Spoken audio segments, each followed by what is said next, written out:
A Portrait of the Artist as a Young Man, by James Joyce. Et ignotas animum dimitit in arts. Ovid, Metamorphoses, Roman 8, 188. Chapter 1. Once upon a time, and a very good time, there was a moo cow coming down along the road. And this moo cow that was coming down along the road met a nice little boy named Baby Tuckoo. His father told him that story. His father looked at him through a glass. He had a hairy face. He was Baby Tuckoo. The moo cow came down the road where Betty Byan lived. She sold lemon platt. Oh, the wild rose blossoms on the little green place. He sang that song. That was his song. Oh, the green wath botheth.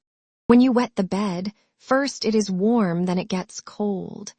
His mother put on the oil sheet. That had the queer smell.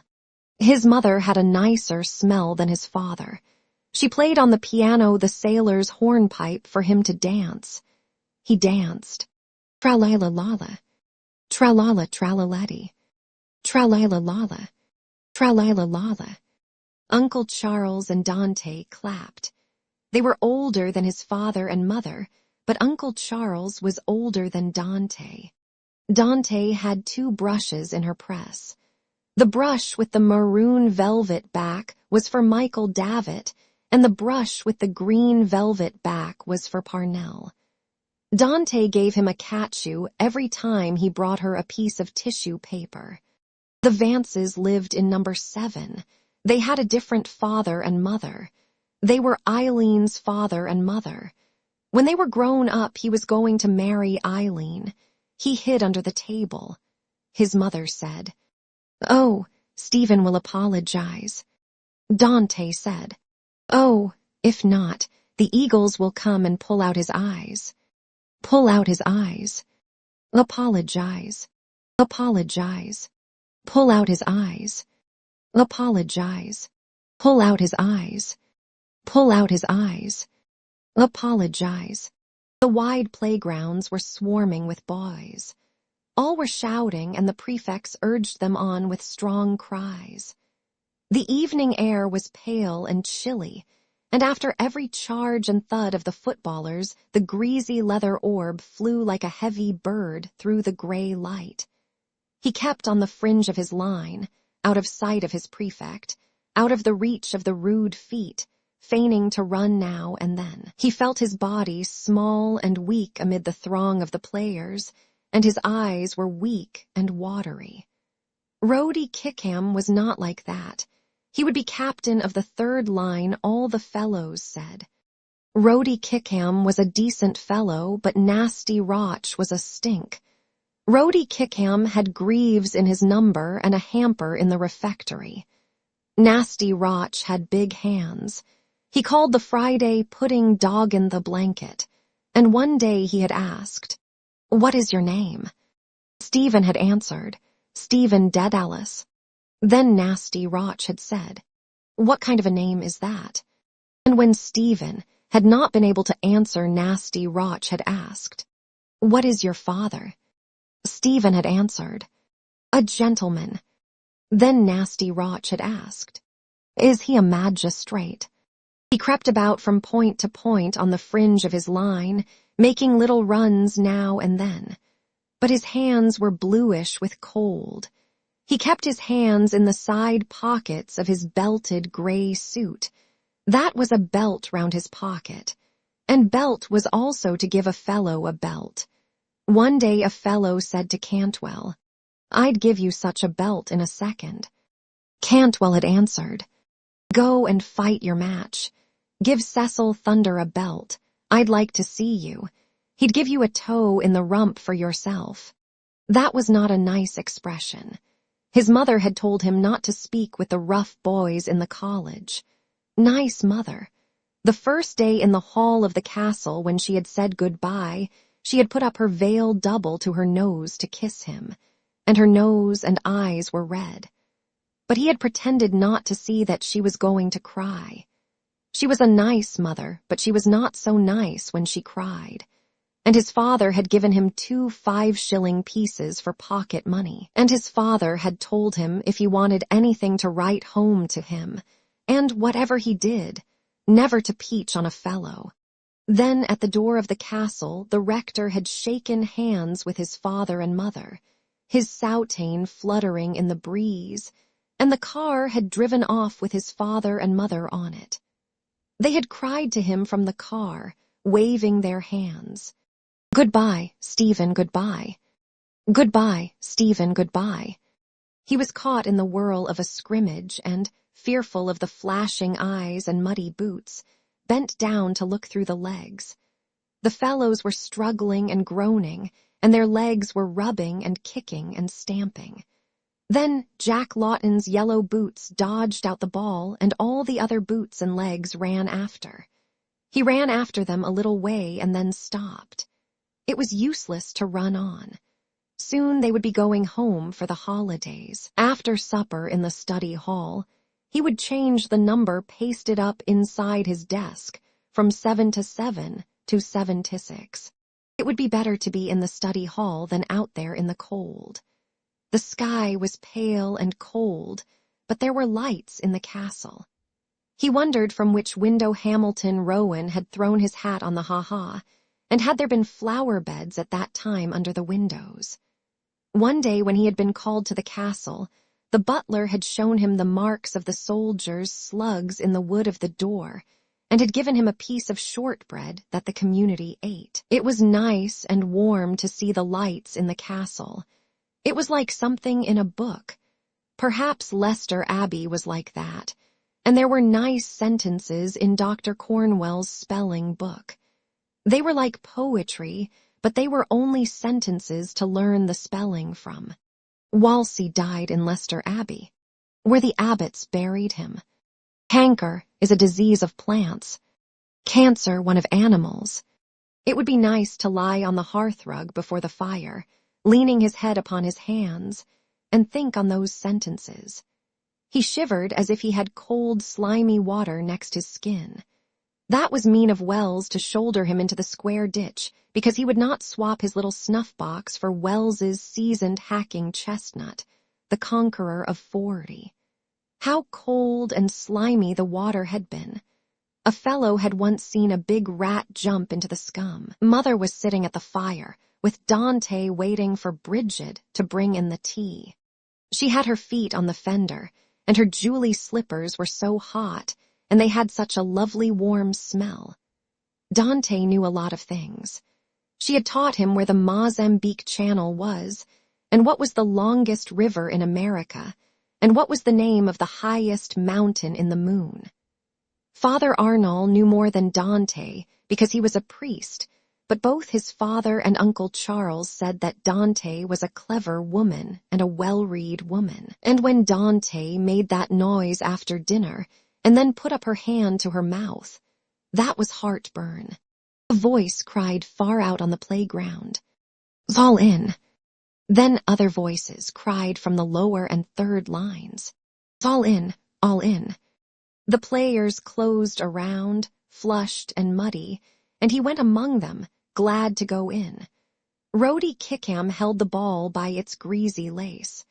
A fellow asked him to give it one last, but he walked on without even answering the fellow.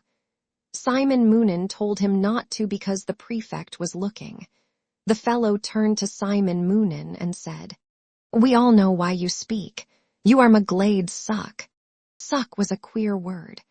The fellow called Simon Moonan that name because Simon Moonan used to tie the prefect's false sleeves behind his back, and the prefect used to let on to be angry. But the sound was ugly. Once he had washed his hands in the lavatory of the Wicklow Hotel, and his father pulled the stopper up by the chain after, and the dirty water went down through the hole in the basin. And when it had all gone down slowly, the hole in the basin had made a sound like that. Suck, only louder. To remember that and the white look of the lavatory made him feel cold and then hot. There were 2 cocks that you turned and water came out, cold and hot. He felt cold and then a little hot, and he could see the names printed on the cocks.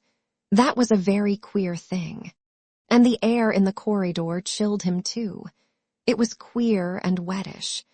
But soon the gas would be lit, and in burning it made a light noise like a little song.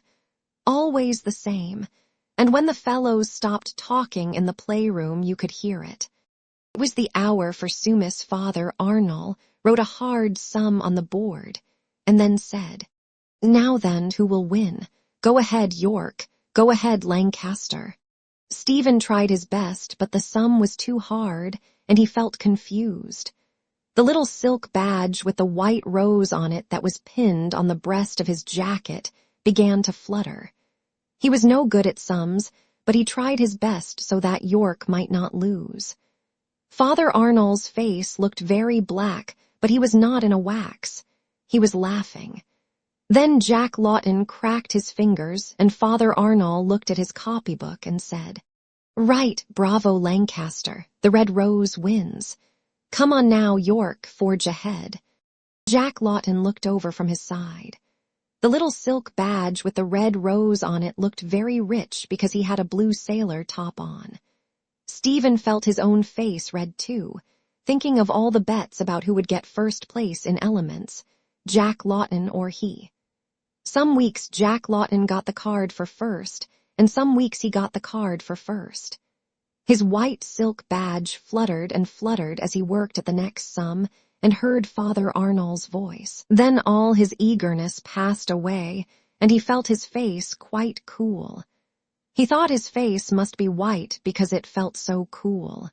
He could not get out the answer for the sum, but it did not matter. White roses and red roses, those were beautiful colors to think of.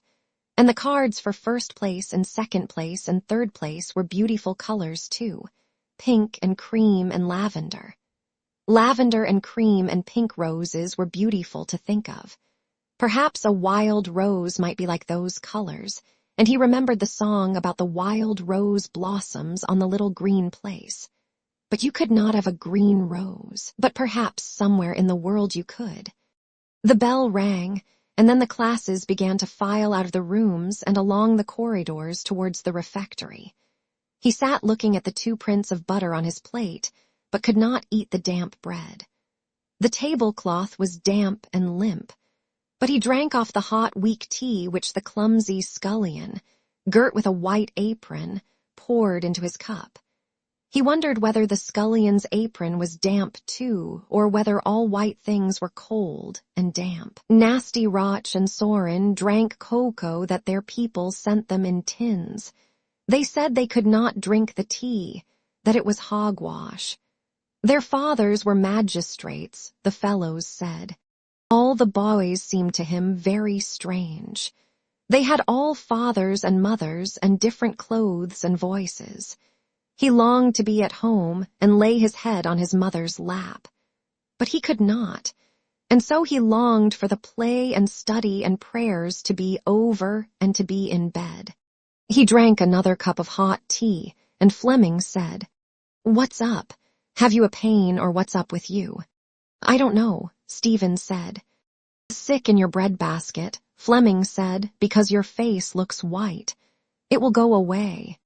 "Oh, yes," Stephen said. But he was not sick there. He thought that he was sick in his heart if you could be sick in that place.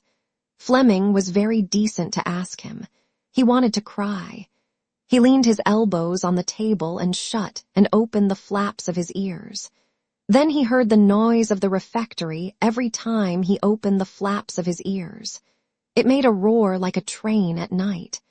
And when he closed the flaps, the roar was shut off like a train going into a tunnel. That night at Dalkey, the train had roared like that, and then, when it went into the tunnel, the roar stopped. He closed his eyes, and the train went on, roaring and then stopping, roaring again, stopping. It was nice to hear it roar and stop, and then roar out of the tunnel again and then stop. Then the higher line fellows began to come down along the matting in the middle of the refectory, Paddy Rath and Jimmy Magee, and the Spaniard who was allowed to smoke cigars, and the little Portuguese who wore the woolly cap. And then the lower line tables and the tables of the third line. And every single fellow had a different way of walking. He sat in a corner of the playroom, pretending to watch a game of dominoes, and once or twice he was able to hear for an instant the little song of the gas. The prefect was at the door with some boys, and Simon Moonan was nodding his false sleeves. He was telling them something about Tullabeg. Then he went away from the door, and Wells came over to Stephen and said, "Tell us, Daedalus, do you kiss your mother before you go to bed?" Stephen answered, "I do." Wells turned to the other fellows and said, "Oh, I say, here's a fellow says he kisses his mother every night before he goes to bed." The other fellows stopped their game and turned round, laughing. Stephen blushed under their eyes and said, "I do not." Wells said, "Oh, I say, here's a fellow says he doesn't kiss his mother before he goes to bed." They all laughed again. Stephen tried to laugh with them. He felt his whole body hot and confused in a moment. What was the right answer to the question? He had given 2 and still Wells laughed. But Wells must know the right answer, for he was in 3rd of grammar. He tried to think of Wells's mother, but he did not dare to raise his eyes to Wells's face. He did not like Wells's face. It was Wells who had shouldered him into the square ditch the day before, because he would not swap his little snuff box for Wells's seasoned hacking chestnut, the conqueror of 40. It was a mean thing to do. All the fellows said it was. And how cold and slimy the water had been. And a fellow had once seen a big rat jump plop into the scum. The cold slime of the ditch covered his whole body, and when the bell rang for study and the lines filed out of the playrooms, he felt the cold air of the corridor and staircase inside his clothes. He still tried to think what was the right answer. Was it right to kiss his mother or wrong to kiss his mother? What did that mean, to kiss? You put your face up like that to say good night, and then his mother put her face down. That was to kiss. His mother put her lips on his cheek. Her lips were soft, and they wetted his cheek, and they made a tiny little noise. Kiss. Why did people do that with their 2 faces? Sitting in the study hall, he opened the lid of his desk and changed the number pasted up inside from 7 to 7 to 7 to 6. But the Christmas vacation was very far away. But one time it would come because the earth moved round always. There was a picture of the earth on the first page of his geography, a big ball in the middle of clouds. Fleming had a box of crayons, and one night during free study he had colored the earth green and the clouds maroon. That was like the 2 brushes in Dante's press, the brush with the green velvet back for Parnell, and the brush with the maroon velvet back for Michael Davitt. But he had not told Fleming to color them those colors. Fleming had done it himself. He opened the geography to study the lesson, but he could not learn the names of places in America. Still, they were all different places that had different names. They were all in different countries, and the countries were in continents, and the continents were in the world, and the world was in the universe. He turned to the flyleaf of the geography and read what he had written there. Himself, his name and where he was. Stephen Daedalus, class of elements, Clongowes Wood College, Sallins, County Kildare, Ireland, Europe, the world, the universe. That was in his writing. And Fleming one night for a cod had written on the opposite page, "Stephen Daedalus is my name. Ireland is my nation. Clongowes is my dwelling place, and heaven my expectation." He read the verses backwards, but then they were not poetry. Then he read the flyleaf from the bottom to the top till he came to his own name. That was he, and he read down the page again. What was after the universe? Nothing. But was there anything round the universe to show where it stopped before the nothing place began? It could not be a wall, but there could be a thin, thin line there all round everything. It was very big to think about everything and everywhere. Only God could do that. He tried to think what a big thought that must be, but he could only think of God. God was God's name, just as his name was Stephen. Dieu was the French for God, and that was God's name too. And when anyone prayed to God and said Dieu, then God knew at once that it was a French person that was praying. But though there were different names for God in all the different languages in the world, and God understood what all the people who prayed said in their different languages, still God remained always the same God, and God's real name was God. It made him very tired to think that way. It made him feel his head very big. He turned over the flyleaf and looked wearily at the green round earth in the middle of the maroon clouds. He wondered which was right, to be for the green or for the maroon, because Dante had ripped the green velvet back off the brush that was for Parnell one day with her scissors, and had told him that Parnell was a bad man. He wondered if they were arguing at home about that. That was called politics. There were two sides in it. Dante was on one side, and his father and Mr. Casey were on the other side, but his mother and Uncle Charles were on no side. Every day there was something in the paper about it. It pained him that he did not know well what politics meant, and that he did not know where the universe ended. He felt small and weak. When would he be like the fellows in poetry and rhetoric? They had big voices and big boots, and they studied trigonometry. That was very far away. First came the vacation, and then the next term, and then vacation again, and then again another term, and then again the vacation. It was like a train going in and out of tunnels. And that was like the noise of the boys eating in the refectory when you opened and closed the flaps of the ears. Term, vacation. Tunnel out, noise, stop. How far away it was. It was better to go to bed to sleep. Only prayers in the chapel and then bed. He shivered and yawned. It would be lovely in bed after the sheets got a bit hot. First they were so cold to get into. He shivered to think how cold they were first. But then they got hot and then he could sleep. It was lovely to be tired. He yawned again. Night prayers and then bed. He shivered and wanted to yawn. It would be lovely in a few minutes. He felt a warm glow creeping up from the cold, shivering sheets, warmer and warmer till he felt warm all over. Ever so warm, and yet he shivered a little and still wanted to yawn. The bell rang for night prayers, and he filed out of the study hall after the others and down the staircase and along the corridors to the chapel. The corridors were darkly lit, and the chapel was darkly lit. Soon all would be dark and sleeping.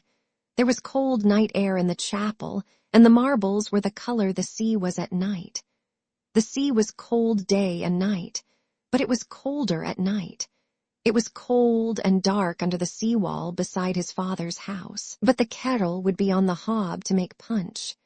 The prefect of the chapel prayed above his head, and his memory knew the responses. O Lord, open our lips, and our mouths shall announce thy praise. Incline unto our aid, O God. O Lord, make haste to help us. There was a cold night smell in the chapel, but it was a holy smell. It was not like the smell of the old peasants who knelt at the back of the chapel at Sunday Mass. That was a smell of air and rain and turf and corduroy, but they were very holy peasants. They breathed behind him on his neck and sighed as they prayed. They lived in Clane, a fellow said. There were little cottages there, and he had seen a woman standing at the half-door of a cottage with a child in her arms, as the cars had come past from Salins. It would be lovely to sleep for one night in that cottage before the fire of smoking turf, in the dark lit by the fire, in the warm dark, breathing the smell of the peasants, air and rain and turf and corduroy. But oh, the road there between the trees was dark. You would be lost in the dark. It made him afraid to think of how it was. He heard the voice of the prefect of the chapel saying the last prayer. He prayed it too against the dark outside under the trees. Visit, we beseech thee, O Lord, this habitation, and drive away from it all the snares of the enemy.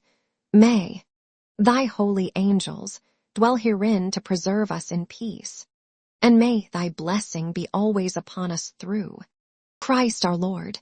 Amen. His fingers trembled as he undressed himself in the dormitory. He told his fingers to hurry up. He had to undress and then kneel and say his own prayers and be in bed before the gas was lowered, so that he might not go to hell when he died.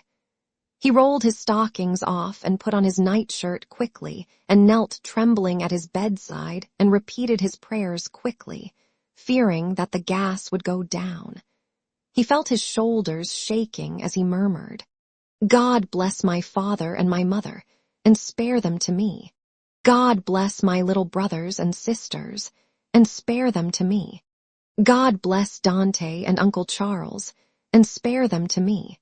He blessed himself and climbed quickly into bed, and tucking the end of the nightshirt under his feet, curled himself together under the cold, white sheets, shaking and trembling.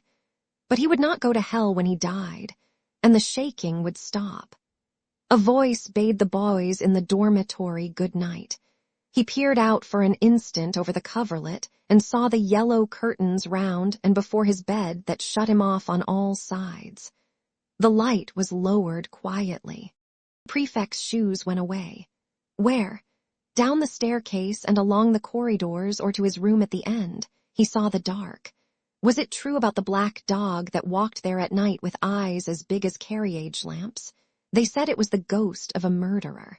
A long shiver of fear flowed over his body. He saw the dark entrance hall of the castle.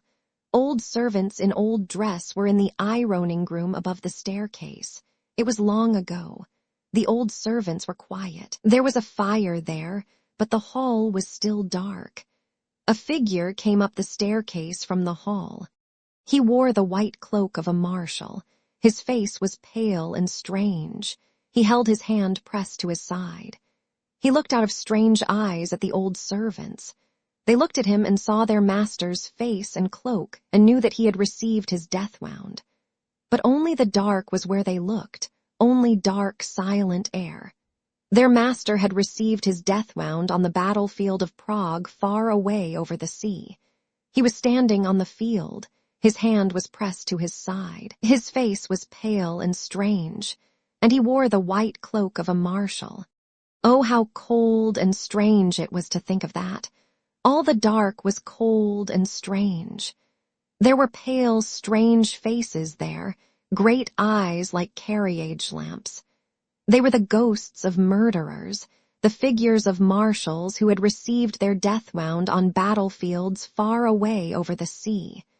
What did they wish to say that their faces were so strange? Visit, we beseech thee, O Lord, this habitation and drive away from it all. Going home for the holidays, that would be lovely, the fellows had told him. Getting up on the cars in the early wintry morning outside the door of the castle. The cars were rolling on the gravel. Cheers for the rector. Hooray, hooray, hooray.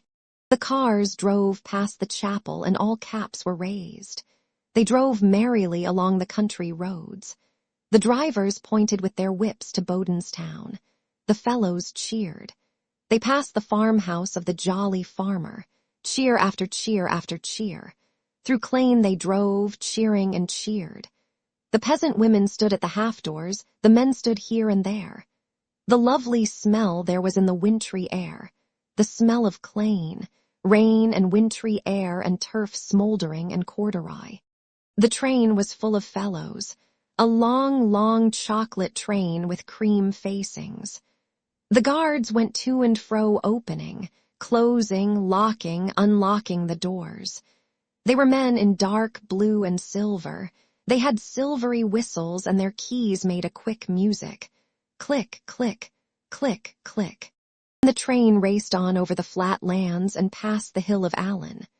The telegraph poles were passing, passing. The train went on and on. It knew. There were lanterns in the hall of his father's house and ropes of green branches. There were holly and ivy round the pier glass and holly and ivy, green and red, twined round the chandeliers. There were red holly and green ivy round the old portraits on the walls. Holly and ivy for him and for Christmas. Lovely. All the people. Welcome home, Stephen. Noises of welcome. His mother kissed him. Was that right? His father was a marshal now, higher than a magistrate. Welcome home, Stephen. Noises. There was a noise of curtain rings running back along the rods, of water being splashed in the basins.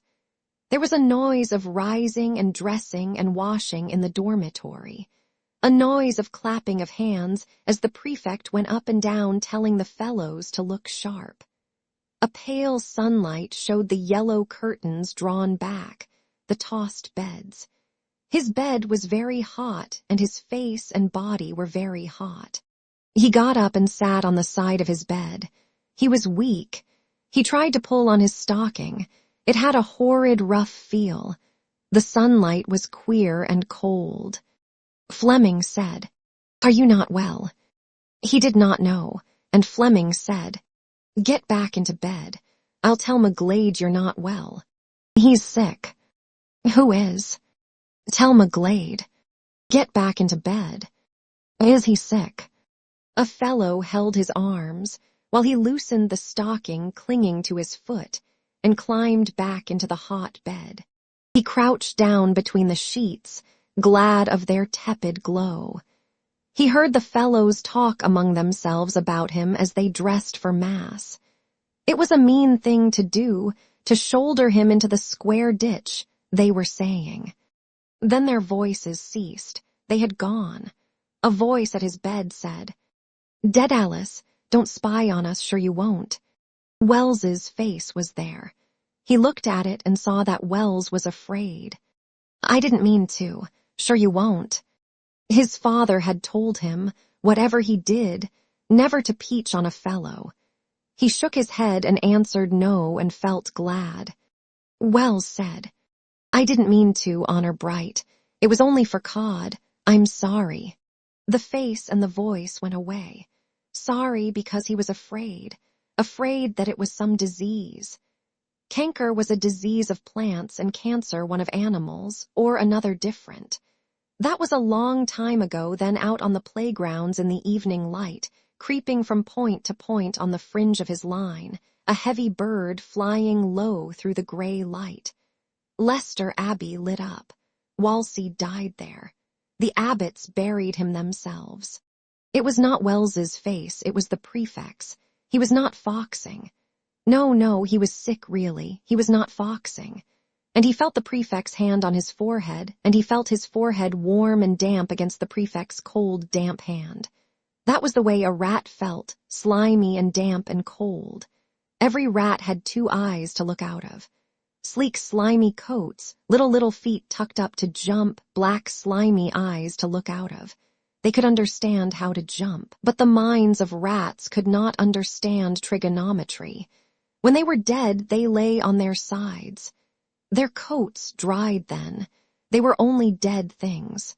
The prefect was there again, and it was his voice that was saying that he was to get up. That father minister had said he was to get up and dress and go to the infirmary. And while he was dressing himself as quickly as he could, the prefect said, "We must pack off to Brother Michael, because we have the collie wobbles." He was very decent to say that.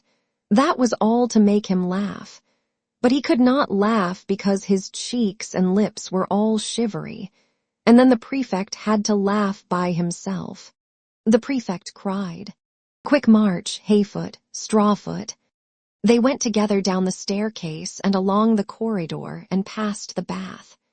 As he passed the door, he remembered with a vague fear the warm, turf-colored bog water, the warm, moist air, the noise of plunges, the smell of the towels like medicine.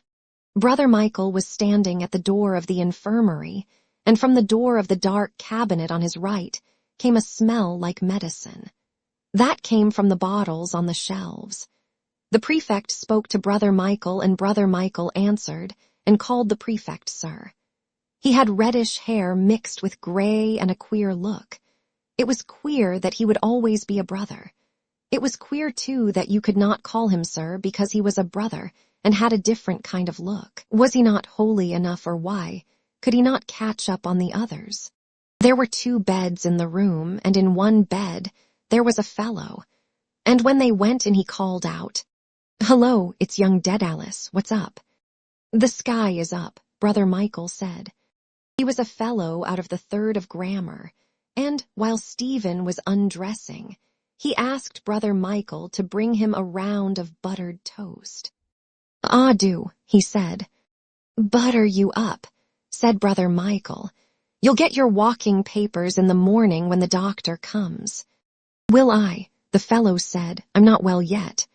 Brother Michael repeated, "You'll get your walking papers, I tell you." He bent down to rake the fire. He had a long back like the long back of a tram horse. He shook the poker gravely and nodded his head at the fellow out of 3rd of grammar. Then Brother Michael went away, and after a while the fellow out of 3rd of grammar turned in towards the wall and fell asleep. That was the infirmary. He was sick then. Had they written home to tell his mother and father? But it would be quicker for one of the priests to go himself to tell them, or he would write a letter for the priest to bring. "Dear Mother, I am sick. I want to go home. Please come and take me home. I am in the infirmary. Your fond son, Stephen." How far away they were. There was cold sunlight outside the window. He wondered if he would die. You could die just the same on a sunny day. He might die before his mother came. Then he would have a dead mass in the chapel like the way the fellows had told him it was when Little had died. All the fellows would be at the mass, dressed in black, all with sad faces. Wells, too, would be there, but no fellow would look at him. The rector would be there in a cope of black and gold, and there would be tall yellow candles on the altar and round the catafalque. And they would carry the coffin out of the chapel slowly, and he would be buried in the little graveyard of the community off the main avenue of limes. And Wells would be sorry then for what he had done. And the bell would toll slowly. He could hear the tolling. He said over to himself the song that Bridget had taught him. Ding-dong, the castle bell. Farewell, my mother. Bury me in the old churchyard, beside my eldest brother. My coffin shall be black, 6 angels at my back, 2 to sing and 2 to pray, and 2 to carry my soul away. How beautiful and sad that was. How beautiful the words were where they said, "Bury me in the old churchyard." A tremor passed over his body. How sad and how beautiful.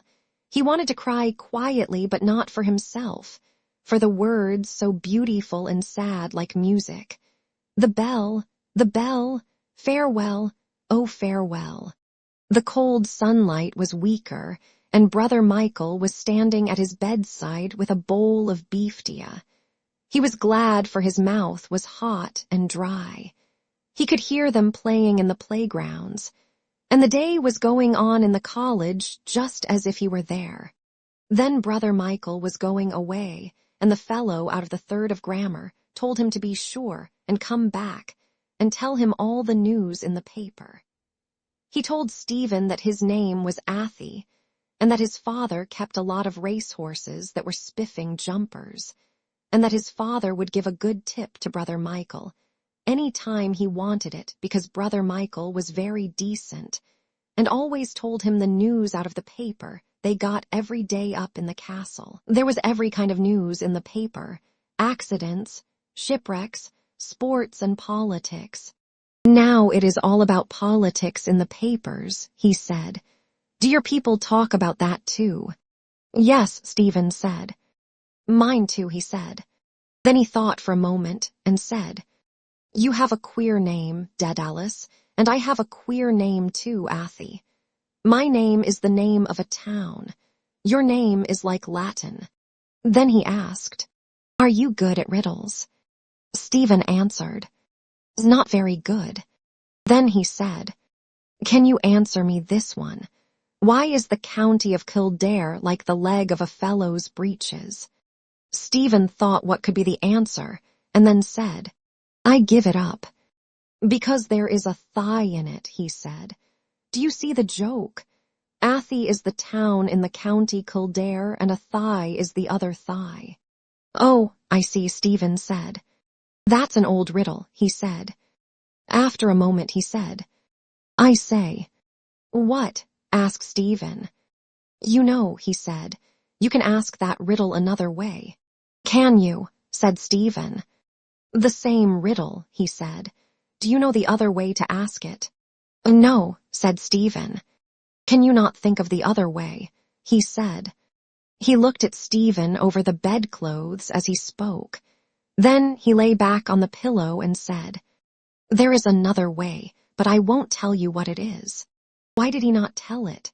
His father, who kept the race horses, must be a magistrate too, like Soren's father and Nasty Roch's father.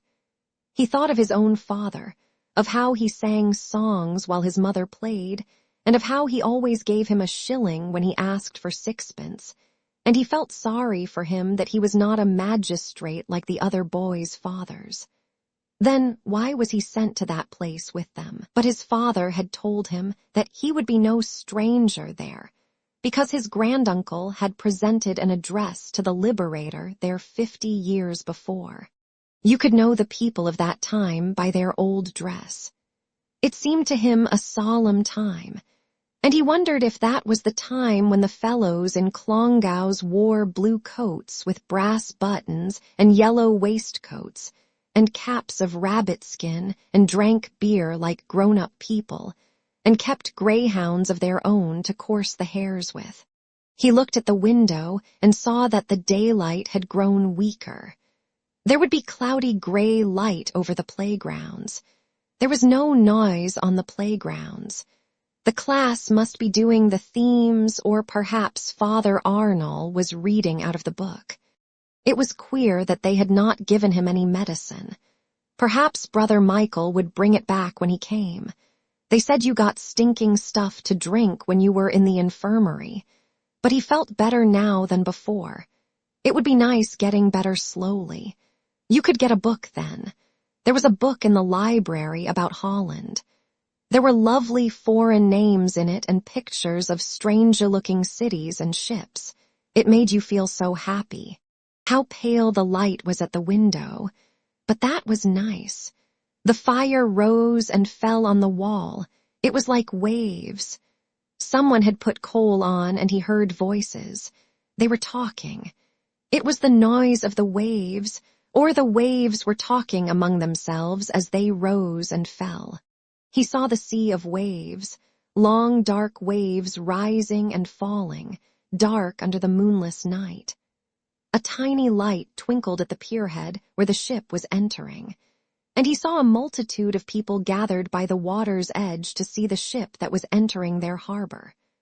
A tall man stood on the deck, looking out towards the flat, dark land, and by the light at the pierhead he saw his face, the sorrowful face of Brother Michael. He saw him lift his hand towards the people, and heard him say in a loud voice of sorrow over the waters, He is dead. We saw him lying upon the catafalque. A wail of sorrow went up from the people. Parnell, Parnell, he is dead. They fell upon their knees, moaning in sorrow. And he saw Dante in a maroon velvet dress, and with a green velvet mantle hanging from her shoulders, walking proudly and silently past the people who knelt by the water's edge. A great fire, banked high and red, flamed in the grate, and under the ivy-twined branches of the chandelier the Christmas table was spread. They had come home a little late, and still dinner was not ready. But it would be ready in a jiffy, his mother had said. They were waiting for the door to open and for the servants to come in, holding the big dishes covered with their heavy metal covers. All were waiting. Uncle Charles, who sat far away in the shadow of the window, Dante and Mr. Casey, who sat in the easy-chairs at either side of the hearth, Stephen, seated on a chair between them, his feet resting on the toasted boss. Mr. Dedalus looked at himself in the pier-glass above the mantelpiece, waxed out his mustache ends, and then, parting his coat-tails, stood with his back to the glowing fire. And still from time to time, he withdrew a hand from his coat-tail to wax out one of his mustache ends. Mr. Casey leaned his head to one side and, smiling, tapped the gland of his neck with his fingers. And Stephen smiled too, for he knew now that it was not true that Mr. Casey had a purse of silver in his throat. He smiled to think how the silvery noise which Mr. Casey used to make had deceived him, and when he had tried to open Mr. Casey's hand to see if the purse of silver was hidden there, he had seen that the fingers could not be straightened out. And Mr. Casey had told him that he had got those 3 cramped fingers making a birthday present for Queen Victoria. Mr. Casey tapped the gland of his neck and smiled at Stephen with sleepy eyes. And Mr. Dedalus said to him, "Yes, well now, that's all right. Oh, we had a good walk, hadn't we, John? Yes. I wonder if there's any likelihood of dinner this evening. Yes. Oh, well now, we got a good breath of ozone round the head today. Aye, bedad." He turned to Dante and said, "You didn't stir out at all, Mrs. Riordan." Dante frowned and said shortly, "No." Mr. Dedalus dropped his coat-tails and went over to the sideboard. He brought forth a great stone jar of whiskey from the locker and filled the decanter slowly, bending now and then to see how much he had poured in. Then, replacing the jar in the locker, he poured a little of the whiskey into 2 glasses, added a little water, and came back with them to the fireplace. "A thimbleful, John," he said, "just to whet your appetite." Mr. Casey took the glass, drank, and placed it near him on the mantelpiece. Then he said, "Well, I can't help thinking of our friend Christopher manufacturing." He broke into a fit of laughter and coughing, and added, "Manufacturing that champagne for those fellows." Mr. Dedalus laughed loudly. "Is it, Christy?" he said. "There's more cunning in one of those warts on his bald head than in a pack of Jack Foxes." He inclined his head, closed his eyes, and, licking his lips profusely, began to speak with the voice of the hotel keeper. "And he has such a soft mouth when he's speaking to you, don't you know? He's very moist and watery about the dewlaps, God bless him." Mr. Casey was still struggling through his fit of coughing and laughter. Stephen, seeing and hearing the hotel keeper through his father's face and voice, laughed. Mr. Dedalus put up his eyeglass and, staring down at him, said quietly and kindly, "What are you laughing at, you little puppy, you?" The servants entered and placed the dishes on the table. Mrs. Dedalus followed and the places were arranged. "Sit over," she said. Mr. Dedalus went to the end of the table and said, "Now, Mrs. Riordan, sit over. John, sit you down, my hearty." He looked round to where Uncle Charles sat and said, "Now then, sir, there's a bird here waiting for you." When all had taken their seats, he laid his hand on the cover and then said quickly, withdrawing it, "Now, Stephen."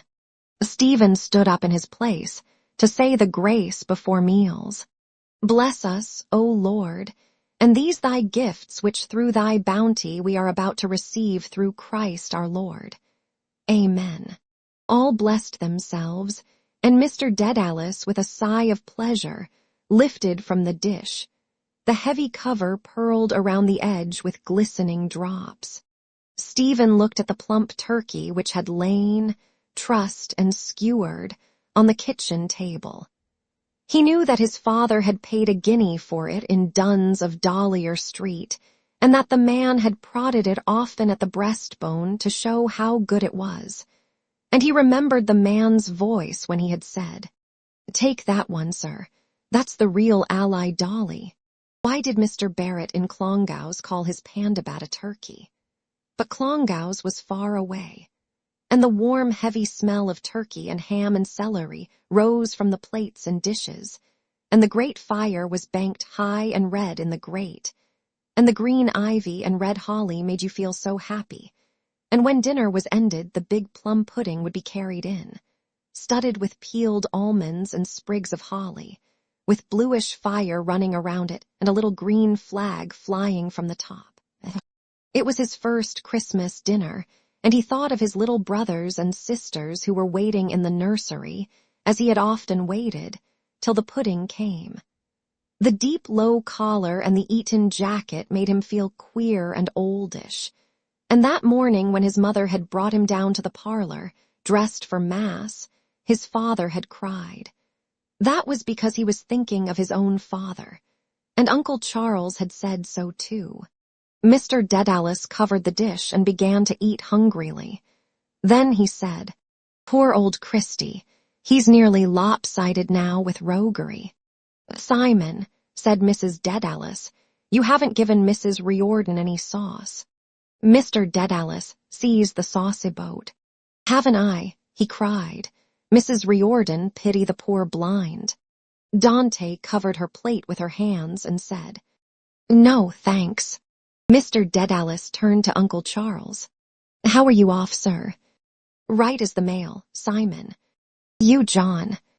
"I'm all right. Go on yourself." "Mary. Here, Stephen, here's something to make your hair curl." He poured sauce freely over Stephen's plate and set the boat again on the table. Then he asked Uncle Charles was it tender. Uncle Charles could not speak because his mouth was full, but he nodded that it was. "That was a good answer our friend made to the canon." "What?" said Mr. Dedalus. "I didn't think he had that much in him," said Mr. Casey. "I'll pay your dues, Father, when you cease turning the house of God into a polling booth." "A nice answer," said Dante, "for any man calling himself a Catholic to give to his priest." "They have only themselves to blame," said Mr. Dedalus suavely. "If they took a fool's advice, they would confine their attention to religion." "It is religion," Dante said. "They are doing their duty in warning the people." "We go to the house of God," Mr. Casey said, "in all humility to pray to our Maker and not to hear election addresses." "It is religion," Dante said again. "They are right. They must direct their flocks." "And preach politics from the altar, is it?" asked Mr. Dedalus. "Certainly," said Dante. "It is a question of public morality. A priest would not be a priest if he did not tell his flock what is right and what is wrong." Mrs. Dedalus laid down her knife and fork, saying, "For pity's sake, and for pity's sake, let us have no political discussion on this day of all days in the year."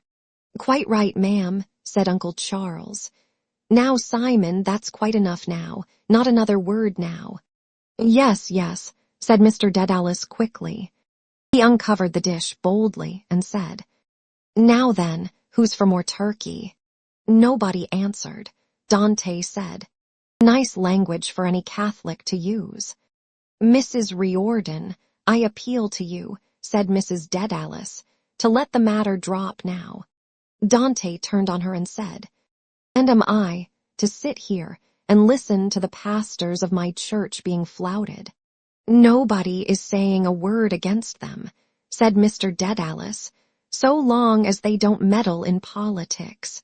"The bishops and priests of Ireland have spoken," said Dante, "and they must be obeyed." "Let them leave politics alone," said Mr. Casey, "or the people may leave their church alone."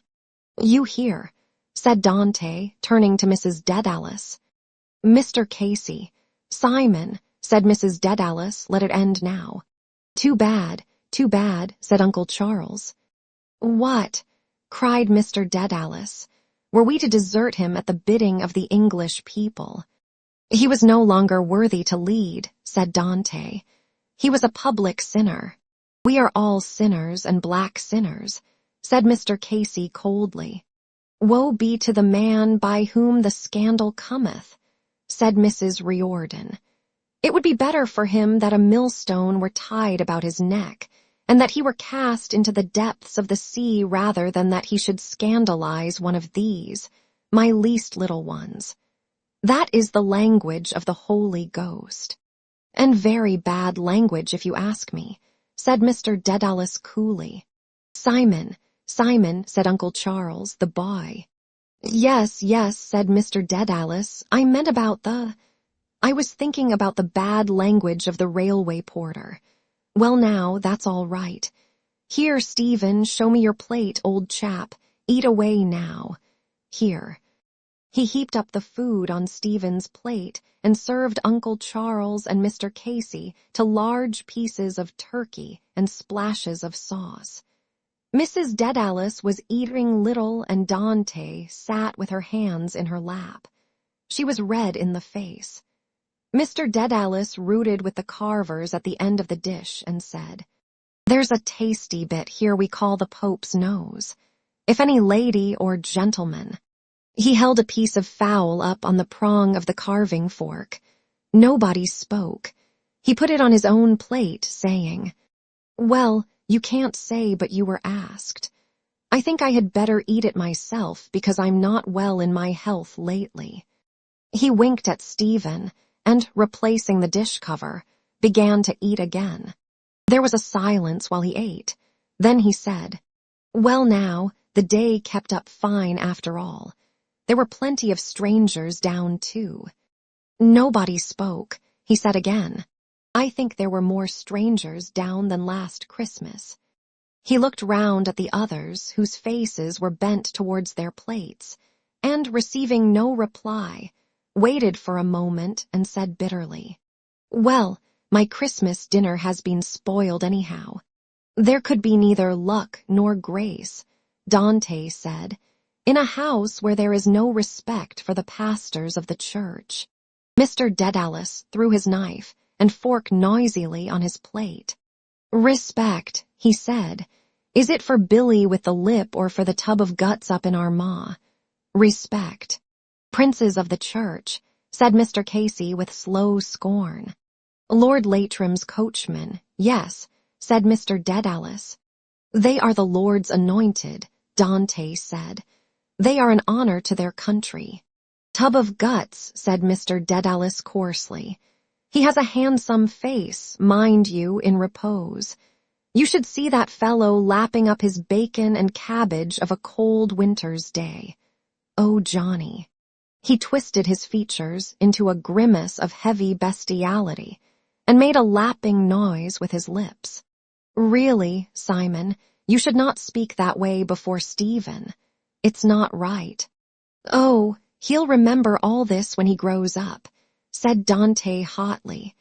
The language he heard against God and religion and priests in his own home. Let him remember, too, cried Mr. Casey to her from across the table, the language with which the priests and the priests' pawns broke Parnell's heart and hounded him into his grave. Let him remember that, too, when he grows up. Sons of bitches, cried Mr. Dedalus. When he was down, they turned on him to betray him and rend him like rats in a sewer. Low-lived dogs, and they look it. By Christ, they look it. They behaved rightly, cried Dante. They obeyed their bishops and their priests. Honor to them. Well, it is perfectly dreadful to say that not even for one day in the year, said Mrs. Dedalus, can we be free from these dreadful disputes. Uncle Charles raised his hands mildly and said, Come now, come now, come now. Can we not have our opinions whatever they are without this bad temper and this bad language? It is too bad, surely. Mrs. Dedalus spoke to Dante in a low voice, But Dante said loudly, "I will not say nothing. I will defend my church and my religion when it is insulted and spit on by renegade Catholics." Mr. Casey pushed his plate rudely into the middle of the table and, resting his elbows before him, said in a hoarse voice to his host, "Tell me, did I tell you that story about a very famous spit?" "You did not, John," said Mr. Dedalus. "Why then," said Mr. Casey, "it is a most instructive story. It happened not long ago in the county Wicklow where we are now." He broke off and, turning towards Dante, said with quiet indignation, "And I may tell you, ma'am, that I, if you mean me, am no renegade Catholic. I am a Catholic as my father was, and his father before him, and his father before him again, when we gave up our lives rather than sell our faith. The more shame to you now," Dante said, "to speak as you do." "The story, John," said Mr. Dedalus, smiling. "Let us have the story anyhow." "Catholic indeed," repeated Dante ironically. "The blackest Protestant in the land would not speak the language I have heard this evening." Mr. Dedalus began to sway his head to and fro, crooning like a country singer. "I am no Protestant, I tell you again," said Mr. Casey, flushing. Mr. Dedalus, still crooning and swaying his head, began to sing in a grunting nasal tone. "Oh, come all you Roman Catholics. That never went to Mass." He took up his knife and fork again in good humor and set to eating, saying to Mr. Casey, "Let us have the story, John. It will help us to digest." Stephen looked with affection at Mr. Casey's face, which stared across the table over his joined hands. He liked to sit near him at the fire, looking up at his dark, fierce face. But his dark eyes were never fierce, and his slow voice was good to listen to. But why was he then against the priests? Because Dante must be right then. But he had heard his father say that she was a spoiled nun, and that she had come out of the convent in the Alleghenies when her brother had got the money from the savages for the trinkets and the Cheneys. Perhaps that made her severe against Parnell. And she did not like him to play with Eileen, because Eileen was a Protestant, and when she was young she knew children that used to play with Protestants, and the Protestants used to make fun of the litany of the Blessed Virgin. Tower of Ivory, they used to say, House of Gold. How could a woman be a tower of ivory or a house of gold? Who was right then? And he remembered the evening in the infirmary in Clongowes, the dark waters, the light at the pierhead, and the moan of sorrow from the people when they had heard. Eileen had long white hands. One evening when playing Tig she had put her hands over his eyes, long and white and thin and cold and soft. That was ivory, a cold white thing. That was the meaning of Tower of Ivory. "The story is very short and sweet," Mr. Casey said. "It was one day down in Arklow, a cold, bitter day, not long before the chief died. May God have mercy on him." He closed his eyes wearily and paused. Mr. Dedalus took a bone from his plate and tore some meat from it with his teeth, saying, "Before he was killed, you mean?" Mr. Casey opened his eyes, sighed and went on. "It was down in Arklow one day. We were down there at a meeting, and after the meeting was over we had to make our way to the railway station through the crowd. Such booing and bawing, man, you never heard. They called us all the names in the world. Well, there was one old lady, and a drunken old harridan she was surely, that paid all her attention to me. She kept dancing along beside me in the mud, bawling and screaming into my face. Priest Thunter, the Paris funds, Mr. Fox, Kitty O'Shea." "And what did you do, John?" asked Mr. Dedalus. "I let her bawl away," said Mr. Casey. "It was a cold day, and to keep up my heart I had, saving your presence, ma'am, a quid of Tullamore in my mouth, and sure I couldn't say a word in any case because my mouth was full of tobacco juice. Well, John. Well, I let her bawl away to her heart's content. Kitty, oh she, and the rest of it, till at last she called that lady a name that I won't sully this Christmas board nor your ears, ma'am, nor my own lips by repeating. He paused. Mr. Dedalus, lifting his head from the bone, asked, "And what did you do, John?" "Do," said Mr. Casey. She stuck her ugly old face up at me when she said it, and I had my mouth full of tobacco juice. I bent down to her and PHTH, says I to her like that. He turned aside and made the act of spitting.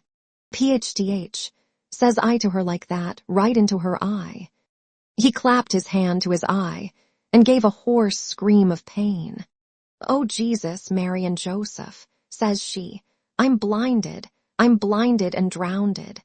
He stopped in a fit of coughing and laughter, repeating, "I'm blinded entirely."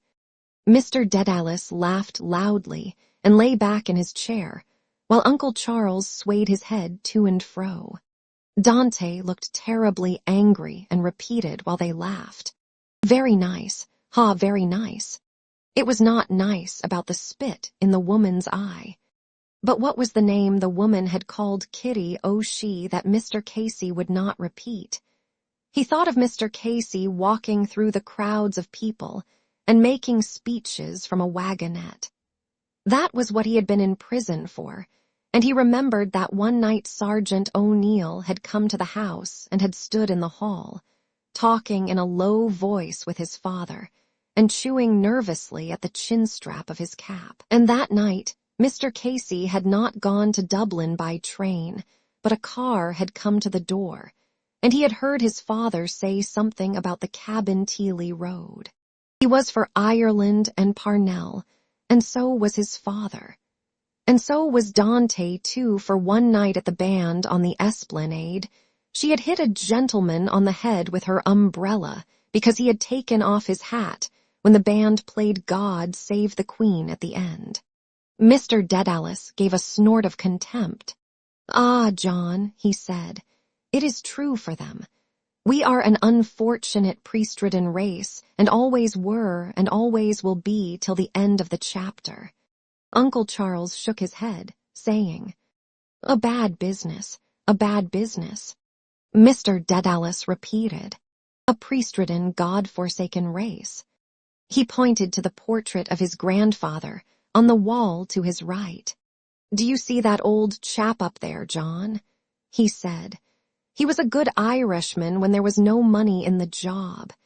He was condemned to death as a white boy, but he had a saying about our clerical friends that he would never let one of them put his 2 feet under his mahogany." Dante broke in angrily. "If we are a priest-ridden race, we ought to be proud of it. They are the apple of God's eye. Touch them not, says Christ, for they are the apple of my eye." "And can we not love our country then?" asked Mr. Casey. "Are we not to follow the man that was born to lead us?" "A traitor to his country," replied Dante. "A traitor, an adulterer. The priests were right to abandon him.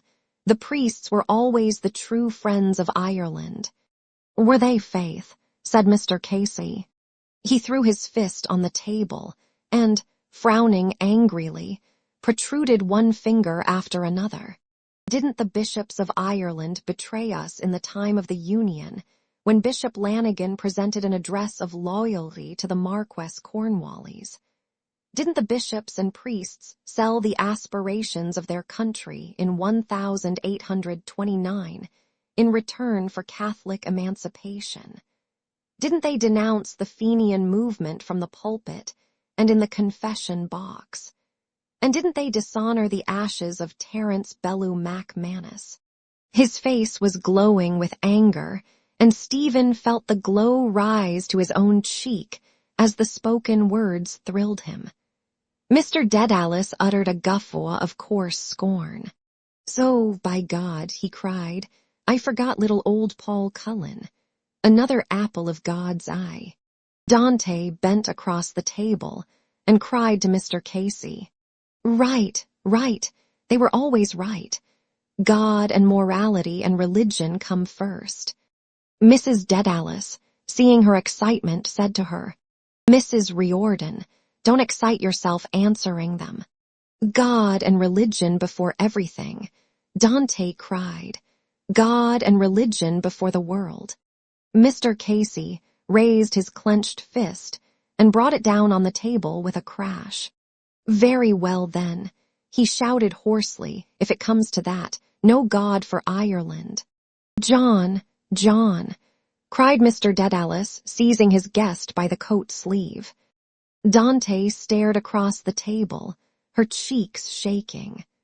Mr. Casey struggled up from his chair and bent across the table towards her, scraping the air from before his eyes with one hand, as though he were tearing aside a cobweb. No God for Ireland, he cried. We have had too much God in Ireland. Away with God. Blasphemer, devil, screamed Dante, starting to her feet and almost spitting in his face. Uncle Charles and Mr. Dedalus pulled Mr. Casey back into his chair again, talking to him from both sides reasonably. He stared before him out of his dark, flaming eyes, repeating, Away with God, I say. Dante shoved her chair violently aside and left the table, upsetting her napkin ring, which rolled slowly along the carpet and came to rest against the foot of an easy-chair. Mrs. Dedalus rose quickly and followed her towards the door. At the door, Dante turned round violently and shouted down the room, her cheeks flushed and quivering with rage. Devil out of hell! We won, we crushed him to death, fiend. The door slammed behind her. Mr. Casey, freeing his arms from his holders, suddenly bowed his head on his hands with a sob of pain. Poor Parnell, he cried loudly, my dead king. He sobbed loudly and bitterly. Stephen, raising his terror-stricken face, saw that his father's eyes were full of tears. The fellows talked together in little groups.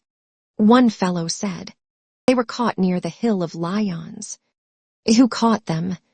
Mr. Gleason and the minister. They were on a car. The same fellow added. A fellow in the higher line told me. Fleming asked, But why did they run away? Tell us. I know why, Cecil Thunder said. Because they had fecked cash out of the rector's room. Who fecked it? Kickham's brother, and they all went shares in it. But that was stealing. How could they have done that? The fat lot you know about it, Thunder. Wells said, I know why they scut. Tell us why. I was told not to, Wells said. Oh, go on, Wells all said. You might tell us. We won't let it out. Stephen bent forward his head to hear. Wells looked round to see if anyone was coming. Then he said secretly, You know the altar wine they keep in the press in the sacristy. Yes. Well, they drank that, and it was found out who did it by the smell. And that's why they ran away, if you want to know. And the fellow who had spoken first said, Yes, that's what I heard too from the fellow in the higher line. The fellows all were silent. Stephen stood among them, afraid to speak, listening. A faint sickness of awe made him feel weak. How could they have done that? He thought of the dark, silent sacristy. There were dark wooden presses there where the crimped surplices lay quietly folded. It was not the chapel, but still you had to speak under your breath. It was a holy place. He remembered the summer evening he had been there to be dressed as boat-bearer, the evening of the procession, to the little altar in the wood. A strange and holy place. The boy that held the censer had swung it gently to and fro near the door with the silvery cap lifted by the middle chain to keep the coals lighting. That was called charcoal, and it had burned quietly as the fellow had swung it gently, and had given off a weak, sour smell. And then when all were vested, he had stood holding out the boat to the rector, and the rector had put a spoonful of incense in it, and it had hissed on the red coals. The fellows were talking together in little groups here and there on the playground. The fellows seemed to him to have grown smaller.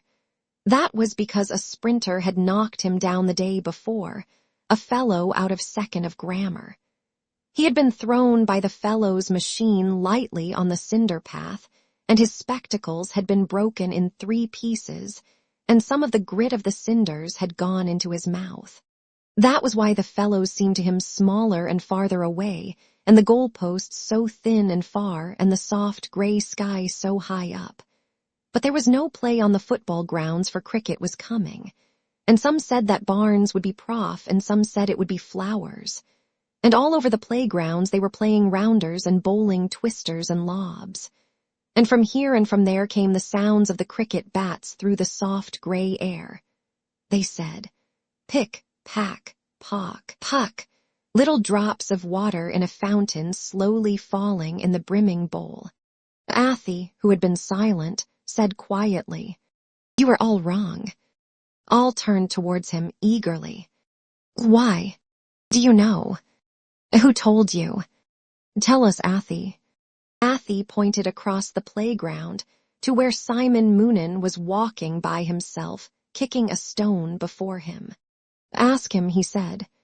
The fellows looked there, and then said, "Why him? Is he in it?" Athy lowered his voice and said, "Do you know why those fellows scut? I will tell you, but you must not let on you know." "Tell us, Athy. Go on. You might if you know." He paused for a moment, and then said mysteriously, "They were caught with Simon Moonan and Tusker Boyle in the square one night." The fellows looked at him and asked, "Caught? What doing?" Athy said, "Smugging." All the fellows were silent, and Athy said, "And that's why." Stephen looked at the faces of the fellows, but they were all looking across the playground. He wanted to ask somebody about it. What did that mean about the smugging in the square? Why did the 5 fellows out of the higher line run away for that? It was a joke, he thought. Simon Moonan had nice clothes, and one night he had shown him a ball of creamy sweets that the fellows of the football 15 had rolled down to him along the carpet in the middle of the refectory when he was at the door. It was the night of the match against the Bective Rangers, and the ball was made just like a red and green apple, only it opened, and it was full of the creamy sweets. And one day Boyle had said that an elephant had 2 tuskers instead of 2 tusks, and that was why he was called Tusker Boyle, but some fellows called him Lady Boyle because he was always at his nails, paring them. Eileen had long, thin, cool white hands too because she was a girl. They were like ivory, only soft. That was the meaning of Tower of Ivory, but Protestants could not understand it and made fun of it. One day he had stood beside her looking into the hotel grounds. A waiter was running up a trail of bunting on the flagstaff, and a fox terrier was scampering to and fro on the sunny lawn. She had put her hand into his pocket where his hand was, and he had felt how cool and thin and soft her hand was. She had said that pockets were funny things to have, and then all of a sudden she had broken away and had run laughing down the sloping curve of the path. Her fair hair had streamed out behind her like gold in the sun. Tower of Ivory, House of Gold. By thinking of things you could understand them. But why in the square? You went there when you wanted to do something. It was all thick slabs of slate, and water trickled all day out of tiny pinholes, and there was a queer smell of stale water there. And behind the door of one of the closets there was a drawing in red pencil of a bearded man in a Roman dress with a brick in each hand, and underneath was the name of the drawing. Balbus was building a wall. Some fellow had drawn it there for a cod. It had a funny face, but it was very like a man with a beard. And on the wall of another closet there was written in backhand in beautiful writing, "Julius Caesar wrote the Calico Belly." Perhaps that was why they were there, because it was a place where some fellows wrote things for cod. But all the same, it was queer what Athy said, and the way he said it. It was not a cod because they had run away. He looked with the others across the playground and began to feel afraid. At last Fleming said, "And we are all to be punished for what other fellows did." "I won't come back. See if I do," Cecil Thunder said. 3 days' silence in the refectory and sending us up for 6 and 8 every minute. "Yes," said Wells.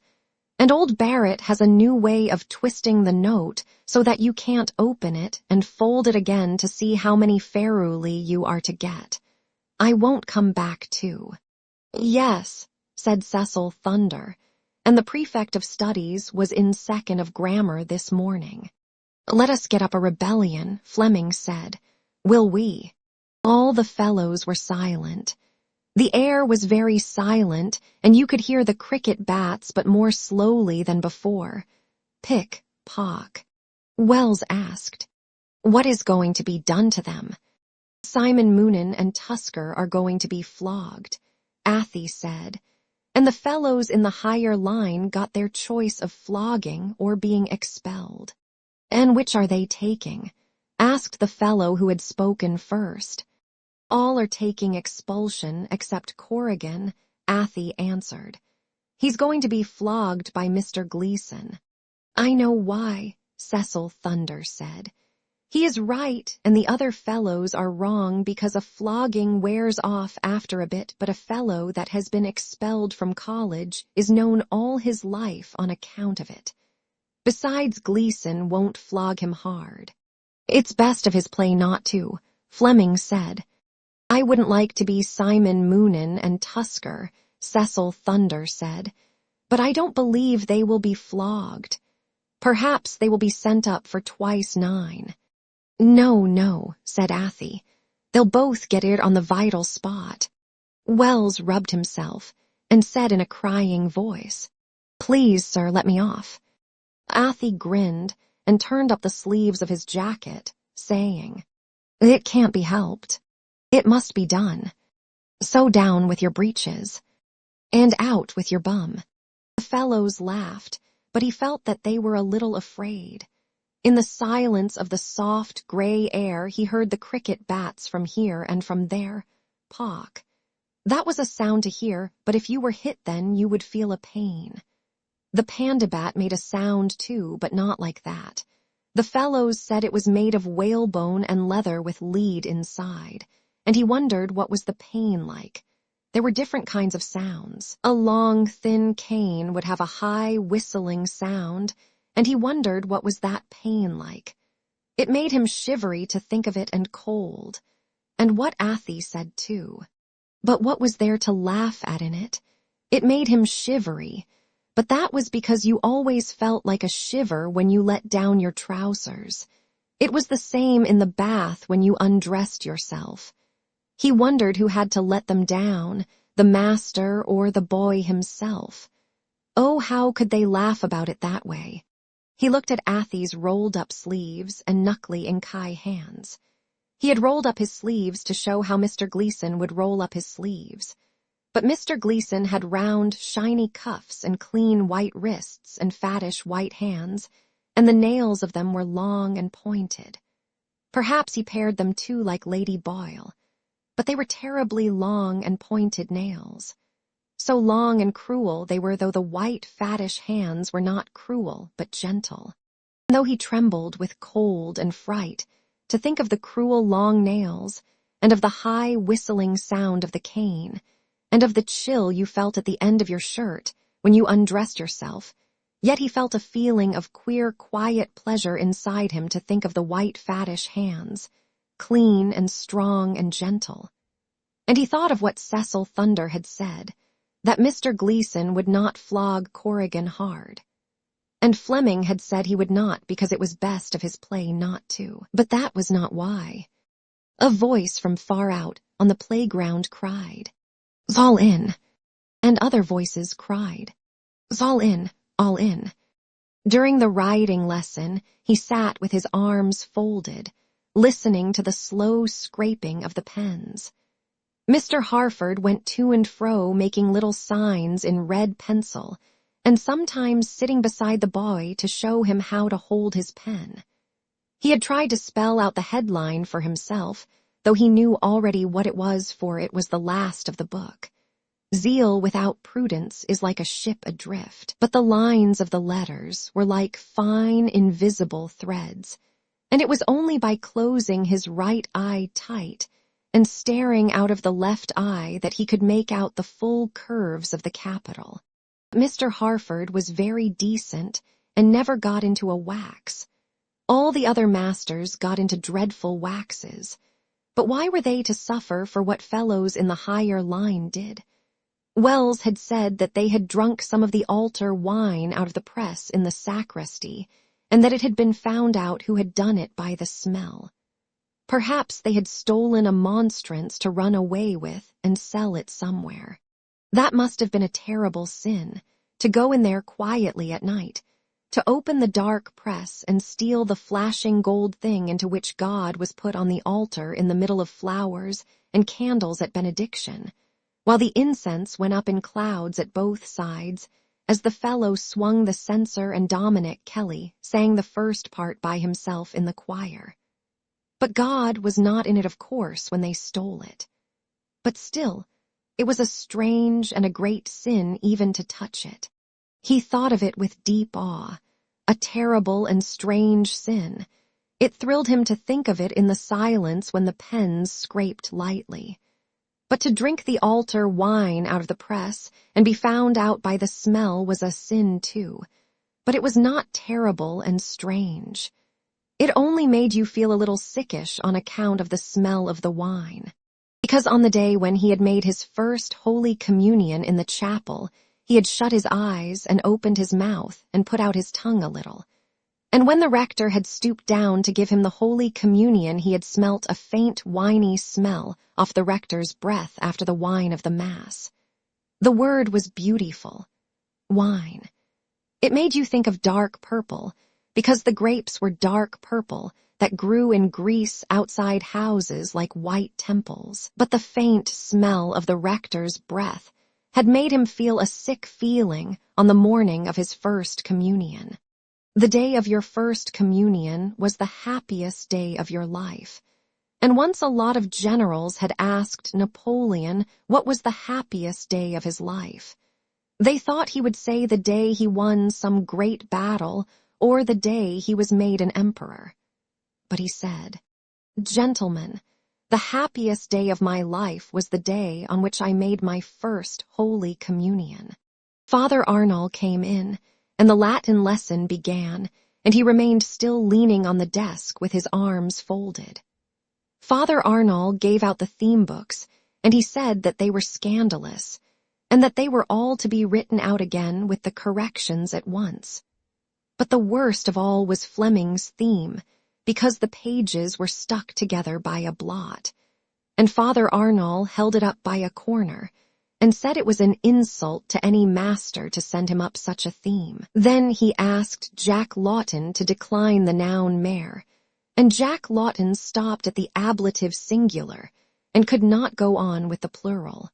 "You should be ashamed of yourself," said Father Arnall sternly. "You, the leader of the class." Then he asked the next boy and the next and the next. Nobody knew. Father Arnall became very quiet, more and more quiet as each boy tried to answer it and could not. But his face was black-looking, and his eyes were staring, though his voice was so quiet. Then he asked Fleming, and Fleming said that the word had no plural. Father Arnall suddenly shut the book and shouted at him, "Kneel out there in the middle of the class. You are one of the idlest boys I ever met. Copy out your themes again, the rest of you." Fleming moved heavily out of his place and knelt between the two last benches. The other boys bent over their theme books and began to write. A silence filled the classroom, and Stephen, glancing timidly at Father Arnall's dark face, saw that it was a little red from the wax he was in. Was that a sin for Father Arnold to be in a wax, or was he allowed to get into a wax when the boys were idle, because that made them study better, or was he only letting on to be in a wax? It was because he was allowed, because a priest would know what a sin was and would not do it.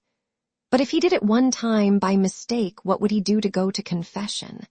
Perhaps he would go to confession to the minister, and if the minister did it, he would go to the rector, and the rector to the provincial, and the provincial to the general of the Jesuits. That was called the order, and he had heard his father say that they were all clever men.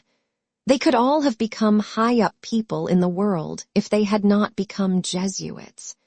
And he wondered what Father Arnold and Patty Barrett would have become, and what Mr. McGlade and Mr. Gleason would have become if they had not become Jesuits. It was hard to think what, because you would have to think of them in a different way, with different colored coats and trousers, and with beards and mustaches, and different kinds of hats. The door opened quietly and closed.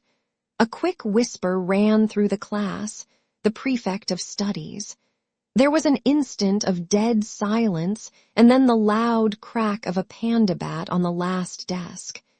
Stephen's heart leapt up in fear. "Any boys want flogging here, Father Arnold?" cried the prefect of studies.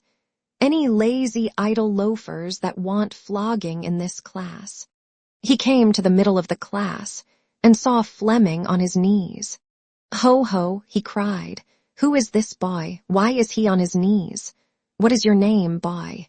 "Fleming, sir." "Ho, ho, Fleming, an idler, of course. I can see it in your eye. Why is he on his knees, Father Arnold?" "He wrote a bad Latin theme," Father Arnold said, "and he missed all the questions in grammar." "Of course he did," cried the prefect of studies. "Of course he did. A born idler. I can see it in the corner of his eye." He banged his panda bat down on the desk and cried, "Up, Fleming, up, my boy." Fleming stood up slowly. "Hold out," cried the prefect of studies. Fleming held out his hand. The panda bat came down on it with a loud smacking sound. 1, 2, 3, 4, 5, 6. Other hand. The panda bat came down again in 6 loud, quick smacks. "Kneel down," cried the prefect of studies. Fleming knelt down, squeezing his hands under his armpits, his face contorted with pain, but Stephen knew how hard his hands were because Fleming was always rubbing rosin into them. But perhaps he was in great pain, for the noise of the panda bat was terrible. Stephen's heart was beating and fluttering. "At your work, all of you," shouted the prefect of studies. "We want no lazy, idle loafers here, lazy, idle little schemers. At your work, I tell you. Father Dahlan will be in to see you every day. Father Dahlan will be in tomorrow." He poked one of the boys in the side with his panda bat, saying, "You boy, when will Father Dahlan be in again?" "Tomorrow, sir," said Tom Furlong's voice. "Tomorrow and tomorrow and tomorrow," said the prefect of studies. "Make up your minds for that. Every day, Father Dahlan. Right away. You boy, who are you?" Stephen's heart jumped suddenly. "Daedalus, sir." "Why are you not riding like the others?" My. He could not speak with fright. "Why is he not riding, Father Arnold?" "He broke his glasses," said Father Arnold, "and I exempted him from work." "Broke? What is this I hear? What is this? Your name is," said the prefect of studies. "Daedalus, sir." "Out here, Daedalus. Lazy little schemer. I see schemer in your face. Where did you break your glasses?" Stephen stumbled into the middle of the class, blinded by fear and haste. "Where did you break your glasses?"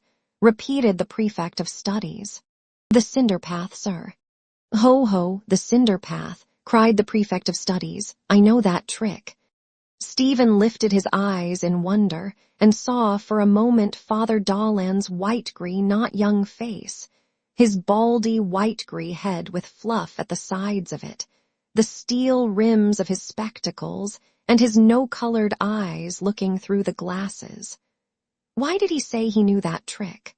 "Lazy, idle little loafer," cried the prefect of studies. "Broke my glasses, an old schoolboy trick. Out with your hand this moment." Stephen closed his eyes and held out in the air his trembling hand with the palm upwards. He felt the prefect of studies touch it for a moment at the fingers to straighten it, and then the swish of the sleeve of the soutane as the pandabat was lifted to strike. A hot, burning, stinging, tingling blow like the loud crack of a broken stick made his trembling hand crumple together like a leaf in the fire, and at the sound, and the pain, scalding tears were driven into his eyes. His whole body was shaking with fright. His arm was shaking, and his crumpled, burning, livid hand shook like a loose leaf in the air. A cry sprang to his lips, a prayer to be let off. But though the tears scalded his eyes and his limbs quivered with pain and fright, he held back the hot tears and the cry that scalded his throat. "Other hand," shouted the prefect of studies. Stephen drew back his maimed and quivering right arm and held out his left hand. The soutane sleeve swished again as the pandabat was lifted, and a loud crashing sound, and a fierce, maddening, tingling, burning pain made his hand shrink together with the palms and fingers in a livid, quivering mass. The scalding water burst forth from his eyes, and burning with shame and agony and fear, he drew back his shaking arm in terror and burst out into a whine of pain. His body shook with a palsy of fright, and in shame and rage, he felt the scalding cry come from his throat, and the scalding tears falling out of his eyes and down his flaming cheeks. "Kneel down," cried the prefect of studies. Stephen knelt down, quickly pressing his beaten hands to his sides. To think of them beaten and swollen with pain all in a moment made him feel so sorry for them, as if they were not his own, but someone else's that he felt sorry for. And as he knelt, calming the last sobs in his throat and feeling the burning, tingling pain pressed into his sides, he thought of the hands which he had held out in the air with the palms up, and of the firm touch of the prefect of studies, when he had steadied the shaking fingers, and of the beaten, swollen, reddened mass of palm and fingers that shook helplessly in the air. "Get at your work, all of you," cried the prefect of studies from the door. "Father Dahlan will be in every day to see if any boy, any lazy, idle little loafer wants flogging. Every day, every day." The door closed behind him. The hushed class continued to copy out the themes. Father Arnall rose from his seat and went among them, helping the boys with gentle words and telling them the mistakes they had made. His voice was very gentle and soft. Then he returned to his seat and said to Fleming and Stephen, "You may return to your places, you too." Fleming and Stephen rose and, walking to their seats, sat down. Stephen, scarlet with shame, opened a book quickly with one weak hand and bent down upon it, his face close to the page. It was unfair and cruel because the doctor had told him not to read without glasses, and he had written home to his father that morning to send him a new pair. And Father Arnall had said that he need not study till the new glasses came. Then to be called a schemer before the class, and to be pandied, when he always got the card for first or second, and was the leader of the Yorkists. How could the prefect of studies know that it was a trick? He felt the touch of the prefect's fingers as they had steadied his hand, and at first he had thought he was going to shake hands with him, because the fingers were soft and firm. But then, in an instant, he had heard the swish of the soutane's sleeve and the crash. It was cruel and unfair to make him kneel in the middle of the class then, and Father Arnall had told them both that they might return to their places without making any difference between them. He listened to Father Arnall's low and gentle voice as he corrected the themes. Perhaps he was sorry now and wanted to be decent, but it was unfair and cruel. The prefect of studies was a priest, but that was cruel and unfair. And his white-gray face and the no-colored eyes behind the steel-rimmed spectacles were cruel-looking, because he had steadied the hand first with his firm, soft fingers, and that was to hit it better and louder. "It's a stinking mean thing. That's what it is," said Fleming in the corridor as the classes were passing out in file to the refectory, "to pandy a fellow for what is not his fault. You really broke your glasses by accident, didn't you?" Nasty Roch asked. Stephen felt his heart filled by Fleming's words and did not answer. "Of course he did," said Fleming. "I wouldn't stand it. I'd go up and tell the rector on him." "Yes," said Cecil Thunder eagerly, "and I saw him lift the panda bat over his shoulder, and he's not allowed to do that." "Did they hurt you much?" Nasty Roch asked. "Very much," Stephen said. "I wouldn't stand it," Fleming repeated, "from Baldyhead or any other Baldyhead. It's a stinking mean low trick, that's what it is. I'd go straight up to the rector and tell him about it after dinner." Yes, do," said Cecil Thunder. "Yes, do." "Yes, go up and tell the rector on him, Alice," said Nasty Roch, "because he said that he'd come in tomorrow again and pandy you." Yes, tell the rector," all said. And there were some fellows out of second of grammar listening, and one of them said, "The Senate and the Roman people declared that Alice had been wrongly punished. It was wrong. It was unfair and cruel. And as he sat in the refectory, he suffered time after time in memory the same humiliation, until he began to wonder whether it might not really be that there was something in his face which made him look like a schemer, and he wished he had a little mirror to see. But there could not be, and it was unjust and cruel and unfair. He could not eat the blackish fish fritters they got on Wednesdays in Lent, and one of his potatoes had the mark of the spade in it. Yes, he would do what the fellows had told him. He would go up and tell the rector that he had been wrongly punished. A thing like that had been done before by somebody in history, by some great person whose head was in the books of history, and the rector would declare that he had been wrongly punished, because the Senate and the Roman people always declared that the men who did that had been wrongly punished. Those were the great men whose names were in Richmal Magnall's questions.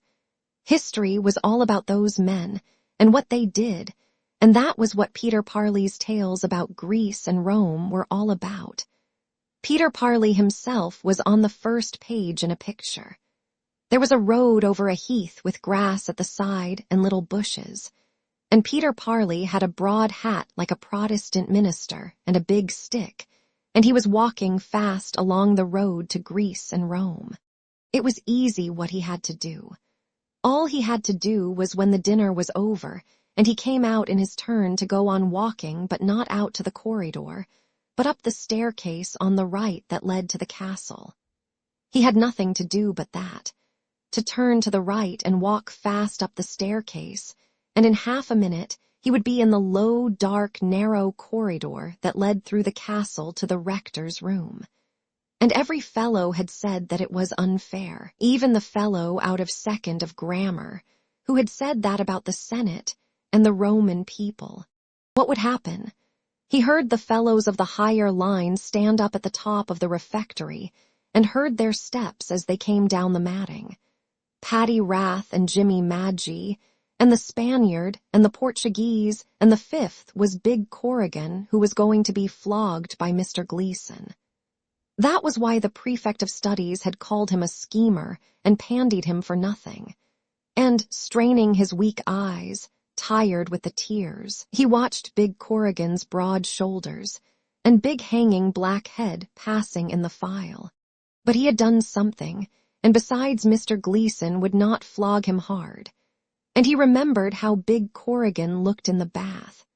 He had skin the same color as the turf-colored bog water in the shallow end of the bath, and when he walked along the side his feet slapped loudly on the wet tiles, and at every step his thighs shook a little because he was fat. The refectory was half empty, and the fellows were still passing out in file. He could go up the staircase because there was never a priest or a prefect outside the refectory door. But he could not go. The rector would side with the prefect of studies and think it was a schoolboy trick, and then the prefect of studies would come in every day the same, only it would be worse because he would be dreadfully waxy at any fellow going up to the rector about him. The fellows had told him to go, but they would not go themselves. They had forgotten all about it. No, it was best to forget all about it, and perhaps the prefect of studies had only said he would come in. No, it was best to hide out of the way because when you were small and young, you could often escape that way. The fellows at his table stood up. He stood up and passed out among them in the file. He had to decide. He was coming near the door. If he went on with the fellows, he could never go up to the rector because he could not leave the playground for that.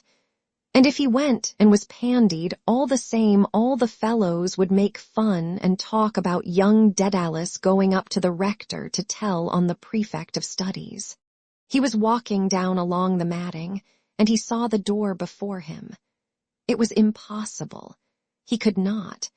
He thought of the baldy head of the prefect of studies with the cruel, no-colored eyes looking at him, and he heard the voice of the prefect of studies asking him twice what his name was.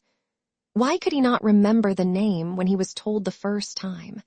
Was he not listening the first time, or was it to make fun out of the name? The great men in the history had names like that, and nobody made fun of them. It was his own name that he should have made fun of if he wanted to make fun.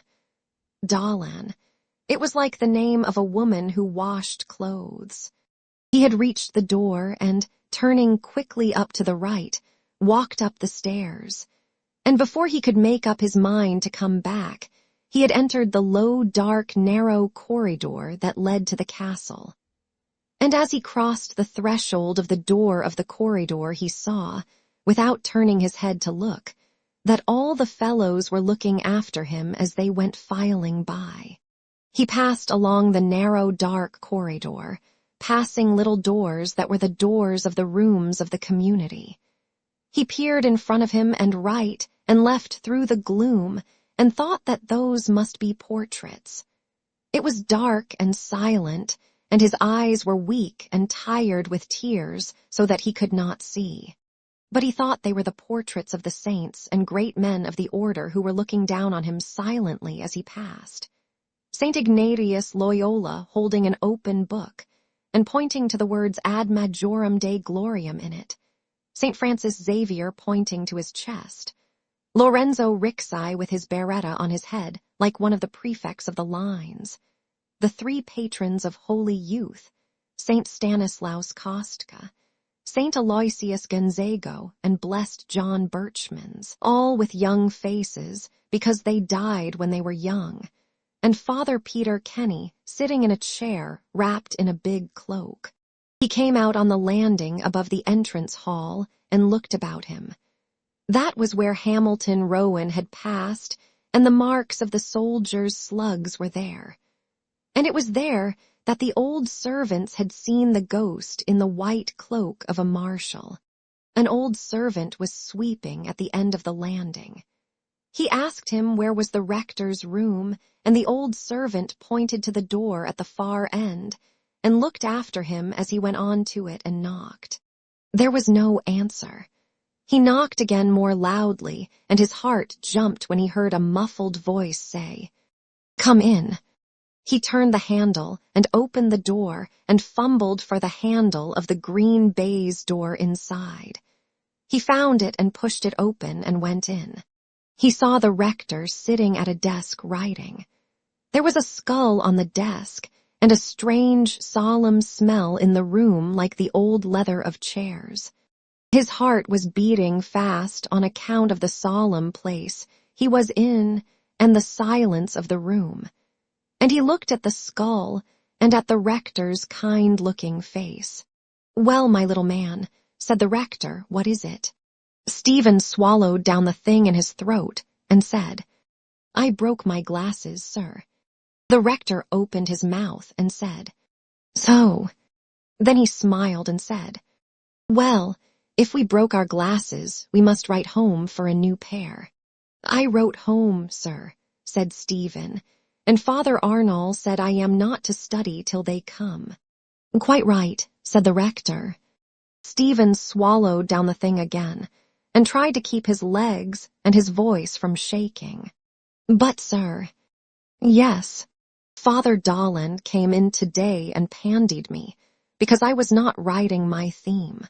The rector looked at him in silence, and he could feel the blood rising to his face and the tears about to rise to his eyes. The rector said, "Your name is Daedalus, isn't it?" "Yes, sir." "And where did you break your glasses?" "On the cinder path, sir. A fellow was coming out of the bicycle house, and I fell and they got broken. I don't know the fellow's name."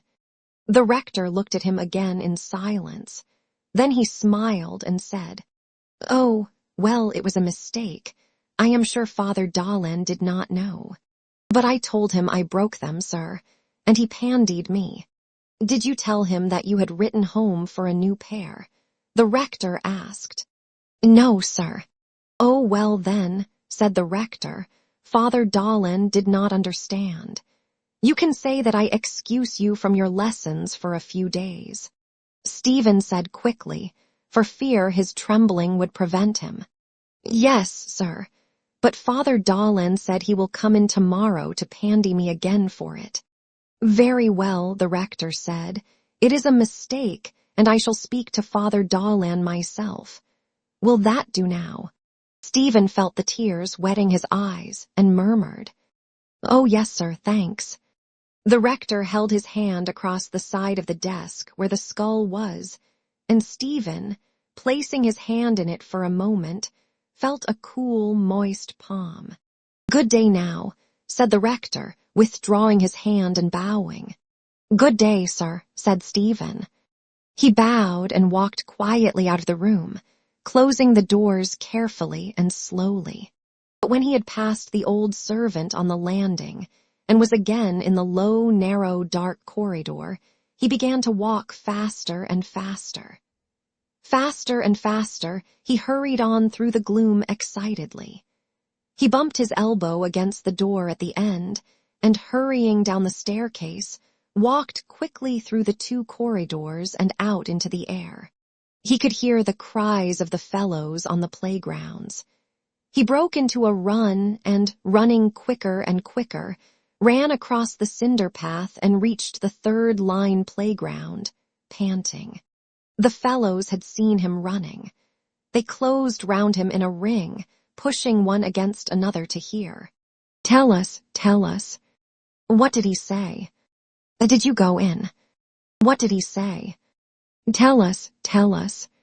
He told them what he had said, and what the rector had said, and when he had told them, all the fellows flung their caps spinning up into the air and cried, "Hurroo!"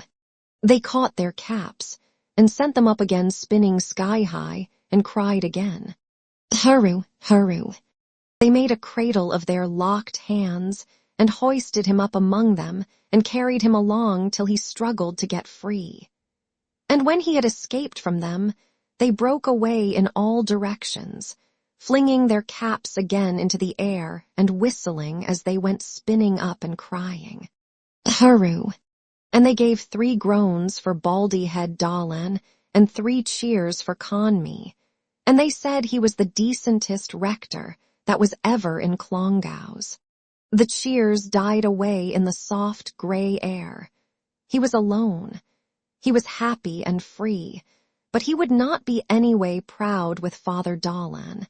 He would be very quiet and obedient, and he wished that he could do something kind for him to show him that he was not proud. The air was soft and gray and mild, and evening was coming. There was the smell of evening in the air, the smell of the fields in the country where they digged up turnips to peel them and eat them when they went out for a walk to Major Barton's. The smell there was in the little wood beyond the pavilion where the gallnuts were. The fellows were practicing long shies and bowling lobs and slow twisters. In the soft, gray silence, he could hear the bump of the balls, and from here and from there through the quiet air the sound of the cricket bats. Pick, pack, pock, puck, like drops of water in a fountain falling softly in the brimming bowl. Chapter 2. Uncle Charles smoked such black twist that at last his nephew suggested to him to enjoy his morning smoke in a little outhouse at the end of the garden. "Very good, Simon. All serene, Simon," said the old man tranquilly. "Anywhere you like. The outhouse will do me nicely. It will be more salubrious." "Damn me," said Mr. Dedalus frankly, "if I know how you can smoke such villainous, awful tobacco. It's like gunpowder, by God." "It's very nice, Simon," replied the old man. "Very cool and mollifying." Every morning, therefore, Uncle Charles repaired to his outhouse, but not before he had greased and brushed scrupulously his back hair and brushed and put on his tall hat. While he smoked, the brim of his tall hat and the bowl of his pipe were just visible beyond the jambs of the outhouse door. His arbor, as he called the reeking outhouse which he shared with the cat and the garden tools, served him also as a sounding box, and every morning he hummed contentedly one of his favorite songs. "Oh, twine me a bower o'er blue eyes and golden hair o'er the groves of Blarney," while the gray and blue coils of smoke rose slowly from his pipe and vanished in the pure air. During the first part of the summer in Black Rock, Uncle Charles was Stephen's constant companion. Uncle Charles was a hale old man with a well-tanned skin, rugged features, and white side whiskers. On weekdays, he did messages between the house in Carrisford Avenue and those shops in the main street of the town with which the family dealt. Stephen was glad to go with him on these errands, for Uncle Charles helped him very liberally to handfuls of whatever was exposed in open boxes and barrels outside the counter. He would seize a handful of grapes and sawdust or 3 or 4 American apples and thrust them generously into his grandnephew's hand, while the shopman smiled uneasily. And on Stephen's feigning reluctance to take them, he would frown and say, "Take them, sir. Do you hear me, sir? They're good for your bowels." When the order list had been booked, the two would go on to the park where an old friend of Stephen's father, Mike Flynn, would be found seated on a bench, waiting for them. Then would begin Stephen's run round the park. Mike Flynn would stand at the gate near the railway station, watch in hand, while Stephen ran round the track in the style Mike Flynn favored, his head high lifted, his knees well lifted, and his hands held straight down by his sides. When the morning practice was over, the trainer would make his comments, and sometimes illustrate them by shuffling along for a yard or so comically in an old pair of blue canvas shoes. A small ring of wonder-struck children and nursemaids would gather to watch him and linger even when he and Uncle Charles had sat down again and were talking athletics and politics. Though he had heard his father say that Mike Flynn had put some of the best runners of modern times through his hands, Stephen often glanced at his trainer's flabby, stubble-covered face, as it bent over the long, stained fingers through which he rolled his cigarette, and with pity at the mild, lusterless blue eyes, which would look up suddenly from the task and gaze vaguely into the blue distance, while the long, swollen fingers ceased their rolling and grains and fibers of tobacco fell back into the pouch.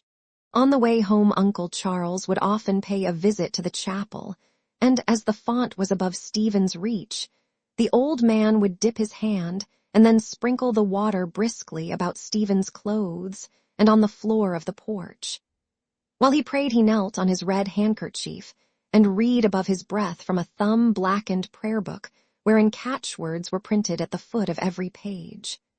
Stephen knelt at his side, respecting, though he did not share, his piety. He often wondered what his granduncle prayed for so seriously.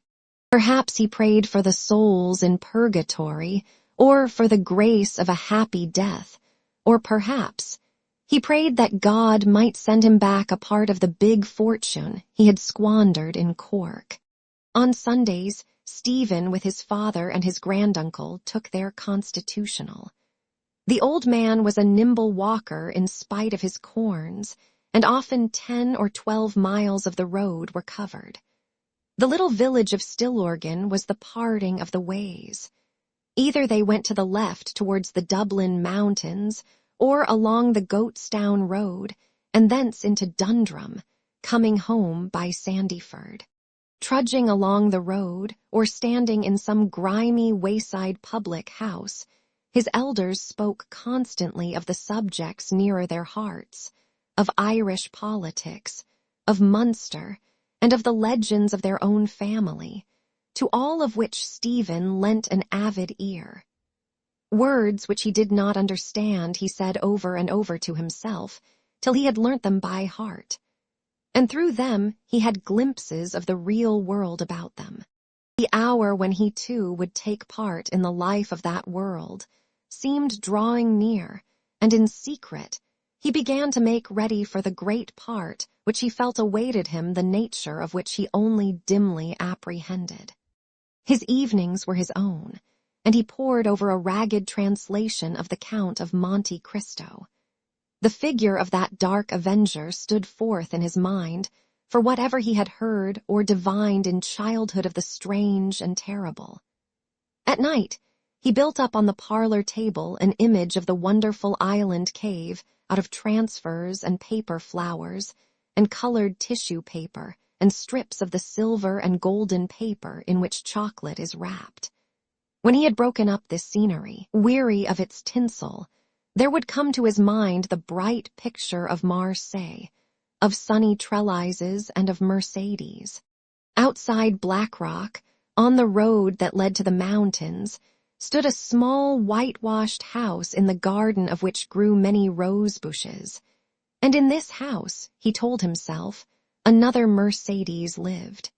Both on the outward and on the homeward journey, he measured distance by this landmark, and in his imagination, he lived through a long train of adventures, marvelous as those in the book itself, towards the close of which there appeared an image of himself, grown older and sadder, standing in a moonlit garden with Mercedes, who had so many years before slighted his love, and with a sadly proud gesture of refusal, saying, "Madam, I never eat muscatel grapes." He became the ally of a boy named Aubrey Mills, and founded with him a gang of adventurers in the avenue. Aubrey carried a whistle dangling from his buttonhole and a bicycle lamp attached to his belt, while the others had short sticks thrust dagger-wise through theirs. Stephen, who had read of Napoleon's plain style of dress, chose to remain unadorned, and thereby heightened for himself the pleasure of taking counsel with his lieutenant before giving orders.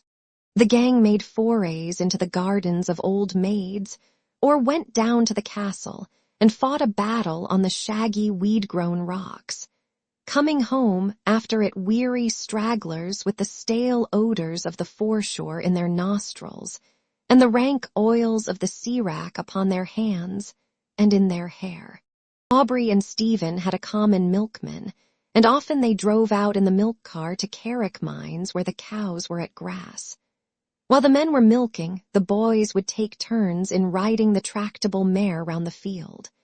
But when autumn came, the cows were driven home from the grass, And the first sight of the filthy cowyard at Stradbrook, with its foul, green puddles and clots of liquid dung and steaming bran troughs, sickened Stephen's heart. The cattle, which had seemed so beautiful in the country on sunny days, revolted him, and he could not even look at the milk they yielded.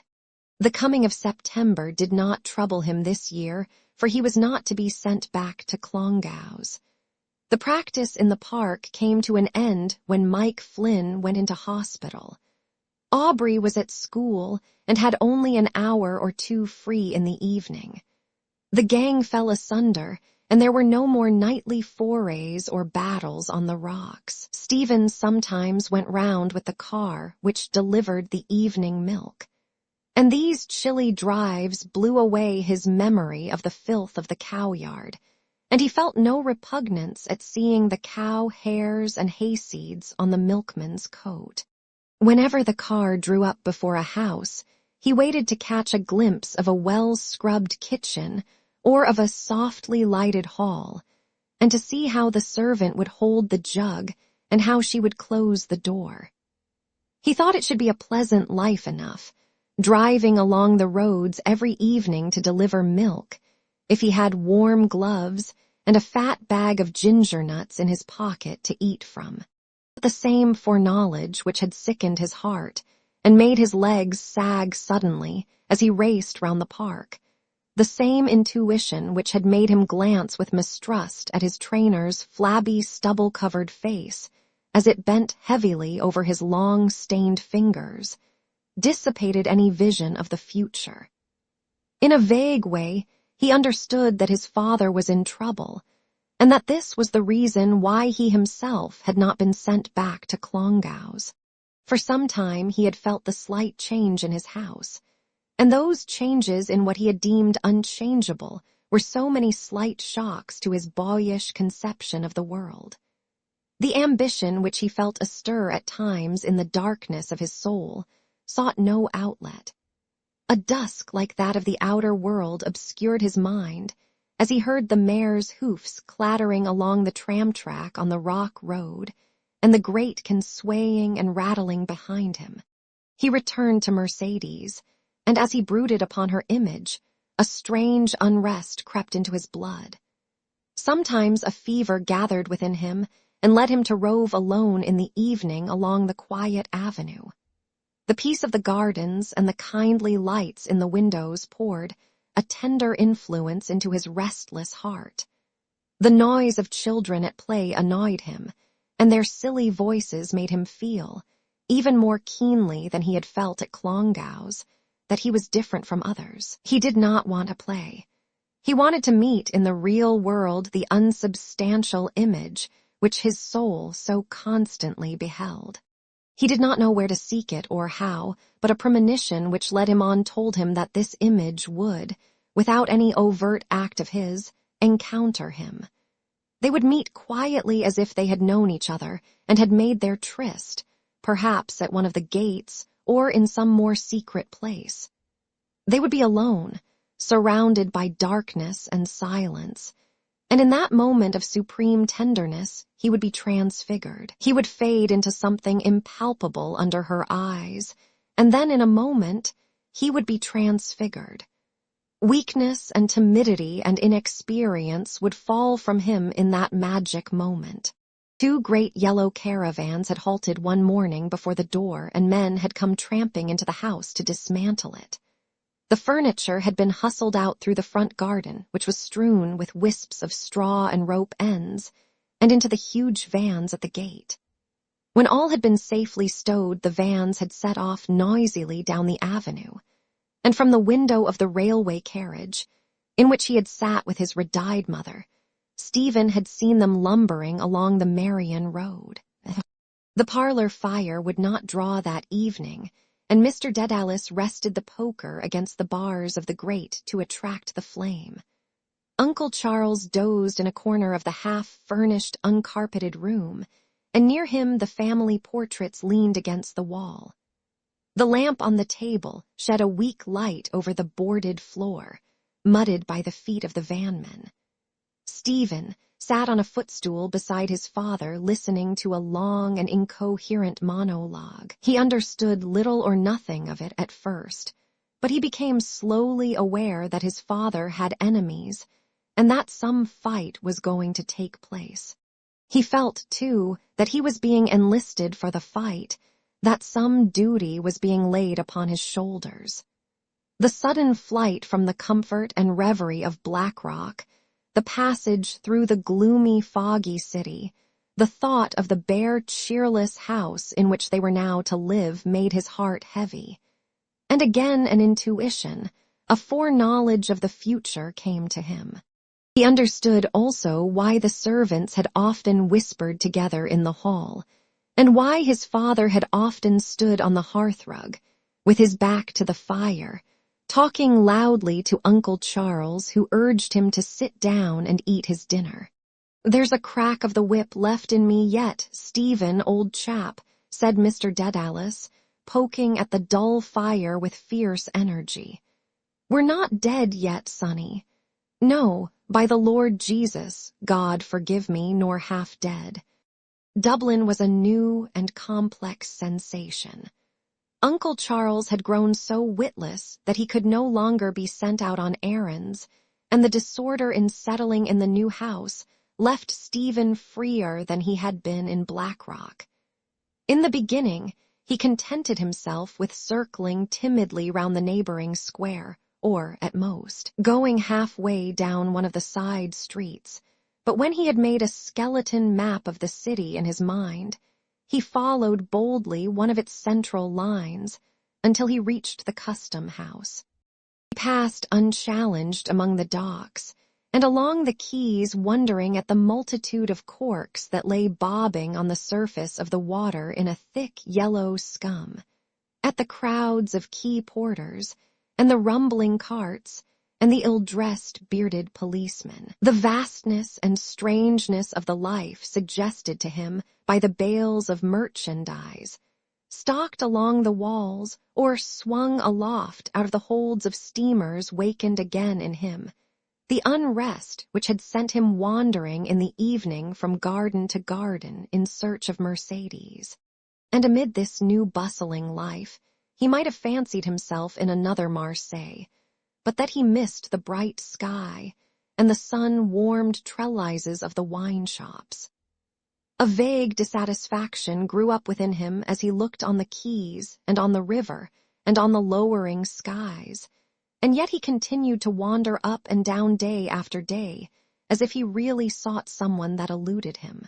He went once or twice with his mother to visit their relatives, and though they passed a jovial array of shops lit up and adorned for Christmas, his mood of embittered silence did not leave him. The causes of his embitterment were many, remote, and near. He was angry with himself for being young and the prey of restless, foolish impulses, angry also with the change of fortune, which was reshaping the world about him into a vision of squalor and insincerity. Yet his anger lent nothing to the vision. He chronicled with patience what he saw, detaching himself from it and tasting its mortifying flavor in secret. He was sitting on the backless chair in his aunt's kitchen. A lamp with a reflector hung on the japanned wall of the fireplace, and by its light his aunt was reading the evening paper that lay on her knees. She looked a long time at a smiling picture that was set in it and said musingly, "The beautiful Mabel Hunter." A ringleted girl stood on tiptoe to peer at the picture and said softly, "What is she in, Mud?" "In a pantomime, love." The child leaned her ringleted head against her mother's sleeve, gazing on the picture, and murmured as if fascinated, "The beautiful Mabel Hunter." As if fascinated, her eyes rested long upon those demurely taunting eyes, and she murmured devotedly, "Isn't she an exquisite creature?" And the boy who came in from the street, stamping crookedly under his stone of coal, heard her words. He dropped his load promptly on the floor and hurried to her side to see. He mauled the edges of the paper with his reddened and blackened hands, shouldering her aside and complaining that he could not see. He was sitting in the narrow breakfast room high up in the old dark-windowed house. The firelight flickered on the wall, and beyond the window a spectral dusk was gathering upon the river. Before the fire an old woman was busy making tea, and, as she bustled at the task, she told in a low voice of what the priest and the doctor had said. She told too of certain changes they had seen in her of late, and of her odd ways and sayings. He sat listening to the words, and following the ways of adventure that lay open in the coals, arches and vaults and winding galleries and jagged caverns. Suddenly he became aware of something in the doorway. A skull appeared suspended in the gloom of the doorway. A feeble creature like a monkey was there, drawn thither by the sound of voices at the fire. A whining voice came from the door asking, "Is that Josephine?" The old bustling woman answered cheerily from the fireplace, "No, Ellen, it's Stephen." Oh, good evening, Stephen." He answered the greeting, and saw a silly smile break over the face in the doorway. "Do you want anything, Ellen?" asked the old woman at the fire. But she did not answer the question and said, "I thought it was Josephine. I thought you were Josephine, Stephen." And, repeating this several times, she fell to laughing feebly. He was sitting in the midst of a children's party at Harold's Cross. His silent, watchful manner had grown upon him, and he took little part in the games. The children, wearing the spoils of their crackers, danced and romped noisily, and though he tried to share their merriment, he felt himself a gloomy figure amid the gay cocked hats and sunbonnets. But when he had sung his song and withdrawn into a snug corner of the room, he began to taste the joy of his loneliness. The mirth, which in the beginning of the evening had seemed to him false and trivial, was like a soothing air to him, passing gaily by his senses, hiding from other eyes the feverish agitation of his blood while through the circling of the dancers and amid the music, and laughter her glance traveled to his corner, flattering, taunting, searching, exciting his heart. In the hall the children who had stayed latest were putting on their things. The party was over.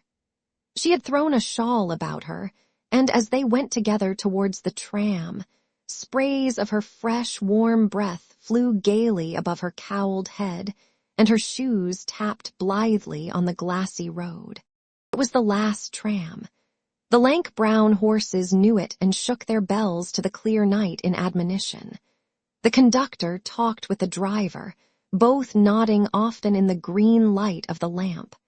On the empty seats of the tram were scattered a few colored tickets. No sound of footsteps came up or down the road. No sound broke the peace of the night save when the lank brown horses rubbed their noses together and shook their bells. They seemed to listen, he on the upper step and she on the lower. She came up to his step many times and went down to hers again between their phrases, and once or twice stood close beside him for some moments on the upper step, forgetting to go down, and then went down. His heart danced upon her movements like a cork upon a tide. He heard what her eyes said to him from beneath their cowl and knew that in some dim past, whether in life or reverie, he had heard their tale before. He saw her urge her vanities, her fine dress and sash and long black stockings, and knew that he had yielded to them 1,000 times. Yet a voice within him spoke above the noise of his dancing heart, asking him would he take her gift to which he had only to stretch out his hand.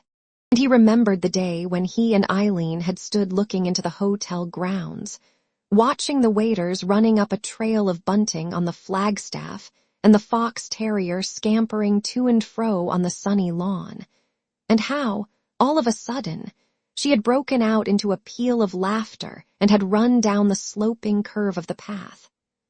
Now, as then, he stood listlessly in his place, seemingly a tranquil watcher of the scene before him.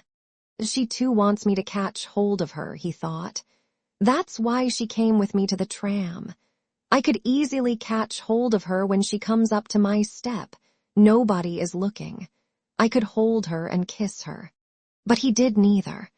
And when he was sitting alone in the deserted tram, he tore his ticket into shreds and stared gloomily at the corrugated footboard. The next day he sat at his table in the bare upper room for many hours.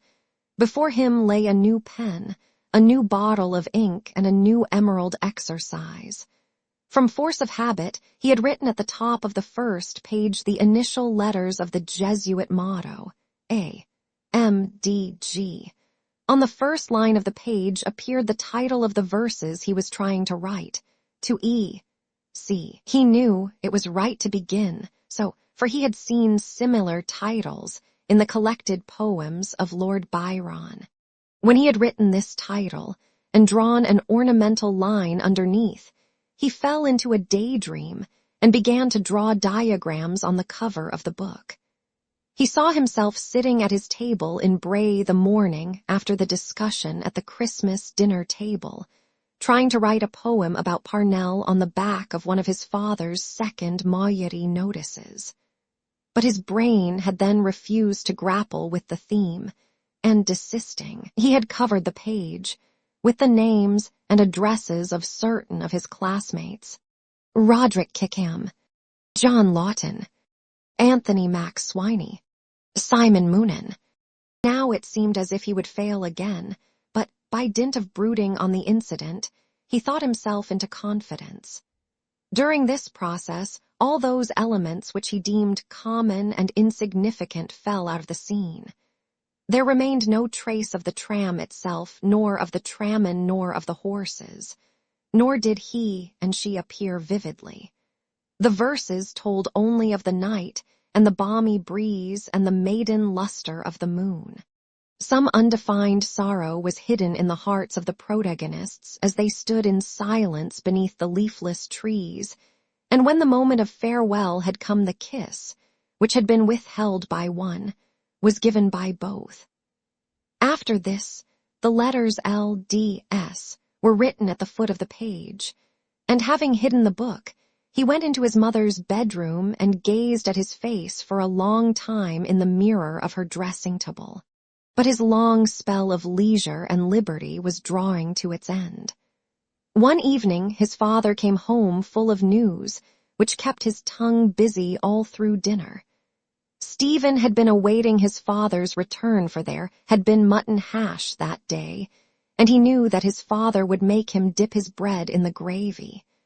But he did not relish the hash, for the mention of clongows had coated his palate with a scum of disgust. "I walked bang into him," said Mr. Dedalus for the fourth time, "just at the corner of the square." "Then I suppose," said Mrs. Dedalus, "he will be able to arrange it. I mean about Belvedere." "Of course he will," said Mr. Dedalus. "Don't I tell you he's provincial of the order now? I never liked the idea of sending him to the Christian Brothers myself," said Mrs. Dedalus. "Christian Brothers be damned," said Mr. Dedalus. "Is it with Patty Stink and Mickey Mudd? No, let him stick to the Jesuits in God's name, since he began with them. They'll be of service to him in after years. Those are the fellows that can get you a position. And they're a very rich order, aren't they, Simon?" "Rather, they live well, I tell you. You saw their table at Clongowes, fed up, by God, like gamecocks." Mr. Dedalus pushed his plate over to Stephen and bade him finish what was on it. "Now then, Stephen," he said, "you must put your shoulder to the wheel, old chap. You've had a fine, long holiday." "Oh, I'm sure he'll work very hard now," said Mrs. Dedalus, "especially when he has Morris with him." "Oh, holy Paul, I forgot about Morris," said Mr. Dedalus. "Here, Morris, come here, you thick-headed ruffian. Do you know I'm going to send you to a college where they'll teach you to spell C, A, T, cat, and I'll buy you a nice little penny handkerchief to keep your nose dry. Won't that be grand fun?" Morris grinned at his father and then at his brother. Mr. Dedalus screwed his glass into his eye and stared hard at both his sons. Stephen mumbled his bread without answering his father's gaze. "By the by," said Mr. Dedalus at length, "the rector, or provincial rather, was telling me that story about you and Father Dolan. You're an impudent thief," he said. "Oh, he didn't, Simon." "Not he," said Mr. Dedalus, "but he gave me a great account of the whole affair. We were chatting, you know, and one word borrowed another. And by the way, who do you think he told me will get that job in the corporation? But I'll tell you that after. Well, as I was saying, we were chatting away quite friendly, and he asked me did our friend here wear glasses still, and then he told me the whole story." "And was he annoyed, Simon?" "Annoyed? Not he, manly little chap," he said. Mr. Dedalus imitated the mincing nasal tone of the provincial. "Father Dolan and I, when I told them all at dinner about it, Father Dolan and I had a great laugh over it. 'You better mind yourself, Father Dolan,' said I, 'or young Dedalus will send you up for twice 9. We had a famous laugh together over it. Ha, ha, ha." Mr. Dedalus turned to his wife and interjected in his natural voice. "Shows you the spirit in which they take the boys there. Oh, a Jesuit for your life, for diplomacy." He reassumed the provincial's voice and repeated, "I told them all at dinner about it, and Father Dolan and I, and all of us, we had a hearty laugh together over it. Ha, ha, ha." The night of the Whitsuntide play had come, and Stephen, from the window of the dressing-room, looked out on the small grass plot across which lines of Chinese lanterns were stretched. He watched the visitors come down the steps from the house and pass into the theater. Stewards in evening dress, old Belvederians, loitered in groups about the entrance to the theater and ushered in the visitors with ceremony. Under the sudden glow of a lantern, he could recognize the smiling face of a priest. The blessed sacrament had been removed from the tabernacle, and the first benches had been driven back so as to leave the dais of the altar and the space before it free. Against the walls stood companies of barbells and Indian clubs. The dumbbells were piled in one corner, and in the midst of countless hillocks of gymnasium shoes and sweaters and singlets in untidy brown parcels, there stood the stout leather-jacketed vaulting horse, waiting its turn to be carried up on the stage, and set in the middle of the winning team at the end of the gymnastic display. Stephen, though in deference to his reputation for essay writing he had been elected secretary to the gymnasium, had had no part in the first section of the program, but in the play which formed the second section he had the chief part, that of a farcical pedagogue. He had been cast for it on account of his stature and grave manners, for he was now at the end of his second year at Belvedere, and in number 2. A score of the younger boys in white knickers and singlets came pattering down from the stage, through the vestry and into the chapel. The vestry and chapel were peopled with eager masters and boys. The plump, bald sergeant major was testing with his foot the springboard of the vaulting horse. The lean young man in a long overcoat, who was to give a special display of intricate clubs swinging, stood near watching with interest, his silver-coated clubs peeping out of his deep side pockets. The hollow rattle of the wooden dumbbells was heard as another team made ready to go up on the stage, and in another moment the excited prefect was hustling the boys through the vestry like a flock of geese, flapping the wings of his soutane nervously and crying to the laggards to make haste. A little troop of Neapolitan peasants were practicing their steps at the end of the chapel, some circling their arms above their heads, some swaying their baskets of paper violets and curtsying. In a dark corner of the chapel at the gospel side of the altar, a stout old lady knelt amid her copious black skirts. when she stood up a pink-dressed figure, wearing a curly golden wig and an old-fashioned straw sunbonnet, with black penciled eyebrows and cheeks delicately rouged and powdered, was discovered. A low murmur of curiosity ran round the chapel at the discovery of this girlish figure. One of the prefects, smiling and nodding his head, approached the dark corner and, having bowed to the stout old lady, said pleasantly, "Is this a beautiful young lady, or a doll that you have here, Mrs. Talon?" Then, bending down to peer at the smiling, painted face under the leaf of the bonnet, he exclaimed, "No, upon my word I believe it's little Birdie Talon after all." Stephen at his post by the window heard the old lady and the priest laugh together, and heard the boys' murmurs of admiration behind him, as they passed forward to see the little boy who had to dance the sunbonnet dance by himself. A movement of impatience escaped him. He let the edge of the blind fall, and stepping down from the bench on which he had been standing, walked out of the chapel. He passed out of the schoolhouse and halted under the shed that flanked the garden. From the theater opposite came the muffled noise of the audience and sudden brazen clashes of the soldiers' band. The light spread upwards from the glass roof, making the theater seem a festive ark, anchored among the hulks of houses, her frail cables of lanterns looping her to her moorings. A side door of the theater opened suddenly, and a shaft of light flew across the grass plots. A sudden burst of music issued from the ark, the prelude of a waltz, and when the side door closed again, the listener could hear the faint rhythm of the music. The sentiment of the opening bars, their languor and supple movement, evoked the incommunicable emotion which had been the cause of all his day's unrest, and of his impatient movement of a moment before. His unrest issued from him like a wave of sound, and on the tide of flowing music the ark was journeying, trailing her cables of lanterns in her wake. Then a noise like dwarf artillery broke the movement. It was the clapping that greeted the entry of the dumbbell team on the stage. At the far end of the shed near the street, a speck of pink light showed in the darkness, and as he walked towards it, he became aware of a faint aromatic odor.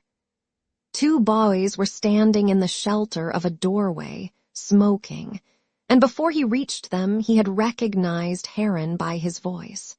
"Here comes the noble Daedalus," cried a high, throaty voice. "Welcome to our trusty friend." This welcome ended in a soft peal of mirthless laughter as Heron salaamed, and then began to poke the ground with his cane. "Here I am," said Stephen, halting and glancing from Heron to his friend. The latter was a stranger to him, but in the darkness, by the aid of the glowing cigarette tips, he could make out a pale, dandyish face over which a smile was traveling slowly, a tall, overcoated figure, and a hard hat. Heron did not trouble himself about an introduction, but said instead, "I was just telling my friend Wally's what a lark it would be tonight if you took off the rector in the part of the schoolmaster. It would be a ripping good joke." Heron made a poor attempt to imitate for his friend Wally's the rector's pedantic bass, and then, laughing at his failure, asked Stephen to do it. "Go on, Daedalus," he urged. "You can take him off rippingly. He that will not hear the churcha, let him be to Thea as the Heathena and the publicana." The imitation was prevented by a mild expression of anger from Wally's, in whose mouthpiece the cigarette had become too tightly wedged. "Damn this blankety-blank holder," he said, taking it from his mouth and smiling and frowning upon it tolerantly. "It's always getting stuck like that. Do you use a holder?" "I don't smoke," answered Stephen. "No," said Heron, "Daedalus is a model youth. He doesn't smoke, and he doesn't go to bazaars, and he doesn't flirt, and he doesn't damn anything or damn all." Stephen shook his head and smiled in his rival's flushed and mobile face, beaked like a bird's. He had often thought it strange that Vincent Heron had a bird's face as well as a bird's name. A shock of pale hair lay on the forehead like a ruffled crest. The forehead was narrow and bony, and a thin, hooked nose stood out between the close-set, prominent eyes which were light and inexpressive. The rivals were school friends. They sat together in class, knelt together in the chapel, talked together after beads over their lunches. As the fellows in number 1 were undistinguished dullards, Stephen and Heron had been during the year the virtual heads of the school. It was they who went up to the rector together to ask for a free day or to get a fellow off. "Oh, by the way," said Heron suddenly, "I saw your governor going in." The smile waned on Stephen's face. Any allusion made to his father by a fellow or by a master put his calm to rout in a moment. He waited in timorous silence to hear what Heron might say next. Heron, however, nudged him expressively with his elbow and said, "You're a sly dog." "Why so?" said Stephen. "You'd think butter wouldn't melt in your mouth," said Heron. "But I'm afraid you're a sly dog." "Might I ask you what you are talking about?" said Stephen urbanely. "Indeed you might," answered Heron.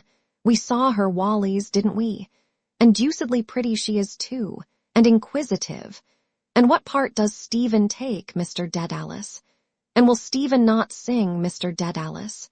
Your governor was staring at her through that eyeglass of his for all he was worth, so that I think the old man has found you out too. I wouldn't care a bit, by Jove. She's ripping, isn't she, Wally's?" "Not half bad," answered Wally's quietly as he placed his holder once more in a corner of his mouth. A shaft of momentary anger flew through Stephen's mind at these indelicate allusions in the hearing of a stranger. For him, there was nothing amusing in a girl's interest and regard. All day he had thought of nothing but their leave-taking on the steps of the tram at Harold's Cross, the stream of moody emotions it had made to course through him, and the poem he had written about it. All day he had imagined a new meeting with her, for he knew that she was to come to the play. The old restless moodiness had again filled his breast as it had done on the night of the party, but had not found an outlet in verse. The growth and knowledge of 2 years of boyhood stood between then and now, forbidding such an outlet. And all day the stream of gloomy tenderness within him had started forth and returned upon itself in dark courses and eddies, wearying him in the end, until the pleasantry of the prefect and the painted little boy had drawn from him a movement of impatience.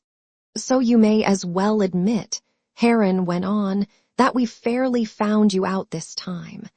You can't play the saint on me any more, that's one sure 5. A soft peal of mirthless laughter escaped from his lips, and bending down as before, he struck Stephen lightly across the calf of the leg with his cane, as if in jesting reproof.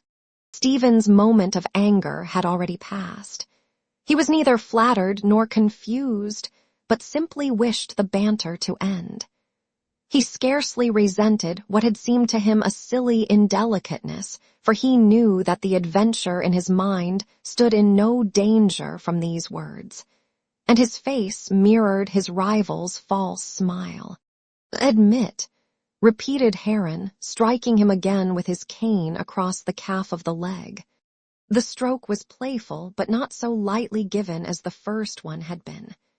Stephen felt the skin tingle and glow slightly and almost painlessly, and bowing submissively, as if to meet his companion's jesting mood, began to recite the Confider.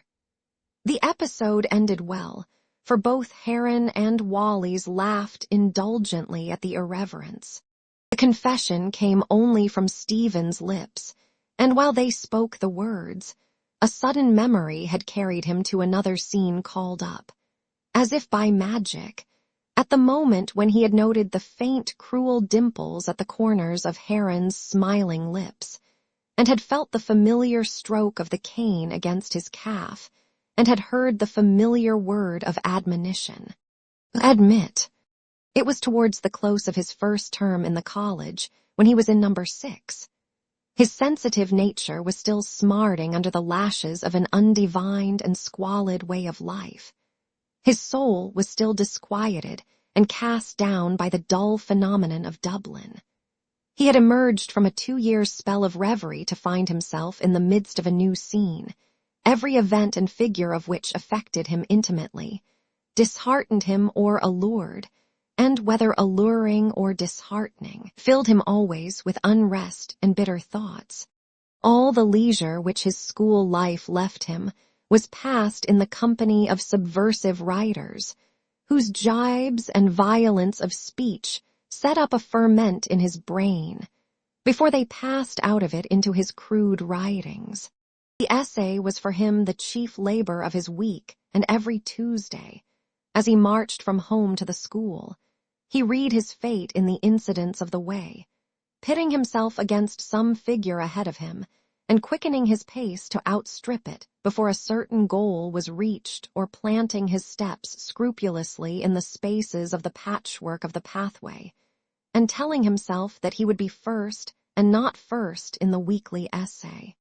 On a certain Tuesday the course of his triumphs was rudely broken. Mr. Tate, the English master, pointed his finger at him and said bluntly, "This fellow has heresy in his essay." A hush fell on the class. Mr. Tate did not break it, but dug with his hand between his thighs, while his heavily starched linen creaked about his neck and wrists. Stephen did not look up. It was a raw spring morning, and his eyes were still smarting and weak.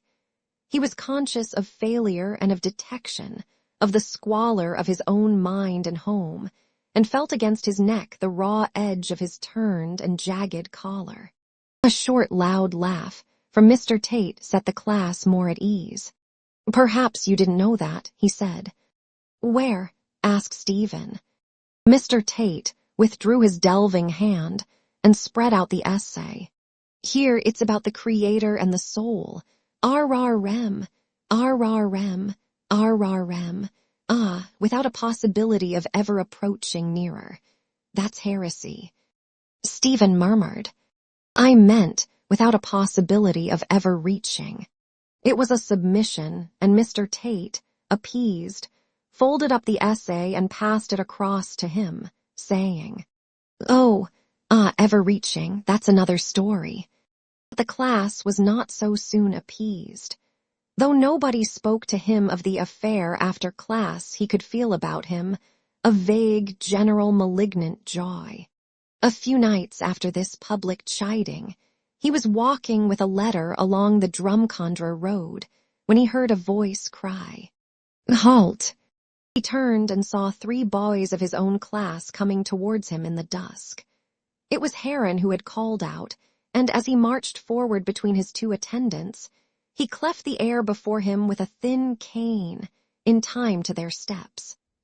Boland, his friend, marched beside him, a large grin on his face, while Nash came on a few steps behind, blowing from the pace and wagging his great red head. As soon as the boys had turned into Clonliffe Road together, they began to speak about books and writers, saying what books they were reading and how many books there were in their father's bookcases at home. Stephen listened to them in some wonderment, for Boland was the dunce and Nash the idler of the class. In fact, after some talk about their favorite writers, Nash declared for Captain Marryat, who, he said, was the greatest writer. "Fudge," said Heron, "ask Dedalus. Who is the greatest writer, Dedalus?" Stephen noted the mockery in the question and said, "Of prose, do you mean?" "Yes. Newman, I think." "Is it Cardinal Newman?" asked Boland. "Yes," answered Stephen. The grin broadened on Nash's freckled face as he turned to Stephen and said, "And do you like Cardinal Newman, Dedalus?" "Oh, many say that Newman has the best prose style." Heron said to the other two in explanation. "Of course he's not a poet." "And who is the best poet, Heron?" asked Boland. "Lord Tennyson, of course," answered Heron. "Oh, yes, Lord Tennyson," said Nash. "We have all his poetry at home in a book." At this, Stephen forgot the silent vows he had been making and burst out. "Tennyson a poet? Why, he's only a rhymester." "Oh, get out," said Heron. "Everyone knows that Tennyson is the greatest poet." "And who do you think is the greatest poet?" asked Boland, nudging his neighbor. "Byron, of course," answered Stephen. Heron gave the lead, and all three joined in a scornful laugh. "What are you laughing at?" asked Stephen. "You," said Heron. "Byron the greatest poet. He's only a poet for uneducated people." "He must be a fine poet," said Boland. "You may keep your mouth shut," said Stephen, turning on him boldly. "All you know about poetry is what you wrote up on the slates in the yard, and were going to be sent to the loft for." Boland, in fact, was said to have written on the slates in the yard a couplet about a classmate of his, who often rode home from the college on a pony. As Tyson was riding into Jerusalem, he fell and hurt his Alec Cafuzelum. This thrust put the two lieutenants to silence, but Heron went on. "In any case, Byron was a heretic, and immoral too." "I don't care what he was," cried Stephen hotly. "You don't care whether he was a heretic or not," said Nash. "What do you know about it?" shouted Stephen. "You never read a line of anything in your life except a trans or Boland either." "I know that Byron was a bad man," said Boland. "Here, catch hold of this heretic," Heron called out.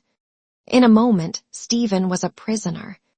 "Tate made you buck up the other day," Heron went on, "about the heresy in your essay." "I'll tell him tomorrow," said Boland. "Will you?" said Stephen. "You'd be afraid to open your lips." "Afraid?" "Aye, afraid of your life."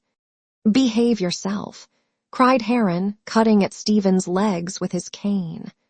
It was the signal for their onset. Nash pinioned his arms behind while Boland seized a long cabbage stump which was lying in the gutter. Struggling and kicking under the cuts of the cane and the blows of the knotty stump, Stephen was borne back against a barbed wire fence. "Admit that Byron was no good." "No." "Admit." "No." "Admit." "No, no." At last, after a fury of plunges, he wrenched himself free. His tormentors set off towards Jones's Road, laughing and jeering at him, while he, half blinded with tears, stumbled on, clenching his fists madly and sobbing. While he was still repeating the confiter amid the indulgent laughter of his hearers, and while the scenes of that malignant episode were still passing sharply and swiftly before his mind, he wondered why he bore no malice now to those who had tormented him. He had not forgotten a whit of their cowardice and cruelty, but the memory of it called forth no anger from him. All the descriptions of fierce love and hatred which he had met in books had seemed to him therefore unreal. Even that night, as he stumbled homewards along Jones's Road, he had felt that some power was divesting him of that sudden-woven anger as easily as a fruit is divested of its soft, ripe peel. He remained standing with his two companions at the end of the shed, listening idly to their talk or to the bursts of applause in the theater. She was sitting there among the others, perhaps waiting for him to appear. He tried to recall her appearance, but could not. He could remember only that she had worn a shawl about her head like a cowl, and that her dark eyes had invited and unnerved him. He wondered had he been in her thoughts as she had been in his. Then, in the dark and unseen by the other two, he rested the tips of the fingers of one hand upon the palm of the other hand, scarcely touching it lightly. But the pressure of her fingers had been lighter and steadier, and suddenly the memory of their touch traversed his brain and body like an invisible wave. A boy came towards them, running along under the shed. He was excited and breathless. "Oh, Daedalus," he cried, "Doyle is in a great bake about you. You're to go in at once and get dressed for the play. Hurry up, you better." "He's coming now," said Heron to the messenger with a haughty drawl, "when he wants to." The boy turned to Heron and repeated, "But Doyle is in an awful bake. Will you tell Doyle with my best compliments that I damned his eyes?" answered Heron. "Well, I must go now," said Stephen, who cared little for such points of honor. "I wouldn't," said Heron. "Damn me if I would. That's no way to send for one of the senior boys. In a bake, indeed. I think it's quite enough that you're taking a part in his bally old play." This spirit of quarrelsome comradeship which he had observed lately in his rival had not seduced Stephen from his habits of quiet obedience. He mistrusted the turbulence and doubted the sincerity of such comradeship, which seemed to him a sorry anticipation of manhood. The question of honor here raised was, like all such questions, trivial to him, while his mind had been pursuing its intangible phantoms, and turning in irresolution from such pursuit he had heard about him the constant voices of his father and of his masters, urging him to be a gentleman above all things, and urging him to be a good Catholic above all things. These voices had now come to be hollow-sounding in his ears. When the gymnasium had been opened, he had heard another voice urging him to be strong and manly and healthy, and when the movement towards national revival had begun to be felt in the college, yet another voice had bidden him be true to his country and help to raise up her language and tradition.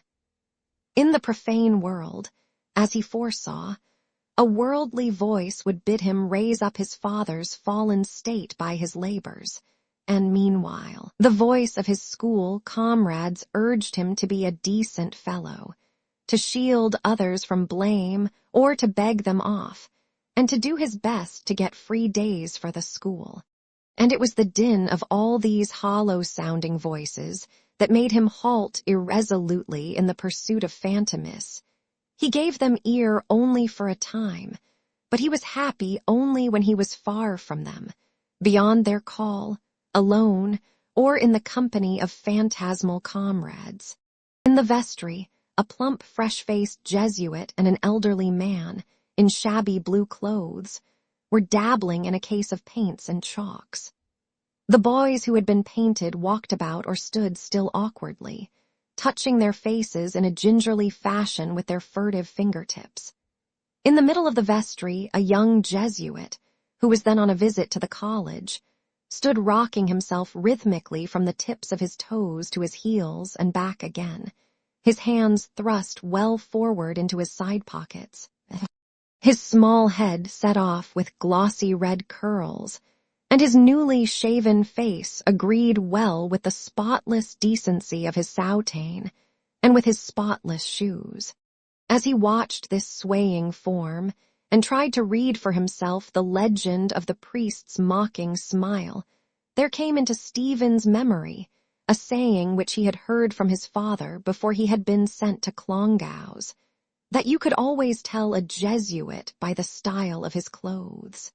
At the same moment, he thought he saw a likeness between his father's mind and that of this smiling, well-dressed priest, and he was aware of some desecration of the priest's office or of the vestry itself, whose silence was now routed by loud talk and joking, and its air pungent with the smells of the gas jets and the grease. While his forehead was being wrinkled, and his jaws painted black and blue by the elderly man, he listened distractedly to the voice of the plump young Jesuit, which bade him speak up and make his points clearly. He could hear the band playing the Lily of Killarney, and knew that in a few moments the curtain would go up. He felt no stage fright, but the thought of the part he had to play humiliated him. A remembrance of some of his lines made a sudden flush rise to his painted cheeks. He saw her serious, alluring eyes watching him from among the audience, and their image at once swept away his scruples, leaving his will compact. Another nature seemed to have been lent him. The infection of the excitement and youth about him entered into and transformed his moody mistrustfulness. For one rare moment he seemed to be clothed in the real apparel of boyhood, and as he stood in the wings among the other players, he shared the common mirth amid which the drop scene was hauled upwards by two able-bodied priests with violent jerks, and all awry. A few moments after he found himself on the stage amid the garish gas and the dim scenery, acting before the innumerable faces of the void. It surprised him to see that the play which he had known at rehearsals for a disjointed, lifeless thing had suddenly assumed a life of its own. It seemed now to play itself, he and his fellow actors aiding it with their parts. When the curtain fell on the last scene, he heard the void filled with applause and, through a rift in a side scene, saw the simple body before which he had acted magically deformed. The void of faces breaking at all points and falling asunder into busy groups. He left the stage quickly and rid himself of his mummery, and passed out through the chapel into the college garden. Now that the play was over, his nerves cried for some further adventure. He hurried onwards as if to overtake it. The doors of the theater were all open, and the audience had emptied out. On the lines which he had fancied the moorings of an ark, a few lanterns swung in the night breeze, flickering cheerlessly. He mounted the steps from the garden in haste, eager that some prey should not elude him, and forced his way through the crowd in the hall, and past the two Jesuits who stood watching the exodus and bowing and shaking hands with the visitors. He pushed onward nervously, feigning a still greater haste and faintly conscious of the smiles and stares and nudges which his powdered head left in its wake. When he came out on the steps, he saw his family waiting for him at the first lamp. In a glance, he noted that every figure of the group was familiar and ran down the steps angrily. "I have to leave a message down in George's Street," he said to his father quickly. "I'll be home after you." Without waiting for his father's questions, he ran across the road and began to walk at breakneck speed down the hill. He hardly knew where he was walking. Pride and hope and desire, like crushed herbs in his heart, sent up vapors of maddening incense before the eyes of his mind. He strode down the hill amid the tumult of sudden ricin vapors of wounded pride and fallen hope and baffled desire. They streamed upwards before his anguished eyes in dense and maddening fumes, and passed away above him, till at last the air was clear and cold again. A film still veiled his eyes, but they burned no longer. A power, akin to that which had often made anger or resentment fall from him, brought his steps to rest. He stood still and gazed up at the somber porch of the morgue, and from that to the dark, cobbled laneway at its side. He saw the word "Lots" on the wall of the lane and breathed slowly the rank, heavy air. "That is horse piss and rotted straw," he thought. "It is a good odor to breathe. It will calm my heart. My heart is quite calm now. I will go back." Stephen was once again seated beside his father in the corner of a railway carriage at Kingsbridge. He was travelling with his father by the night mail to Cork. As the train steamed out of the station, he recalled his childish wonder of years before and every event of his first day at Clongowes. But he felt no wonder now. He saw the darkening lands slipping away past him, the silent telegraph poles passing his window swiftly every 4 seconds, the little glimmering stations, manned by a few silent sentries, flung by the mail behind her, and twinkling for a moment in the darkness like fiery grains flung backwards by a runner. He listened without sympathy to his father's evocation of Cork and of scenes of his youth, a tale broken by sighs or draughts from his pocket flask, whenever the image of some dead friend appeared in it, or whenever the evoker remembered suddenly the purpose of his actual visit. Stephen heard, but could feel no pity. The images of the dead were all strangers to him save that of Uncle Charles, an image which had lately been fading out of memory.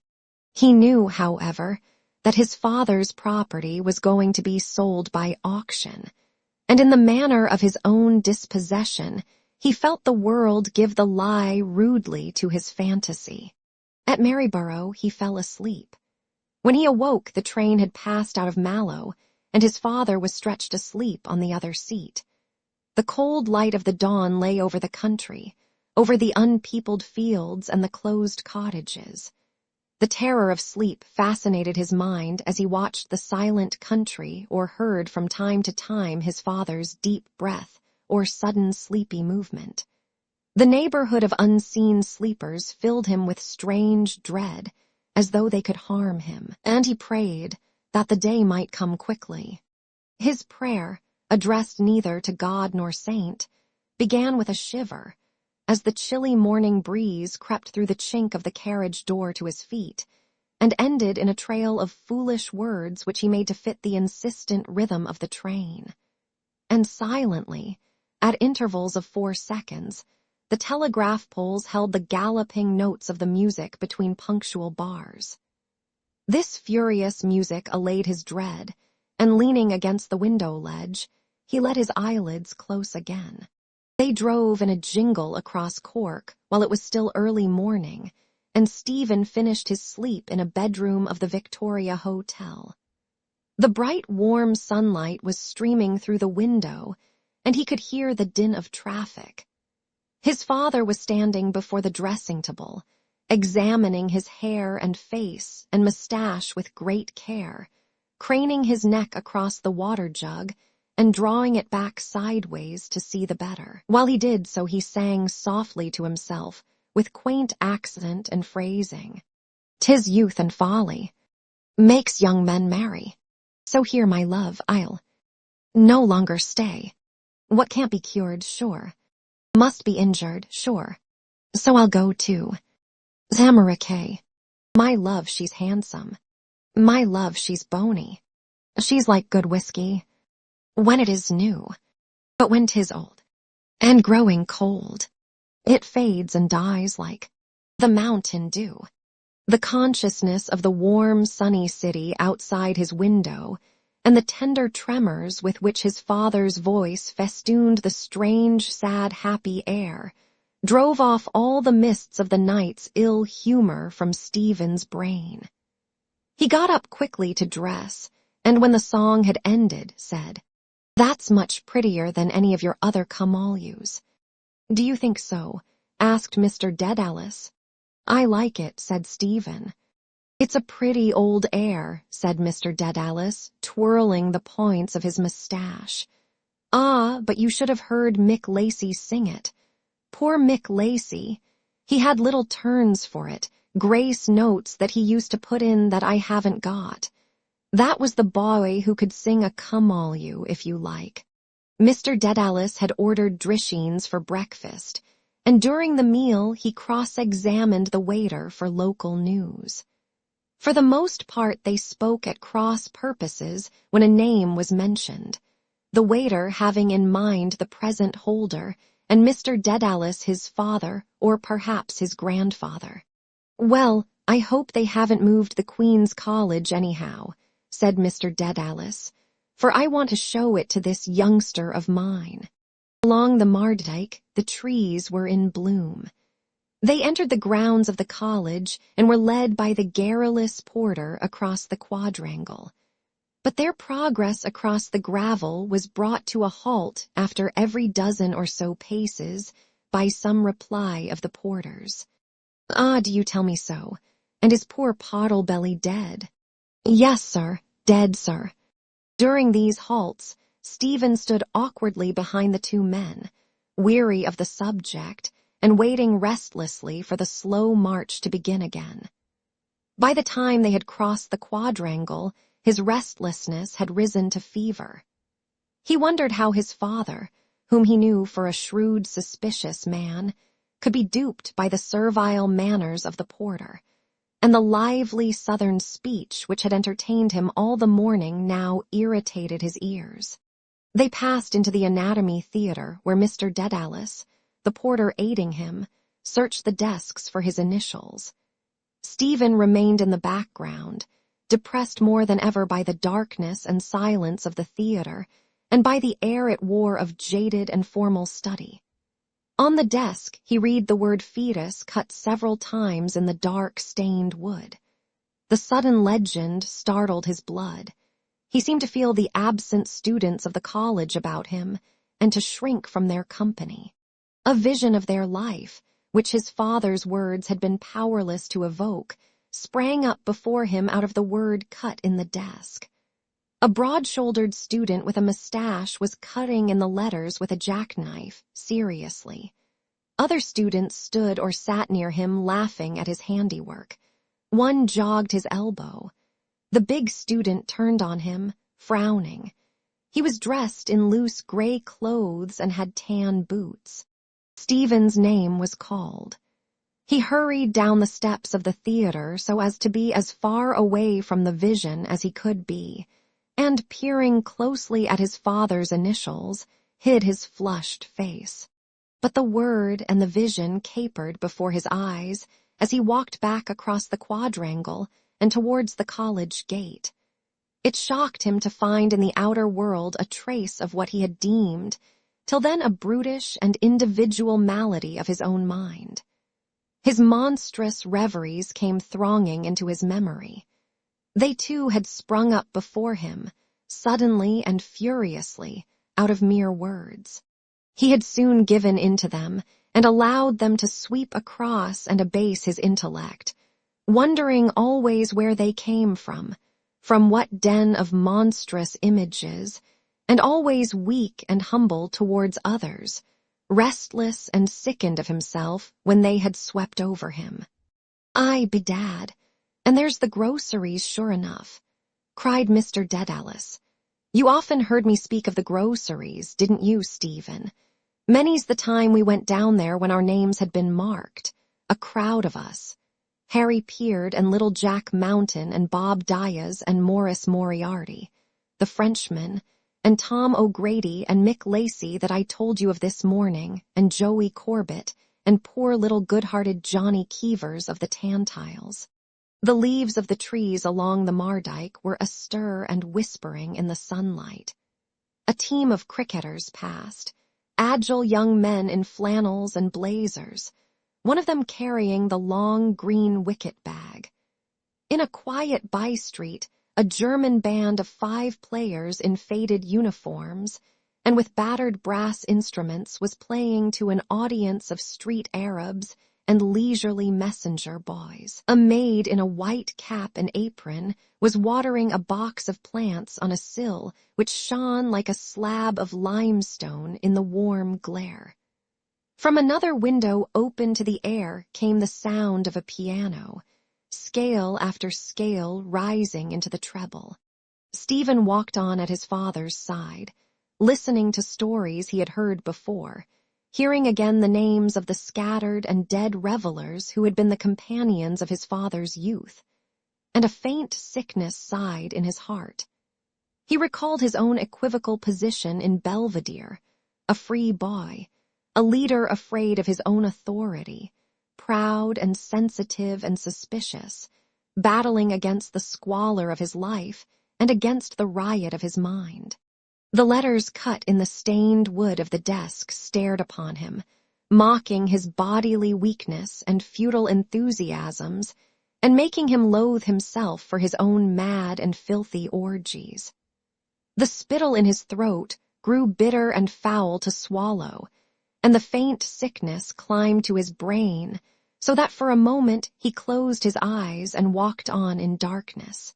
He could still hear his father's voice. "When you kick out for yourself, Stephen, as I dare say you will one of these days, remember whatever you do to mix with gentlemen. When I was a young fellow, I tell you, I enjoyed myself. I mixed with fine, decent fellows. Every one of us could do something. One fellow had a good voice, another fellow was a good actor, another could sing a good comic song, another was a good oarsman or a good racket player, another could tell a good story, and so on. We kept the ball rolling anyhow and enjoyed ourselves and saw a bit of life, and we were none the worse of it either. But we were all gentlemen, Stephen. At least I hope we were, and bloody good honest Irishmen too. That's the kind of fellows I want you to associate with, fellows of the right kidney. I'm talking to you as a friend, Stephen. I don't believe a son should be afraid of his father. No, I treat you as your grandfather treated me when I was a young chap. We were more like brothers than father and son. I'll never forget the first day he caught me smoking. I was standing at the end of the South Terrace one day with some Mannings like myself, and sure we thought we were grand fellows because we had pipes stuck in the corners of our mouths. Suddenly the governor passed. He didn't say a word or stop even. But the next day, Sunday, we were out for a walk together, and when we were coming home he took out his cigar case and said, "By the by, Simon, I didn't know you smoked," or something like that. Of course, I tried to carry it off as best I could. "If you want a good smoke," he said, "try one of these cigars. An American captain made me a present of them last night in Queenstown." Stephen heard his father's voice break into a laugh, which was almost a sob. He was the handsomest man in Cork at that time. By God, he was. The women used to stand to look after him in the street. He heard the sob passing loudly down his father's throat and opened his eyes with a nervous impulse. The sunlight breaking suddenly on his sight turned the sky and clouds into a fantastic world of somber masses with lake-like spaces of dark, rosy light. His very brain was sick and powerless. He could scarcely interpret the letters of the signboards of the shops. By his monstrous way of life, he seemed to have put himself beyond the limits of reality. Nothing moved him or spoke to him from the real world, unless he heard in it an echo of the infuriated cries within him. He could respond to no earthly or human appeal, dumb and insensible to the call of summer and gladness and companionship, wearied and dejected by his father's voice. He could scarcely recognize as his own thoughts, and repeated slowly to himself, "I am Stephen Dedalus. I am walking beside my father, whose name is Simon Dedalus. We are in Cork, in Ireland. Cork is a city. Our room is in the Victoria Hotel. Victoria and Stephen and Simon. Simon and Stephen and Victoria, names." The memory of his childhood suddenly grew dim. He tried to call forth some of its vivid moments, but could not. He recalled only names. Dante, Parnell, Clane, Clongowes. A little boy had been taught geography by an old woman who kept 2 brushes in her wardrobe. Then he had been sent away from home to a college. He had made his first communion and eaten Slim Jim out of his cricket cap, and watched the firelight leaping and dancing on the wall of a little bedroom in the infirmary and dreamed of being dead, of Mass being said for him by the rector in a black and gold cope, of being buried then in the little graveyard of the community off the main avenue of limes. But he had not died then. Parnell had died. There had been no Mass for the dead in the chapel and no procession. He had not died, but he had faded out like a film in the sun. He had been lost, or had wandered out of existence, for he no longer existed.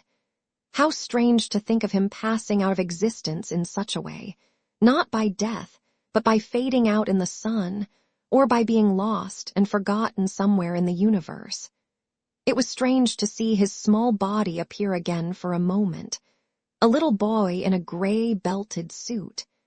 His hands were in his side pockets, and his trousers were tucked in at the knees by elastic bands.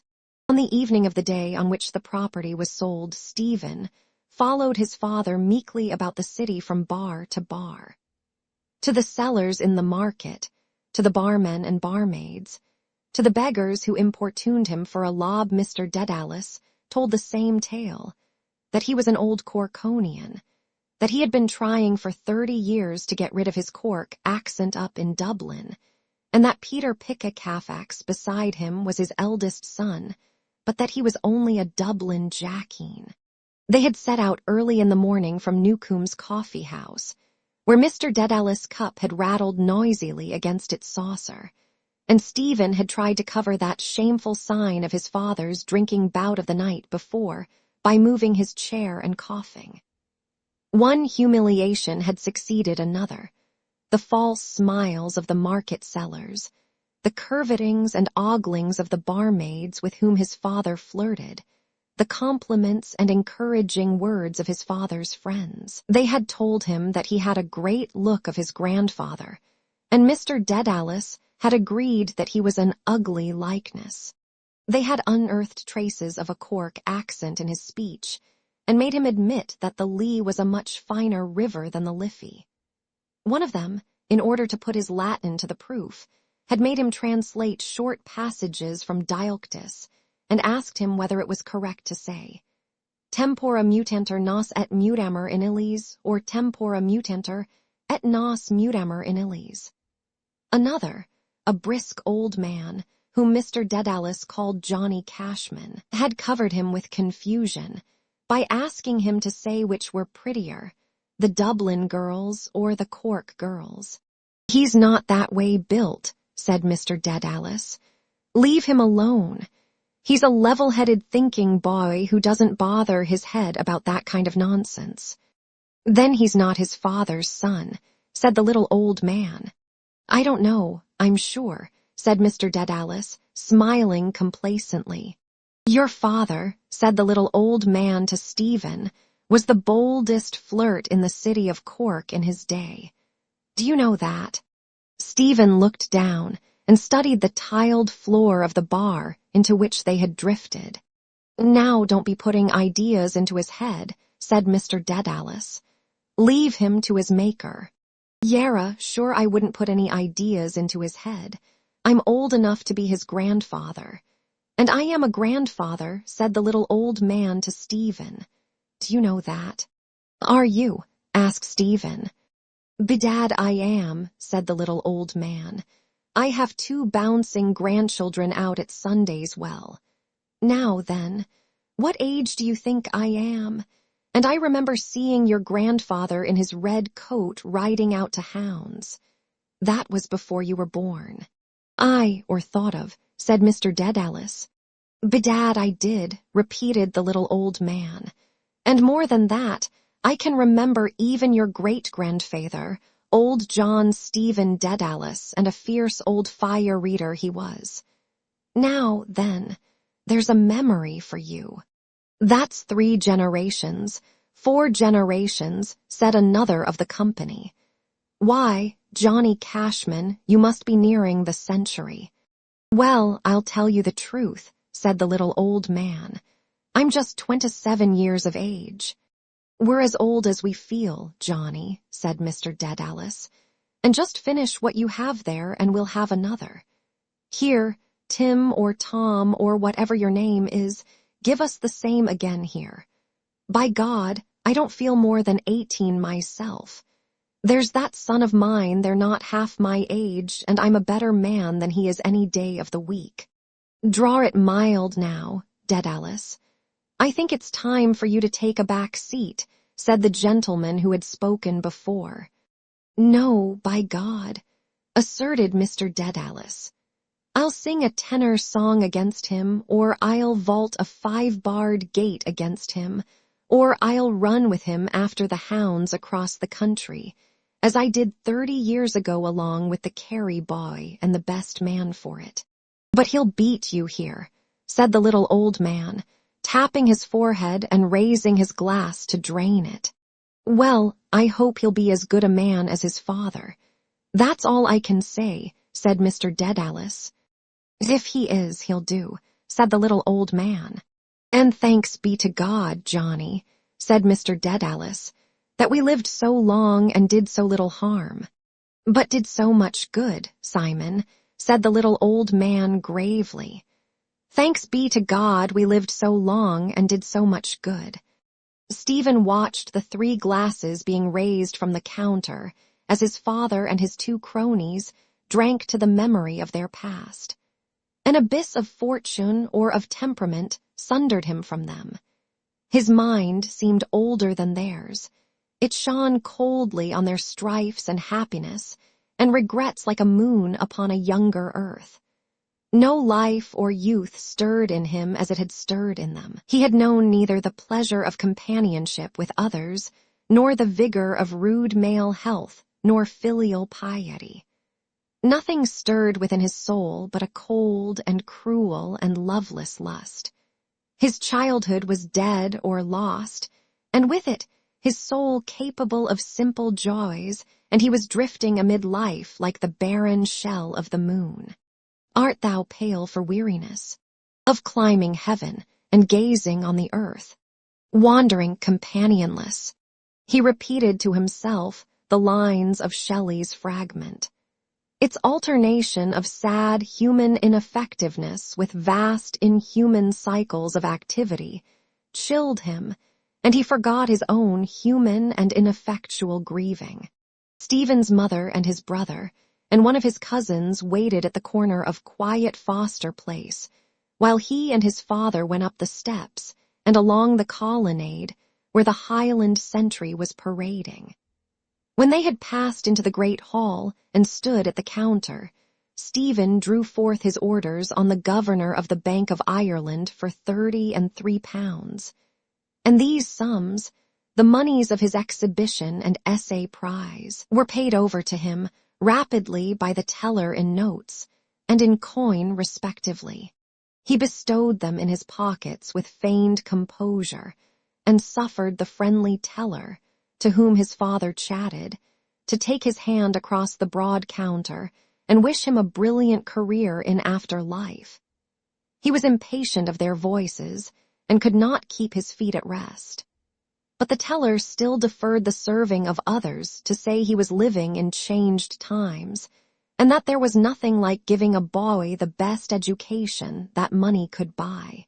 Mr. Dedalus lingered in the hall gazing about him and up at the roof, and telling Stephen, who urged him to come out, that they were standing in the House of Commons of the old Irish Parliament. God help us, he said piously, to think of the men of those times, Stephen, Healy Hutchinson and Flood and Henry Grattan and Charles Kendall Bush, and the noblemen we have now, leaders of the Irish people at home and abroad. Why, by God, they wouldn't be seen dead in a 10-acre field with them. No, Stephen, old chap, I'm sorry to say that they are only as I roved out one fine May morning in the merry month of sweet July. A keen October wind was blowing round the bank. The 3 figures standing at the edge of the muddy path had pinched cheeks and watery eyes. Stephen looked at his thinly clad mother and remembered that a few days before he had seen a mantle priced at 20 guineas in the windows of Barnardo's. Well, that's done, said Mr. Dedalus. We had better go to dinner, said Stephen. Where? Dinner, said Mr. Dedalus. Well, I suppose we had better, what? Some place that's not too dear, said Mrs. Dedalus. Underdone's. Yes, some quiet place.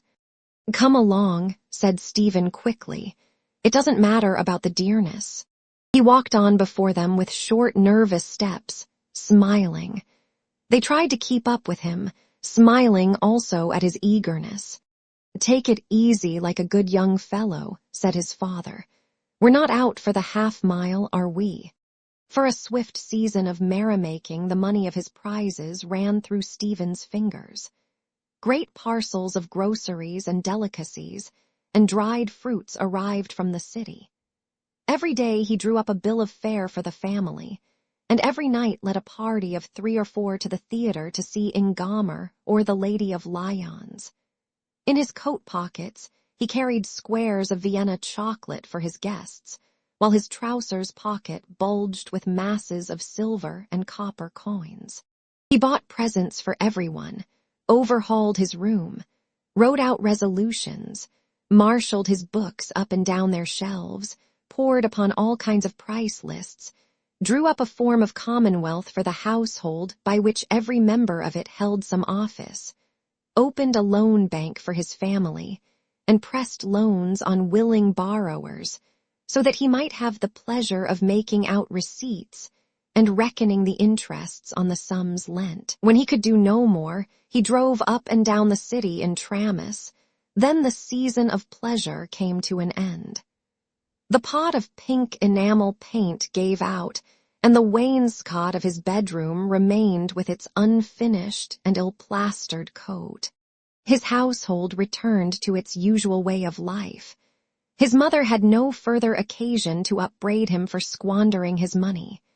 He, too, returned to his old life at school, and all his novel enterprises fell to pieces. The Commonwealth fell, the loan bank closed its coffers and its books on a sensible loss. The rules of life which he had drawn about himself fell into desuetude. How foolish his aim had been! He had tried to build a breakwater of order and elegance against the sordid tide of life without him, and to dam up, by rules of conduct and active interest and new filial relations, the powerful recurrence of the tides within him. Useless. From without as from within the water had flowed over his barriers. Their tides began once more to jostle fiercely above the crumbled mole. He saw clearly, too, his own futile isolation. He had not gone one step nearer the lives he had sought to approach, nor bridged the restless shame and rancor that had divided him from mother and brother and sister. He felt that he was hardly of the one blood with them, but stood to them rather in the mystical kinship of fosterage, foster child, and foster brother. He turned to appease the fierce longings of his heart before which everything else was idle and alien. He cared little that he was in mortal sin, that his life had grown to be a tissue of subterfuge and falsehood. Beside the savage desire within him to realize the enormities which he brooded on nothing was sacred. He bore cynically with the shameful details of his secret riots, in which he exulted to defile with patience whatever image had attracted his eyes. By day and by night, he moved among distorted images of the outer world. A figure that had seemed to him by day demure and innocent came towards him by night through the winding darkness of sleep, her face transfigured by a lecherous cunning, her eyes bright with brutish joy. Only the morning pained him with its dim memory of dark orgiastic riot, its keen and humiliating sense of transgression. He returned to his wanderings. The veiled autumnal evenings led him from street to street, as they had led him years before along the quiet avenues of Blackrock. But no vision of trim front gardens or of kindly lights in the windows poured a tender influence upon him now. Only at times, in the pauses of his desire, when the luxury that was wasting him gave room to a softer languor, the image of Mercedes traversed the background of his memory. He saw again the small white house and the garden of rose bushes on the road that led to the mountains, and he remembered the sadly proud gesture of refusal which he was to make there, standing with her in the moonlit garden after years of estrangement and adventure. At those moments, the soft speeches of Claude Melnotte rose to his lips and eased his unrest. A tender premonition touched him of the tryst he had then looked forward to, and, in spite of the horrible reality which lay between his hope of then and now, of the holy encounter he had then imagined, at which weakness and timidity and inexperience were to fall from him. Such moments passed, and the wasting fires of lust sprang up again.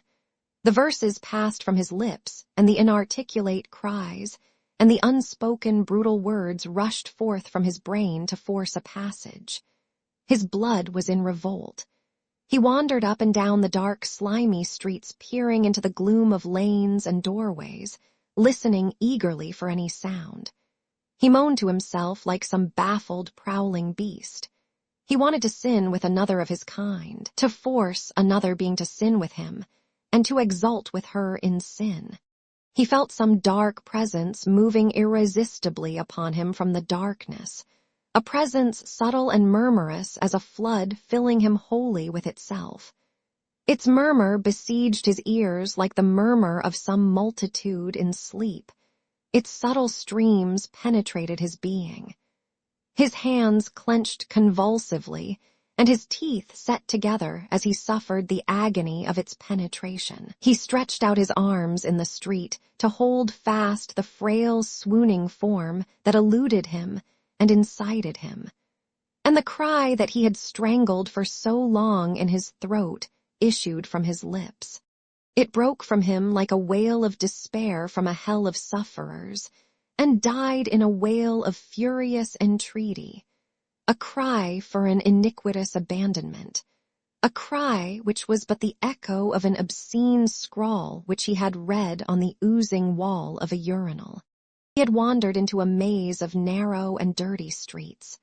From the foul laneways he heard bursts of hoarse riot and wrangling, and the drawling of drunken singers.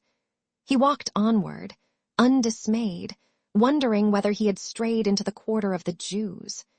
Women and girls dressed in long, vivid gowns traversed the street from house to house. They were leisurely and perfumed. A trembling seized him and his eyes grew dim. The yellow gas flames arose before his troubled vision against the vapory sky, burning as if before an altar.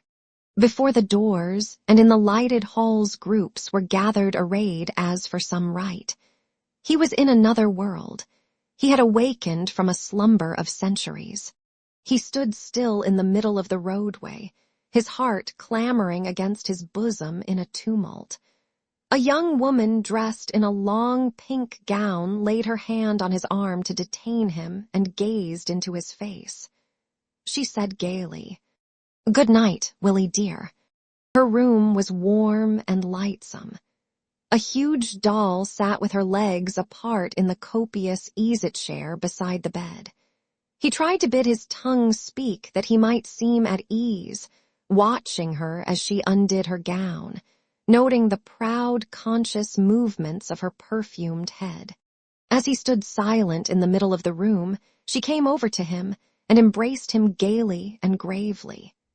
Her round arms held him firmly to her, and he, seeing her face lifted to him in serious calm and feeling the warm calm rise and fall of her breast, all but burst into hysterical weeping. Tears of joy and relief shone in his delighted eyes, and his lips parted though they would not speak. She passed her tinkling hand through his hair, calling him a little rascal. "Give me a kiss," she said. His lips would not bend to kiss her. He wanted to be held firmly in her arms, to be caressed slowly, slowly, slowly. In her arms he felt that he had suddenly become strong and fearless and sure of himself, but his lips would not bend to kiss her.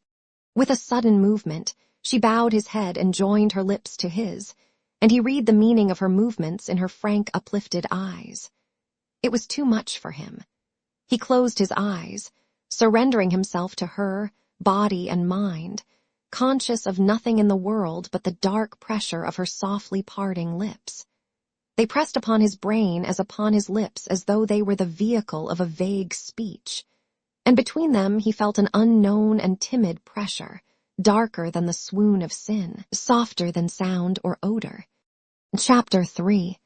The swift December dusk had come tumbling clownishly after its dull day, and as he stared through the dull square of the window of the schoolroom, he felt his belly crave for its food.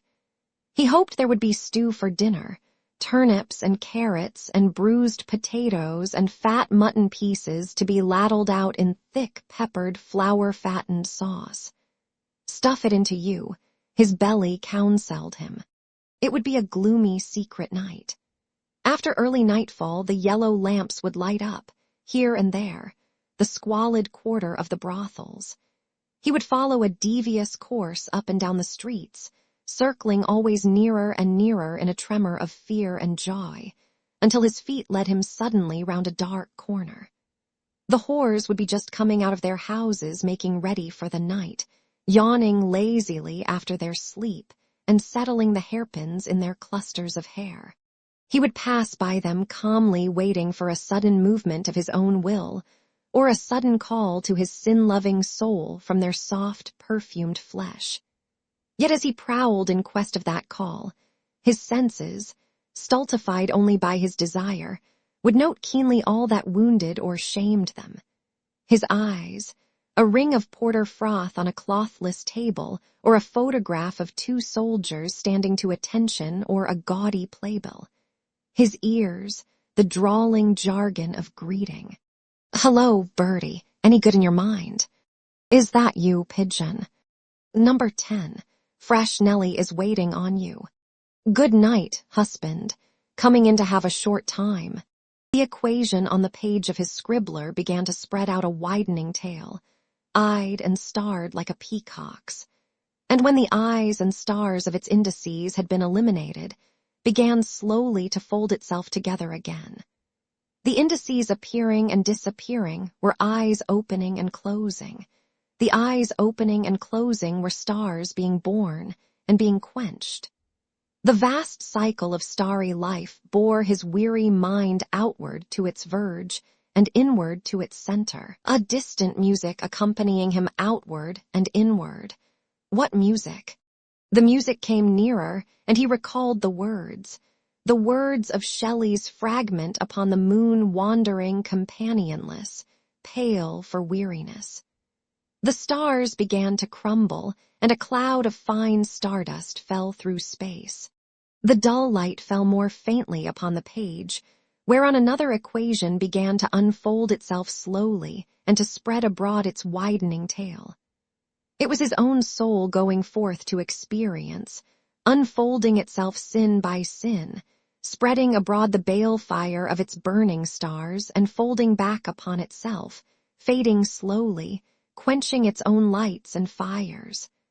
They were quenched, and the cold darkness filled chaos. A cold, lucid indifference reigned in his soul. At his first violent sin, he had felt a wave of vitality pass out of him, and had feared to find his body or his soul maimed by the excess. Instead, the vital wave had carried him on its bosom out of himself and back again when it receded, and no part of body or soul had been maimed, but a dark peace had been established between them. The chaos in which his ardor extinguished itself was a cold, indifferent knowledge of himself. He had sinned mortally not once but many times, and he knew that, while he stood in danger of eternal damnation for the first sin alone, by every succeeding sin he multiplied his guilt and his punishment. His days and works and thoughts could make no atonement for him, the fountains of sanctifying grace having ceased to refresh his soul. At most, by an alms given to a beggar whose blessing he fled from, he might hope wearily to win for himself some measure of actual grace. Devotion had gone by the board. What did it avail to pray when he knew that his soul lusted after its own destruction? A certain pride, a certain awe, withheld him from offering to God even one prayer at night, though he knew it was in God's power to take away his life. While he slept and hurl his soul hellward ere he could beg for mercy.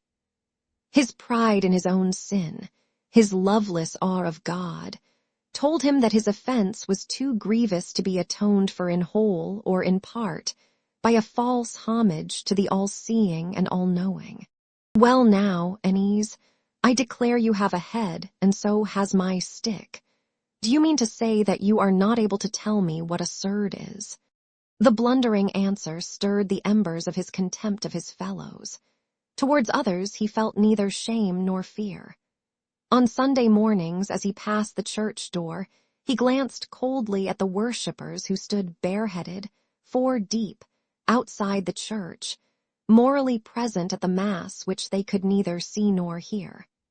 Their dull piety and the sickly smell of the cheap hair oil with which they had anointed their heads repelled him from the altar they prayed at. He stooped to the evil of hypocrisy with others, skeptical of their innocence which he could cajole so easily. On the wall of his bedroom hung an illuminated scroll, the certificate of his prefecture in the College of the Sodality of the Blessed Virgin Mary. On Saturday mornings, when the Sodality met in the chapel to recite the little office his place, was a cushioned kneeling desk at the right of the altar from which he led his wing of boys through the responses. The falsehood of his position did not pain him. If at moments he felt an impulse to rise from his post of honor and, confessing before them all his unworthiness, to leave the chapel, a glance at their faces restrained him. The imagery of the Psalms of prophecy soothed his barren pride. The glories of Mary held his soul captive. Spikenard and myrrh and frankincense, symbolizing her royal lineage, her emblems, the late flowering plant and late blossoming tree, symbolizing the age-long gradual growth of her cultus among men. When it fell to him to read the lesson towards the close of the office, he read it in a veiled voice, lulling his conscience to its music. Quasi cedrus exaltata, sum in Libanon et quasi cupressus in Monte Sion. Quasi palma exaltata, sum in Gades et quasi plantatio Rossi in Jericho. Quasi uliva speciosa in Campis et quasi platanus exaltata, sum juxta aquam in Plades. Sicut cinnamomum et balsamum aromatisans, odorum dedi et quasi mirha electa dedi suavidarum odoris. His sin, which had covered him from the sight of God, had led him nearer to the refuge of sinners. Her eyes seemed to regard him with mild pity. Her holiness, a strange light glowing faintly upon her frail flesh, did not humiliate the sinner who approached her. If ever he was impelled to cast sin from him, and to repent, the impulse that moved him was the wish to be her knight. If ever his soul, re-entering her dwelling shyly after the frenzy of his body's lust had spent itself, was turned towards her whose emblem is the morning star, bright and musical, telling of heaven and infusing peace. It was when her names were murmured softly by lips whereon there still lingered foul and shameful words, the savor itself of a lewd kiss. That was strange. He tried to think how it could be, but the dusk, deepening in the schoolroom, covered over his thoughts. The bell rang. The master marked the sums and cuts to be done for the next lesson and went out. Heron, beside Stephen, began to hum tunelessly. My excellent friend Bombado's. Ennis, who had gone to the yard, came back saying, The boy from the house is coming up for the rector. A tall boy behind Stephen rubbed his hands and said, That's game ball. We can scut the whole hour. He won't be in till after 2:30. Then you can ask him questions on the catechism, Daedalus. Stephen, leaning back and drawing idly on his scribbler, listened to the talk about him which Heron checked from time to time by saying, Shut up, will you? Don't make such a bally racket. It was strange, too, that he found an arid pleasure in following up to the end the rigid lines of the doctrines of the Church, and penetrating into obscure silences only to hear and feel the more deeply his own condemnation. The sentence of St. James, which says that he who offends against one commandment becomes guilty of all, had seemed to him first a swollen phrase, until he had begun to grope in the darkness of his own state. From the evil seed of lust all other deadly sins had sprung forth.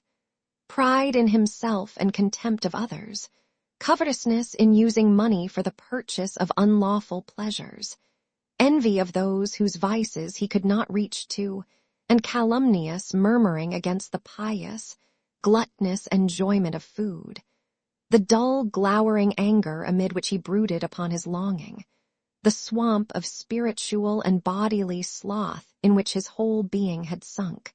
As he sat in his bench, gazing calmly at the rector's shrewd, harsh face, his mind wound itself in and out of the curious questions proposed to it.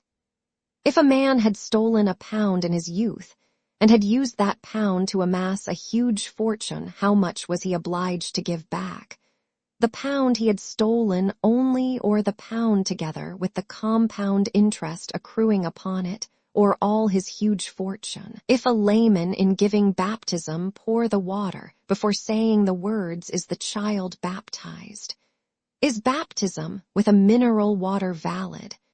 How comes it that, while the first beatitude promises the kingdom of heaven to the poor of heart, the second beatitude promises also to the meek that they shall possess the land? Why was the sacrament of the Eucharist instituted under the 2 species of bread and wine, if Jesus Christ be present body and blood, soul and divinity, in the bread alone and in the wine alone? Does a tiny particle of the consecrated bread contain all the body and blood of Jesus Christ, or a part only of the body and blood? If the wine change into vinegar, and the host crumble into corruption after they have been consecrated, is Jesus Christ still present under their species as God and as man? Here he is, here he is. A boy from his post at the window had seen the rector come from the house. All the catechisms were opened, and all heads bent upon them silently. The rector entered and took his seat on the dais. A gentle kick from the tall boy in the bench behind urged Stephen to ask a difficult question. The rector did not ask for a catechism to hear the lesson from. He clasped his hands on the desk and said, "The retreat will begin on Wednesday afternoon in honor of St. Francis Xavier, whose feast day is Saturday. The retreat will go on from Wednesday to Friday. On Friday, confession will be heard all the afternoon after beads. If any boys have special confessors, perhaps it will be better for them not to change. Mass will be on Saturday morning at 9 o'clock, and general communion for the whole college. Saturday will be a free day, but Saturday and Sunday being free days, some boys might be inclined to think that Monday is a free day also. Beware of making that mistake. I think you, lawless, are likely to make that mistake." "Aye, sir. Why, sir?" A little wave of quiet mirth broke forth over the class of boys from the rector's grim smile. Stephen's heart began slowly to fold and fade with fear like a withering flower. The rector went on gravely. "You are all familiar with the story of the life of St. Francis Xavier, I suppose, the patron of your college. He came of an old and illustrious Spanish family, and you remember that he was one of the first followers of St. Ignatius. They met in Paris, where Francis Xavier was professor of philosophy at the university. This young and brilliant nobleman and man of letters entered heart and soul into the ideas of our glorious founder, and you know that he, at his own desire, was sent by St. Ignatius to preach to the Indians. He is called, as you know, the Apostle of the Indies. He went from country to country in the East, from Africa to India, from India to Japan, baptizing the people. He is said to have baptized as many as 10,000 idolaters in 1 month. It is said that his right arm had grown powerless from having been raised so often over the heads of those whom he baptized. He wished then to go to China to win still more souls for God, but he died of fever on the island of Sanchian. a great saint, St. Francis Xavier, a great soldier of God. The rector paused and then, shaking his clasped hands before him, went on. He had the faith in him that moves mountains. 10,000 souls won for God in a single month. That is a true conqueror, true to the motto of our order, ad majorem Dei gloriam. A saint who has great power in heaven, remember, power to intercede for us in our grief, power to obtain whatever we pray for if it be for the good of our souls, power above all to obtain for us the grace to repent if we be in sin. A great saint, St. Francis Xavier, a great fisher of souls. He ceased to shake his clasped hands, and resting them against his forehead, looked right and left of them keenly at his listeners out of his dark, stern eyes.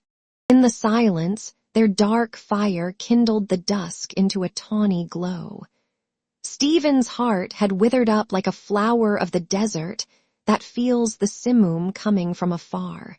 Remember only thy last things, and thou shalt not sin forever. Words taken, my dear little brothers in Christ, from the book of Ecclesiastes, 7th chapter, 40th verse. In the name of the Father, and of the Son, and of the Holy Ghost. Amen. Stephen sat in the front bench of the chapel. Father Arnall sat at a table to the left of the altar. He wore about his shoulders a heavy cloak. His pale face was drawn and his voice broken with rheum. The figure of his old master, so strangely rearisen, brought back to Stephen's mind his life at Clongowes. The wide playgrounds, swarming with boys, the square ditch, the little cemetery off the main avenue of limes where he had dreamed of being buried, the firelight on the wall of the infirmary where he lay sick, the sorrowful face of Brother Michael. His soul, as these memories came back to him, became again a child's soul. We are assembled here today, my dear little brothers in Christ, for one brief moment far away from the busy bustle of the outer world to celebrate and to honor one of the greatest of saints, the Apostle of the Indies, the patron saint also of your college, St. Francis Xavier. Year after year, for much longer than any of you, my dear little boys, can remember, or than I can remember the boys of this college have met in this very chapel to make their annual retreat before the feast day of their patron saint. Time has gone on and brought with it its changes. Even in the last few years, what changes can most of you not remember? Many of the boys who sat in those front benches a few years ago are perhaps now in distant lands, in the burning tropics, or immersed in professional duties, or in seminaries or voyaging over the vast expanse of the deep, or, it may be, already called by the great God to another life, and to the rendering up of their stewardship. And still as the years roll by, bringing with them changes for good and bad, the memory of the great saint is honored by the boys of this college, who make every year their annual retreat on the days preceding the feast day set apart by our Holy Mother the Church to transmit to all the ages the name and fame of one of the greatest sons of Catholic Spain. Now, what is the meaning of this word retreat, and why is it allowed on all hands to be a most salutary practice for all who desire to lead before God, and in the eyes of men a truly Christian life? A retreat, my dear boys, signifies a withdrawal for a while from the cares of our life, the cares of this workaday world, in order to examine the state of our conscience, to reflect on the mysteries of holy religion, and to understand better why we are here in this world. During these few days, I intend to put before you some thoughts concerning the 4 last things. They are, as you know from your catechism, death, judgment, hell, and heaven. We shall try to understand them fully during these few days so that we may derive from the understanding of them a lasting benefit to our souls. And remember, my dear boys, that we have been sent into this world for one thing and for one thing alone, to do God's holy will and to save our immortal souls. All else is worthless. One thing alone is needful, the salvation of one's soul. What doth it profit a man to gain the whole world if he suffer the loss of his immortal soul? Ah, my dear boys, believe me, there is nothing in this wretched world that can make up for such a loss. I will ask you, therefore, my dear boys, to put away from your minds during these few days all worldly thoughts, whether of study or pleasure or ambition, and to give all your attention to the state of your souls. I need hardly remind you that during the days of the retreat all boys are expected to preserve a quiet and pious demeanor, and to shun all loud, unseemly pleasure. The elder boys, of course, will see that this custom is not infringed, and I look especially to the prefects and officers of the sodality of our blessed Lady, and of the sodality of the holy angels to set a good example to their fellow students. Let us try, therefore, to make this retreat in honor of St. Francis with our whole heart and our whole mind. God's blessing will then be upon all your year's studies, but above and beyond all, let this retreat be one to which you can look back in after years when, maybe, you are far from this college and among very different surroundings, to which you can look back with joy and thankfulness, and give thanks to God for having granted you this occasion of laying the first foundation of a pious, honorable, zealous Christian life. And if, as may so happen, there be at this moment in these benches any poor soul who has had the unutterable misfortune to lose God's holy grace and to fall into grievous sin, I fervently trust and pray that this retreat may be the turning point in the life of that soul. I pray to God through the merits of his zealous servant Francis Xavier, that such a soul may be led to sincere repentance, and that the Holy Communion on St. Francis's day of this year may be a lasting covenant between God and that soul. For just and unjust, for saint and sinner alike, may this retreat be a memorable one. Help me, my dear little brothers in Christ. Help me by your pious attention, by your own devotion, by your outward demeanor. Banish from your minds all worldly thoughts and think only of the last things, death, judgment, hell, and heaven. He who remembers these things, says Ecclesiastes, shall not sin forever. He who remembers the last things will act and think with them always before his eyes. He will live a good life and die a good death, believing and knowing that, if he has sacrificed much in this earthly life, it will be given to him 100-fold and 1,000-fold more in the life to come, in the kingdom without end. A blessing, my dear boys, which I wish you from my heart, one and all, in the name of the Father and of the Son and of the Holy Ghost. Amen. As he walked home with silent companions, a thick fog seemed to compass his mind. He waited in stupor of mind till it should lift and reveal what it had hidden.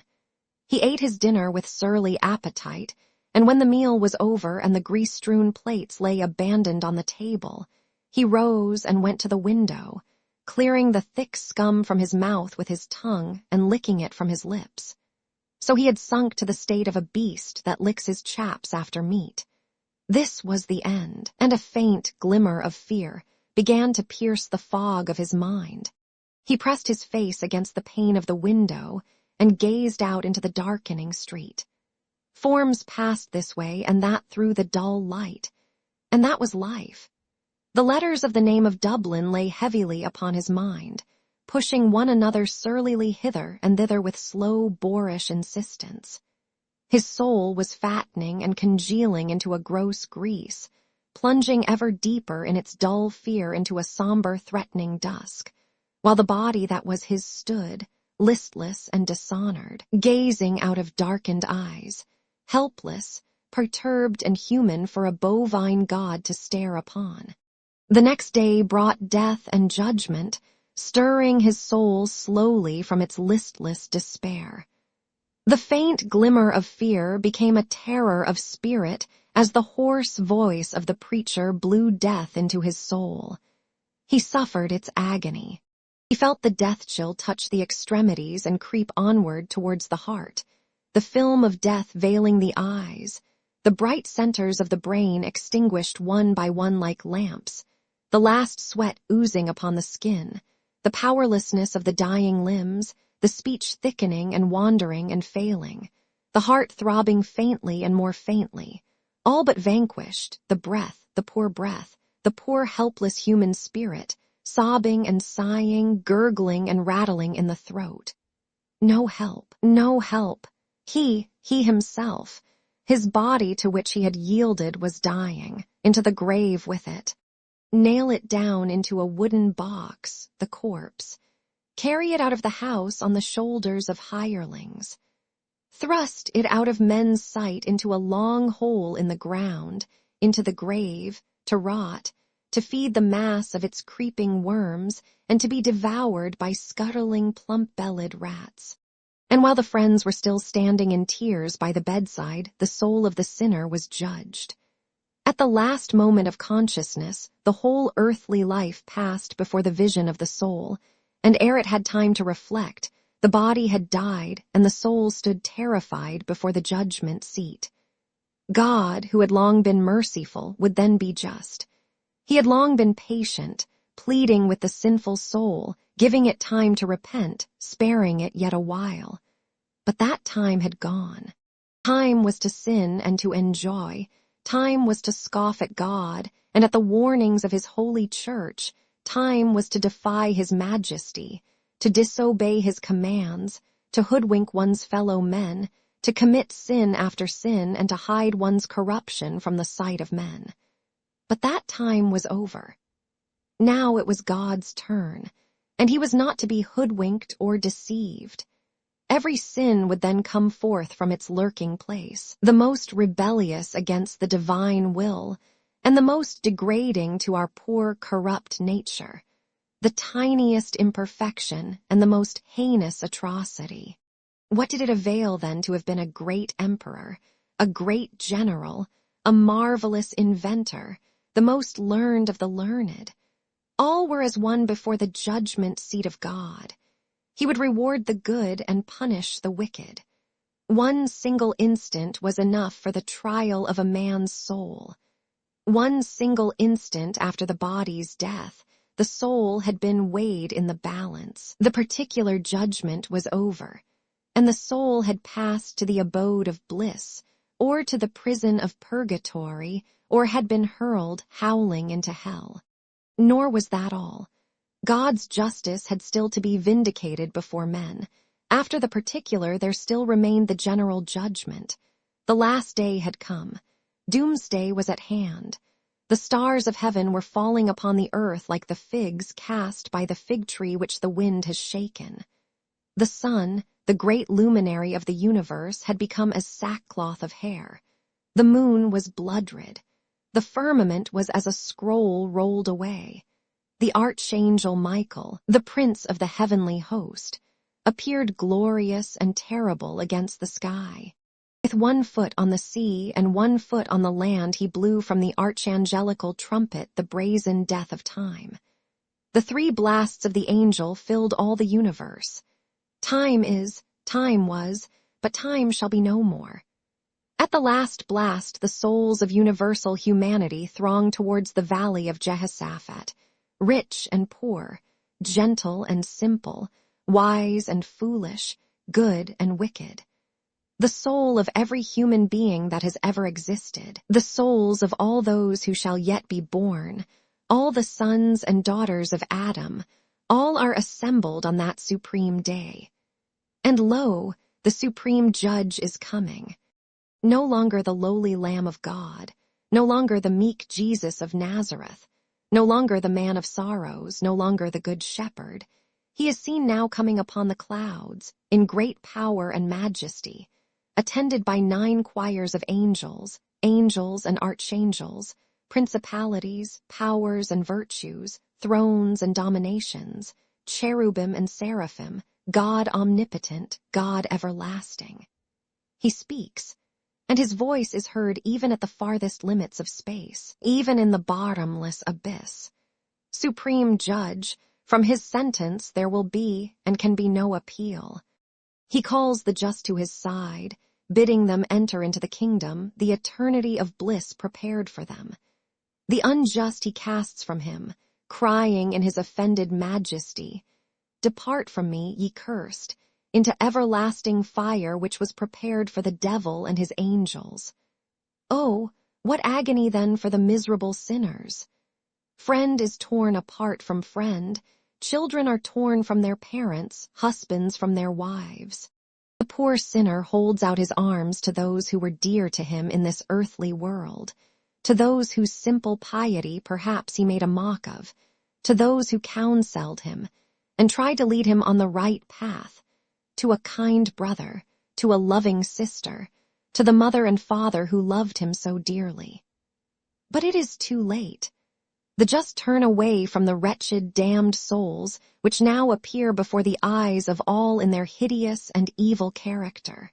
O you hypocrites, O you whited sepulchres, O you who present a smooth, smiling face to the world, while your soul within is a foul swamp of sin, how will it fare with you in that terrible day?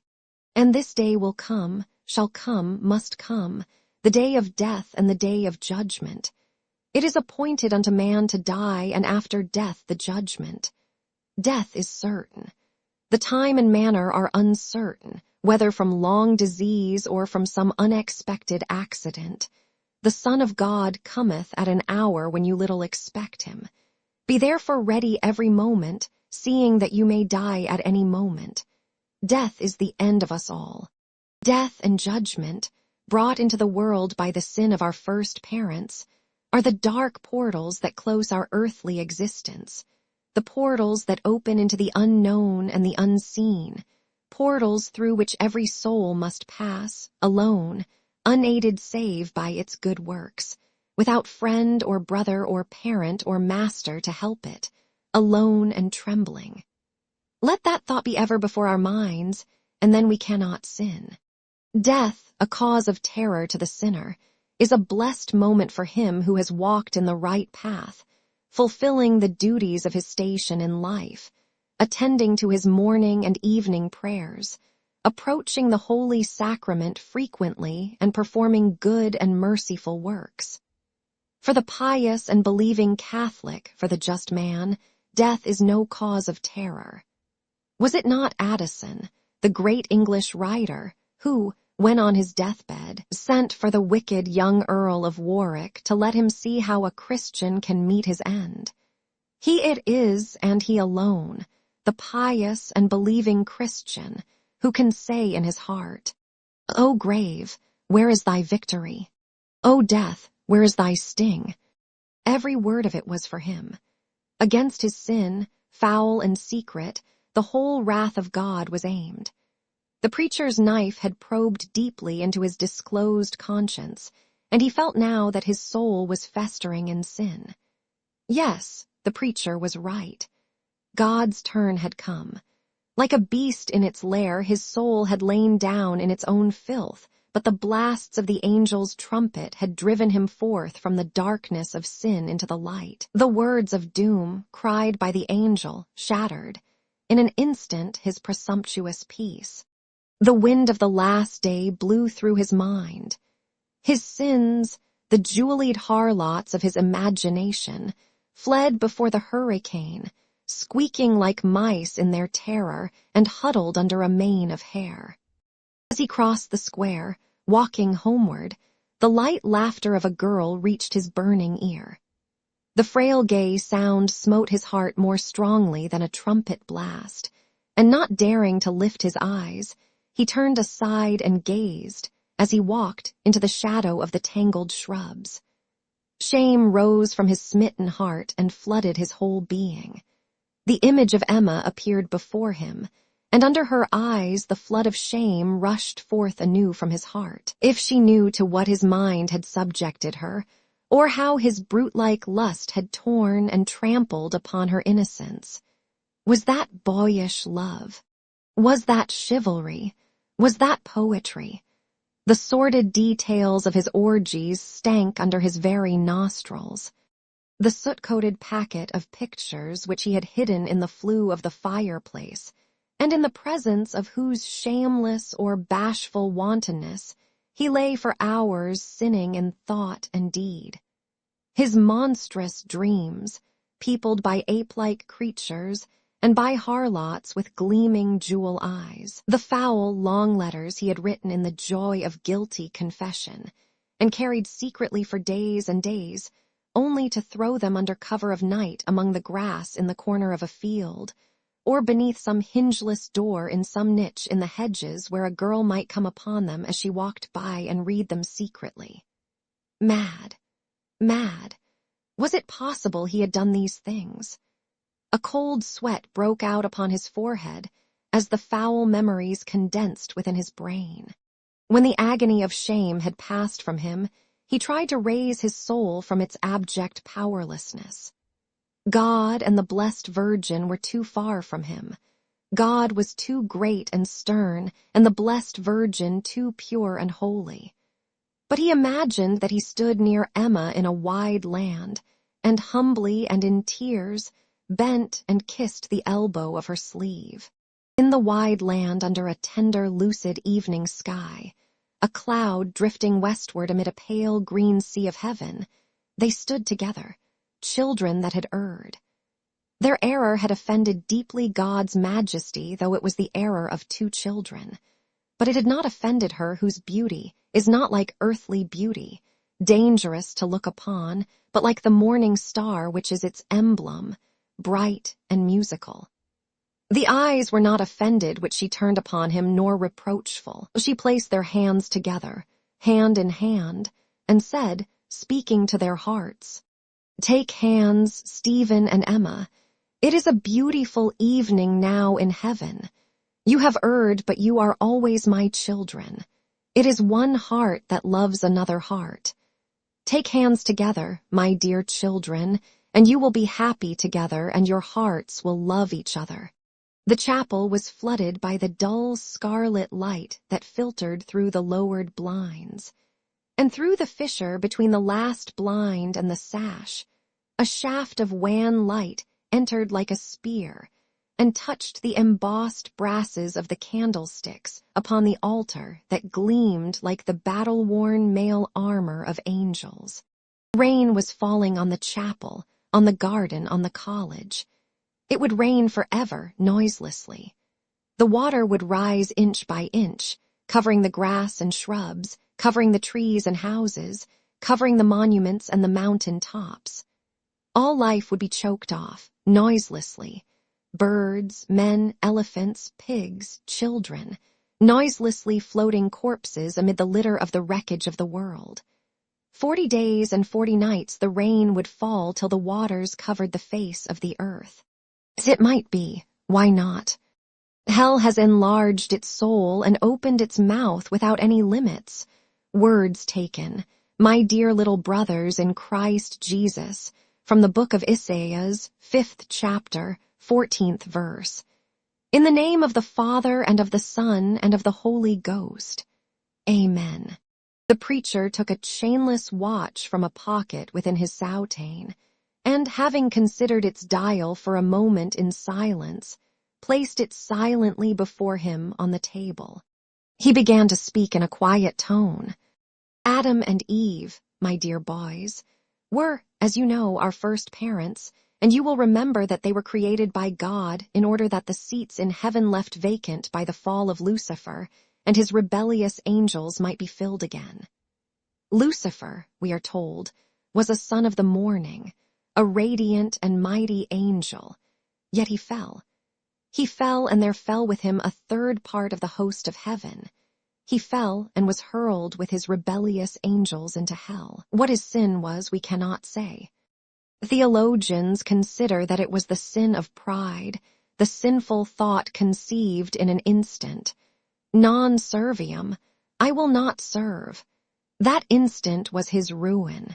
He offended the majesty of God by the sinful thought of one instant, and God cast him out of heaven into hell forever. Adam and Eve were then created by God and placed in Eden in the plain of Damascus, that lovely garden resplendent with sunlight and color, teeming with luxuriant vegetation. The fruitful earth gave them her bounty. Beasts and birds were their willing servants. They knew not the ills our flesh is heir to, disease and poverty and death. All that a great and generous God could do for them was done. But there was one condition imposed on them by God: obedience to his word. They were not to eat of the fruit of the forbidden tree. Alas, my dear little boys, they too fell. The devil, once a shining angel, a son of the morning, now a foul fiend, came in the shape of a serpent, the subtlest of all the beasts of the field. He envied them. He, the fallen great one, could not bear to think that man, a being of clay, should possess the inheritance which he by his sin had forfeited forever. He came to the woman, the weaker vessel, and poured the poison of his eloquence into her ear, promising her, oh, the blasphemy of that promise, that if she and Adam ate of the forbidden fruit they would become as gods, nay, as God himself. Eve yielded to the wiles of the arch-tempter. She ate the apple and gave it also to Adam, who had not the moral courage to resist her. The poisoned tongue of Satan had done its work. They fell. And then the voice of God was heard in that garden, calling his creature man to account. And Michael, prince of the heavenly host, with a sword of flame in his hand, appeared before the guilty pair and drove them forth from Eden into the world of sickness and striving, of cruelty and disappointment, of labor and hardship, to earn their bread in the sweat of their brow. But even then, how merciful was God! He took pity on our poor degraded parents and promised that in the fullness of time he would send down from heaven one who would redeem them, make them once more children of God and heirs to the kingdom of heaven. And that one, that Redeemer of fallen man, was to be God's only begotten Son, the second person of the most blessed Trinity, the eternal Word. He came. He was born of a virgin pure, Mary the Virgin Mother. He was born in a poor cowhouse in Judea and lived as a humble carpenter for 30 years until the hour of his mission had come. And then, filled with love for men, he went forth and called to men to hear the new gospel. Did they listen? Yes, they listened but would not hear. He was seized and bound like a common criminal, mocked at as a fool, set aside to give place to a public robber, scourged with 5,000 lashes, crowned with a crown of thorns, hustled through the streets by the Jewish rabble and the Roman soldiery, stripped of his garments and hanged upon a gibbet, and his side was pierced with a lance, and from the wounded body of our Lord water and blood issued continually. Yet even then, in that hour of supreme agony, our merciful Redeemer had pity for mankind. Yet even there, on the hill of Calvary, he founded the Holy Catholic Church against which it is promised, the gates of hell shall not prevail. He founded it upon the rock of ages and endowed it with his grace, with sacraments and sacrifice, and promised that if men would obey the word of his church, they would still enter into eternal life. But if, after all that had been done for them, they still persisted in their wickedness, there remained for them an eternity of torment, hell. The preacher's voice sank. He paused, joined his palms for an instant, parted them. Then he resumed. Now let us try for a moment to realize, as far as we can, the nature of that abode of the damned, which the justice of an offended God has called into existence for the eternal punishment of sinners. Hell is a strait and dark and foul-smelling prison, an abode of demons and lost souls, filled with fire and smoke. The straitness of this prison house is expressly designed by God to punish those who refuse to be bound by his laws. In earthly prisons, the poor captive has at least some liberty of movement. Were it only within the 4 walls of his cell, or in the gloomy yard of his prison. Not so in hell. There, by reason of the great number of the damned, the prisoners are heaped together in their awful prison, the walls of which are said to be 4,000 miles thick. And the damned are so utterly bound and helpless that, as a blessed saint, Saint Anselm, writes in his book on similitudes, they are not even able to remove from the eye a worm that gnaws it. They lie in exterior darkness. For remember, the fire of hell gives forth no light. As, at the command of God, the fire of the Babylonian furnace lost its heat, but not its light so, at the command of God, the fire of hell, while retaining the intensity of its heat, burns eternally in darkness. It is a never-ending storm of darkness, dark flames and dark smoke of burning brimstone, amid which the bodies are heaped one upon another without even a glimpse of air. Of all the plagues with which the land of the Pharaohs were smitten, one plague alone, that of darkness, was called horrible.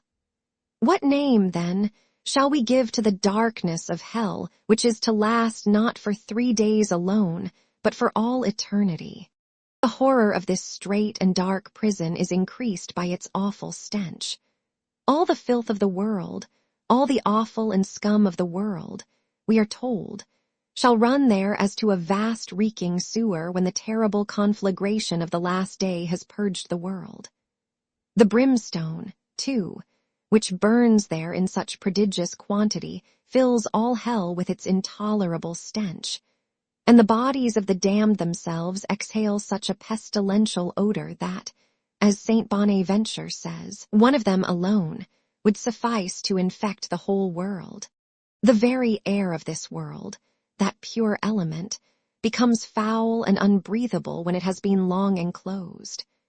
Consider then what must be the foulness of the air of hell.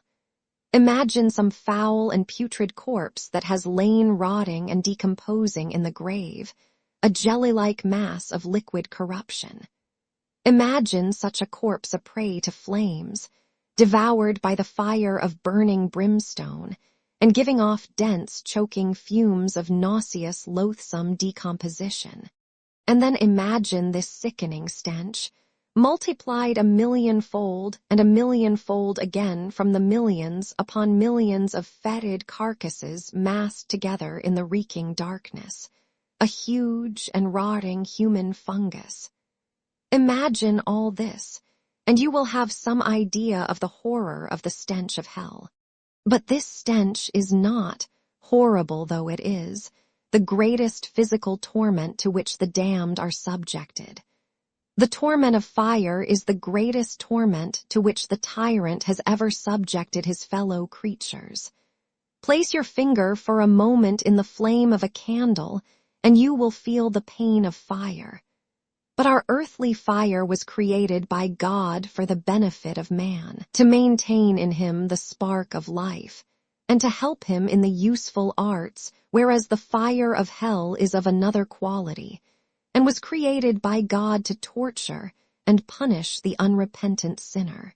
Our earthly fire also consumes more or less rapidly according, as the object which it attacks is more or less combustible, so that human ingenuity has even succeeded in inventing chemical preparations to check or frustrate its action.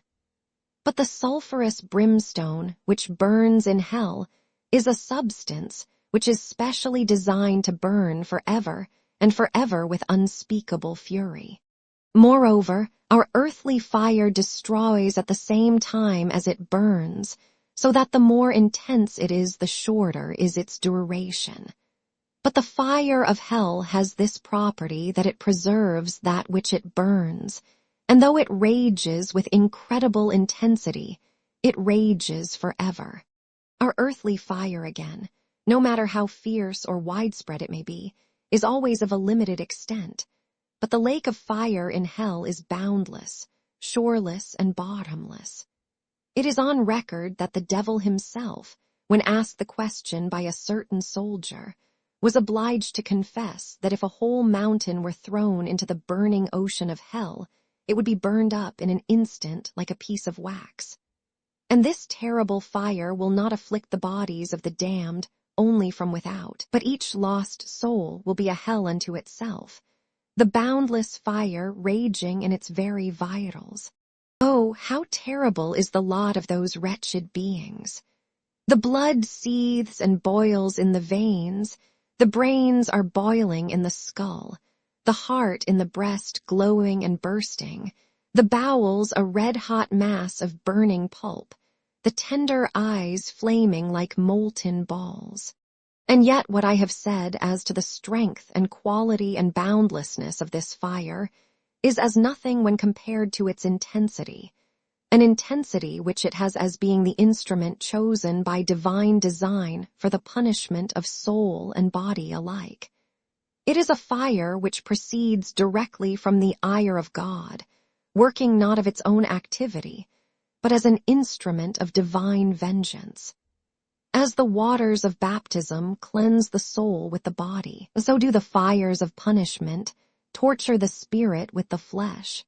Every sense of the flesh is tortured, and every faculty of the soul therewith. The eyes with impenetrable utter darkness, the nose with noisome odors, the ears with yells and howls and execrations, the taste with foul matter, leprous corruption, nameless suffocating filth, the touch with red-hot goads and spikes, with cruel tongues of flame. And through the several torments of the senses, the immortal soul is tortured eternally, in its very essence amid the leagues upon leagues of glowing fires, kindled in the abyss by the offended majesty of the omnipotent God, and fanned into everlasting and ever-increasing fury by the breath of the anger of the Godhead. Consider finally that the torment of this infernal prison is increased by the company of the damned themselves. Evil company on earth is so noxious that the plants, as if by instinct, withdraw from the company of whatsoever is deadly or hurtful to them. In hell all laws are overturned. There is no thought of family or country, of ties, of relationships. The damned howl and scream at one another, their torture and rage intensified by the presence of beings tortured and raging like themselves. All sense of humanity is forgotten. The yells of the suffering sinners fill the remotest corners of the vast abyss. The mouths of the damned are full of blasphemies against God and of hatred for their fellow sufferers, and of curses against those souls which were their accomplices in sin. In olden times, it was the custom to punish the parricide, the man who had raised his murderous hand against his father, by casting him into the depths of the sea in a sack in which were placed a cock, a monkey, and a serpent. The intention of those lawgivers who framed such a law, which seems cruel in our times, was to punish the criminal by the company of hurtful and hateful beasts.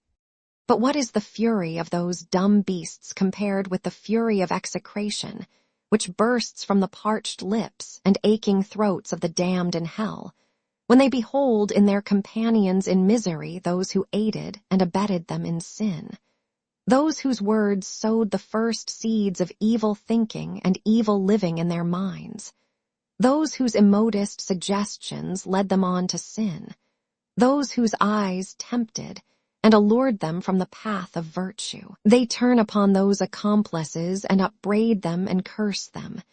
But they are helpless and hopeless. It is too late now for repentance.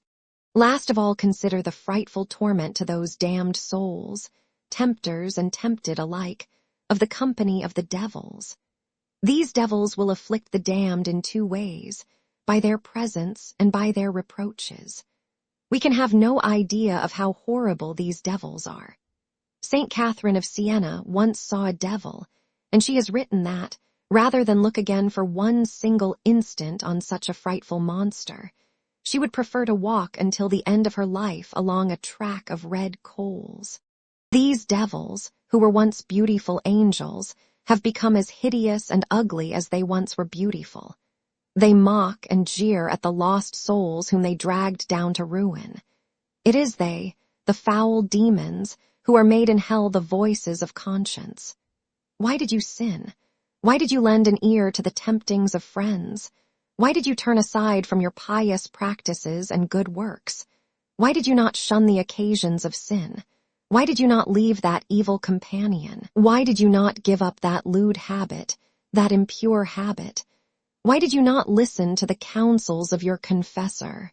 Why did you not, even after you had fallen the first or the second or the third or the fourth or the 100th time, repent of your evil ways and turn to God, who only waited for your repentance to absolve you of your sins?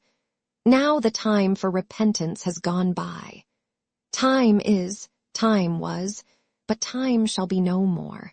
Time was to sin in secrecy, to indulge in that sloth and pride, to covet the unlawful, to yield to the promptings of your lower nature, to live like the beasts of the field, nay, worse than the beasts of the field. For they, at least, are but brutes and have no reason to guide them. Time was, but time shall be no more. God spoke to you by so many voices, but you would not hear.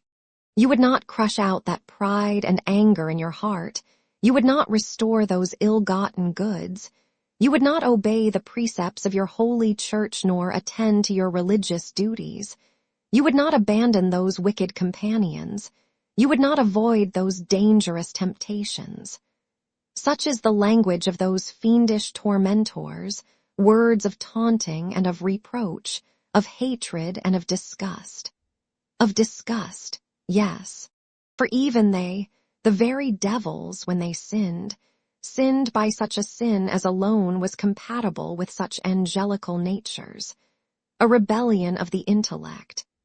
And they, even they, the foul devils, must turn away, revolted and disgusted, from the contemplation of those unspeakable sins by which degraded man outrages and defiles the temple of the Holy Ghost, defiles and pollutes himself.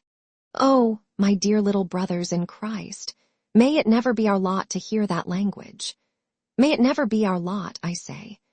In the last day of terrible reckoning, I pray fervently to God that not a single soul of those who are in this chapel today may be found among those miserable beings whom the great Judge shall command to depart forever from his sight, that not one of us may ever hear ringing in his ears the awful sentence of rejection. Depart from me, ye cursed, into everlasting fire, which was prepared for the devil and his angels. He came down the aisle of the chapel, his legs shaking and the scalp of his head trembling as though it had been touched by ghostly fingers. He passed up the staircase and into the corridor along the walls of which the overcoats and waterproofs hung like gibbeted malefactors, headless and dripping and shapeless.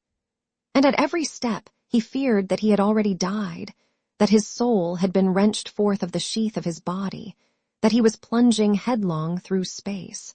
He could not grip the floor with his feet and sat heavily at his desk, opening one of his books at random and poring over it.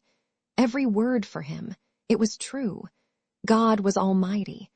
God could call him now, call him as he sat at his desk, before he had time to be conscious of the summons. God had called him. Yes. What? Yes.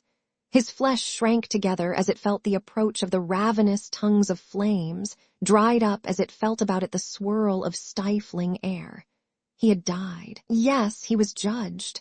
A wave of fire swept through his body, the first. Again a wave. His brain began to glow. Another.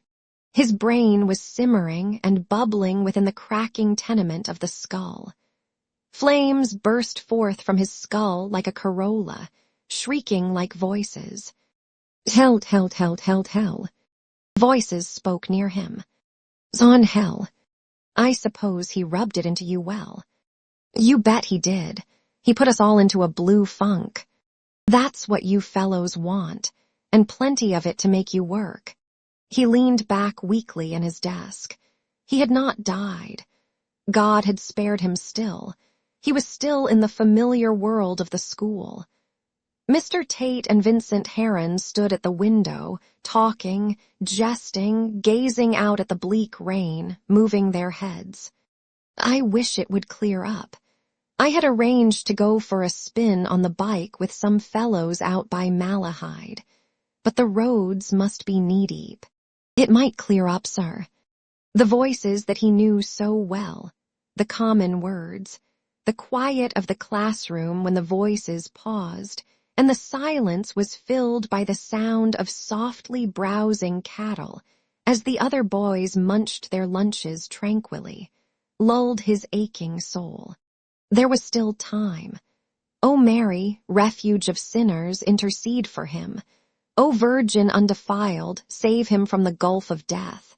The English lesson began with the hearing of the history. Royal persons, favorites, intriguers, bishops, passed like mute phantoms behind their veil of names. All had died. All had been judged. What did it profit a man to gain the whole world if he lost his soul? At last he had understood, and human life lay around him, a plain of peace whereon ant-like men labored in brotherhood, their dead sleeping under quiet mounds. The elbow of his companion touched him, and his heart was touched. And when he spoke to answer a question of his master, he heard his own voice full of the quietude of humility and contrition. His soul sank back deeper into depths of contrite peace, no longer able to suffer the pain of dread, and sending forth, as he sank, a faint prayer. Ah, yes, he would still be spared. He would repent in his heart and be forgiven. And then those above, those in heaven, would see what he would do to make up for the past. A whole life, every hour of life. Only wait. Zalgad, all. A messenger came to the door to say that confessions were being heard in the chapel. 4 boys left the room, and he heard others passing down the corridor. A tremulous chill blew round his heart, no stronger than a little wind, and yet, listening and suffering silently, he seemed to have laid an ear against the muscle of his own heart, feeling it close and quail, listening to the flutter of its ventricles. No escape. He had to confess, to speak out in words what he had done and thought, sin after sin. How? Father, The thought slid like a cold, shining rapier into his tender flesh. Confession. But not there in the chapel of the college. He would confess all, every sin of deed and thought, sincerely, but not there among his school companions. Far away from there, in some dark place, he would murmur out his own shame, and he besought God humbly not to be offended with him if he did not dare to confess in the college chapel, and in utter abjection of spirit, he craved forgiveness mutely of the boyish hearts about him. Time passed. He sat again in the front bench of the chapel. The daylight without was already failing, and as it fell slowly through the dull red blinds, it seemed that the sun of the last day was going down, and that all souls were being gathered for the judgment. I am cast away from the sight of thine eyes. Words taken, my dear little brothers in Christ, from the book of Psalms, 30th chapter, 23rd verse. In the name of the Father and of the Son and of the Holy Ghost. Amen. The preacher began to speak in a quiet, friendly tone. His face was kind, and he joined gently the fingers of each hand, forming a frail cage by the union of their tips. This morning we endeavored, in our reflection upon hell, to make what our holy founder calls in his book of spiritual exercises, the composition of place. We endeavored, that is, to imagine with the senses of the mind, in our imagination, the material character of that awful place, and of the physical torments which all who are in hell endure. This evening we shall consider for a few moments the nature of the spiritual torments of hell. Sin, remember, is a twofold enormity. It is a base consent to the promptings of our corrupt nature to the lower instincts, to that which is gross and beast-like, and it is also a turning away from the counsel of our higher nature, from all that is pure and holy, from the holy God himself. For this reason, mortal sin is punished in hell by two different forms of punishment, physical and spiritual. Now of all these spiritual pains, by far the greatest is the pain of loss, so great, in fact, that in itself it is a torment greater than all the others. St. Thomas, the greatest doctor of the Church, the angelic doctor, as he is called, says that the worst damnation consists in this, that the understanding of man is totally deprived of divine light, and his affection obstinately turned away from the goodness of God. God, remember, is a being infinitely good, and therefore the loss of such a being must be a loss infinitely painful. In this life we have not a very clear idea of what such a loss must be, but the damned in hell, for their greater torment, have a full understanding of that which they have lost, and understand that they have lost it through their own sins and have lost it forever. At the very instant of death, the bonds of the flesh are broken asunder, and the soul at once flies towards God as towards the center of her existence. Remember, my dear little boys, our souls long to be with God. We come from God, we live by God, we belong to God. We are His, inalienably His. God loves with a divine love every human soul, and every human soul lives in that love. How could it be otherwise? Every breath that we draw, every thought of our brain, every instant of life proceeds from God's inexhaustible goodness. And if it be pain for a mother to be parted from her child, for a man to be exiled from hearth and home, for friend to be sundered from friend, oh, think what pain, what anguish it must be for the poor soul to be spurned from the presence of the supremely good and loving Creator who has called that soul into existence from nothingness, and sustained it in life, and loved it with an immeasurable love. This, then, to be separated forever from its greatest good, from God, and to feel the anguish of that separation, knowing full well that it is unchangeable.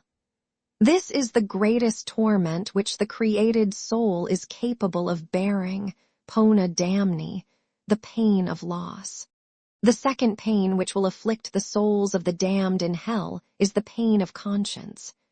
Just as in dead bodies worms are engendered by putrefaction, so in the souls of the lost there arises a perpetual remorse from the putrefaction of sin, the sting of conscience, the worm, as Pope Innocent III calls it, of the triple sting. The first sting inflicted by this cruel worm will be the memory of past pleasures. Oh, what a dreadful memory will that be! In the lake of all-devouring flame, the proud king will remember the pomps of his court, the wise but wicked man his libraries and instruments of research, the lover of artistic pleasures his marbles and pictures and other art treasures, he who delighted in the pleasures of the table his gorgeous feasts, his dishes prepared with such delicacy, his choice wines. The miser will remember his hoard of gold, the robber his ill-gotten wealth, the angry and revengeful and merciless murderers, their deeds of blood and violence in which they reveled, the impure and adulterous, the unspeakable and filthy pleasures in which they delighted. They will remember all this and loathe themselves and their sins. For how miserable will all those pleasures seem to the soul condemned to suffer in hellfire for ages and ages. How they will rage and fume to think that they have lost the bliss of heaven for the dross of earth, for a few pieces of metal, for vain honors, for bodily comforts, for a tingling of the nerves. They will repent indeed, and this is the second sting of the worm of conscience, a late and fruitless sorrow for sins committed. Divine justice insists that the understanding of those miserable wretches be fixed continually on the sins of which they were guilty. And moreover, as St. Augustine points out, God will impart to them his own knowledge of sin. so that sin will appear to them in all its hideous malice as it appears to the eyes of God himself. They will behold their sins in all their foulness and repent, but it will be too late, and then they will bewail the good occasions which they neglected. This is the last and deepest and most cruel sting of the worm of conscience. The conscience will say, "You had time and opportunity to repent and would not. You were brought up religiously by your parents. You had the sacraments and grace and indulgences of the church to aid you. You had the minister of God to preach to you, to call you back when you had strayed, to forgive you your sins, no matter how many, how abominable, if only you had confessed and repented. No, you would not. You flouted the ministers of holy religion. You turned your back on the confessional. You wallowed deeper and deeper in the mire of sin. God appealed to you, threatened you, entreated you to return to him. Oh, what shame, what misery! The ruler of the universe entreated you, a creature of clay, to love him who made you and to keep his law. No, you would not. And now, though you were to flood all hell with your tears if you could still weep, all that sea of repentance would not gain for you what a single tear of true repentance shed during your mortal life would have gained for you. You implore now a moment of earthly life wherein to repent. In vain. That time is gone, gone forever. Such is the threefold sting of conscience, the viper which gnaws the very heart's core of the wretches in hell, so that filled with hellish fury they curse themselves for their folly, and curse the evil companions who have brought them to such ruin, and curse the devils who tempted them in life, and now mock them in eternity, and even revile, and curse the supreme being whose goodness and patience they scorned and slighted, but whose justice and power they cannot evade. The next spiritual pain to which the damned are subjected is the pain of extension. Man, in this earthly life, though he be capable of many evils, is not capable of them all at once, inasmuch as one evil corrects and counteracts another just as one poison frequently corrects another. In hell, on the contrary, one torment, instead of counteracting another, lends it still greater force. And moreover, as the internal faculties are more perfect than the external senses, so are they more capable of suffering. Just as every sense is afflicted with a fitting torment, so is every spiritual faculty. The fancy with horrible images, the sensitive faculty with alternate longing and rage, the mind and understanding with an interior darkness more terrible even than the exterior darkness which reigns in that dreadful prison. The malice, impotent though it be, which possesses these demon souls is an evil of boundless extension, of limitless duration, a frightful state of wickedness which we can scarcely realize unless we bear in mind the enormity of sin and the hatred God bears to it. Opposed to this pain of extension, and yet coexistent with it, we have the pain of intensity. Hell is the center of evils, and, as you know, things are more intense at their centers than at their remotest points. There are no contraries or admixtures of any kind to temper or soften in the least the pains of hell. Nay, things which are good in themselves become evil in hell. Company, elsewhere a source of comfort to the afflicted, will be there a continual torment. Knowledge, so much longed for as the chief good of the intellect, will there be hated worse than ignorance. Light, so much coveted by all creatures from the Lord of creation down to the humblest plant in the forest, will be loathed intensely. In this life, our sorrows are either not very long or not very great, because nature either overcomes them by habits or puts an end to them by sinking under their weight.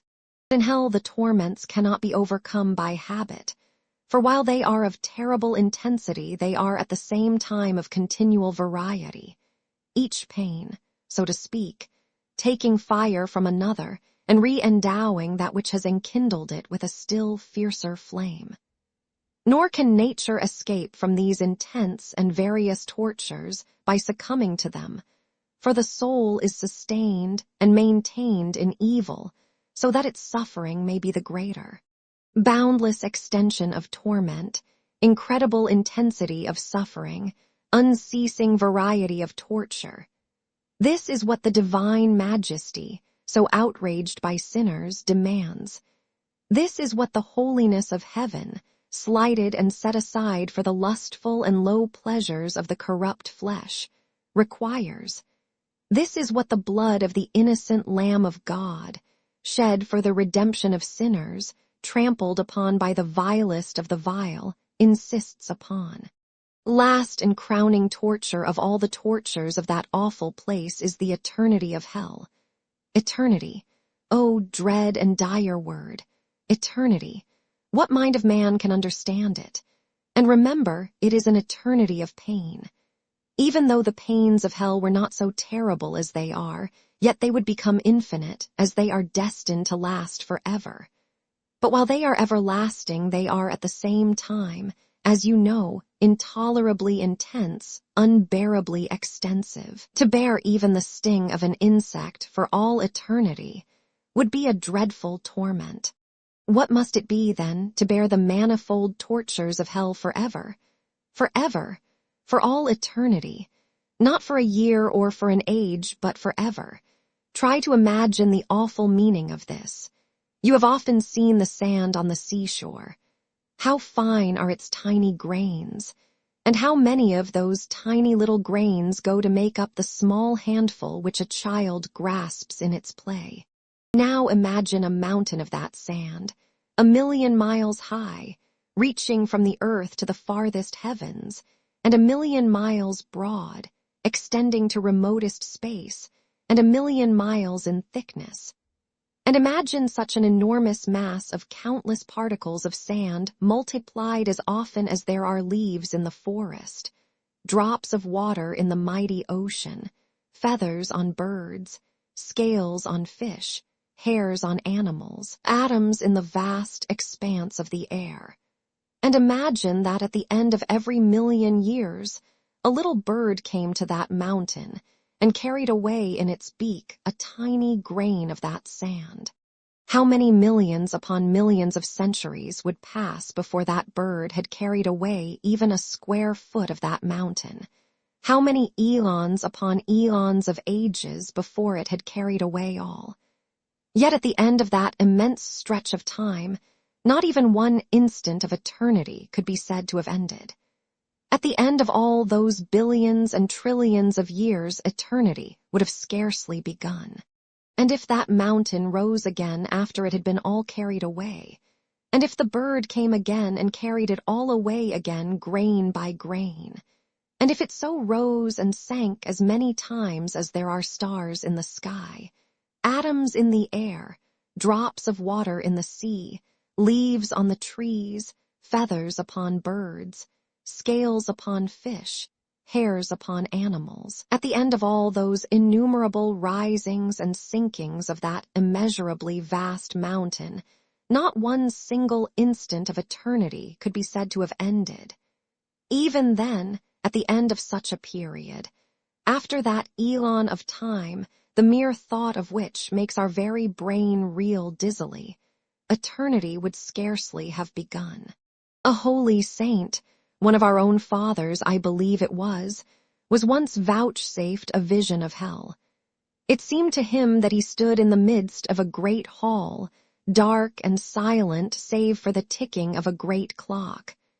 The ticking went on unceasingly, and it seemed to this saint that the sound of the ticking was the ceaseless repetition of the words, ever, never, ever, never, ever to be in hell, never to be in heaven, ever to be shut off from the presence of God, never to enjoy the beatific vision, ever to be eaten with flames, gnawed by vermin, goaded with burning spikes, never to be free from those pains, ever to have the conscience upbraid one, the memory enrage, the mind filled with darkness and despair, never to escape, ever to curse and revile the foul demons who gloat fiendishly over the misery of their dupes, never to behold the shining raiment of the blessed spirits, ever to cry out of the abyss of fire to God for an instant, a single instant of respite from such awful agony, never to receive, even for an instant,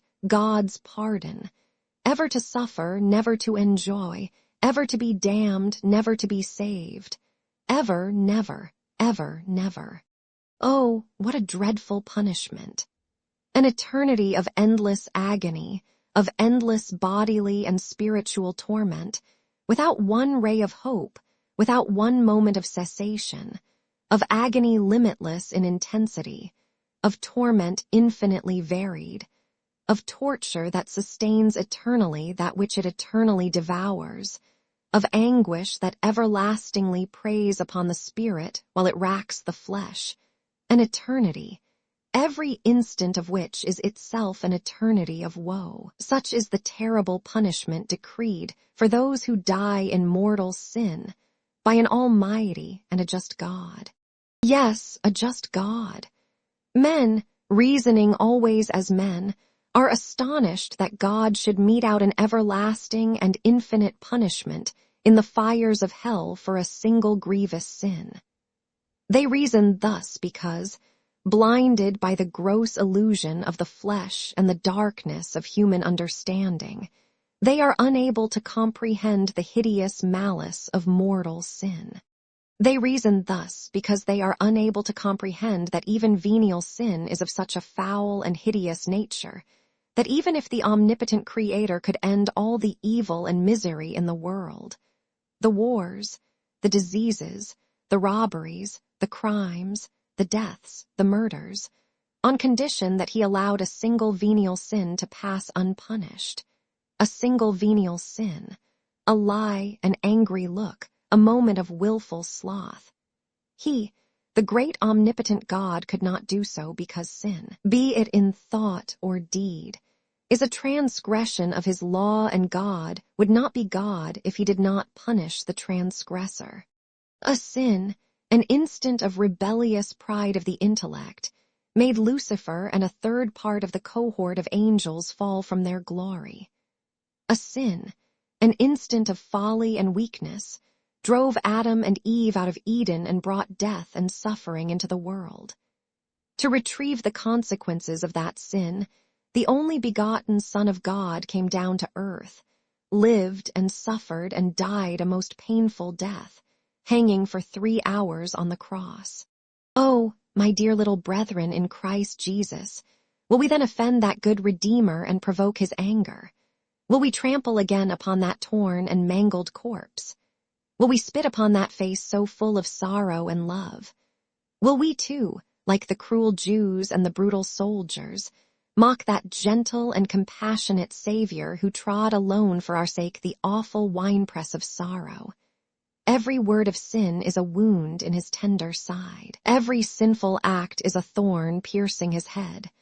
Every impure thought, deliberately yielded to, is a keen lance transfixing that sacred and loving heart. No, no. It is impossible for any human being to do that which offends so deeply the divine majesty, that which is punished by an eternity of agony, that which crucifies again the Son of God and makes a mockery of him. I pray to God that my poor words may have availed today to confirm in holiness those who are in a state of grace, to strengthen the wavering, to lead back to the state of grace the poor soul that has strayed, if any such be among you. I pray to God, and do you pray with me, that we may repent of our sins. I will ask you now, all of you, to repeat after me the act of contrition, kneeling here in this humble chapel in the presence of God. He is there in the tabernacle burning with love for mankind, ready to comfort the afflicted. Be not afraid. No matter how many or how foul the sins, if you only repent of them, they will be forgiven you. Let no worldly shame hold you back. God is still the merciful Lord who wishes not the eternal death of the sinner, but rather that he be converted and live. He calls you to him. You are his. He made you out of nothing. He loved you as only a God can love. His arms are open to receive you even though you have sinned against him. Come to him, poor sinner, poor vain and erring sinner. Now is the acceptable time. Now is the hour. The priest rose and, turning towards the altar, knelt upon the step before the tabernacle in the fallen gloom. He waited till all in the chapel had knelt and every least noise was still. Then, raising his head, he repeated the act of contrition, phrase by phrase, with fervor. The boys answered him phrase by phrase. Stephen, his tongue cleaving to his palate, bowed his head, praying with his heart. So my God, I am heartily sorry. I am heartily sorry for having offended thee, and I detest my sins, above every other evil, because they displease thee, my God, who art so deserving, of all my love, and I firmly purpose, by thy holy grace, never more to offend thee, and to amend my life. He went up to his room after dinner in order to be alone with his soul, and at every step his soul seemed to sigh. At every step his soul mounted with his feet, sighing in the ascent, through a region of viscid gloom. He halted on the landing before the door, and then, grasping the porcelain knob, opened the door quickly. He waited in fear, his soul pining within him, praying silently that death might not touch his brow as he passed over the threshold, that the fiends that inhabit darkness might not be given power over him. He waited still at the threshold as at the entrance to some dark cave. Faces were there, eyes, they waited and watched. We knew perfectly well, of course, that though it was bound to come to the light, he would find considerable difficulty in endeavoring to try to induce himself to endeavor to ascertain the spiritual plenipotentiary, and so we knew, of course, perfectly well. Murmuring faces waited and watched. Murmurous voices filled the dark shell of the cave. He feared intensely in spirit and in flesh, but raising his head bravely, he strode into the room firmly. A doorway, a room, same window. He told himself calmly that those words had absolutely no sense which had seemed to rise murmurously from the dark. He told himself that it was simply his room with the door open. He closed the door and, walking swiftly to the bed, knelt beside it and covered his face with his hands. His hands were cold and damp, and his limbs ached with chill. Bodily unrest and chill and weariness beset him, routing his thoughts. Why was he kneeling there like a child saying his evening prayers? To be alone with his soul, to examine his conscience, to meet his sins face to face, to recall their times and manners and circumstances, to weep over them. He could not weep. He could not summon them to his memory. He felt only an ache of soul and body, his whole being, memory, will, understanding, flesh, benumbed and weary. That was the work of devils, to scatter his thoughts and overcloud his conscience, assailing him at the gates of the cowardly and sin-corrupted flesh. And praying God timidly to forgive him his weakness, he crawled up onto the bed, and wrapping the blankets closely about him, covered his face again with his hands. He had sinned. He had sinned so deeply against heaven and before God that he was not worthy to be called God's child. Could it be that he, Stephen Dedalus, had done those things? His conscience sighed in answer. Yes, he had done them secretly, filthily, time after time, and hardened in sinful impenitence, He had dared to wear the mask of holiness before the tabernacle itself, while his soul within was a living mass of corruption. How came it that God had not struck him dead? The leprous company of his sins closed about him, breathing upon him, bending over him from all sides. He strove to forget them in an act of prayer, huddling his limbs closer together and binding down his eyelids. But the senses of his soul would not be bound, and though his eyes were shut fast, he saw the places where he had sinned, and though his ears were tightly covered, he heard. He desired with all his will not to hear or see. He desired till his frame shook under the strain of his desire and until the senses of his soul closed. They closed for an instant and then opened. He saw a field of stiff weeds and thistles and tufted nettle bunches. Thick among the tufts of rank stiff growth lay battered canisters and clots and coils of solid excrement. A faint marsh light struggling upwards from all the ordure through the bristling gray-green weeds. An evil smell, faint and foul as the light, curled upwards sluggishly out of the canisters and from the stale, crusted dung. Creatures were in the field. 1, 3, 6. Creatures were moving in the field, hither and thither. Goatish creatures with human faces, horny-browed, lightly bearded and gray as india-rubber. The malice of evil glittered in their hard eyes as they moved hither and thither, trailing their long tails behind them. A rictus of cruel malignity lit up grayly their old bony faces.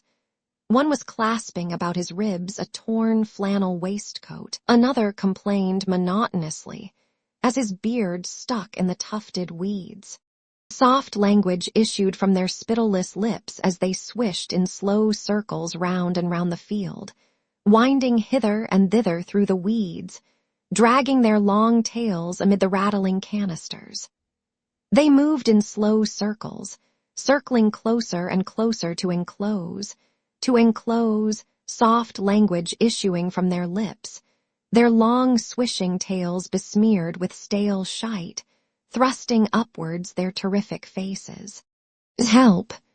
He flung the blankets from him madly to free his face and neck. That was his hell. God had allowed him to see the hell reserved for his sins. Stinking, bestial, malignant, a hell of lecherous, goatish fiends. For him. He sprang from the bed, the reeking odor pouring down his throat, clogging and revolting his entrails. Air, the air of heaven. He stumbled towards the window, groaning and almost fainting with sickness. At the washstand a convulsion seized him within, and clasping his cold forehead wildly, he vomited profusely in agony. When the fit had spent itself, he walked weakly to the window and, lifting the sash, sat in a corner of the embrasure and leaned his elbow upon the sill. The rain had drawn off, and amid the moving vapors from point to point of light, the city was spinning about herself a soft cocoon of yellowish haze. Heaven was still and faintly luminous, and the air sweet to breathe, as in a thicket drenched with showers, and amid peace and shimmering lights and quiet fragrance, he made a covenant with his heart. He prayed. He once had meant to come on earth in heavenly glory, but we sinned. And then he could not safely visit us but with a shrouded majesty and a bedimmed radiance, for he was God. So he came himself in weakness, not in power, and he sent thee, a creature in his stead, with a creature's comeliness and luster suited to our state. And now thy very face and form, dear mother, speak to us of the eternal, not like earthly beauty, dangerous to look upon, but like the morning star which is thy emblem, bright and musical, breathing purity, telling of heaven and infusing peace. O harbinger of day, O light of the pilgrim, lead us still as thou hast led. In the dark night, across the bleak wilderness, guide us on to our Lord Jesus, guide us home. His eyes were dimmed with tears, and looking humbly up to heaven, he wept for the innocence he had lost. When evening had fallen, he left the house, and the first touch of the damp, dark air, and the noise of the door as it closed behind him, made ache again his conscience, lulled by prayer and tears. Confess, confess. It was not enough to lull the conscience with a tear and a prayer. He had to kneel before the minister of the Holy Ghost and tell over his hidden sins truly and repentantly. Before he heard again the footboard of the house door trail over the threshold as it opened to let him in, before he saw again the table in the kitchen set for supper, he would have knelt and confessed. It was quite simple. The ache of conscience ceased, and he walked onward swiftly through the dark streets. There were so many flagstones on the footpath of that street, and so many streets in that city, and so many cities in the world. Yet eternity had no end. He was in mortal sin. Even once was a mortal sin. It could happen in an instant. But how so quickly? By seeing or by thinking of seeing. The eyes see the thing without having wished first to see.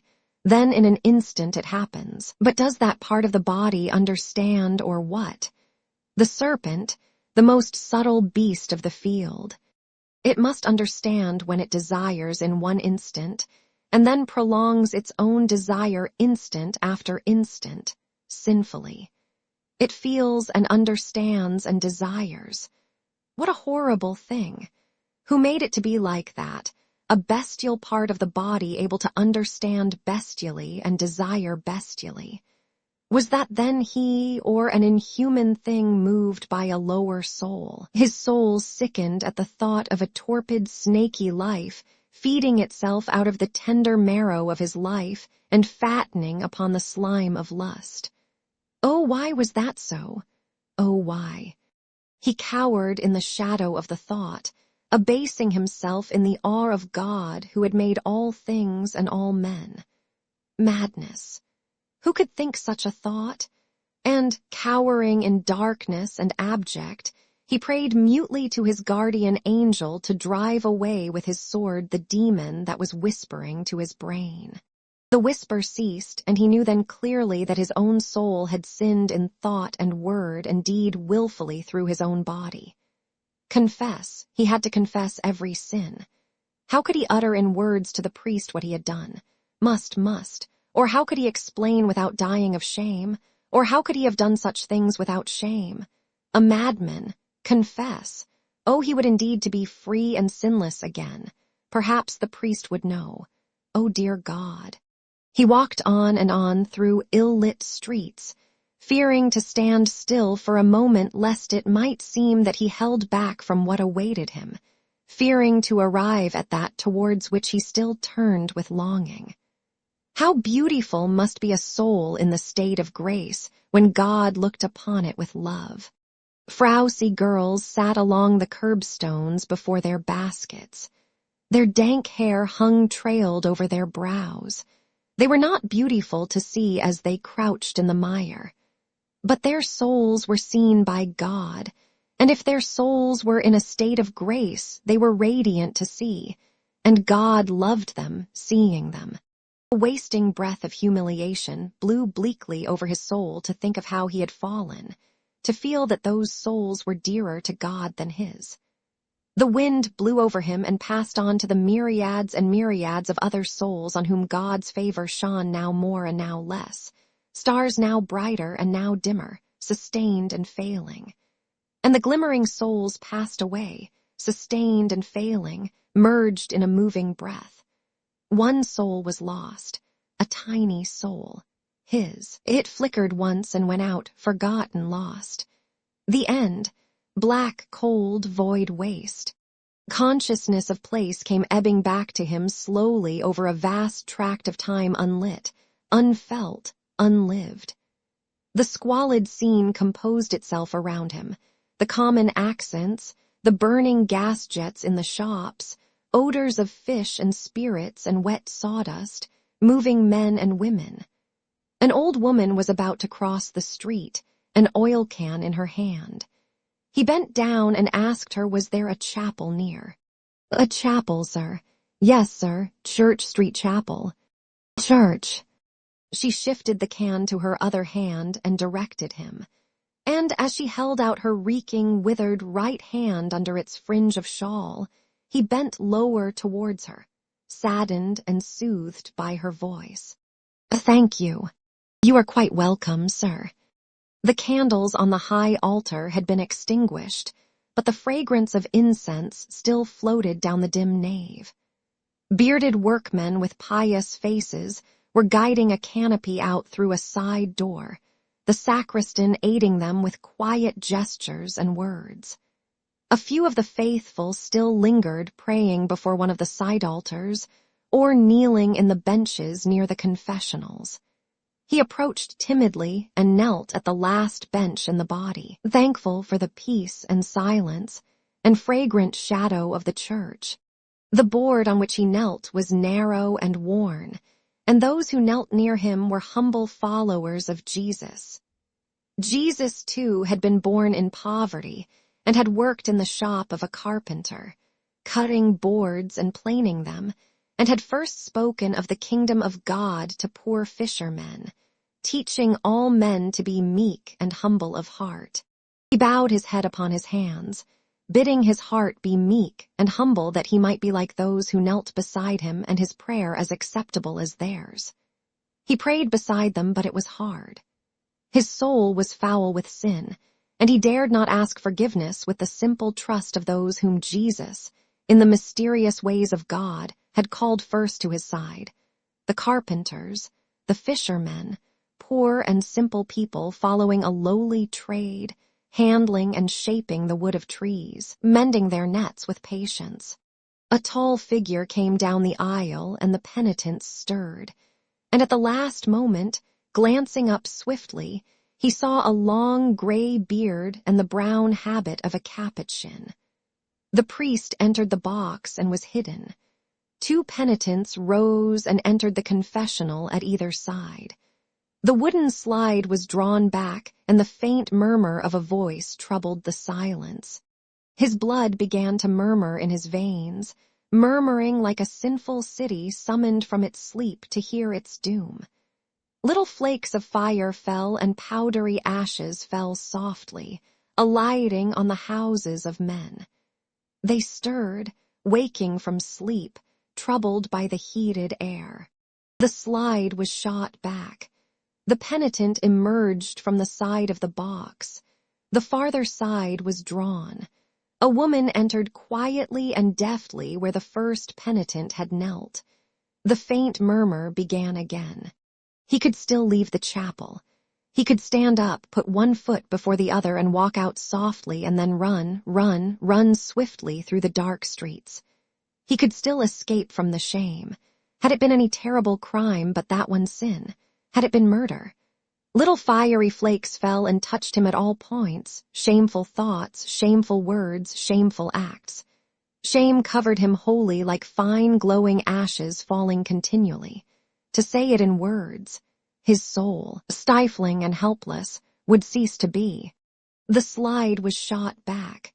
A penitent emerged from the farther side of the box. The near slide was drawn. A penitent entered where the other penitent had come out. A soft, whispering noise floated in vaporous cloudlets out of the box. It was the woman, soft, whispering cloudlets, soft, whispering vapor, whispering and vanishing. He beat his breast with his fist humbly, secretly under cover of the wooden armrest. He would be at one with others and with God. He would love his neighbor.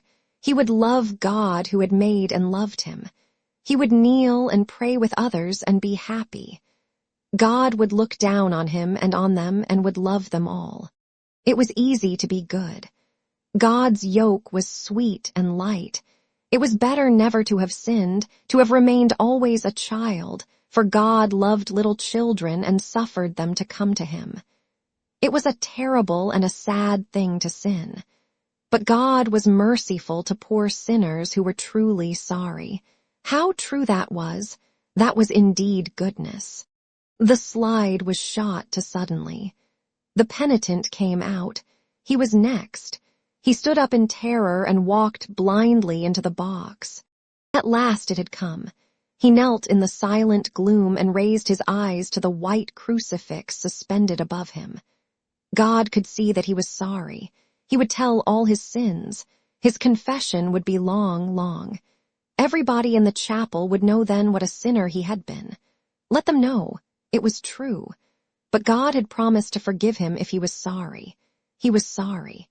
He clasped his hands and raised them towards the white form, praying with his darkened eyes, praying with all his trembling body, swaying his head to and fro like a lost creature, praying with whimpering lips. Sorry, sorry, oh sorry.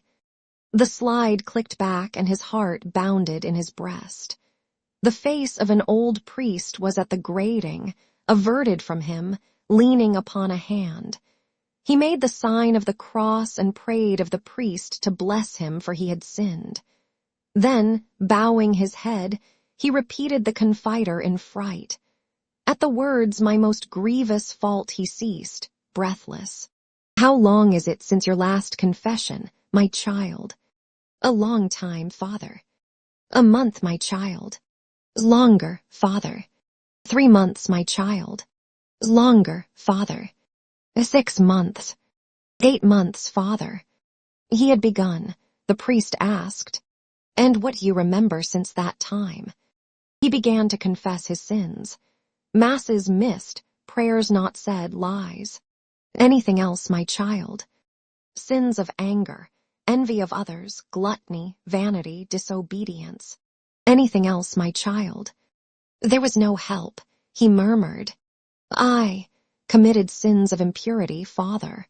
The priest did not turn his head. "With yourself, my child." "And with others."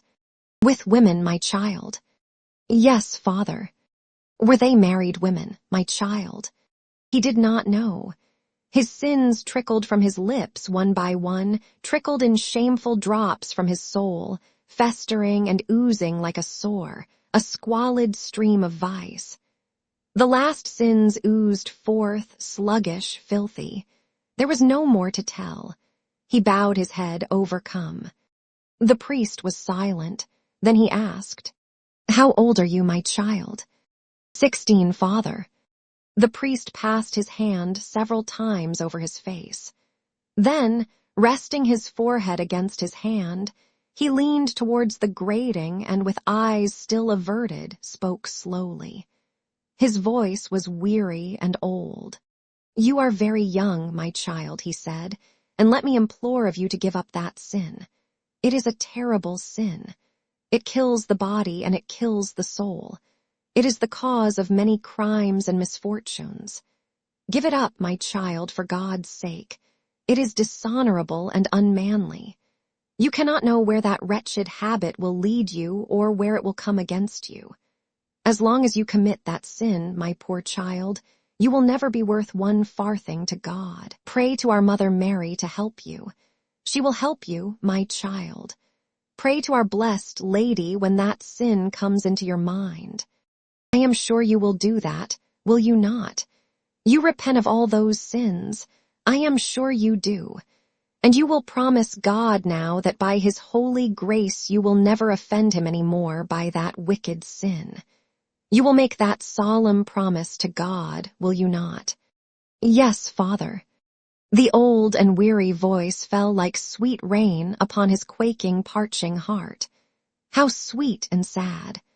"Do so, my poor child. The devil has led you astray. Drive him back to hell when he tempts you to dishonor your body in that way, the foul spirit who hates our Lord. Promise God now that you will give up that sin, that wretched, wretched sin." Blinded by his tears, and by the light of God's mercifulness, he bent his head and heard the grave words of absolution spoken, and saw the priest's hand raised above him in token of forgiveness. "God bless you, my child. Pray for me."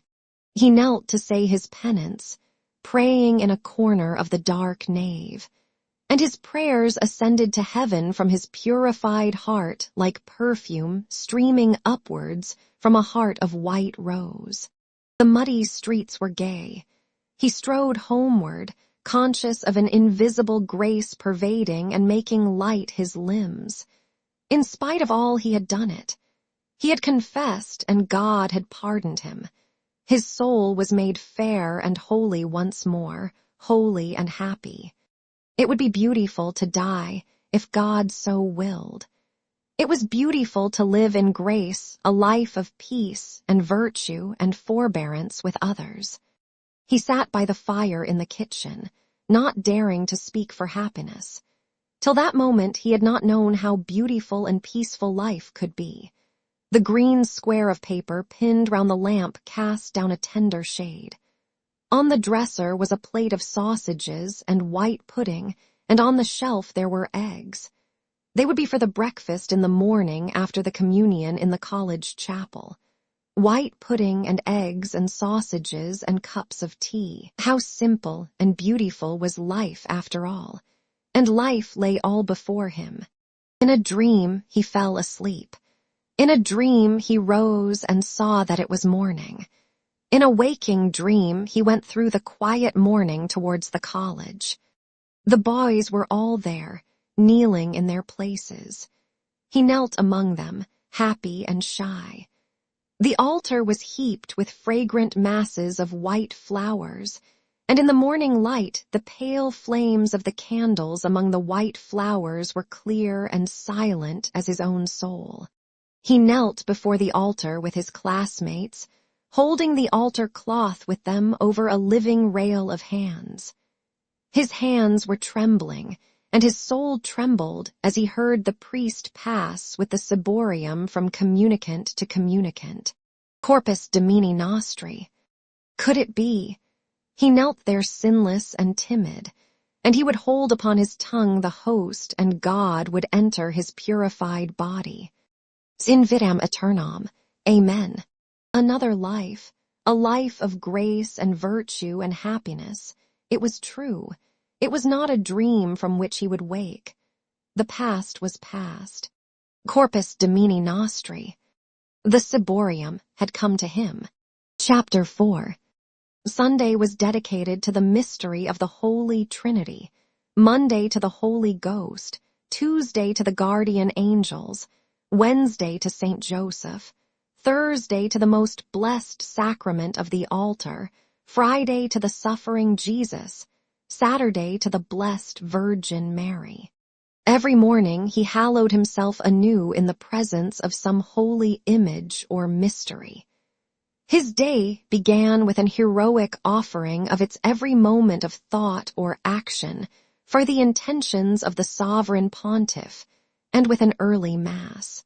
The raw morning air whetted his resolute piety, and often as he knelt among the few worshippers at the side altar, following with his interleaved prayer book the murmur of the priest, he glanced up for an instant towards the vested figure standing in the gloom between the two candles, which were the Old and the New Testaments, and imagined that he was kneeling at Mass in the catacombs.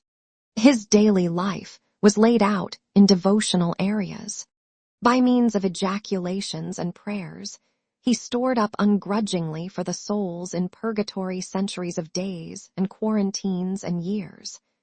Yet the spiritual triumph which he felt in achieving with ease so many fabulous ages of canonical penances, did not wholly reward his zeal of prayer, since he could never know how much temporal punishment he had remitted by way of suffrage for the agonizing souls, and fearful lest in the midst of the purgatorial fire, which differed from the infernal only in that it was not everlasting, his penance might avail no more than a drop of moisture.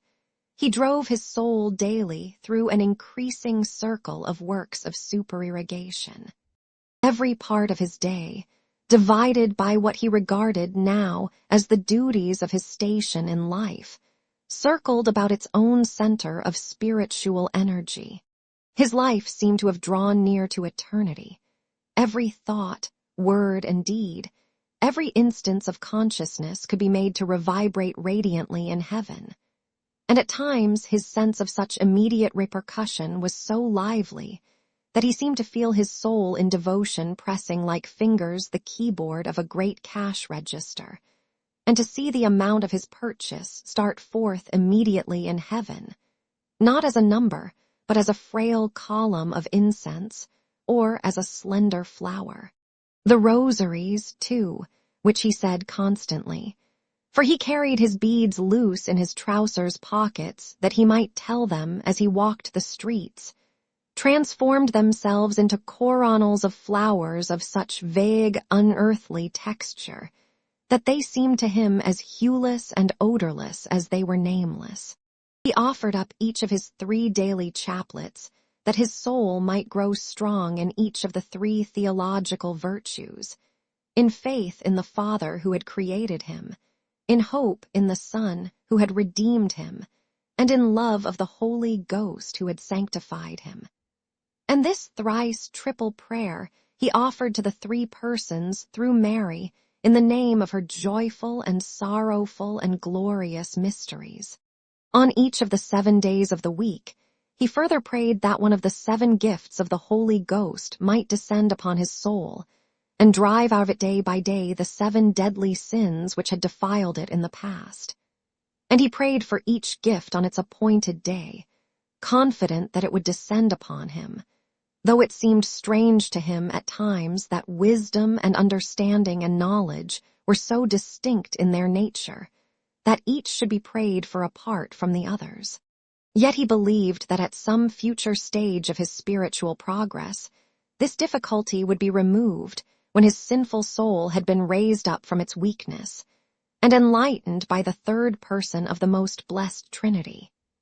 He believed this all the more, and with trepidation, because of the divine gloom and silence wherein dwelt the unseen Paraclete, whose symbols were a dove and a mighty wind, to sin against whom was a sin beyond forgiveness, the eternal mysterious secret being to whom, as God, the priests offered up Mass once a year, robed in the scarlet of the tongues of fire, the imagery through which the nature and kinship of the 3 persons of the Trinity were darkly shadowed forth in the books of devotion which he read, the Father contemplating from all eternity as in a mirror his divine perfections, and thereby begetting eternally the eternal Son, and the Holy Spirit proceeding out of Father and Son from all eternity, were easier of acceptance by his mind, by reason of their august incomprehensibility, than was the simple fact that God had loved his soul from all eternity, for ages before he had been born into the world, for ages before the world itself had existed.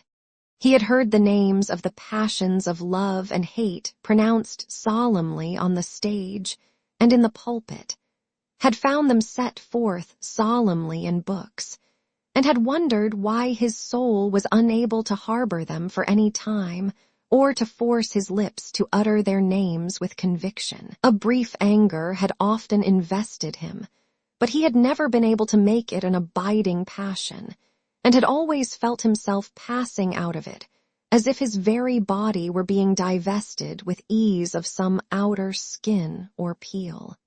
He had felt a subtle, dark, and murmurous presence penetrate his being and fire him with a brief, iniquitous lust.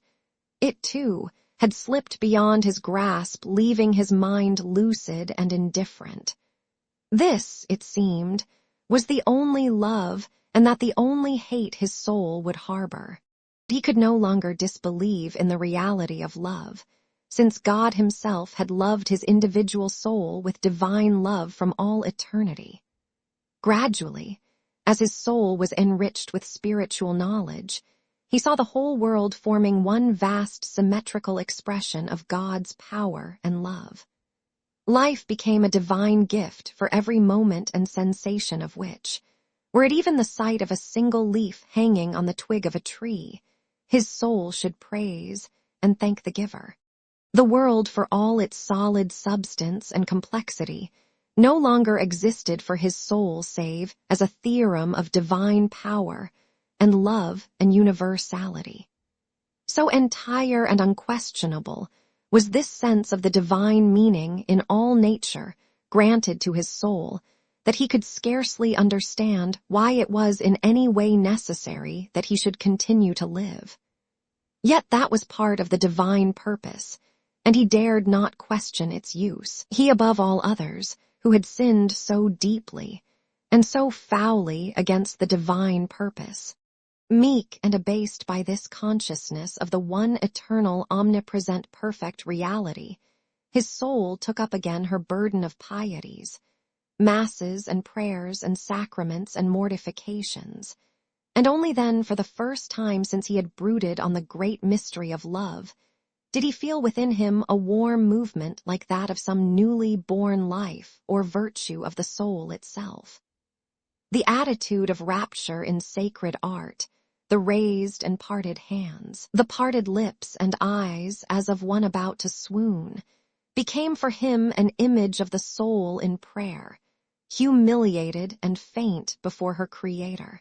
He had been forewarned of the dangers of spiritual exaltation, and did not allow himself to desist from even the least or lowliest devotion, striving also by constant mortification to undo the sinful past rather than to achieve a saintliness fraught with peril. Each of his senses was brought under a rigorous discipline. In order to mortify the sense of sight, he made it his rule to walk in the street with downcast eyes, glancing neither to right nor left, and never behind him. His eyes shunned every encounter with the eyes of women. From time to time, also he balked them by a sudden effort of the will, as by lifting them suddenly in the middle of an unfinished sentence and closing the book. To mortify his hearing, he exerted no control over his voice, which was then breaking, neither sang nor whistled, and made no attempt to flee from noises which caused him painful nervous irritation, such as the sharpening of knives on the knife-board, the gathering of cinders on the fire-shovel, and the twigging of the carpet.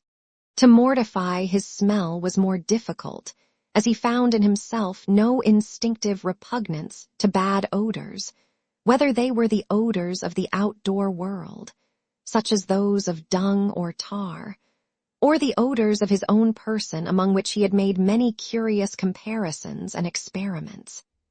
He found in the end that the only odor against which his sense of smell revolted was a certain stale, fishy stink, like that of long-standing urine, and whenever it was possible, he subjected himself to this unpleasant odor. To mortify the taste, he practiced strict habits at table, observed to the letter all the fasts of the church, and sought by distraction to divert his mind from the savors of different foods. But it was to the mortification of touch he brought the most assiduous ingenuity of inventiveness.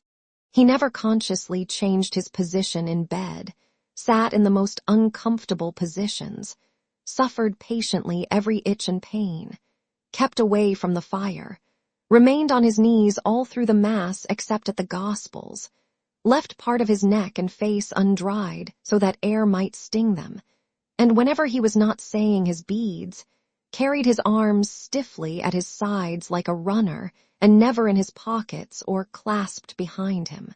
He had no temptations to sin mortally. It surprised him, however, to find that at the end of his course of intricate piety and self-restraint, he was so easily at the mercy of childish and unworthy imperfections.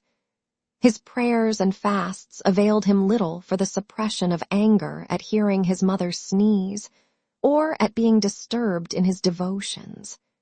It needed an immense effort of his will to master the impulse which urged him to give outlet to such irritation.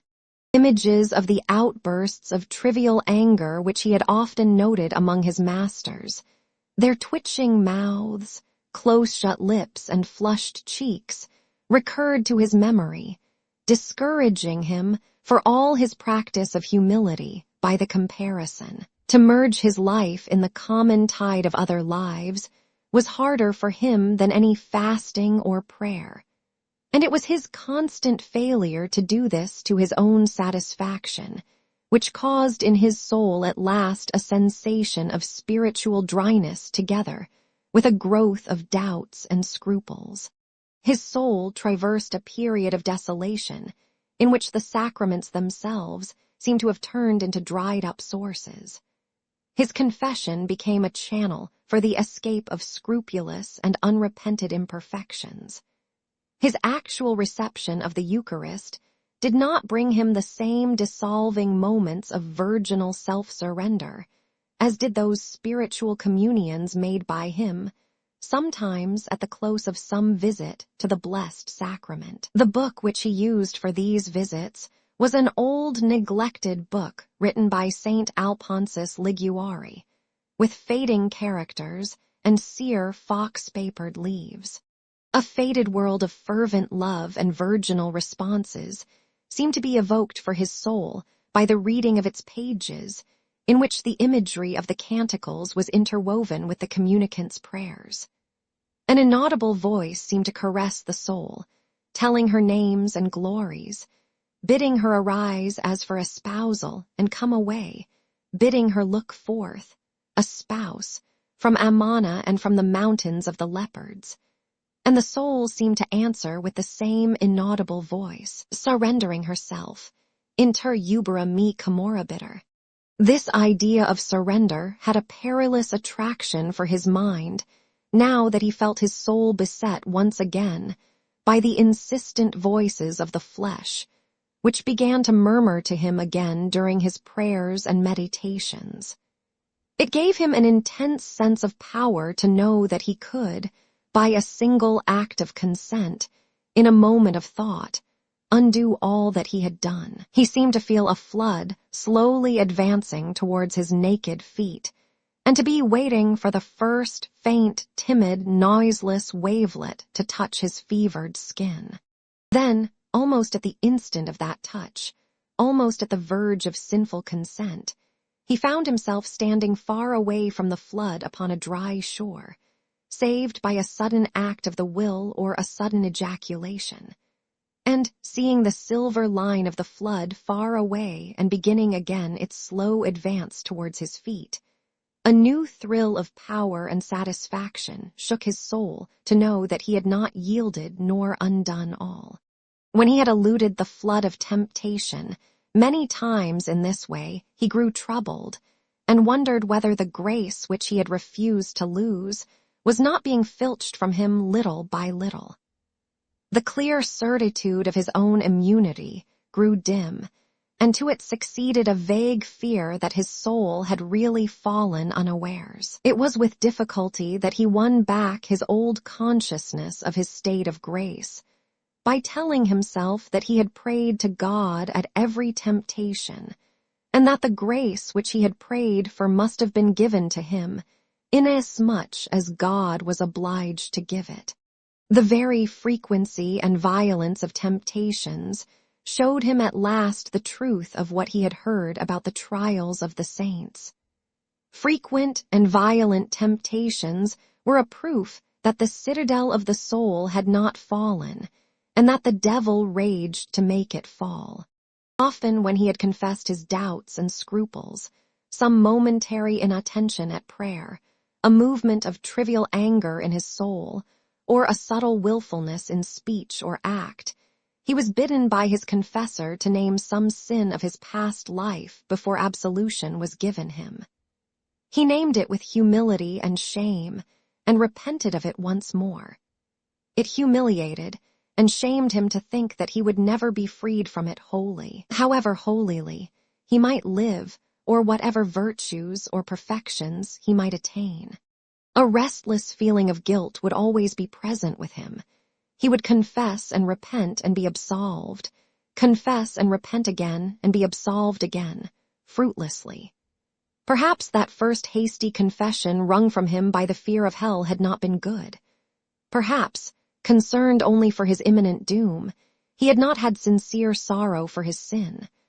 But the surest sign that his confession had been good, and that he had had sincere sorrow for his sin was, he knew, the amendment of his life.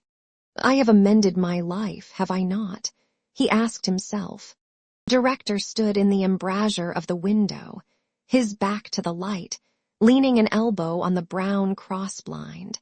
And as he spoke and smiled, slowly dangling and looping the cord of the other blind, Stephen stood before him, following for a moment with his eyes the waning of the long summer daylight above the roofs or the slow, deft movements of the priestly fingers. The priest's face was in total shadow, but the waning daylight from behind him touched the deeply grooved temples and the curves of the skull. Stephen followed also with his ears the accents and intervals of the priest's voice as he spoke gravely and cordially of indifferent themes, the vacation which had just ended, the colleges of the order abroad, the transference of masters. The grave and cordial voice went on easily with its tale, and in the pauses Stephen felt bound to set it on again with respectful questions. He knew that the tale was a prelude, and his mind waited for the sequel. Ever since the message of summons had come for him, from the director his mind had struggled to find the meaning of the message. And during the long, restless time he had sat in the college parlor waiting for the director to come in, his eyes had wandered from one sober picture to another around the walls, and his mind wandered from one guess to another, until the meaning of the summons had almost become clear. Then, just as he was wishing that some unforeseen cause might prevent the director from coming, he had heard the handle of the door turning and the swish of a soutane. The director had begun to speak of the Dominican and Franciscan orders and of the friendship between St. Thomas and St. Bonaventure. The capuchin dress, he thought, was rather too. Stephen's face gave back the priest's indulgent smile, and not being anxious to give an opinion, he made a slight dubitative movement with his lips. "I believe," continued the director, "that there is some talk now among the Capuchins themselves of doing away with it, and following the example of the other Franciscans. I suppose they would retain it in the cloisters," said Stephen. "Oh, certainly," said the director. "For the cloister it is all right, but for the street I really think it would be better to do away with it, don't you? It must be troublesome, I imagine." "Of course it is, of course.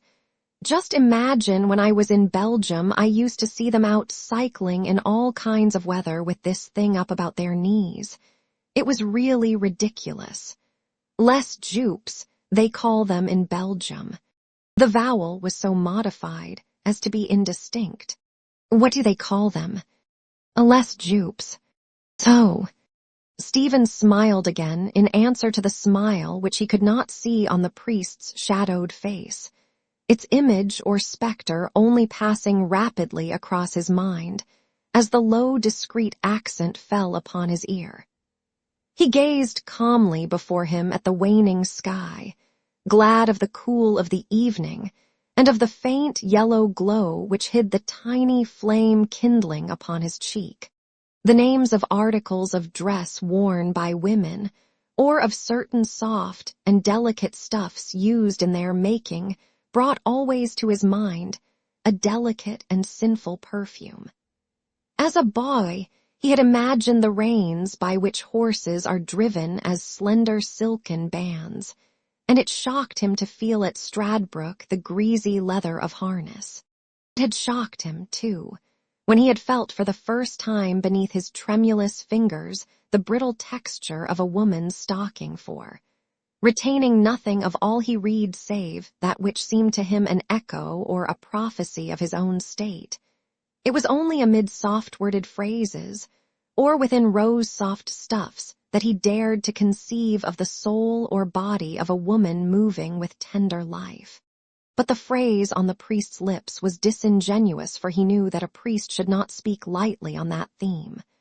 The phrase had been spoken lightly with design, and he felt that his face was being searched by the eyes in the shadow. Whatever he had heard or read of the craft of Jesuits, he had put aside frankly as not borne out by his own experience. His masters, even when they had not attracted him, had seemed to him always intelligent and serious priests, athletic and high-spirited prefects. He thought of them as men who washed their bodies briskly with cold water and wore clean cold linen. During all the years he had lived among them in Clongowes, and in Belvedere he had received only 2 pandies, and though these had been dealt him in the wrong, he knew that he had often escaped punishment. During all those years, he had never heard from any of his masters a flippant word. It was they who had taught him Christian doctrine and urged him to live a good life, and, when he had fallen into grievous sin, it was they who had led him back to grace. Their presence had made him diffident of himself when he was a muff in Clongowes, and it had made him diffident of himself also while he had held his equivocal position in Belvedere. A constant sense of this had remained with him up to the last year of his school life.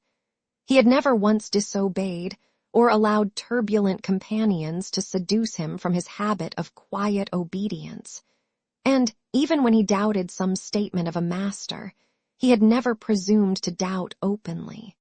Lately some of their judgments had sounded a little childish in his ears, and had made him feel a regret and pity as though he were slowly passing out of an accustomed world, and were hearing its language for the last time. One day when some boys had gathered round a priest under the shed near the chapel, he had heard the priest say, "I believe that Lord Macaulay was a man who probably never committed a mortal sin in his life. That is to say, a deliberate mortal sin." Some of the boys had then asked the priest if Victor Hugo were not the greatest French writer. The priest had answered that Victor Hugo had never written half so well when he had turned against the church as he had written when he was a Catholic. "But there are many eminent French critics," said the priest, "who consider that even Victor Hugo, great as he certainly was, had not so pure a French style as Louis Vuillot." The tiny flame which the priest's allusion had kindled upon Stephen's cheek had sunk down again, and his eyes were still fixed calmly on the colorless sky. But an unresting doubt flew hither and thither before his mind. Masked memories passed quickly before him. He recognized scenes and persons, yet he was conscious that he had failed to perceive some vital circumstance in them. He saw himself walking about the grounds, watching the sports in Clongowes, and eating Slim Jim out of his cricket cap. Some Jesuits were walking round the cycle track in the company of ladies. The echoes of certain expressions used in Clongowes sounded in remote caves of his mind. His ears were listening to these distant echoes amid the silence of the parlor, when he became aware that the priest was addressing him in a different voice. "I sent for you today, Stephen, because I wish to speak to you on a very important subject." "Yes, sir." "Have you ever felt that you had a vocation?" Stephen parted his lips to answer yes, and then withheld the word suddenly. The priest waited for the answer and added, "I mean, have you ever felt within yourself, in your soul, a desire to join the order?" "Think." "I have sometimes thought of it," said Stephen. The priest let the blind cord fall to one side, and uniting his hands, leaned his chin gravely upon them, communing with himself. "In a college like this," he said at length, "there is one boy or perhaps 2 or 3 boys whom God calls to the religious life. Such a boy is marked off from his companions by his piety, by the good example he shows to others. He is looked up to by them. He is chosen perhaps as prefect by his fellow sodalists. And you, Stephen, have been such a boy in this college, prefect of our blessed ladies' sodality. Perhaps you are the boy in this college, whom God designs to call to himself." A strong note of pride, reinforcing the gravity of the priest's voice, made Stephen's heart quicken in response. "To receive that call, Stephen," said the priest, is the greatest honor that the Almighty God can bestow upon a man. No king or emperor on this earth has the power of the priest of God. No angel or archangel in heaven, no saint, not even the blessed Virgin herself, has the power of a priest of God. The power of the keys, the power to bind and to loose from sin, the power of exorcism, the power to cast out from the creatures of God the evil spirits that have power over them, the power, the authority, to make the great God of heaven come down upon the altar and take the form of bread and wine. What an awful power, Stephen! The flame began to flutter again on Stephen's cheek as he heard in this proud address an echo of his own proud musings.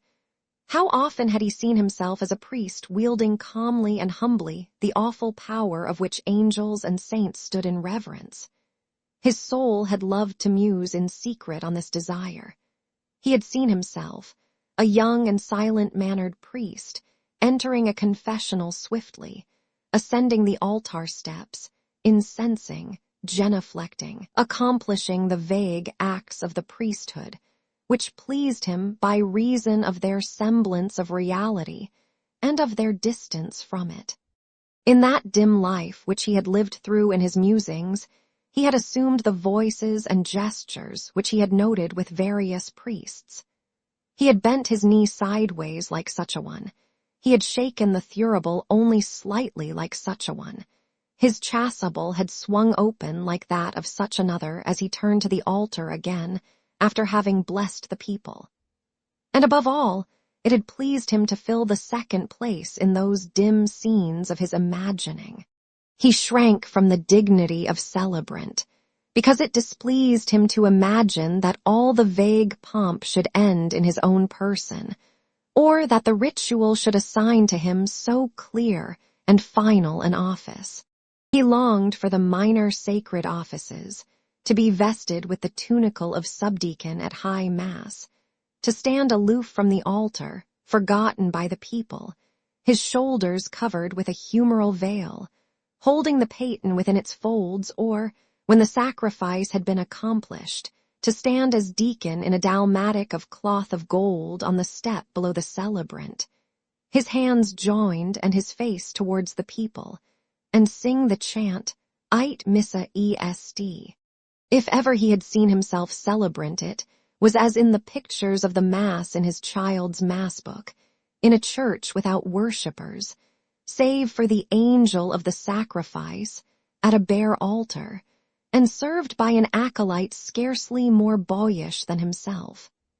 In vague, sacrificial or sacramental acts alone, his will seemed drawn to go forth to encounter reality, and it was partly the absence of an appointed rite which had always constrained him to inaction, whether he had allowed silence to cover his anger or pride, or had suffered only an embrace he longed to give. He listened in reverent silence now to the priest's appeal, and through the words he heard even more distinctly a voice bidding him approach, offering him secret knowledge and secret power. He would know then what was the sin of Simon Magus, and what the sin against the Holy Ghost for which there was no forgiveness. He would know obscure things, hidden from others, from those who were conceived and born children of wrath.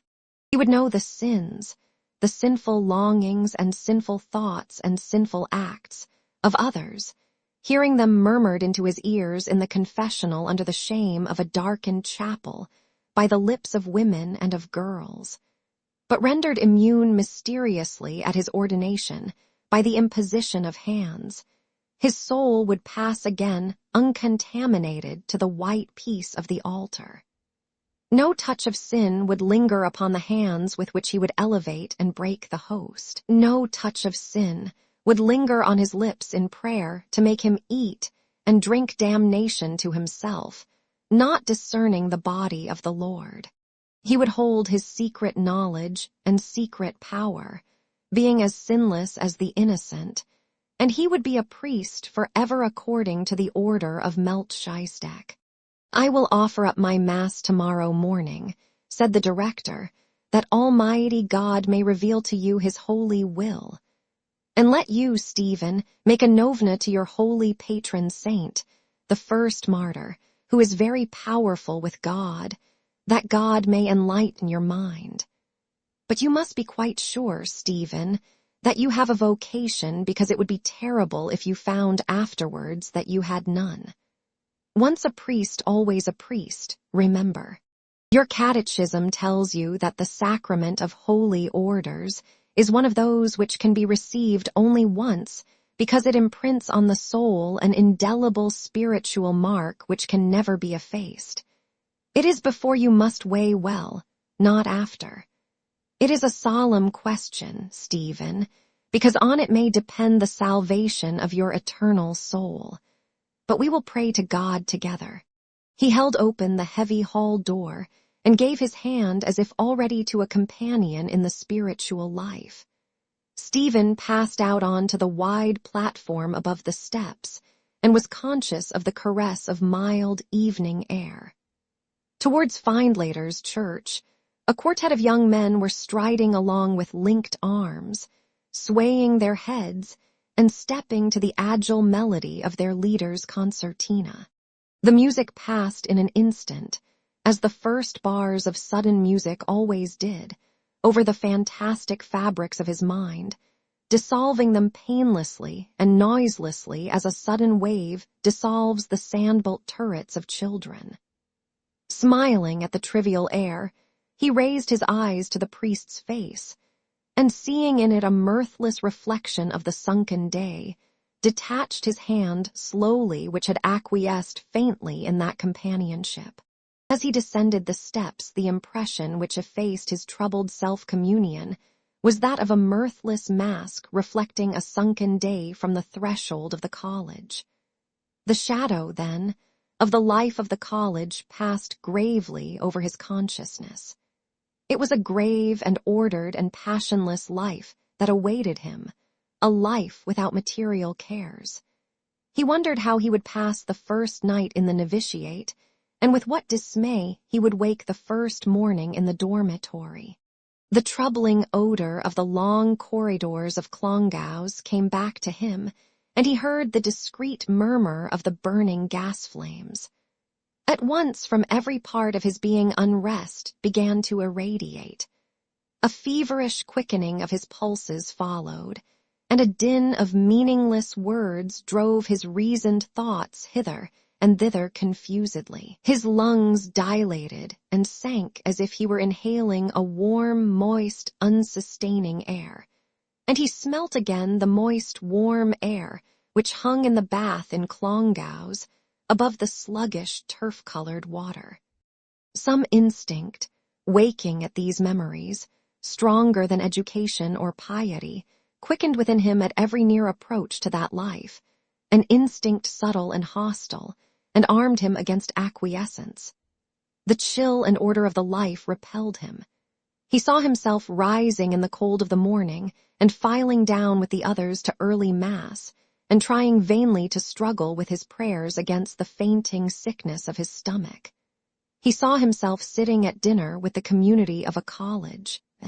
What, then, had become of that deep-rooted shyness of his, which had made him loth to eat or drink under a strange roof? What had come of the pride of his spirit, which had always made him conceive himself as a being apart in every order? The Reverend Stephen Dedalus, S.J.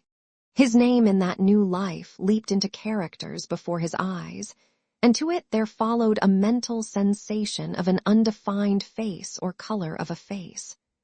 The color faded and became strong like a changing glow of pallid brick red. Was it the raw reddish glow he had so often seen on wintry mornings on the shaven gills of the priests? The face was eyeless and sour-favored and devout, shot with pink tinges of suffocated anger. Was it not a mental specter of the face of one of the Jesuits, whom some of the boys called Lantern Jaws, and others Foxy Campbell? He was passing at that moment before the Jesuit house in Gardiner Street, and wondered vaguely which window would be his if he ever joined the order. Then he wondered at the vagueness of his wonder, at the remoteness of his own soul from what he had hitherto imagined her sanctuary, at the frail hold which so many years of order and obedience had of him, when once a definite and irrevocable act of his threatened to end forever, in time and in eternity, his freedom. The voice of the director urging upon him the proud claims of the church and the mystery and power of the priestly office repeated itself idly in his memory. His soul was not there to hear and greet it, and he knew now that the exhortation he had listened to had already fallen into an idle formal tale. He would never swing the thurible before the tabernacle as priest. His destiny was to be elusive of social or religious orders. The wisdom of the priest's appeal did not touch him to the quick. He was destined to learn his own wisdom apart from others, or to learn the wisdom of others himself wandering among the snares of the world. The snares of the world were its ways of sin. He would fall. He had not yet fallen, but he would fall silently in an instant. Not to fall was too hard, and he felt the silent lapse of his soul, as it would be at some instant to come, falling, but not yet fallen, still unfallen, but about to fall. He crossed the bridge over the stream of the Talca, and turned his eyes coldly for an instant towards the faded blue shrine of the Blessed Virgin, which stood foul-wise on a pole in the middle of a ham-shaped encampment of poor cottages. Then, bending to the left, he followed the lane which led up to his house. The faint, sour stink of rotted cabbages came towards him from the kitchen gardens on the rising ground above the river. He smiled to think that it was this disorder, the misrule and confusion of his father's house, and the stagnation of vegetable life, which was to win the day in his soul. Then a short laugh broke from his lips as he thought of that solitary farmhand in the kitchen gardens behind their house, whom they had nicknamed the man with the hat. A second laugh, taking rise from the first after a pause, broke from him involuntarily as he thought of how the man with the hat worked, considering in turn the 4 points of the sky, and then regretfully plunging his spade in the earth.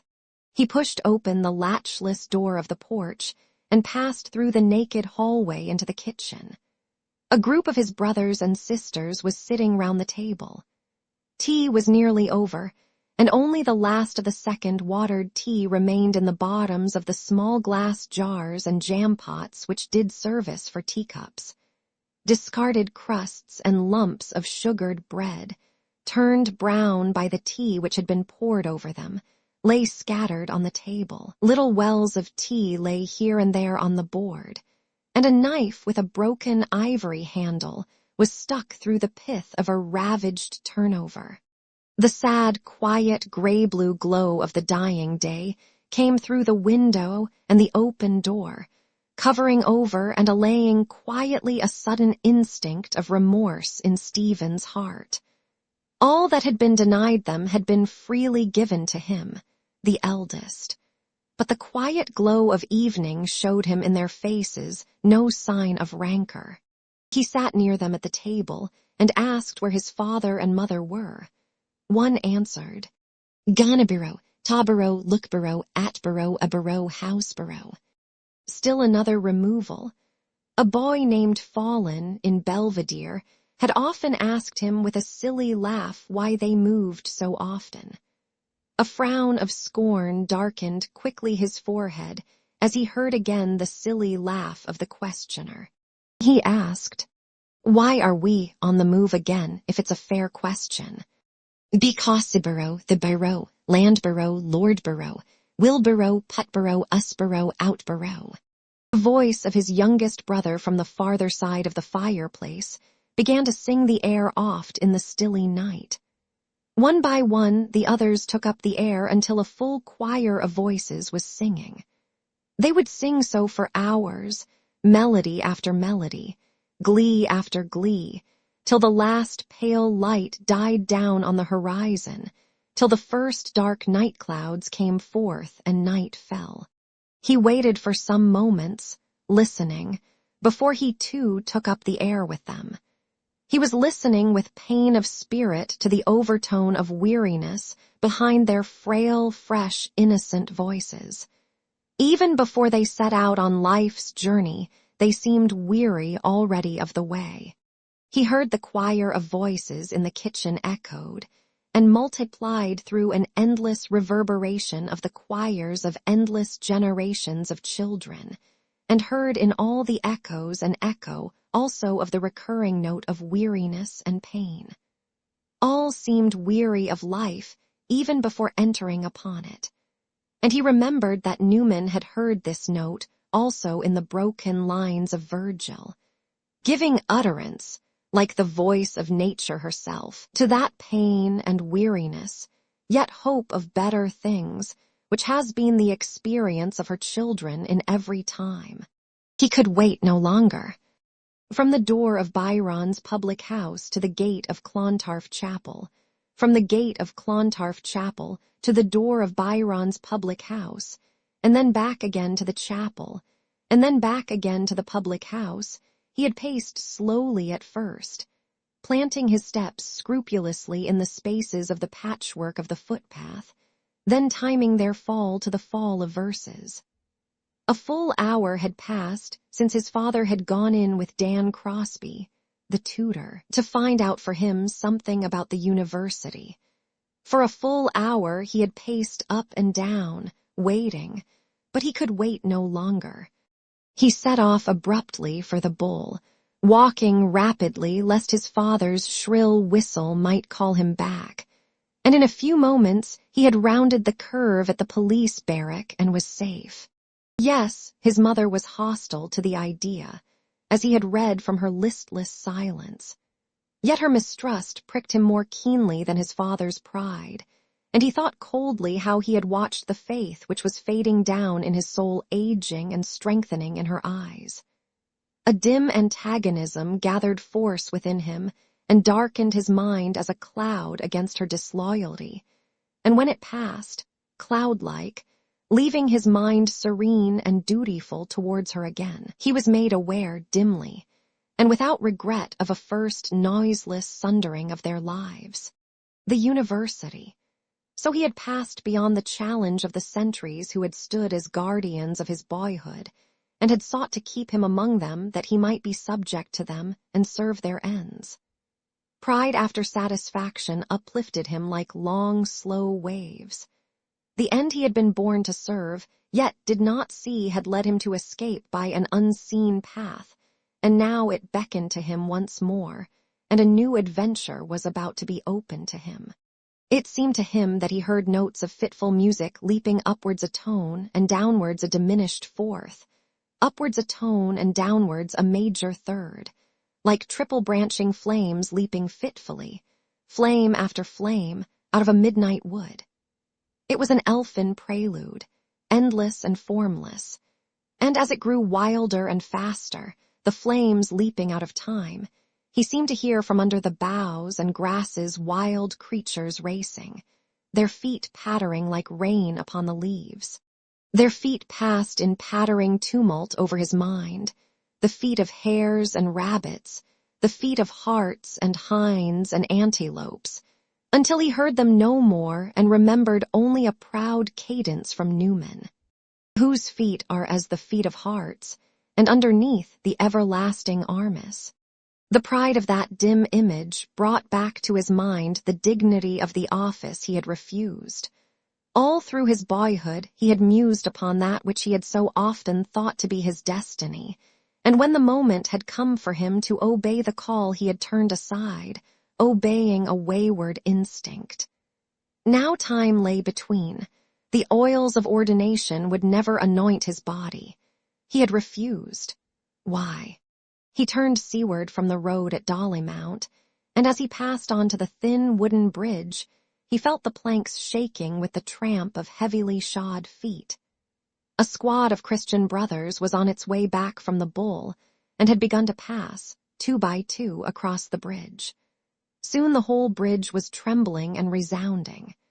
The uncouth faces passed him 2 by 2, stained yellow or red or livid by the sea, and as he strove to look at them with ease and indifference, a faint stain of personal shame and commiseration rose to his own face.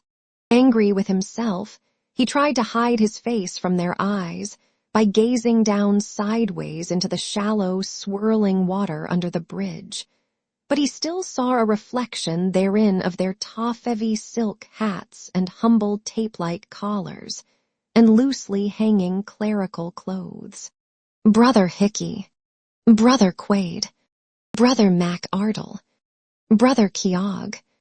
Their piety would be like their names, like their faces, like their clothes, and it was idle for him to tell himself that their humble and contrite hearts, it might be, paid a far richer tribute of devotion than his had ever been, a gift tenfold more acceptable than his elaborate adoration. It was idle for him to move himself to be generous towards them, to tell himself that if he ever came to their gates, stripped of his pride, beaten and in beggars' weeds, that they would be generous towards him, loving him as themselves. Idle and embittering, finally, to argue against his own dispassionate certitude, that the commandment of love bade us not to love our neighbor as ourselves with the same amount and intensity of love, but to love him as ourselves with the same kind of love. He drew forth a phrase from his treasure and spoke it softly to himself. A day of dappled seaborne clouds. The phrase and the day and the scene harmonized in accord. Words. Was it their colors? He allowed them to glow and fade, hue after hue. Sunrise gold, the russet and green of apple orchards, azure of waves, the gray-fringed fleece of clouds. No, it was not their colors. It was the poise and balance of the period itself.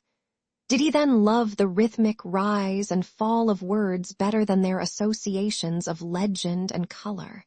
Or was it that, being as weak of sight as he was shy of mind, he drew less pleasure from the reflection of the glowing, sensible world through the prism of a language many-colored and richly storied, than from the contemplation of an inner world of individual emotions mirrored perfectly in a lucid, supple, periodic prose? He passed from the trembling bridge on to firm land again. At that instant, as it seemed to him, the air was chilled, and looking askance towards the water, he saw a flying squall darkening and crisping suddenly the tide.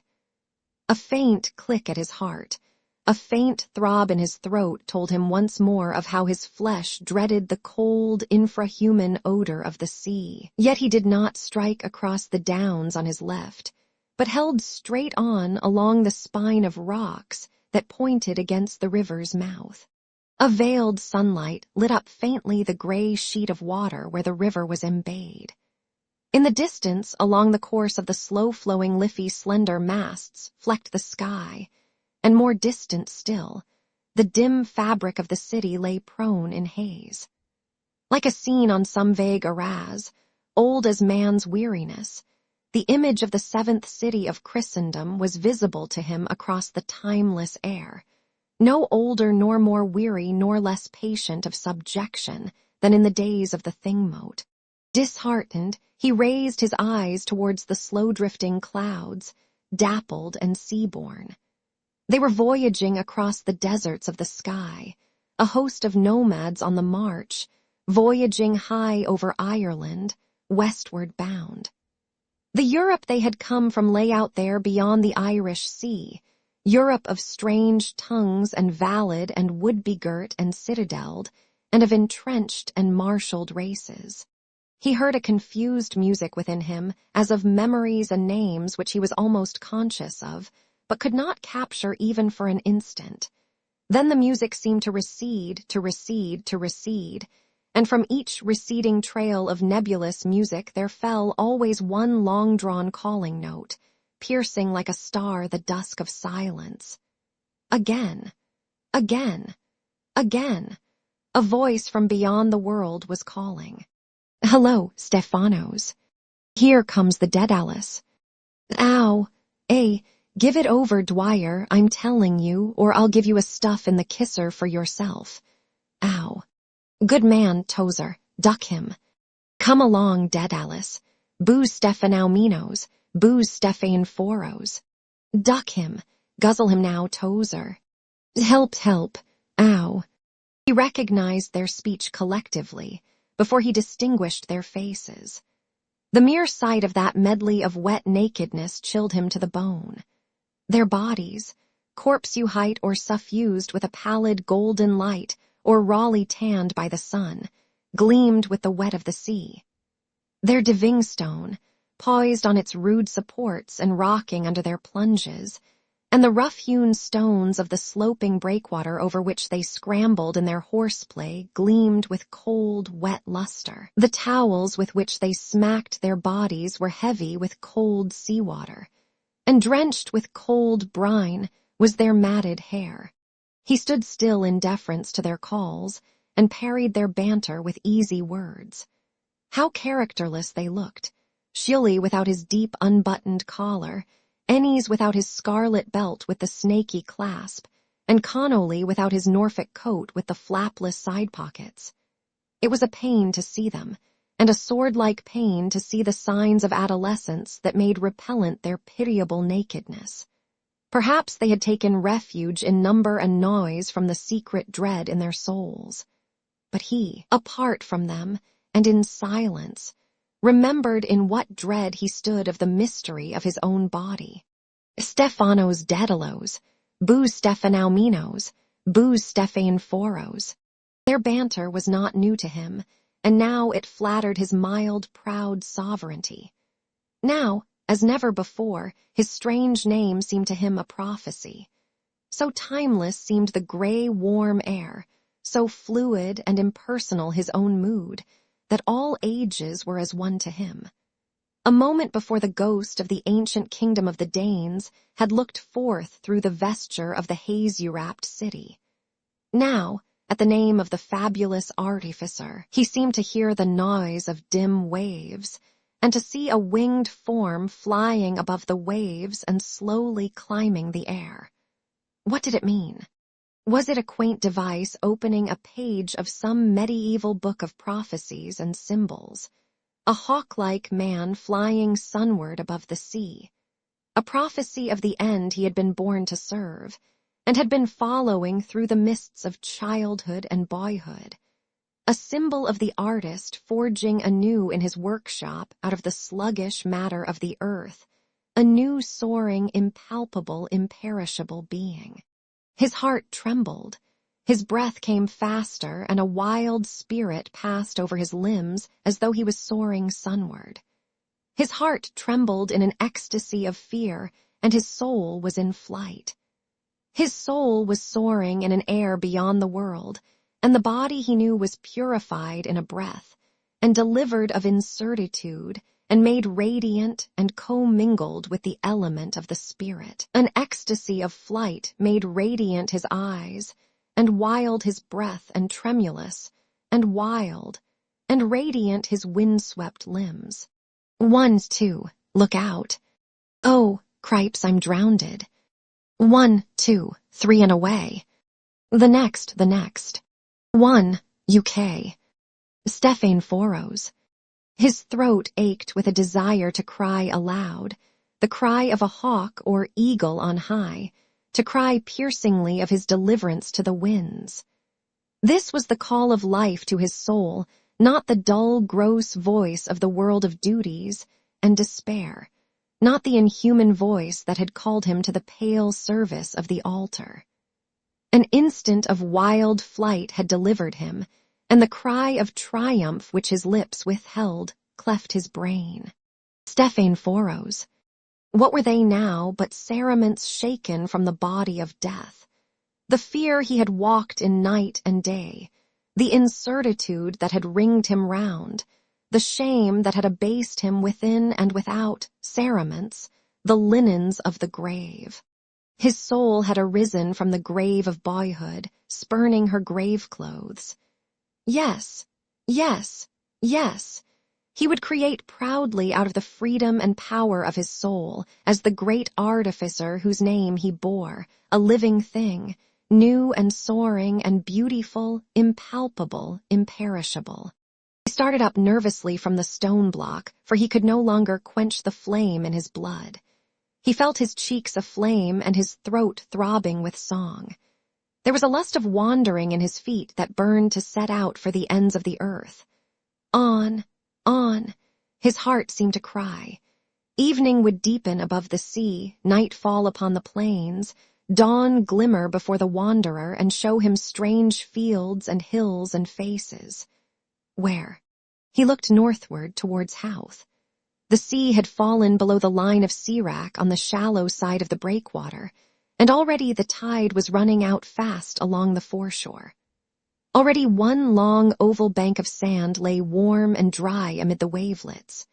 Here and there warm isles of sand gleamed above the shallow tide, and about the isles and around the long bank, and amid the shallow currents of the beach were light-clad figures, wading and delving. In a few moments he was barefoot, his stockings folded in his pockets and his canvas shoes dangling by their knotted laces over his shoulders, and picking a pointed salty tin stick out of the jetsam among the rocks, he clambered down the slope of the breakwater. There was a long rivulet in the strand, and as he waded slowly up its course, he wondered at the endless drift of seaweed. Emerald and black and russet and olive, it moved beneath the current, swaying and turning. The water of the rivulet was dark with endless drift and mirrored the high-drifting clouds. The clouds were drifting above him silently, and silently the sea-dangle was drifting below him, and the gray, warm air was still, and a new wild life was singing in his veins. Where was his boyhood now? Where was the soul that had hung back from her destiny, to brood alone upon the shame of her wounds, and in her house of squalor and subterfuge to queen it in faded cerements and in wreaths that withered at the touch? Or where was he? He was alone. He was unheeded, happy and near to the wild heart of life. He was alone and young and willful and wild-hearted, alone amid a waste of wild air and brackish waters and the sea harvest of shells and tangle, and veiled gray sunlight and gay-clad, light-clad figures of children and girls and voices childish and girlish in the air. The girl stood before him in midstream, alone and still, gazing out to sea. She seemed like one whom magic had changed into the likeness of a strange and beautiful seabird. Her long, slender bare legs were delicate as a crane's and pure save, where an emerald trail of seaweed had fashioned itself as a sign upon the flesh. Her thighs, fuller and soft-thewed as ivory, were bared almost to the hips, where the white fringes of her drawers were like feathering of soft white down. Her slate-blue skirts were kilted boldly about her waist and dovetailed behind her. Her bosom was as a bird's, soft and slight and soft as the breast of some dark-plumaged dove. But her long fair hair was girlish, and touched with the wonder of mortal beauty her face.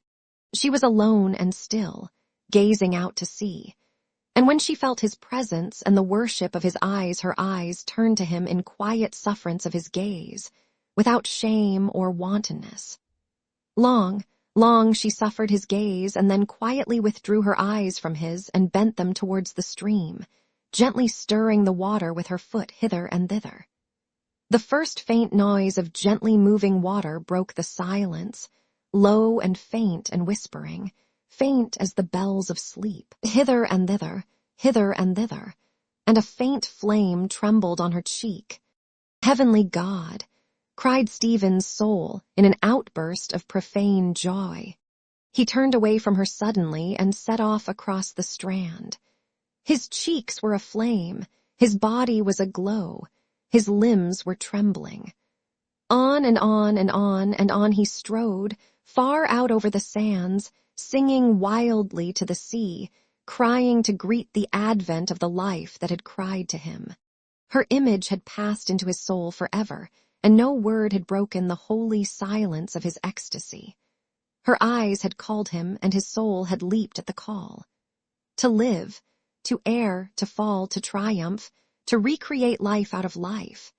A wild angel had appeared to him, the angel of mortal youth and beauty, an envoy from the fair courts of life, to throw open before him in an instant of ecstasy the gates of all the ways of error and glory. On and on and on and on. He halted suddenly and heard his heart in the silence. How far had he walked? What hour was it? There was no human figure near him, nor any sound borne to him over the air. But the tide was near the turn, and already the day was on the wane. He turned landward and ran towards the shore, and, running up the sloping beach, reckless of the sharp shingle, found a sandy nook amid a ring of tufted sand-knolls, and lay down there that the peace and silence of the evening might still the riot of his blood. He felt above him the vast, indifferent dome and the calm processes of the heavenly bodies, and the earth beneath him, the earth that had borne him, had taken him to her breast. He closed his eyes in the languor of sleep. His eyelids trembled as if they felt the vast cyclic movement of the earth and her watchers, trembled as if they felt the strange light of some new world. His soul was swooning into some new world, fantastic, dim, uncertain as under sea, traversed by cloudy shapes and beings. A world, a glimmer or a flower, glimmering and trembling, trembling and unfolding, a breaking light, an opening flower, it spread in endless succession to itself, breaking in full crimson and unfolding and fading to palest rose, leaf by leaf and wave of light by wave of light, flooding all the heavens with its soft flushes, every flush deeper than the other. Evening had fallen when he woke, and the sand and arid grasses of his bed glowed no longer. He rose slowly, and recalling the rapture of his sleep, sighed at its joy. He climbed to the crest of the sandhill and gazed about him. Evening had fallen. A rim of the young moon cleft the pale waste of skyline, the rim of a silver hoop embedded in gray sand, and the tide was flowing in fast to the land with a low whisper of her waves, islanding a few last figures in distant pools. Chapter 5. He drained his third cup of watery tea to the dregs, and set to chewing the crusts of fried bread that were scattered near him, staring into the dark pool of the jar. The yellow dripping had been scooped out like a bog hole, and the pool under it brought back to his memory the dark turf-colored water of the bath in Clongowes. The box of pawn tickets at his elbow had just been rifled, and he took up idly one after another in his greasy fingers the blue and white dockets, scrawled and sanded and creased, and bearing the name of the pledger as Dolly or McAvoy. 1 pair buskins, 1 D, coat, 3 articles in white, 1 man's pants. Then he put them aside and gazed thoughtfully at the lid of the box, speckled with louse marks, and asked vaguely, "How much is the clock fast now?" His mother straightened the battered alarm clock that was lying on its side in the middle of the mantelpiece until its dial showed 11:45, and then laid it once more on its side. "An hour and 25 minutes, she said. "The right time now is 10:20. The dear knows you might try to be in time for your lectures." "Fill out the place for me to wash," said Stephen. "Katie, fill out the place for Stephen to wash." "Booty, fill out the place for Stephen to wash." "I can't, I'm going for blue. Fill it out, you Maggie." When the enameled basin had been fitted into the well of the sink, and the old washing glove flung on the side of it, he allowed his mother to scrub his neck and root into the folds of his ears, and into the interstices at the wings of his nose. "Well, it's a poor case," she said, when a university student is so dirty that his mother has to wash him. But it gives you pleasure, said Stephen calmly. An ear-splitting whistle was heard from upstairs, and his mother thrust a damp overall into his hands, saying, "Dry yourself and hurry out for the love of goodness." A second shrill whistle, prolonged angrily, brought one of the girls to the foot of the staircase. "Yes, father." "Is your lazy bitch of a brother gone out yet?" "Yes, father." "Sure." "Yes, father." "HM." The girl came back, making signs to him to be quick and go out quietly by the back. Stephen laughed and said, "He has a curious idea of genders, if he thinks a bitch is masculine." "Ah, it's a scandalous shame for you, Stephen," said his mother, "and you'll live to rue the day you set your foot in that place. I know how it has changed you." "Good morning, everybody," said Stephen, smiling and kissing the tips of his fingers in adieu. The lane behind the terrace was waterlogged, and as he went down it slowly, choosing his steps amid heaps of wet rubbish, he heard a mad nun screeching in the nuns' madhouse beyond the wall. "Jesus, oh Jesus, Jesus." He shook the sound out of his ears by an angry toss of his head and hurried on, stumbling through the moldering offal, his heart already bitten by an ache of loathing and bitterness. His father's whistle, his mother's mutterings, the screech of an unseen maniac were to him now so many voices offending and threatening to humble the pride of his youth. He drove their echoes even out of his heart with an execration. But as he walked down the avenue and felt the gray morning light falling about him through the dripping trees, and smelt the strange, wild smell of the wet leaves and bark, his soul was loosed of her miseries. The rain-laden trees of the avenue evoked in him, as always, memories of the girls and women in the plays of Gerhardt Hauptmann, and the memory of their pale sorrows and the fragrance falling from the wet branches mingled in a mood of quiet joy. His morning walk across the city had begun, and he foreknew that as he passed the sloblands of Fairview he would think of the cloistral silver-veined prose of Newman. That as he walked along the North Strand Road, glancing idly at the windows of the provision shops, he would recall the dark humor of Guido Cavalcanti and smile. That as he went by Baird's stone-cutting works in Talbot, place the spirit of Ibsen would blow through him like a keen wind, a spirit of wayward, boyish beauty. And that passing a grimy marine dealer's shop beyond the Liffey, he would repeat the song by Ben Jonson which begins, "I was not wearier where I lay." His mind, when wearied of its search for the essence of beauty, amid the spectral words of Aristotle or Aquinas, turned often for its pleasure to the dainty songs of the Elizabethans.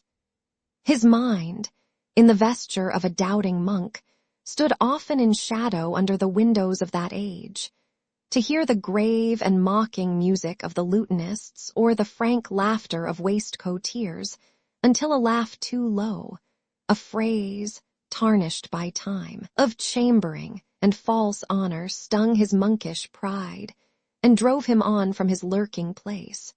The lore which he was believed to pass his days brooding upon so that it had wrapped him from the companionship of youth, was only a garner of slender sentences from Aristotle's Poetics and Psychology, and a synopsis philosophiae scholastici, ad mentem divitami. His thinking was a dusk of doubt and self-mistrust, lit up at moments by the lightnings of intuition, but lightnings of so clear a splendor that in those moments the world perished about his feet as if it had been fire-consumed. And thereafter his tongue grew heavy, and he met the eyes of others with unanswering eyes, for he felt that the spirit of beauty had folded him round like a mantle, and that in reverie at least he had been acquainted with nobility. But when this brief pride of silence upheld him no longer, he was glad to find himself still in the midst of common lives, passing on his way amid the squalor and noise and sloth of the city fearlessly, and with a light heart. Near the hoardings on the canal, he met the consumptive man with the doll's face, and the brimless hat coming towards him down the slope of the bridge with little steps, tightly buttoned into his chocolate overcoat, and holding his furled umbrella a span or two from him like a divining rod. It must be 11, he thought, and peered into a dairy to see the time.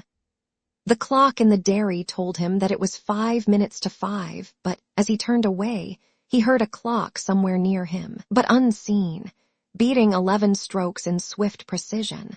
He laughed as he heard it, for it made him think of Mac Cann, and he saw him a squat figure in a shooting jacket and breeches, and with a fair goatee, standing in the wind at Hopkins' corner, and heard him say, "Dead Alice, you're an antisocial being, wrapped up in yourself. I'm not.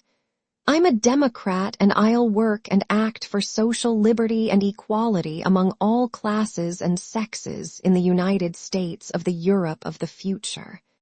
11. Then he was late for that lecture, too. What day of the week was it?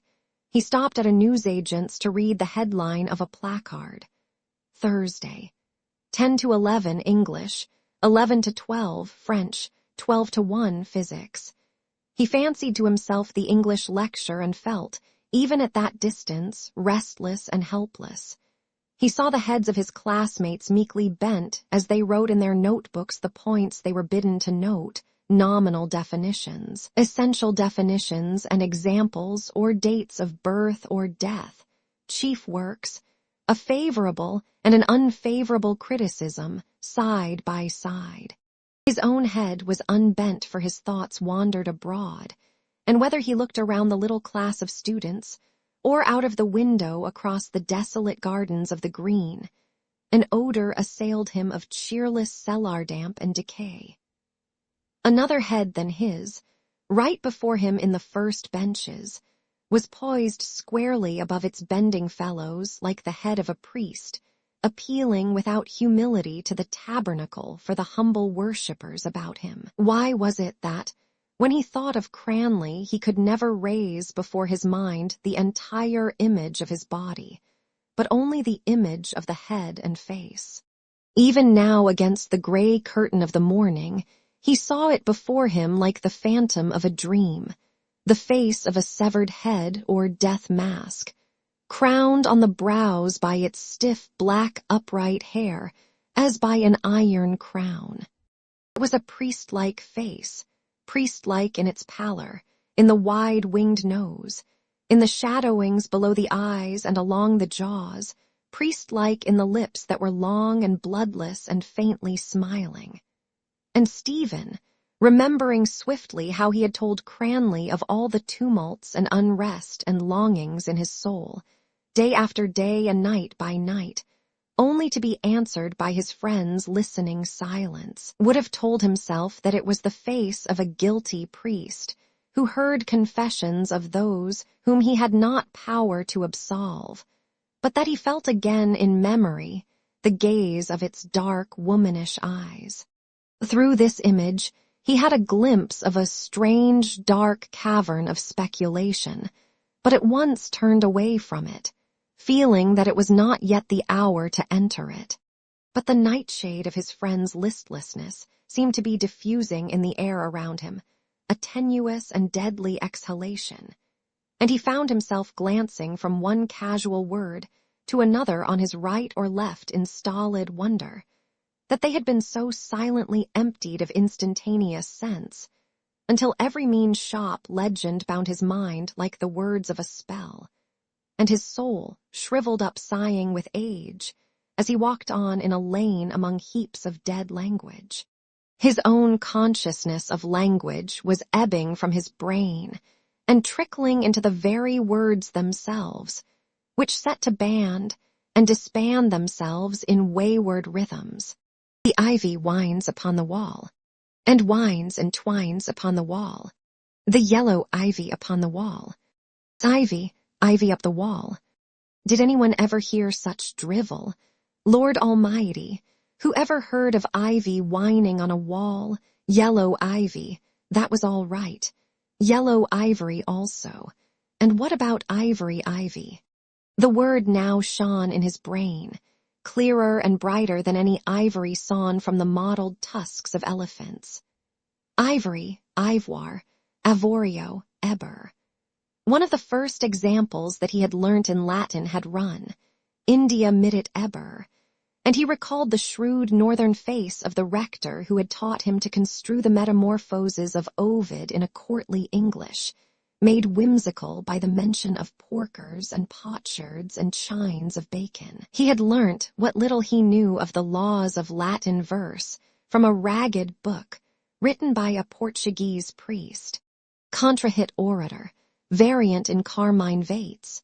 The crises and victories and secessions in Roman history were handed on to him in the trite words in tanto discrimine, and he had tried to peer into the social life of the city of cities through the words implor alam denarium, which the rector had rendered sonorously as the filling of a pot with denaries. The pages of his time-worn Horace never felt cold to the touch, even when his own fingers were cold. They were human pages, and 50 years before they had been turned by the human fingers of John Duncan in veracity, and by his brother, William Malcolm in veracity. Yes, those were noble names on the dusky flyleaf, and even for so poor a Latinist as he, the dusky verses were as fragrant as though they had lain all those years in myrtle and lavender and vervain.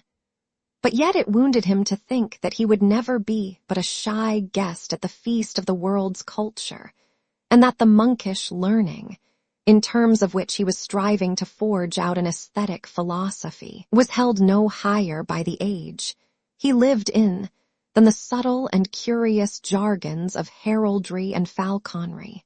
The gray block of Trinity on his left, set heavily in the city's ignorance like a dull stone set in a cumbrous ring, pulled his mind downward, and while he was striving this way, and that to free his feet from the fetters of the reformed conscience, he came upon the droll statue of the national poet of Ireland. He looked at it without anger, for though sloth of the body and of the soul crept over it like unseen vermin, over the shuffling feet and up the folds of the cloak and around the servile head, it seemed humbly conscious of its indignity. It was a furbolg in the borrowed cloak of a Milesian, and he thought of his friend Davin, the peasant student. It was a jesting name between them, but the young peasant bore with it lightly. "Go on, Stevie, I have a hard head, you tell me. Call me what you will."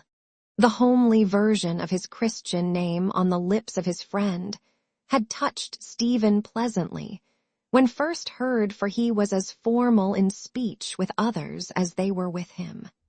Often, as he sat in Davin's rooms in Grantham Street, wondering at his friend's well-made boots that flanked the wall pair by pair, and repeating for his friend's simple ear the verses and cadences of others which were the veils of his own longing and dejection, the rude furbolg mind of his listener had drawn his mind towards it and flung it back again, drawing it by a quiet inbred courtesy of attention, or by a quaint turn of old English speech, or by the force of its delight in rude bodily skill. For Davin had sat at the feet of Michael Cusack, the Gael, repelling swiftly and suddenly by a grossness of intelligence, or by a bluntness of feeling, or by a dull stare of terror in the eyes, the terror of soul of a starving Irish village in which the curfew was still a nightly fear. Side by side with his memory of the deeds of prowess of his uncle Matt Davin, the athlete, the young peasant worshipped the sorrowful legend of Ireland. The gossip of his fellow students, which strove to render the flat life of the college significant at any cost, loved to think of him as a young Fenian. His nurse had taught him Irish, and shaped his rude imagination by the broken lights of Irish myth. He stood towards the myth upon which no individual mind had ever drawn out a line of beauty, and to its unwieldy tales that divided themselves as they moved down the cycles in the same attitude as towards the Roman Catholic religion, the attitude of a dull-witted loyal serf. Whatsoever of thought or of feeling came to him from England, or by way of English culture, his mind stood armed against in obedience to a password, and of the world that lay beyond England, he knew only the foreign legion of France in which he spoke of serving. Coupling this ambition with the young man's humor, Stephen had often called him one of the tame geese, and there was even a point of irritation in the name pointed against that very reluctance of speech and deed in his friend, which seemed so often to stand between Stephen's mind, eager of speculation, and the hidden ways of Irish life. One night the young peasant, his spirit stung by the violent or luxurious language in which Stephen escaped from the cold silence of intellectual revolt, had called up before Stephen's mind a strange vision. The two were walking slowly towards Davin's rooms through the dark, narrow streets of the poorer Jews. "A thing happened to myself, Stevie, last autumn, coming on winter, and I never told it to a living soul, and you are the first person now I ever told it to. I disremember if it was October or November. It was October because it was before I came up here to join the matriculation class." Stephen had turned his smiling eyes towards his friend's face, flattered by his confidence and won over to sympathy by the speaker's simple accent. "I was away all that day from my own place over in Budheavent. I don't know if you know where that is, at a hurling match between the Croke's own boys and the fearless Thurles, and by God, Stevie, that was the hard fight. My first cousin, Fonzie Davin, was stripped to his buff that day minding cool for the limericks, but he was up with the forwards half the time and shouting like mad. I never will forget that day. One of the Crokes made a woeful wipe at him one time with his cannon, and I declare to God he was within an aim's ace of getting it at the side of his temple. Oh, honest to God, if the crook of it caught him that time he was done for. I am glad he escaped," Stephen had said with a laugh, "but surely that's not the strange thing that happened you." "Well, I suppose that doesn't interest you, but leastways there was such noise after the match that I missed the train home, and I couldn't get any kind of a yoke to give me a lift for. As luck would have it, there was a mass meeting that same day over in Castletown, Roch, and all the cars in the country were there. So there was nothing for it only to stay the night or to foot it out. Well, I started to walk, and on I went, and it was coming on night when I got into the Ballyowra Hills. That's better than 10 miles from Kilmallock, and there's a long, lonely road after that. You wouldn't see the sign of a Christian house along the road or hear a sound. It was pitch dark almost. Once or twice I stopped by the way under a bush to redden my pipe, and only for the dew was thick I'd have stretched out there and slept. At last, after a bend of the road, I spied a little cottage with a light in the window. I went up and knocked at the door. A voice asked who was there, and I answered I was over at the match in Budheavent, and was walking back, and that I'd be thankful for a glass of water. After a while, a young woman opened the door and brought me out a big mug of milk. She was half undressed, as if she was going to bed when I knocked, and she had her hair hanging, and I thought by her figure, and by something in the look of her eyes, that she must be carrying a child. She kept me in talk a long while at the door, and I thought it strange because her breast and her shoulders were bare. She asked me, was I tired, and would I like to stop the night there? She said she was all alone in the house, and that her husband had gone that morning to Queenstown with his sister to see her off. And all the time she was talking, Stevie, she had her eyes fixed on my face, and she stood so close to me I could hear her breathing. When I handed her back the mug at last, she took my hand to draw me in over the threshold and said, "Come in and stay the night here. You've no call to be frightened. There's no one in it but ourselves." I didn't go in, Stevie. I thanked her and went on my way again, all in a fever. At the first bend of the road, I looked back and she was standing at the door. The last words of Davin's story sang in his memory, and the figure of the woman in the story stood forth, reflected in other figures of the peasant women, whom he had seen standing in the doorways at Clane as the college cars drove by, as a type of her race and of his own. A bat-like soul waking to the consciousness of itself in darkness and secrecy and loneliness, and through the eyes and voice and gesture of a woman without guile, calling the stranger to her bed. A hand was laid on his arm, and a young voice cried, "Ah, gentlemen, your own girl, sir. The first handsel today, gentlemen, buy that lovely bunch. Will you, gentlemen?" The blue flowers which she lifted towards him, and her young blue eyes, seemed to him at that instant images of guilelessness, and he halted till the image had vanished, and he saw only her ragged dress and damp coarse hair and hoydenish face. "Do, gentlemen, don't forget your own girl, sir." "I have no money," said Stephen. "Buy them lovely ones, will you, sir? Only a penny." "Did you hear what I said?" asked Stephen, bending towards her. "I told you I had no money. I tell you again now." "Well, sure. You will some day, sir, please God," the girl answered after an instant. "Possibly," said Stephen, "but I don't think it likely." He left her quickly, fearing that her intimacy might turn to gibing and wishing to be out of the way before she offered her ware to another, a tourist from England or a student of Trinity. Grafton Street, along which he walked, prolonged that moment of discouraged poverty. In the roadway at the head of the street, a slab was set to the memory of Wolfe Tone, and he remembered having been present with his father at its laying. He remembered with bitterness that scene of tawdry tribute. There were 4 French delegates in a brake, and one, a plump, smiling young man, held, wedged on a stick, a card on which were printed the words, "Vive l'Irlande." But the trees in Stephen's Green were fragrant of rain, and the rain-sodden earth gave forth its mortal odor, a faint incense rising upward through the mold from many hearts. The soul of the gallant venal city which his elders had told him of had shrunk with time to a faint mortal odor rising from the earth, and he knew that in a moment when he entered the sombre college, he would be conscious of a corruption other than that of Buck Egan and Burnchapel Whaley. It was too late to go upstairs to the French class.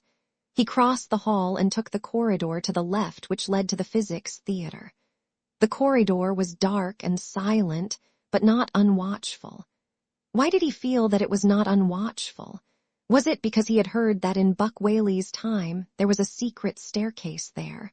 Or was the Jesuit house extraterritorial, and was he walking among aliens? The Ireland of Tone and of Parnell seemed to have receded in space. He opened the door of the theater and halted in the chilly gray light that struggled through the dusty windows. A figure was crouching before the large grate, and by its leanness and grayness, he knew that it was the Dean of Studies lighting the fire. Stephen closed the door quietly and approached the fireplace. "Good morning, sir. Can I help you?" The priest looked up quickly and said, "One moment now, Mr. Dedalus, and you will see. There is an art in lighting a fire. We have the liberal arts and we have the useful arts. This is one of the useful arts." "I will try to learn it," said Stephen.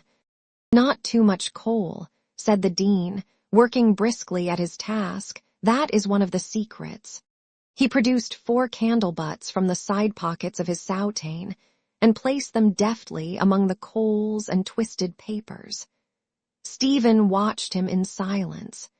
Kneeling thus on the flagstone to kindle the fire, and busied with the disposition of his wisps of paper and candle butts, he seemed more than ever a humble server making ready the place of sacrifice in an empty temple, a Levite of the Lord. Like a Levite's robe of plain linen, the faded worn soutane draped the kneeling figure of one whom the canonicals or the bell-bordered ephod would irk and trouble.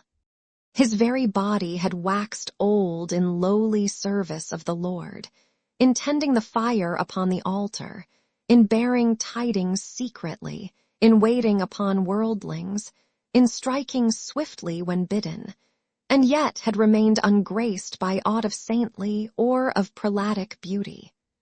Nay, his very soul had waxed old in that service, without growing towards light and beauty, or spreading abroad a sweet odor of her sanctity. A mortified will no more responsive to the thrill of its obedience than was to the thrill of love or combat his aging body, spare and sinewy, grayed with a silver-pointed down. The dean rested back on his hunkers and watched the sticks catch. Stephen, to fill the silence, said, "I am sure I could not light a fire." "You are an artist, are you not, Mr. Dedalus?" said the dean, glancing up and blinking his pale eyes.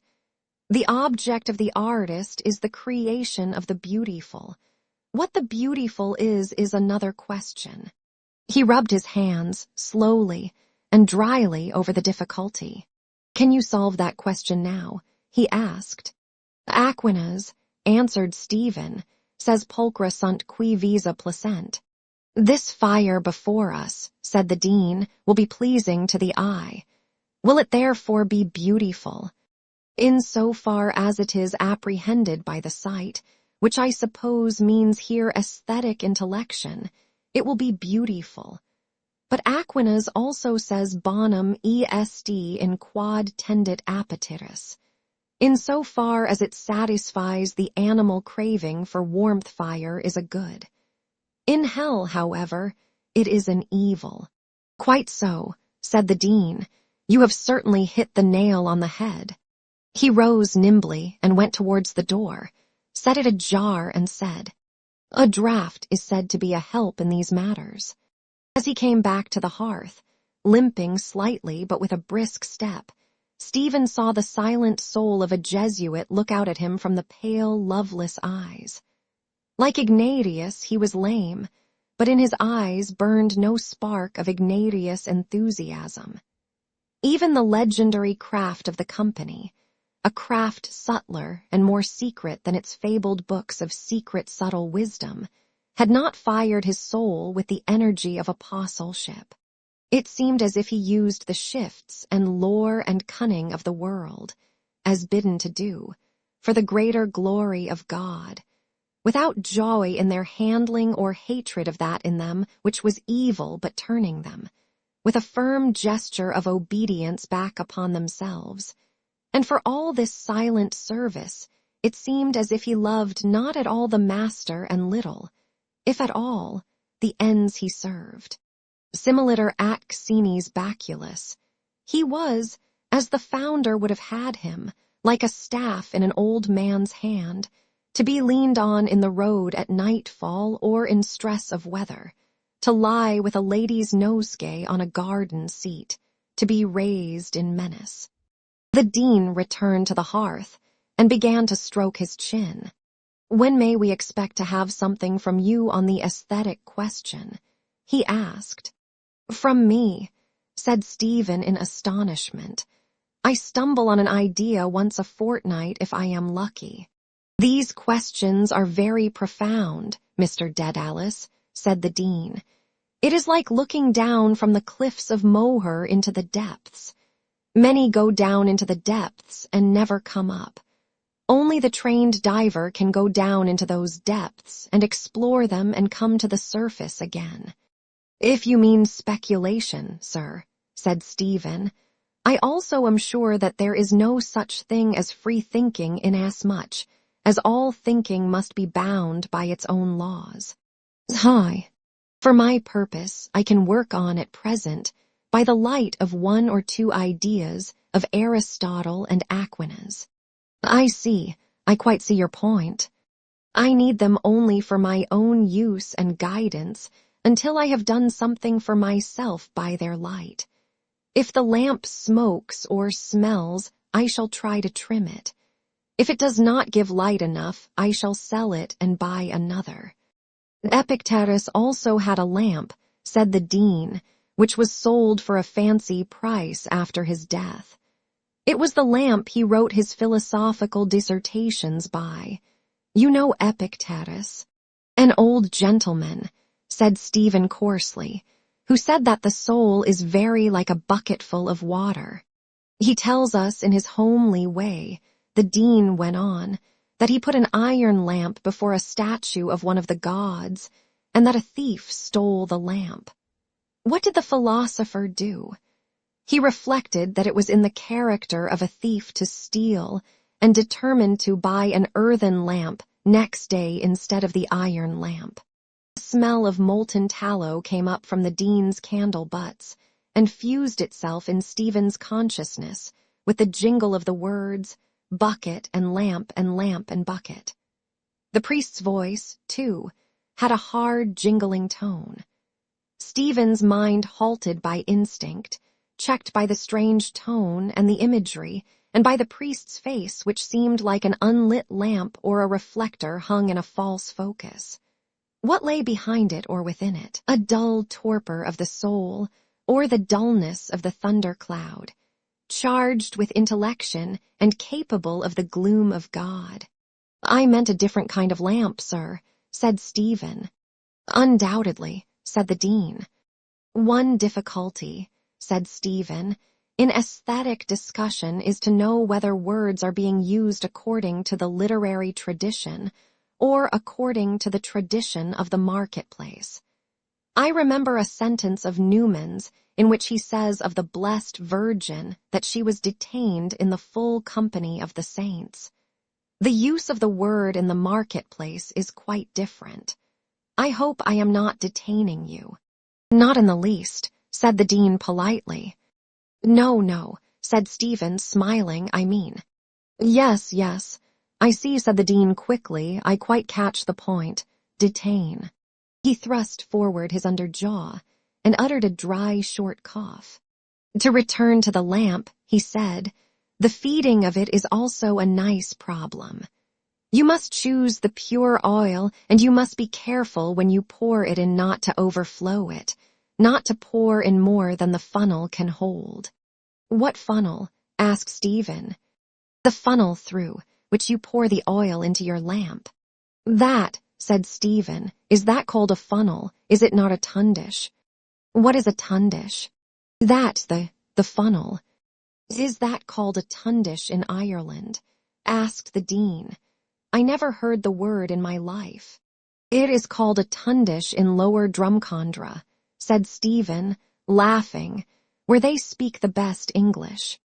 A tundish, said the dean reflectively. That is a most interesting word. I must look that word up. Upon my word I must. His courtesy of manner rang a little false, and Stephen looked at the English convert with the same eyes as the elder brother in the parable may have turned on the prodigal.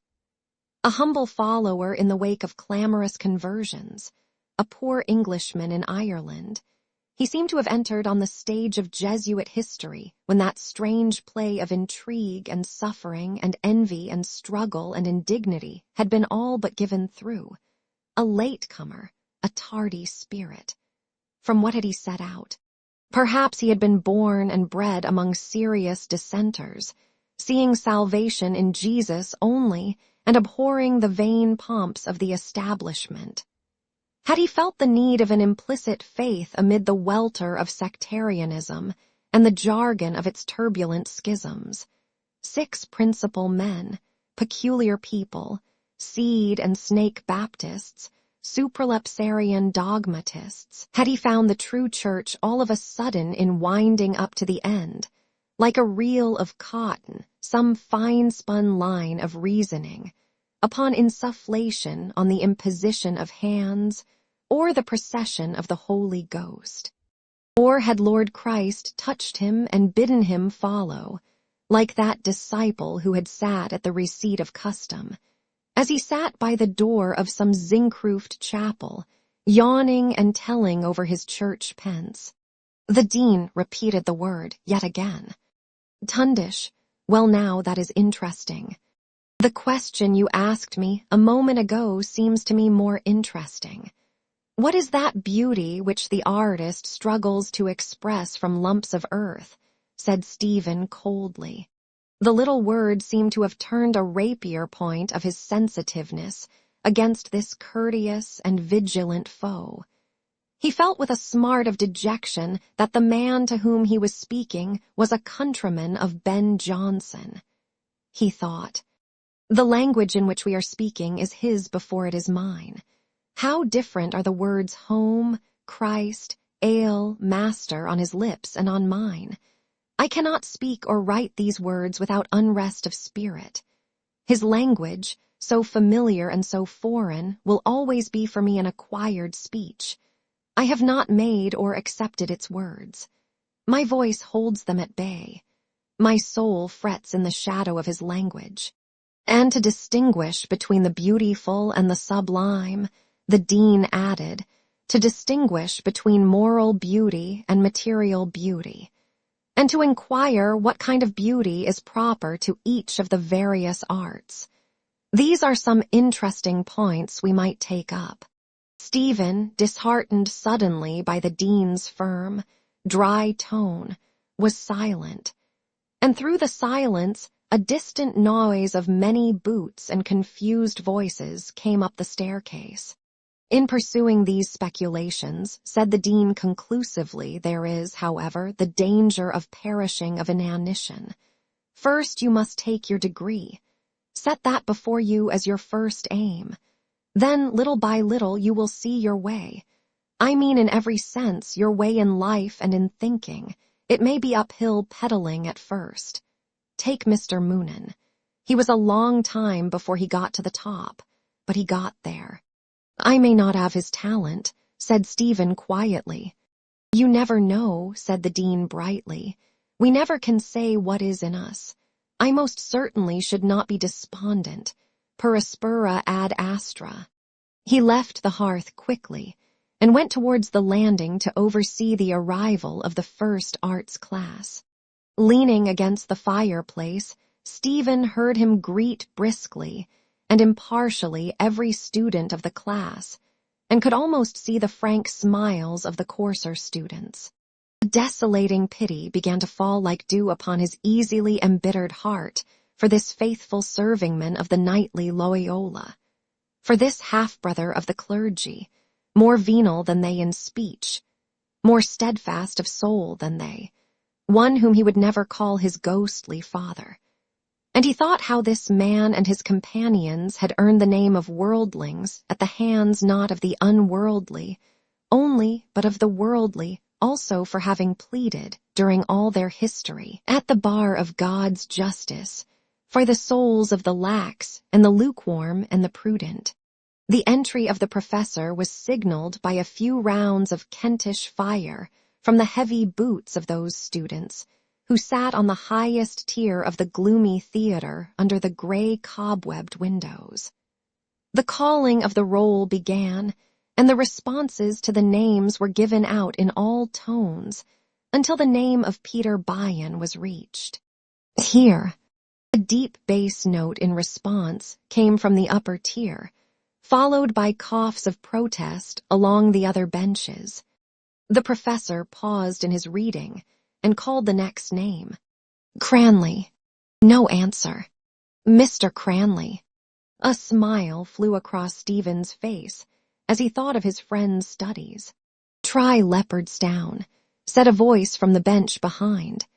Stephen glanced up quickly, but Moynihan's snoutish face, outlined on the gray light, was impassive. A formula was given out.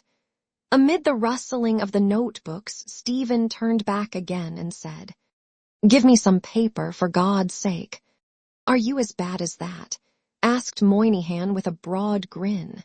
He tore a sheet from his scribbler and passed it down, whispering, "In case of necessity, any layman or woman can do it."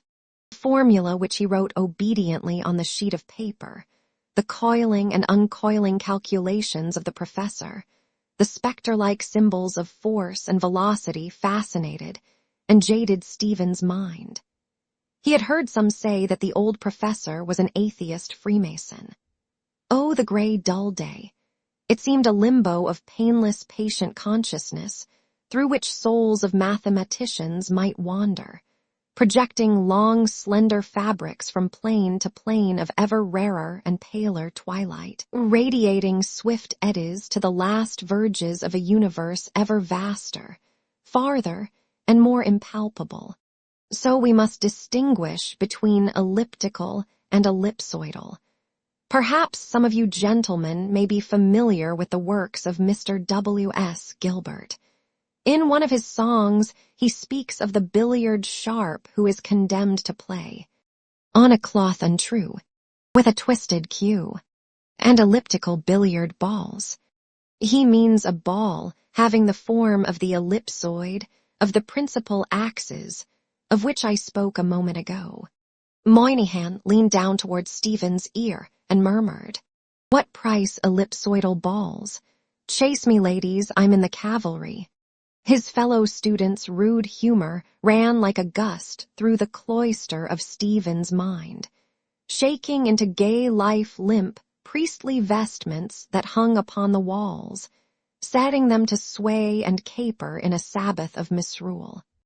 The forms of the community emerged from the gust-blown vestments, the dean of studies, the portly florid bursar with his cap of gray hair, the president, the little priest with feathery hair who wrote devout verses, the squat peasant form of the professor of economics, the tall form of the young professor of mental science discussing on the landing a case of conscience with his class, like a giraffe cropping high leafage among a herd of antelopes, the grave, troubled prefect of the sodality, the plump, round-headed professor of Italian with his rogue's eyes.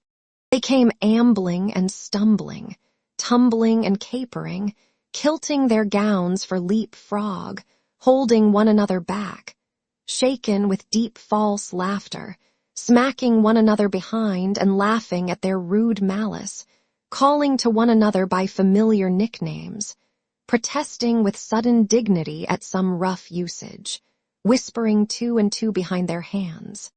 The professor had gone to the glass cases on the side wall, from a shelf of which he took down a set of coils, blew away the dust from many points, and, bearing it carefully to the table, held a finger on it while he proceeded with his lecture.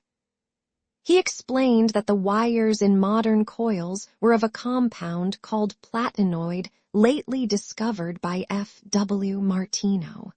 He spoke clearly the initials and surname of the discoverer. Moynihan whispered from behind, "Good old fresh water Martin." "Ask him," Stephen whispered back with weary humor, "if he wants a subject for electrocution. He can have me." Moynihan, seeing the professor bend over the coils, rose in his bench and, clacking noiselessly the fingers of his right hand, began to call with the voice of a slobbering urchin. "Please, teacher. This boy is after saying a bad word, teacher." "Platinoid," the professor said solemnly, "is preferred to German silver because it has a lower coefficient of resistance by changes of temperature. The platinoid wire is insulated, and the covering of silk that insulates it is wound on the ebonite bobbins just where my finger is. If it were wound single, an extra current would be induced in the coils. The bobbins are saturated in hot paraffin wax." A sharp Ulster voice said from the bench below Stephen, "Are we likely to be asked questions on applied science?" The professor began to juggle gravely with the terms pure science and applied science. A heavy-built student, wearing gold spectacles, stared with some wonder at the questioner. Moynihan murmured from behind in his natural voice, "Isn't Mac Allister a devil for his pound of flesh?" Stephen looked coldly on the oblong skull beneath him, overgrown with tangled, twine-colored hair. The voice, the accent, the mind of the questioner offended him, and he allowed the offense to carry him towards willful unkindness, bidding his mind think that the student's father would have done better had he sent his son to Belfast to study, and have saved something on the train fare by so doing. The oblong skull beneath did not turn to meet this shaft of thought, and yet the shaft came back to its bowstring, for he saw in a moment the student's way-pale face. "That thought is not mine," he said to himself quickly. It came from the comic Irishman in the bench behind. "Patience. Can you say with certitude by whom the soul of your race was bartered, and its elect betrayed, by the questioner or by the mocker? Patience. Remember Epictetus. It is probably in his character to ask such a question at such a moment in such a tone, and to pronounce the word science as a monosyllable." The droning voice of the professor continued to wind itself slowly round and round the coils it spoke of, doubling, trebling, quadrupling its somnolent energy as the coil multiplied its ohms of resistance. Moynihan's voice called from behind in echo to a distant bell. "Closing time, gents." The entrance hall was crowded and loud with talk. On a table near the door were 2 photographs in frames, and between them a long roll of paper bearing an irregular tail of signatures. Mac went briskly to and fro among the students, talking rapidly, answering rebuffs and leading one after another to the table. In the inner hall, the dean of studies stood talking to a young professor, stroking his chin gravely and nodding his head. Stephen, checked by the crowd at the door, halted irresolutely. From under the wide, falling leaf of a soft hat Cranley's dark eyes were watching him. "Have you signed?" Stephen asked. Cranley closed his long, thin-lipped mouth, communed with himself an instant, and answered, "Ego habeo." "What is it for?" "Quad. What is it for?" Cranley turned his pale face to Stephen and said blandly and bitterly, "Per pax universalis."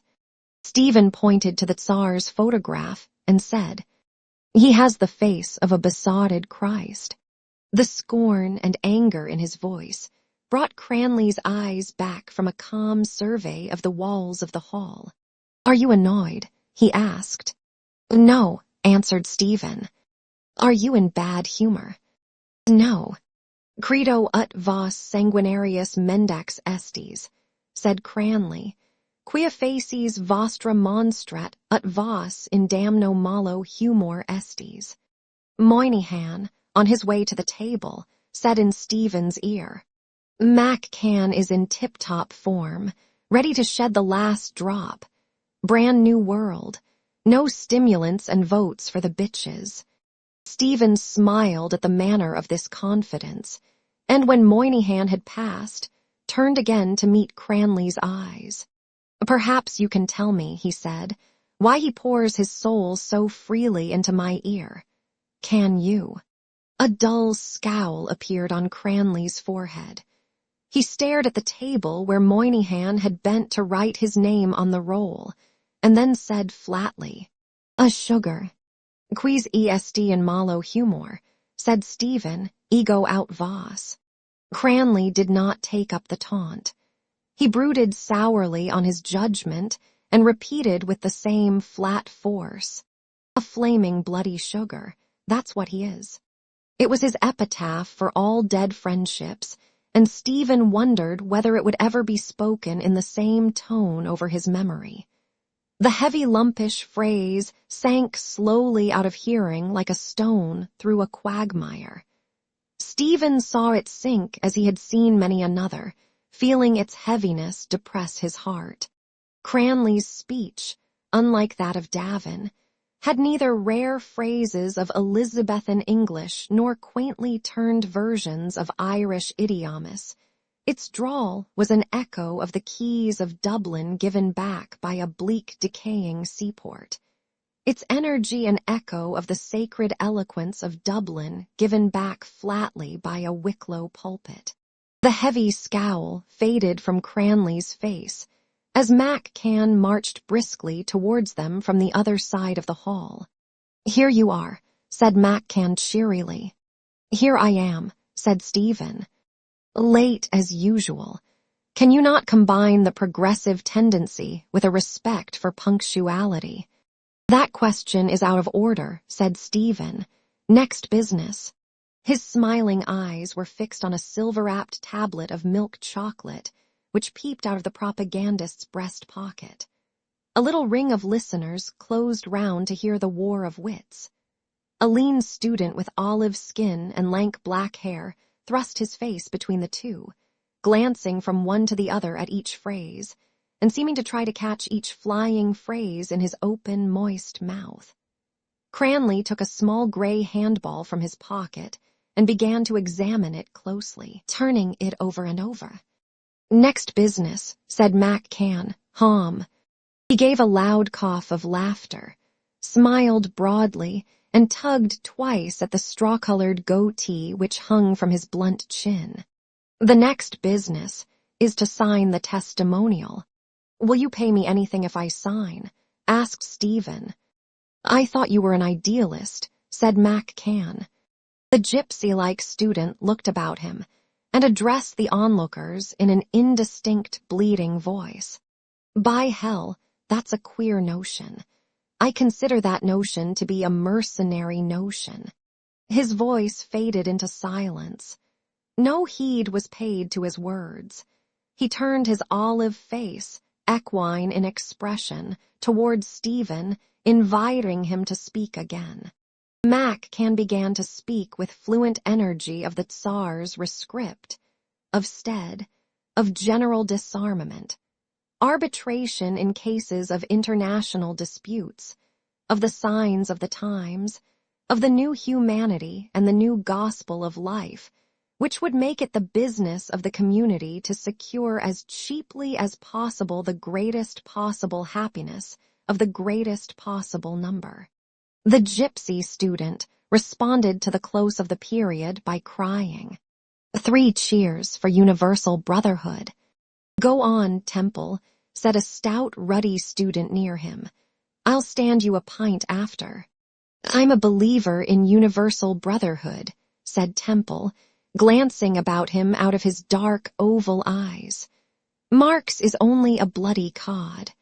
Cranley gripped his arm tightly to check his tongue, smiling uneasily, and repeated, "Easy, easy, easy." Temple struggled to free his arm but continued, his mouth flecked by a thin foam. "Socialism was founded by an Irishman, and the first man in Europe who preached the freedom of thought was Collins. 200 years ago, he denounced priestcraft, the philosopher of middle sex. 3 cheers for John Anthony Collins." A thin voice from the verge of the ring replied. "Pip, pip," Moynihan murmured beside Stephen's ear. "And what about John Anthony's poor little sister? Lottie Collins lost her drawers. Won't you kindly lend her yours?" Stephen laughed, and Moynihan, pleased with the result, murmured again, "We'll have 5 bob, each way on John Anthony Collins." "I am waiting for your answer," said Mac Can briefly. "The affair doesn't interest me in the least," said Stephen wearily. "You know that well. Why do you make a scene about it?" "Good," said Mac Can, smacking his lips. "You are a reactionary, then." "Do you think you impress me," Stephen asked, "when you flourish your wooden sword?" "Metaphors," said Mac Can bluntly, "come to facts." Stephen blushed and turned aside. Mac Can stood his ground and said with hostile humor, "Minor poets, I suppose, are above such trivial questions as the question of universal peace." Cranley raised his head and held the handball between the two students by way of a peace offering, saying, "Pax supertatum sanguinarium globum." Stephen, moving away the bystanders, jerked his shoulder angrily in the direction of the Tsar's image, saying, "Keep your icon. If we must have a Jesus, let us have a legitimate Jesus." "By hell, that's a good one," said the gypsy student to those about him. "That's a fine expression. I like that expression immensely." He gulped down the spittle in his throat as if he were gulping down the phrase, and fumbling at the peak of his tweed cap, turned to Stephen, saying, "Excuse me, sir. What do you mean by that expression you uttered just now?" Feeling himself jostled by the students near him, he said to them, "I am curious to know now what he meant by that expression." He turned again to Stephen and said in a whisper, "Do you believe in Jesus? I believe in man. Of course, I don't know if you believe in man. I admire you, sir. I admire the mind of man independent of all religions. Is that your opinion about the mind of Jesus?" "Go on, Temple," said the stout, ruddy student, returning, as was his wont, to his first idea. "That pint is waiting for you." "He thinks I'm an imbecile," Temple explained to Stephen, "because I'm a believer in the power of mind." Cranley linked his arms into those of Stephen and his admirer and said, "Nos ad manum ballum Jacobimus." Stephen, in the act of being led away, caught sight of Mac Can's flushed, blunt-featured face. "My signature is of no account," he said politely. "You are right to go your way. Leave me to go mine." "Dead Alice," said Mac Can crisply, "I believe you're a good fellow, but you have yet to learn the dignity of altruism and the responsibility of the human individual." A voice said, "Intellectual crankery is better out of this movement than in it." Stephen, recognizing the harsh tone of Mac Allister's voice, did not turn in the direction of the voice. Cranley pushed solemnly through the throng of students, linking Stephen and Temple like a celebrant attended by his ministers on his way to the altar. Temple bent eagerly across Cranley's breast and said, "Did you hear Mac Allister what he said? That youth is jealous of you. Did you see that? I bet Cranley didn't see that. By hell, I saw that at once." As they crossed the inner hall, the Dean of Studies was in the act of escaping from the student with whom he had been conversing. He stood at the foot of the staircase, a foot on the lowest step, his threadbare soutane gathered about him for the ascent with womanish care, nodding his head often and repeating, "Not a doubt of it, Mr. Hackett. Very fine, not a doubt of it." In the middle of the hall, the prefect of the college sodality was speaking earnestly, in a soft, querulous voice, with a boarder. As he spoke, he wrinkled a little his freckled brow and bit, between his phrases, at a tiny bone pencil. "I hope the matric men will all come. The first arts men are pretty sure. Second arts, too. We must make sure of the newcomers." Temple bent again across Cranley, as they were passing through the doorway, and said in a swift whisper, "Do you know that he is a married man? He was a married man before they converted him. He has a wife and children somewhere. By hell, I think that's the queerest notion I ever heard. Eh?" His whisper trailed off into sly, cackling laughter. The moment they were through the doorway, Cranley seized him rudely by the neck and shook him, saying, "You flaming, floundering fool. I'll take my dying Bible there isn't a bigger bloody ape, do you know, than you in the whole flaming bloody world." Temple wriggled in his grip, laughing still with sly content, while Cranley repeated flatly at every rude shake, "A flaming, flaring, bloody idiot." They crossed the weedy garden together. The president, wrapped in a heavy loose cloak, was coming towards them along one of the walks, reading his office. At the end of the walk he halted before turning and raised his eyes. The students saluted, Temple fumbling as before at the peak of his cap. They walked forward in silence. As they neared the alley, Stephen could hear the thuds of the players' hands and the wet smacks of the ball and Davin's voice crying out excitedly at each stroke. The three students halted round the box on which Davin sat to follow the game. Temple, after a few moments, sidled across to Stephen and said, "Excuse me, I wanted to ask you, do you believe that Jean-Jacques Rousseau was a sincere man?" Stephen laughed outright. Cranley, picking up the broken stave of a cask from the grass at his feet, turned swiftly and said sternly, "Temple, I declare to the living God, if you say another word, do you know, to anybody on any subject, I'll kill you super spottum." "He was like you, I fancy," said Stephen, an emotional man. "Blast him, curse him," said Cranley broadly. "Don't talk to him at all. Sure, you might as well be talking, do you know, to a flaming chamber pot as talking to Temple. Go home, Temple. For God's sake, go home." "I don't care a damn about you," Cranley answered Temple, moving out of reach of the uplifted stave and pointing at Stephen. "He's the only man I see in this institution that has an individual mind." "Institution, individual," cried Cranley. "Go home, blast you, for you're a hopeless, bloody man." "I'm an emotional man," said Temple. "That's quite rightly expressed, and I'm proud that I'm an emotionalist." He sidled out of the alley, smiling slyly. Cranley watched him with a blank, expressionless face. "Look at him," he said. "Did you ever see such a go-by-the-wall?" His phrase was greeted by a strange laugh from a student who lounged against the wall, his peaked cap down on his eyes. The laugh, pitched in a high key and coming from a so muscular frame, seemed like the whinny of an elephant. The student's body shook all over, and to ease his mirth, he rubbed both his hands delightedly over his groins. "Lynch is awake," said Cranley.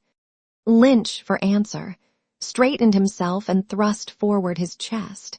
"Lynch puts out his chest," said Stephen, as a criticism of life. Lynch smote himself sonorously on the chest and said, "Who has anything to say about my girth?" Cranley took him at the word, and the two began to tussle. When their faces had flushed with the struggle, they drew apart, panting.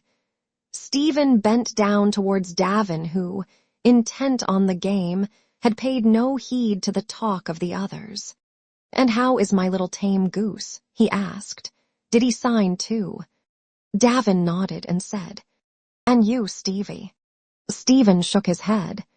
"You're a terrible man, Stevie," said Davin, taking the short pipe from his mouth, always alone.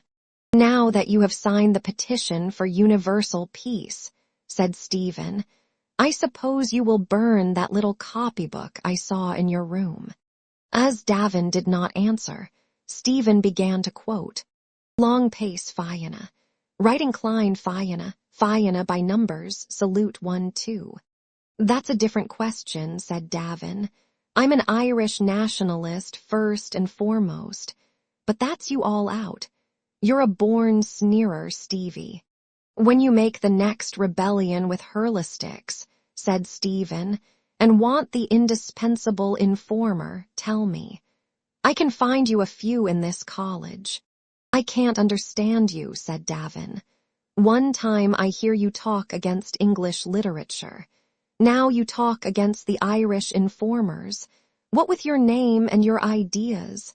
Are you Irish at all?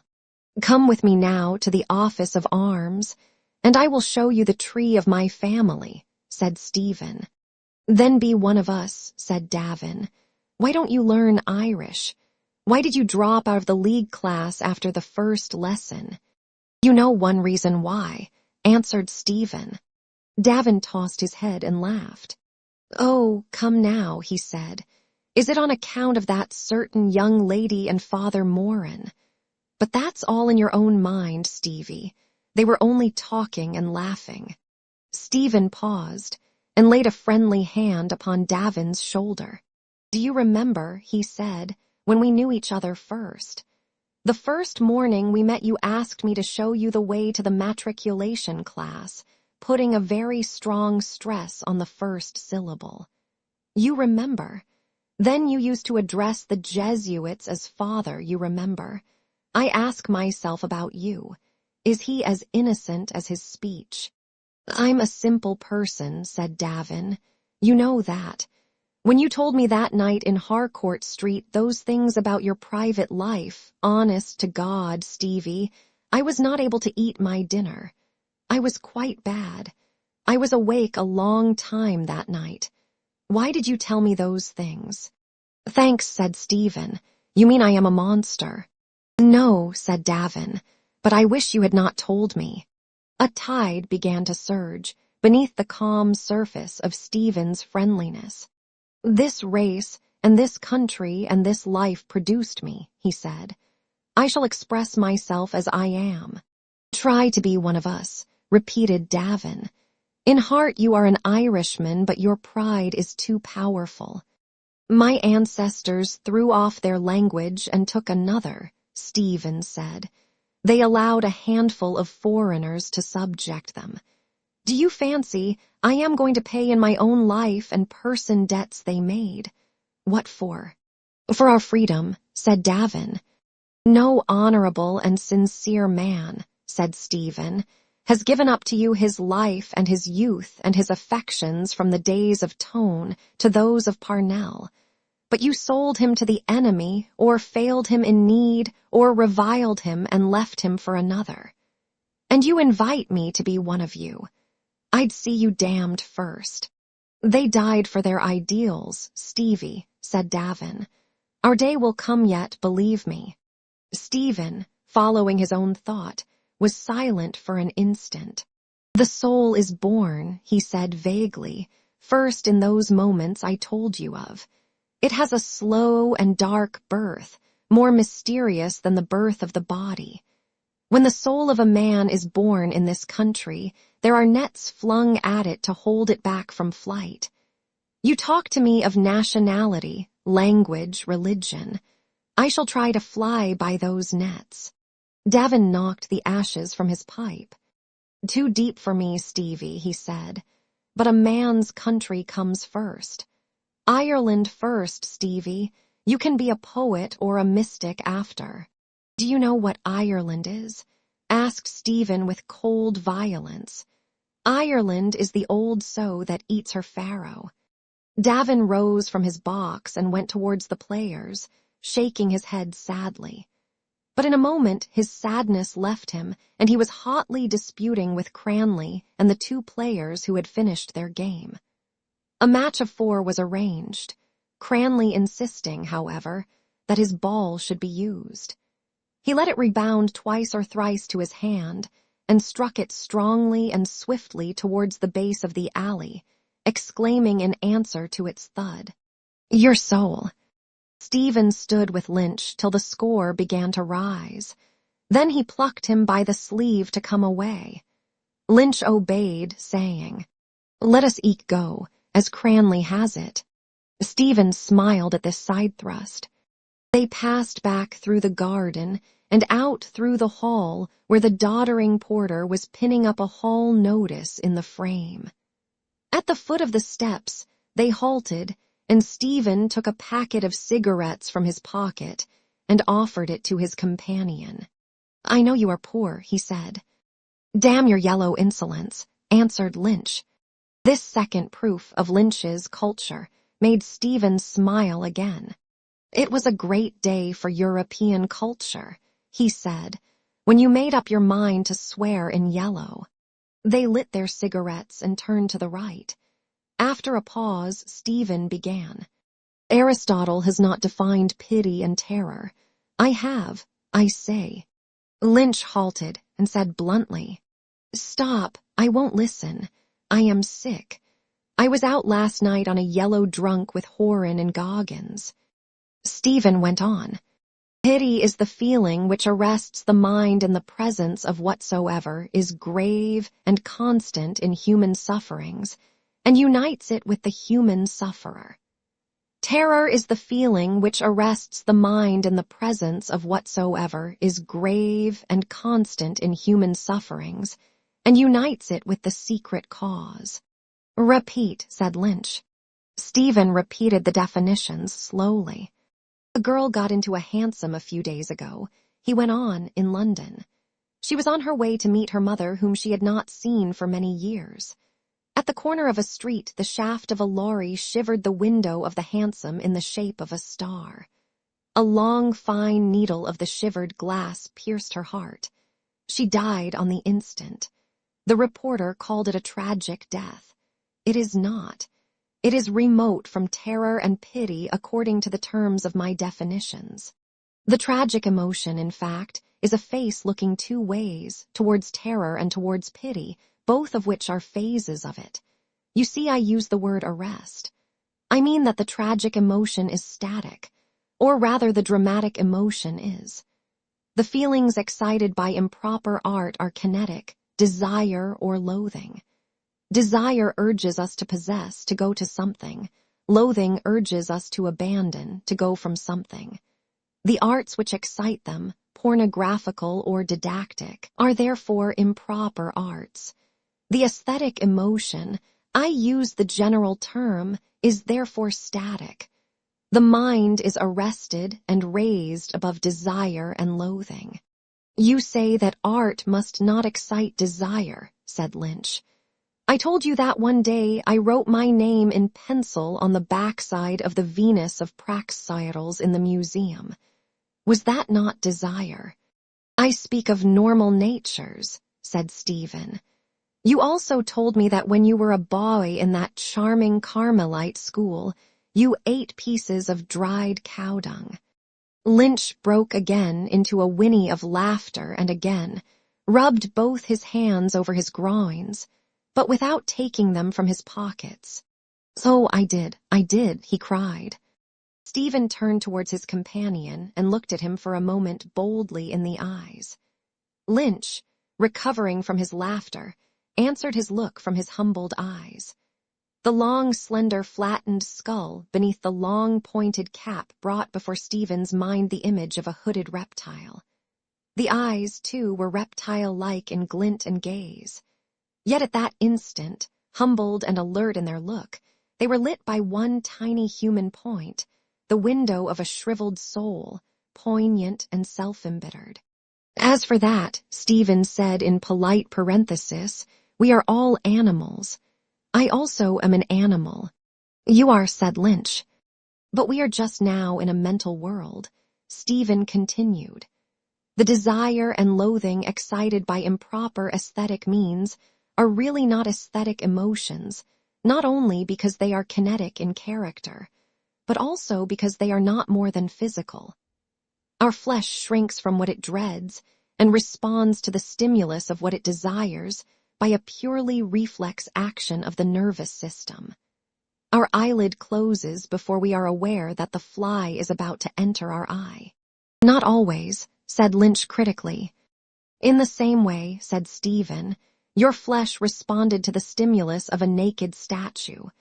But it was, I say, simply a reflex action of the nerves.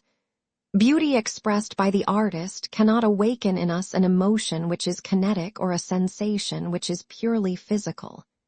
It awakens, or ought to awaken, or induces, or ought to induce, an aesthetic stasis, an ideal pity or an ideal terror, a stasis called forth, prolonged, and at last dissolved, by what I call the rhythm of beauty. What is that exactly? Asked Lynch. Rhythm, said Stephen, is the first formal aesthetic relation of part to part in any aesthetic whole, or of an aesthetic whole to its part or parts, or of any part to the aesthetic whole of which it is a part. If that is rhythm, said Lynch, let me hear what you call beauty. And please remember, though I did eat a cake of cow dung once, that I admire only beauty. Stephen raised his cap as if in greeting. Then, blushing slightly, he laid his hand on Lynch's thick tweed sleeve. We are right, he said, and the others are wrong. To speak of these things and to try to understand their nature, and having understood it, to try slowly and humbly and constantly to express, to press out again, from the gross earth or what it brings forth, from sound and shape and color which are the prison gates of our soul, an image of the beauty we have come to understand. That is art. They had reached the canal bridge, and, turning from their course, went on by the trees. A crude gray light, mirrored in the sluggish water and a smell of wet branches over their heads, seemed to war against the course of Stephen's thought. But you have not answered my question, said Lynch. What is art? What is the beauty it expresses? That was the first definition I gave you, you sleepy-headed wretch, said Stephen, when I began to try to think out the matter for myself. Do you remember the night? Cranley lost his temper and began to talk about Wicklow bacon. I remember, said Lynch. He told us about them flaming fat devils of pigs. Art, said Stephen, is the human disposition of sensible or intelligible matter for an aesthetic end. You remember the pigs and forget that. You are a distressing pair, you and Cranley. Lynch made a grimace at the raw gray sky and said, If I am to listen to your aesthetic philosophy, give me at least another cigarette. I don't care about it. I don't even care about women. Damn you and damn everything. I want a job of $500 a year. You can't get me one. Stephen handed him the packet of cigarettes. Lynch took the last one that remained, saying simply, Proceed. Aquinas, said Stephen, says that is beautiful the apprehension of which pleases. Lynch nodded. I remember that, he said, pulchra sunt qui visa placent. He uses the word visa, said Stephen, to cover aesthetic apprehensions of all kinds, whether through sight or hearing, or through any other avenue of apprehension. This word, though it is vague, is clear enough to keep away good and evil which excite desire and loathing. It means certainly a stasis and not a kinesis. How about the true? It produces also a stasis of the mind. You would not write your name in pencil across the hypotenuse of a right-angled triangle. No, said Lynch. Give me the hypotenuse of the Venus of Praxiteles. Static, therefore, said Stephen. Plato, I believe, said that beauty is the splendor of truth. I don't think that it has a meaning, but the true and the beautiful are akin. Truth is beheld by the intellect which is appeased by the most satisfying relations of the intelligible. Beauty is beheld by the imagination which is appeased by the most satisfying relations of the sensible. The first step in the direction of truth is to understand the frame and scope of the intellect itself, to comprehend the act itself of intellection. Aristotle's entire system of philosophy rests upon his book of psychology, and that, I think, rests on his statement that the same attribute cannot at the same time and in the same connection belong to and not belong to the same subject. The first step in the direction of beauty is to understand the frame and scope of the imagination, to comprehend the act itself of aesthetic apprehension. Is that clear? But what is beauty? Asked Lynch impatiently. Out with another definition. Something we see and like is that the best you and Aquinas can do. Let us take woman, said Stephen. Let us take her, said Lynch fervently. The Greek, the Turk, the Chinese, the Copt, the Hottentot, said Stephen, all admire a different type of female beauty. That seems to be a maze out of which we cannot escape. I see, however, two ways out. One is this hypothesis, that every physical quality admired by men and women is in direct connection with the manifold functions of women for the propagation of the species. It may be so. The world, it seems, is drearier than even you, Lynch, imagined. For my part, one dislike that way out. It leads to eugenics rather than to aesthetic. It leads you out of the maze into a new gaudy lecture room where Mac can, with one hand on the origin of species and the other hand on the New Testament, tells you that you admired the great flanks of Venus because you felt that she would bear you burly offspring, and admired her great breasts because you felt that she would give good milk to her children and yours. Then Mac Can is a sulphur-yellow liar, said Lynch energetically. There remains another way out, said Stephen, laughing. To wit, said Lynch. This hypothesis, Stephen began. A long dray laden with old iron came round the corner of Sir Patrick Dunn's hospital, covering the end of Stephen's speech with the harsh roar of jangled and rattling metal. Lynch closed his ears and gave out oath after oath till the dray had passed.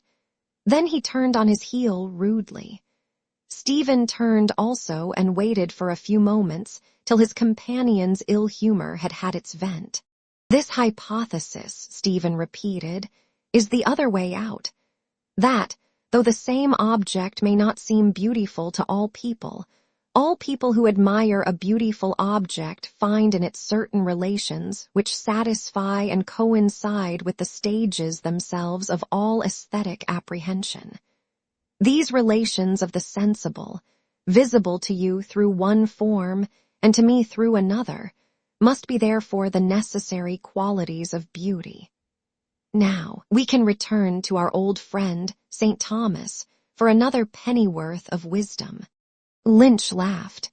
It amuses me vastly, he said, to hear you quoting him time after time like a jolly round friar. Are you laughing in your sleeve? Mac Allister, answered Stephen, would call my aesthetic theory applied Aquinas. So far as this side of aesthetic philosophy extends, Aquinas will carry me all along the line. When we come to the phenomena of artistic conception, artistic gestation, and artistic reproduction, I require a new terminology and a new personal experience. Of course, said Lynch. After all, Aquinas, in spite of his intellect, was exactly a good round friar. But you will tell me about the new personal experience and new terminology some other day. Hurry up and finish the first part. Who knows, said Stephen, smiling. Perhaps Aquinas would understand me better than you. He was a poet himself. He wrote a hymn for Maundy Thursday. It begins with the words Pange Lingua Gloriosi. They say it is the highest glory of the hymnal. It is an intricate and soothing hymn. I like it, but there is no hymn that can be put beside that mournful and majestic processional song, the Vexilla Regis of Venantius Fortunatus. Lynch began to sing softly and solemnly in a deep bass voice. In plera sunt qui consinit, David Fideli Carmine, dicendo nationibus, regnavit aligno Deus. That's great, he said, well pleased. Great music. They turned into Lower Mount Street. A few steps from the corner, a fat young man, wearing a silk neckcloth, saluted them and stopped. Did you hear the results of the exams? He asked. Griffin was plucked. Halpin and O'Flynn are through the Home Civil. Moonan got 5th place in the Indian. O'Shaughnessy got 14th. The Irish fellows in Clark's gave them a feed last night. They all ate curry. His pallid, bloated face expressed benevolent malice, and as he had advanced through his tidings of success, His small, fat-encircled eyes vanished out of sight, and his weak, wheezing voice out of hearing. In reply to a question of Stephen's, his eyes, and his voice came forth again from their lurking places. "Yes, Mac Cullog and I," he said. "He's taking pure mathematics and I'm taking constitutional history. There are 20 subjects. I'm taking botany, too. You know I'm a member of the field club." He drew back from the other two in a stately fashion and placed a plump woolen-gloved hand on his breast, from which muttered, wheezing laughter at once broke forth. "Bring us a few turnips and onions the next time you go out," said Stephen dryly, "to make a stew." The fat student laughed indulgently and said, "We are all highly respectable people in the field club. Last Saturday we went out to Glenmalure, 7 of us." "With women, Donovan," said Lynch. Donovan again laid his hand on his chest and said, "Our end is the acquisition of knowledge." Then he said quickly, "I hear you are writing some essays about aesthetics." Stephen made a vague gesture of denial.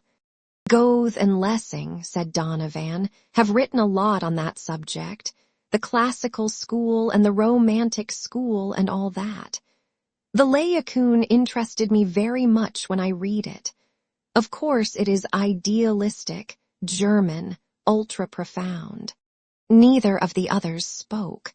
Donovan took leave of them urbanely. "I must go," he said softly and benevolently.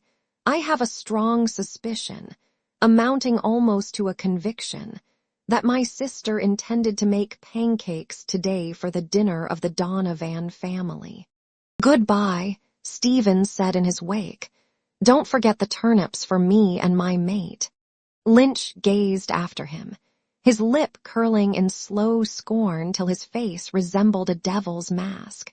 "To think that that yellow pancake-eating excrement can get a good job," he said at length, "and I have to smoke cheap cigarettes." They turned their faces towards Marion Square and went for a little in silence. "To finish what I was saying about beauty," said Stephen, "the most satisfying relations of the sensible must therefore correspond to the necessary phases of artistic apprehension. Find these and you find the qualities of universal beauty. Aquinas says, ad pulchritudinem tria recurrentur integritas, consonantia, claritas. I translate it so. 3 things are needed for beauty, wholeness, harmony, and radiance. Do these correspond to the phases of apprehension? Are you following?" "Of course, I am," said Lynch. "If you think I have an excrementitious intelligence, run after Donovan and ask him to listen to you." Stephen pointed to a basket, which a butcher's boy had slung inverted on his head. "Look at that basket," he said. "I see it," said Lynch. "In order to see that basket," said Stephen, "your mind first of all separates the basket from the rest of the visible universe, which is not the basket. The first phase of apprehension is a bounding line drawn about the object to be apprehended. An aesthetic image is presented to us either in space or in time. What is audible is presented in time. What is visible is presented in space. But temporal or spatial, the aesthetic image is first luminously apprehended as self-bounded and self-contained upon the immeasurable background of space or time which is not it. You apprehended it as one thing. You see it as one whole. You apprehend its wholeness. That is integritas." "Bullseye," said Lynch laughing, "go on." "Then," said Stephen, "you pass from point to point, led by its formal lines.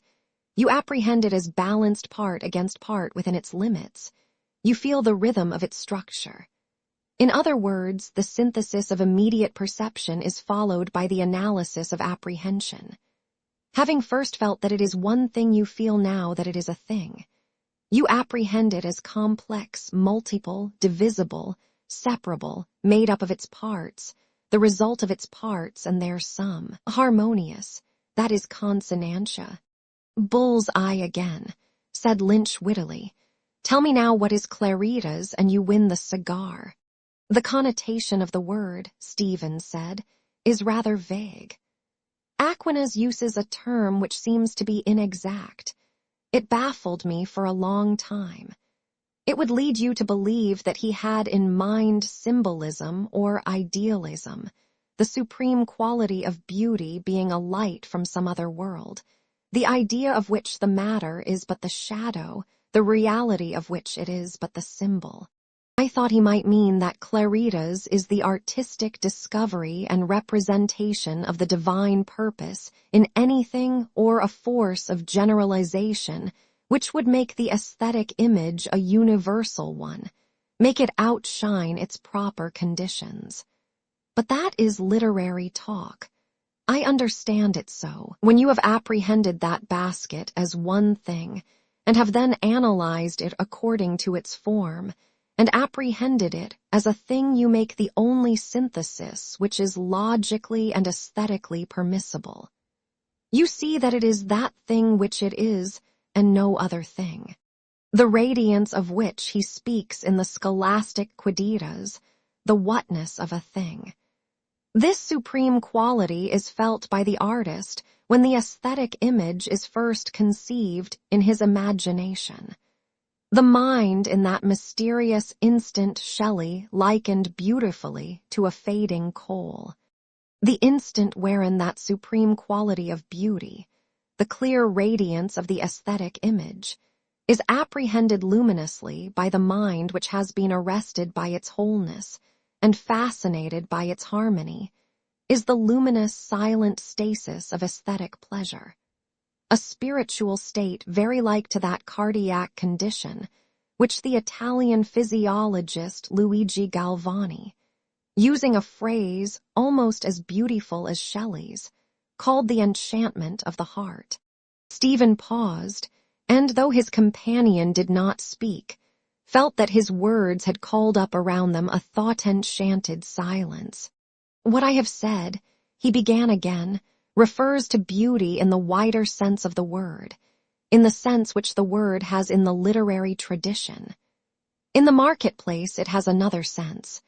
When we speak of beauty in the second sense of the term, our judgment is influenced in the first place by the art itself, and by the form of that art. The image, it is clear, must be set between the mind or senses of the artist himself and the mind or senses of others. If you bear this in memory, you will see that art necessarily divides itself into three forms progressing from one to the next. These forms are the lyrical form, the form wherein the artist presents his image in immediate relation to himself; the epical form, the form wherein he presents his image in mediate relation to himself and to others; the dramatic form, the form wherein he presents his image in immediate relation to others. That you told me a few nights ago, said Lynch, and we began the famous discussion. I have a book at home, said Stephen, in which I have written down questions which are more amusing than yours were. In finding the answers to them, I found the theory of aesthetic which I am trying to explain. Here are some questions I set myself. Is a chair finely made tragic or comic? Is the portrait of Mona Lisa good if I desire to see it? Is the bust of Sir Philip Crampton lyrical, epical, or dramatic? If not, why not? Why not indeed? Said Lynch, laughing. If a man hacking in fury at a block of wood, Stephen continued, make there an image of a cow, is that image a work of art? If not, why not? That's a lovely one, said Lynch, laughing again. That has the true scholastic stink. Lessing, said Stephen, should not have taken a group of statues to write of. The art, being inferior, does not present the forms I spoke of distinguished clearly one from another. Even in literature, the highest and most spiritual art, the forms are often confused. The lyrical form is in fact the simplest verbal vesture of an instant of emotion. A rhythmical cry such as ages ago cheered on the man who pulled at the oar or dragged stones up a slope. He who utters it is more conscious of the instant of emotion than of himself as feeling emotion. The simplest epical form is seen emerging out of lyrical literature when the artist prolongs and broods upon himself as the center of an epical event, and this form progresses till the center of emotional gravity is equidistant from the artist himself and from others. The narrative is no longer purely personal. The personality of the artist passes into the narration itself, flowing round and round the persons and the action like a vital sea. This progress you will see easily in that old English ballad Turpin Hero, which begins in the first person and ends in the third person. The dramatic form is reached when the vitality which has flowed and eddied round each person fills every person with such vital force that he or she assumes a proper and intangible aesthetic life. The personality of the artist, at first a cry or a cadence or a mood, and then a fluid and lambent narrative, finally refines itself out of existence, impersonalizes itself, so to speak. The aesthetic image in the dramatic form is life purified in and reprojected from the human imagination. The mystery of aesthetic, like that of material creation, is accomplished. The artist, like the God of creation, remains within or behind or beyond or above his handiwork, invisible, refined out of existence, indifferent, paring his fingernails. Trying to refine them also out of existence, said Lynch. A fine rain began to fall from the high veiled sky, and they turned into the Duke's lawn to reach the National Library before the shower came. What do you mean, Lynch asked surlily, by prating about beauty and the imagination in this miserable, God-forsaken island? No wonder the artist retired within or behind his handiwork after having perpetrated this country. The rain fell faster. When they passed through the passage beside Kildare House, they found many students sheltering under the arcade of the library. Cranley, leaning against a pillar, was picking his teeth with a sharpened match, listening to some companions. Some girls stood near the entrance door. Lynch whispered to Stephen, "Your beloved is here." Stephen took his place silently on the step below the group of students, heedless of the rain which fell fast, turning his eyes towards her from time to time. She too stood silently among her companions. She has no priest to flirt with, he thought with conscious bitterness, remembering how he had seen her last. Lynch was right. His mind, emptied of theory and courage, lapsed back into a listless peace. He heard the students talking among themselves. They spoke of two friends who had passed the final medical examination, of the chances of getting places on ocean liners, of poor and rich practices. That's all a bubble. An Irish country practice is better. Hines was 2 years in Liverpool, and he says the same. A frightful hole, he said it was. Nothing but midwifery cases. Do you mean to say it is better to have a job here in the country than in a rich city like that? I know a fellow. Hines has no brains. He got through by stewing, pure stewing. Don't mind him. There's plenty of money to be made in a big commercial city. Depends on the practice. Ego credo, ut vita, pauperum est simpliciter atrox. Simpliciter sanguinarius atrox, in Liverpoolio. Their voices reached his ears as if from a distance in interrupted pulsation. She was preparing to go away with her companions. The quick light shower had drawn off, tarrying in clusters of diamonds among the shrubs of the quadrangle where an exhalation was breathed forth by the blackened earth. Their trim boots prattled as they stood on the steps of the colonnade, talking quietly and gaily, glancing at the clouds, holding their umbrellas at cunning angles against the few last raindrops, closing them again, holding their skirts demurely. And if he had judged her harshly, if her life were a simple rosary of hours, her life simple and strange as a bird's life, gay in the morning, restless all day, tired at sundown, her heart simple and willful as a bird's heart. Towards dawn he awoke. Oh, what sweet music! His soul was all dewy wet. Over his limbs in sleep-pale, cool waves of light had passed. He lay still as if his soul lay amid cool waters, conscious of faint, sweet music. His mind was waking slowly to a tremulous morning knowledge, a morning inspiration. A spirit filled him, pure as the purest water, sweet as dew, moving as music. But how faintly it was inbreathed, how passionlessly, as if the seraphim themselves were breathing upon him. His soul was waking slowly, fearing to awake wholly. It was that windless hour of dawn when madness wakes and strange plants open to the light and the moth flies forth silently. An enchantment of the heart. The night had been enchanted. In a dream or vision he had known the ecstasy of seraphic life. Was it an instant of enchantment only, or long hours and years and ages? The instant of inspiration seemed now to be reflected from all sides at once, from a multitude of cloudy circumstances of what had happened, or of what might have happened. The instant flashed forth like a point of light, and now from cloud on cloud of vague circumstance confused form was veiling softly its afterglow. Oh! In the virgin womb of the imagination the Word was made flesh. Gabriel the seraph had come to the Virgin's chamber. An afterglow deepened within his spirit, whence the white flame had passed, deepening to a rose and ardent light. That rose and ardent light was her strange, willful heart, strange that no man had known or would know, willful from before the beginning of the world.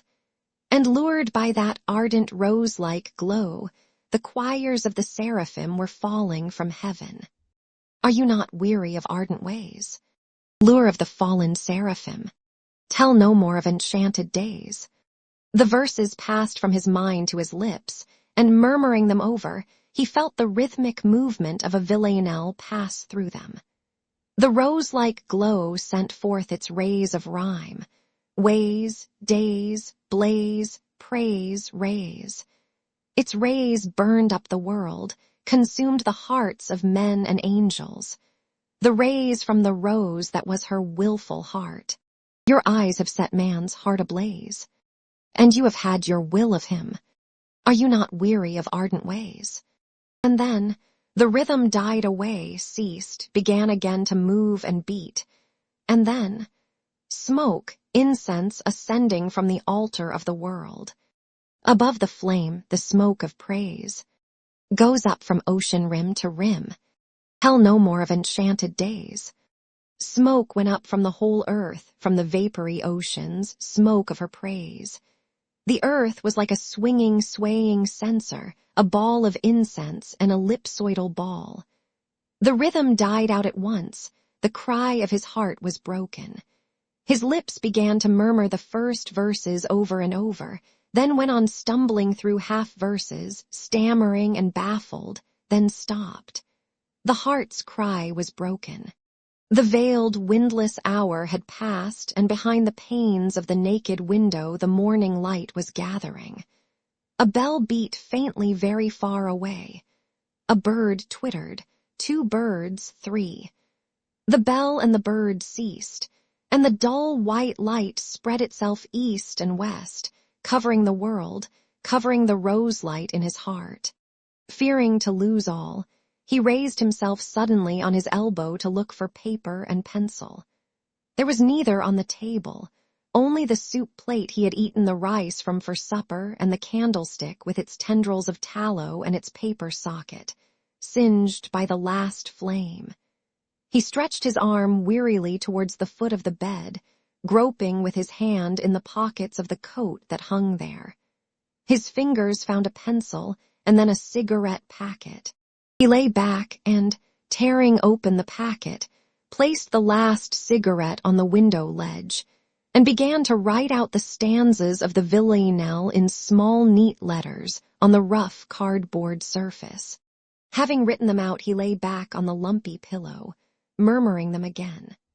The lumps of knotted flock under his head reminded him of the lumps of knotted horsehair in the sofa of her parlor on which he used to sit, smiling or serious, asking himself why he had come, displeased with her, and with himself, confounded by the print of the Sacred Heart above the untenanted sideboard. He saw her approach him in a lull of the talk and beg him to sing one of his curious songs. Then he saw himself sitting at the old piano, striking chords softly from its speckled keys and singing, amid the talk which had risen again in the room, to her who leaned beside the mantelpiece a dainty song of the Elizabethans, a sad and sweet loth to depart, the victory chant of Agincourt, the happy air of Greensleeves. While he sang and she listened, or feigned to listen, his heart was at rest, but when the quaint old songs had ended, and he heard again the voices in the room, he remembered his own sarcasm. The house where young men are called by their Christian names a little too soon. At certain instants her eyes seemed about to trust him, but he had waited in vain. She passed now dancing lightly across his memory as she had been that night at the carnival ball, her white dress a little lifted, a white spray nodding in her hair. She danced lightly in the round. She was dancing towards him, and as she came, her eyes were a little averted and a faint glow was on her cheek. At the pause in the chain of hands, her hand had lain in his an instant, a soft merchandise. "You are a great stranger now." "Yes, I was born to be a monk. I am afraid you are a heretic." "Are you much afraid?" For answer, she had danced away from him along the chain of hands, dancing lightly and discreetly, giving herself to none. The white spray nodded to her dancing, and when she was in shadow, the glow was deeper on her cheek. A monk! His own image started forth a profaner of the cloister, a heretic Franciscan, willing and willing not to serve, spinning like Gherardino da Borgo San Donnino, a lithe web of sophistry and whispering in her ear. No, it was not his image. It was like the image of the young priest in whose company he had seen her last, looking at him out of dove's eyes, toying with the pages of her Irish phrasebook. Yes, yes, the ladies are coming round to us. I can see it every day. The ladies are with us. The best helpers the language has. And the church, Father Morin. The church, too, coming round too. The work is going ahead there, too. Don't fret about the church. Bah, he had done well to leave the room in disdain.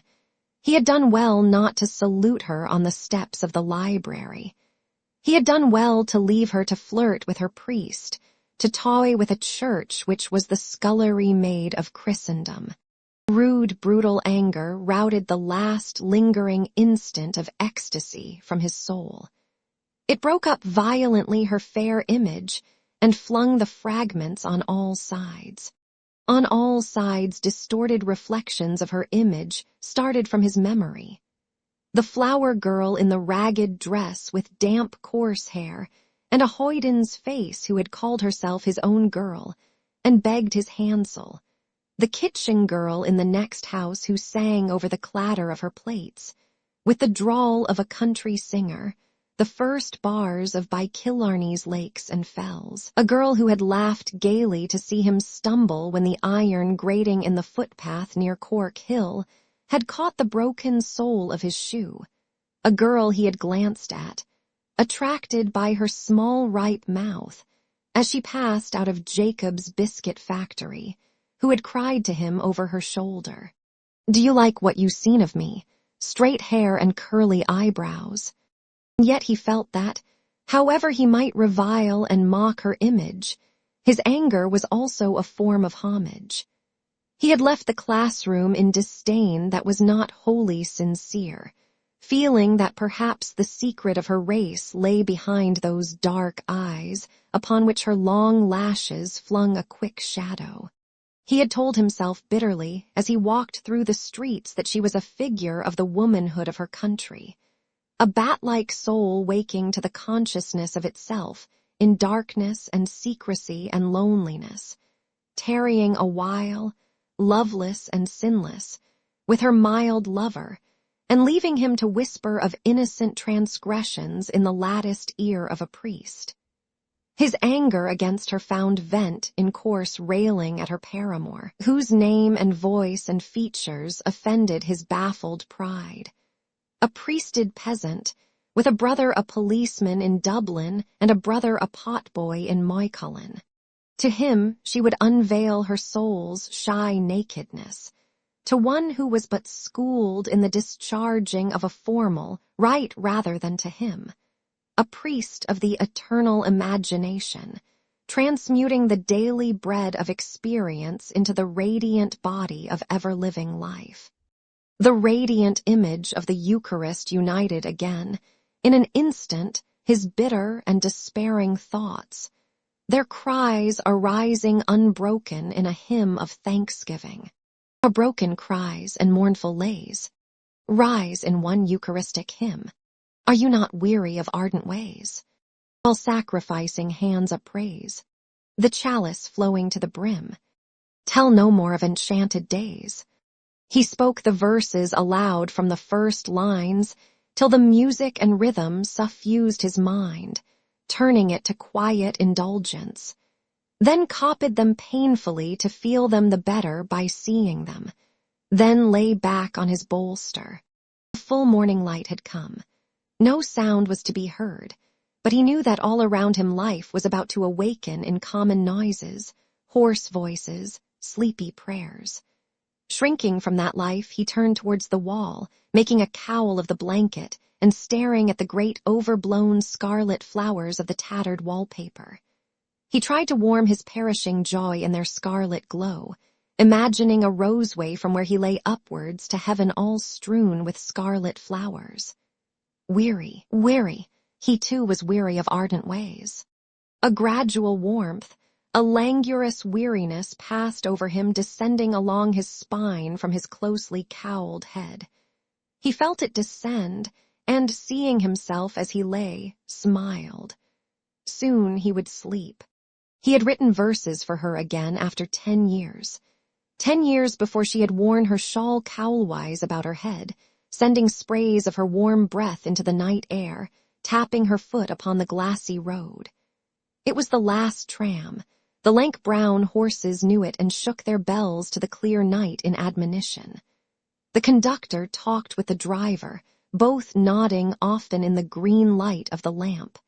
They stood on the steps of the tram, he on the upper, she on the lower.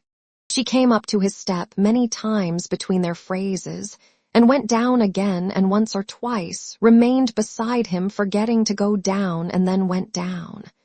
Let be. 10 years from that wisdom of children to his folly. If he sent her the verses, they would be read out at breakfast amid the tapping of eggshells. Folly indeed. Her brothers would laugh and try to wrest the page from each other with their strong, hard fingers.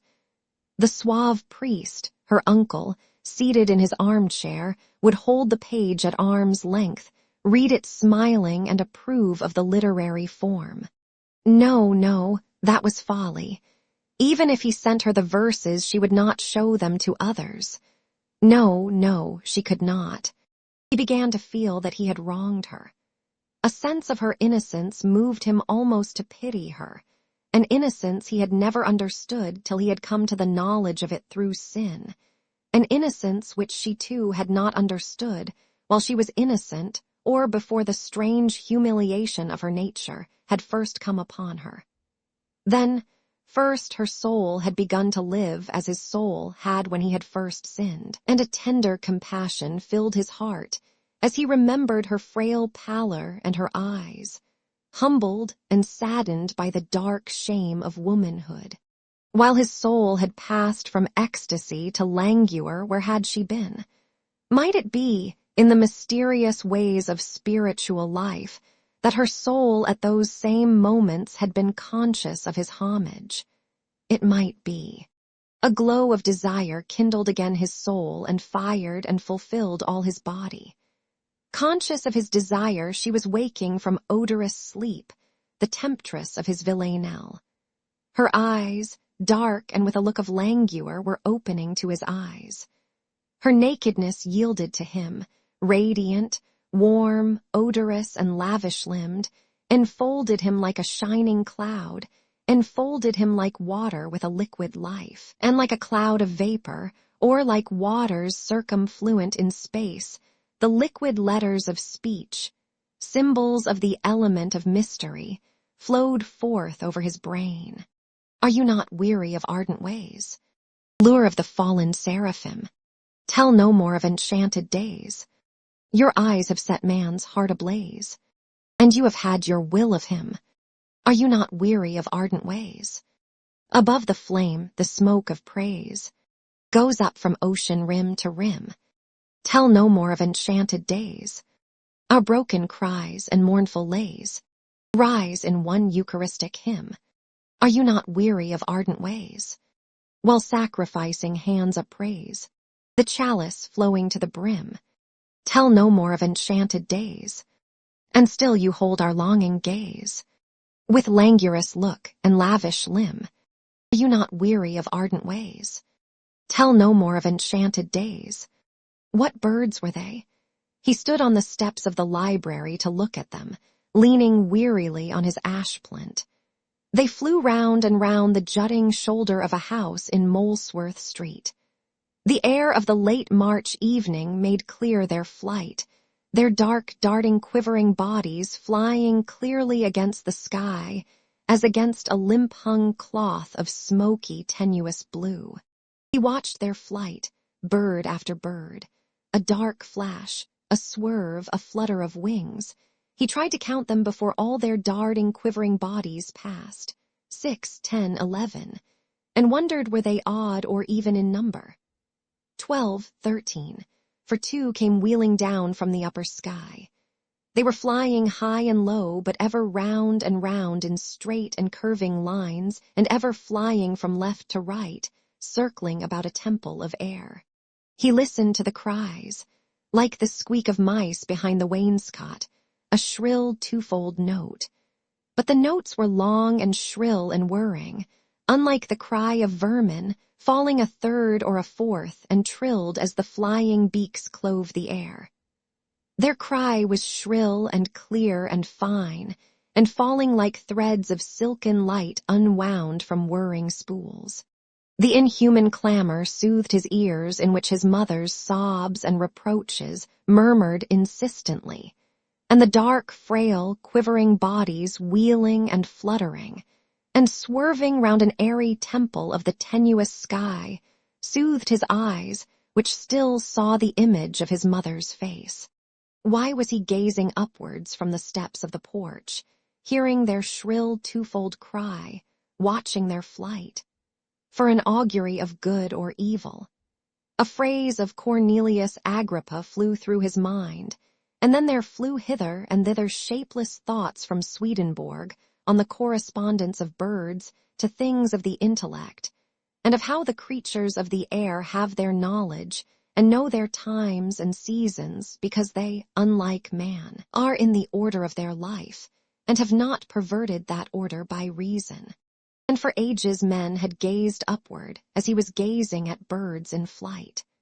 The colonnade above him made him think vaguely of an ancient temple, and the ash plant on which he leaned wearily of the curved stick of an augur. A sense of fear of the unknown moved in the heart of his weariness, a fear of symbols and portents, of the hawk-like man whose name he bore soaring out of his captivity on osier-woven wings, of Thoth, the god of writers, writing with a reed upon a tablet, and bearing on his narrow ibis head the cusped moon. He smiled as he thought of the god's image, for it made him think of a bottle-nosed judge in a wig, putting commas into a document which he held at arm's length, and he knew that he would not have remembered the god's name, but that it was like an Irish oath. It was folly. But was it for this folly that he was about to leave forever the house of prayer and prudence into which he had been born, and the order of life out of which he had come? They came back with shrill cries over the jutting shoulder of the house, flying darkly against the fading air. What birds were they? He thought that they must be swallows who had come back from the south. Then he was to go away, for they were birds ever going and coming, building ever an unlasting home under the eaves of men's houses, and ever leaving the homes they had built to wander. Bend down your faces, Una and Aliel. I gaze upon them as the swallow gazes, upon the nest under the eave before. He wander the loud waters.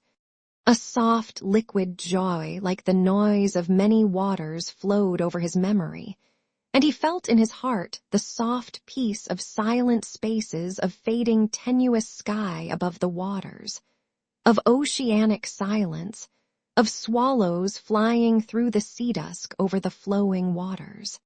A soft, liquid joy flowed through the words where the soft, long vowels hurtled noiselessly and fell away, lapping and flowing back and ever shaking the white bells of their waves in mute chime and mute peal, and soft, low, swooning cry. And he felt that the augury he had sought in the wheeling, darting birds, and in the pale space of sky above him, had come forth from his heart like a bird from a turret, quietly and swiftly, symbol of departure or of loneliness. The verses crooned in the ear of his memory, composed slowly before his remembering eyes the scene of the hall on the night of the opening of the National Theatre. He was alone at the side of the balcony, looking out of jaded eyes at the culture of Dublin in the stalls, and at the tawdry scenecloths and human dolls framed by the garish lamps of the stage. A burly policeman sweated behind him and seemed at every moment about to act. The catcalls and hisses and mocking cries ran in rude gusts round the hall from his scattered fellow students. A libel on Ireland. Made in Germany. Blasphemy. We never sold our faith. No Irish woman ever did it. We want no amateur atheists. We want no budding Buddhists. A sudden swift hiss fell from the windows above him, and he knew that the electric lamps had been switched on in the reader's room.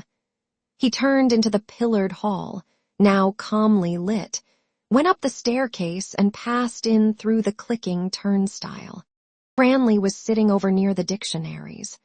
A thick book, opened at the frontispiece, lay before him on the wooden rest. He leaned back in his chair, inclining his ear like that of a confessor to the face of the medical student who was reading to him a problem from the chess page of a journal. Stephen sat down at his right, and the priest at the other side of the table closed his copy of the tablet with an angry snap and stood up. Cranley gazed after him blandly and vaguely. The medical student went on in a softer voice. Pawn to King's Fourth. We had better go, Dixon, said Stephen in warning. He has gone to complain. Dixon folded the journal and rose with dignity, saying, Our men retired in good order. With guns and cattle, added Stephen, pointing to the title page of Cranley's book on which was printed Diseases of the Ox. As they passed through a lane of the table, Stephen said, Cranley, I want to speak to you. Cranley did not answer or turn. He laid his book on the counter and passed out, his well-shod feet sounding flatly on the floor. On the staircase he paused and, gazing absently at Dixon, repeated, Pawn to King's bloody fourth. Put it that way if you like, Dixon said. He had a quiet, toneless voice and urbane manners, and on a finger of his plump, clean hand he displayed at moments a signet ring. As they crossed the hall, a man of dwarfish stature came towards them. Under the dome of his tiny hat, his unshaven face began to smile with pleasure, and he was heard to murmur. The eyes were melancholy as those of a monkey. "Good evening, gentlemen," said the stubble-grown monkeyish face. "Warm weather for March," said Cranley. "They have the windows open upstairs." Dixon smiled and turned his ring. The blackish, monkey-puckered face pursed its human mouth with gentle pleasure, and its voice purred. "Delightful weather for March. Simply delightful. There are 2 nice young ladies upstairs. Captain." Tired of waiting, Dixon said. Cranley smiled and said kindly, "The captain has only one love, Sir Walter Scott. Isn't that so, Captain?" "What are you reading now, Captain?" Dixon asked. "The Bride of Lammermoor." "I love old Scott," the flexible lips said. "I think he writes something lovely. There is no writer can touch Sir Walter Scott." He moved a thin, shrunken brown hand gently in the air in time to his praise, and his thin, quick eyelids beat often over his sad eyes. Sadder to Stephen's ear was his speech. A genteel accent, low and moist, marred by errors, and listening to it, he wondered was the story true, and was the thin blood that flowed in his shrunken frame noble and come of an incestuous love. The park trees were heavy with rain, and rain fell still and ever in the lake, lying gray like a shield. A game of swans flew there, and the water and the shore beneath were fouled with their green-white slime. They embraced softly, impelled by the gray, rainy light, the wet, silent trees, the shield-like witnessing lake, the swans. They embraced without joy or passion, his arm about his sister's neck. A gray woolen cloak was wrapped athwart her from her shoulder to her waist, and her fair head was bent in willing shame. He had loose red-brown hair and tender, shapely, strong, freckled hands. Face. There was no face seen. The brother's face was bent upon her fair, rain-fragrant hair. The hand freckled and strong and shapely and caressing was Davin's hand. He frowned angrily upon his thought and on the shriveled mannequin who had called it forth. His father's jibes at the Bantry gang leaped out of his memory. He held them at a distance and brooded uneasily on his own thought again. Why were they not Cranley's hands? Had Davin's simplicity and innocence stung him more secretly? He walked on across the hall with Dixon, leaving Cranley to take leave elaborately of the dwarf. Under the colonnade Temple was standing in the midst of a little group of students. One of them cried, "Dixon, come over till you hear. Temple is in grand form." Temple turned on him, his dark gypsy eyes. "You're a hypocrite, O'Keefe," he said, "and Dixon is a smiler. By hell, I think that's a good literary expression." He laughed slyly, looking in Stephen's face, repeating, "By hell, I'm delighted with that name. A smiler." A stout student who stood below them on the steps said, "Come back to the mistress, Temple. We want to hear about that." He had faith, Temple said, and he was a married man too, and all the priests used to be dining there. By hell, I think they all had a touch. "We shall call it riding a hack to spare the hunter," said Dixon. "Tell us, Temple," O'Keefe said, "how many quarts of porter have you in you?" "All your intellectual soul is in that phrase, O'Keefe," said Temple with open scorn. He moved with a shambling gait round the group and spoke to Stephen. "Did you know that the Forsters are the kings of Belgium?" he asked. Cranley came out through the door of the entrance hall, his hat thrust back on the nape of his neck and picking his teeth with care. "And here's the Weissacker," said Temple. "Do you know that about the Forsters?" He paused for an answer. Cranley dislodged a fig seed from his teeth on the point of his rude toothpick and gazed at it intently. The Forster family, Temple said, is descended from Baldwin I, King of Flanders. He was called the Forester. Forester and Forster are the same name. A descendant of Baldwin I, Captain Francis Forster, settled in Ireland and married the daughter of the last chieftain of Clanbrassil. Then there are the Blake Forsters. That's a different branch. From Baldhead, King of Flanders, Cranley repeated, rooting again deliberately at his gleaming, uncovered teeth. Where did you pick up all that history? O'Keefe asked. I know all the history of your family, too, Temple said, turning to Stephen.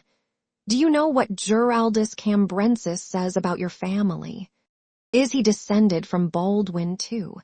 Asked a tall, consumptive student with dark eyes.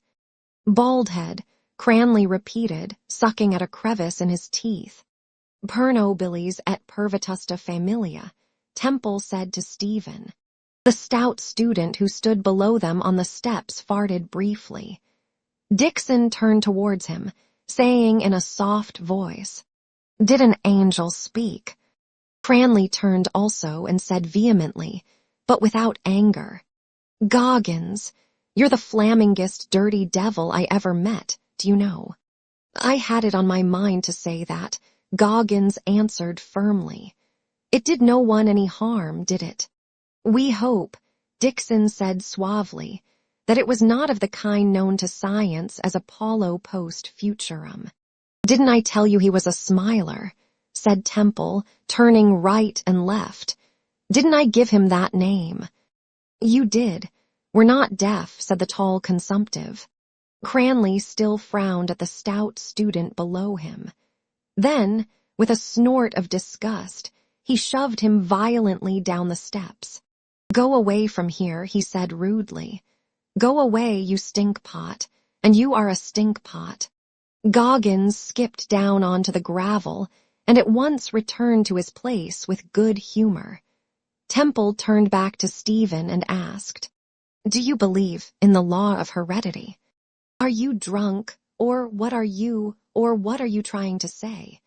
Asked Cranley, facing round on him with an expression of wonder. The most profound sentence ever written, Temple said with enthusiasm, is the sentence at the end of the zoology. Reproduction is the beginning of death.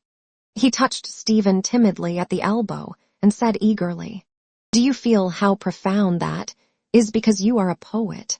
Cranley pointed his long forefinger. Look at him, he said with scorn to the others. Look at Ireland's hope. They laughed at his words and gesture. Temple turned on him bravely, saying, Cranley, you're always sneering at me. I can see that. But I am as good as you any day. Do you know what I think about you now as compared with myself? My dear man, said Cranley urbanely, you are incapable, do you know, absolutely incapable of thinking. But do you know, Temple went on, what I think of you and of myself compared together? Out with it, Temple. The stout student cried from the steps. Get it out in bits. Temple turned right and left, making sudden feeble gestures as he spoke. I'm a Ballocks, he said, shaking his head in despair. I am, and I know I am, and I admit it that I am.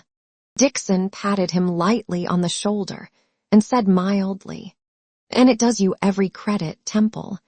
But he, Temple said, pointing to Cranley, he is a Ballocks too, like me.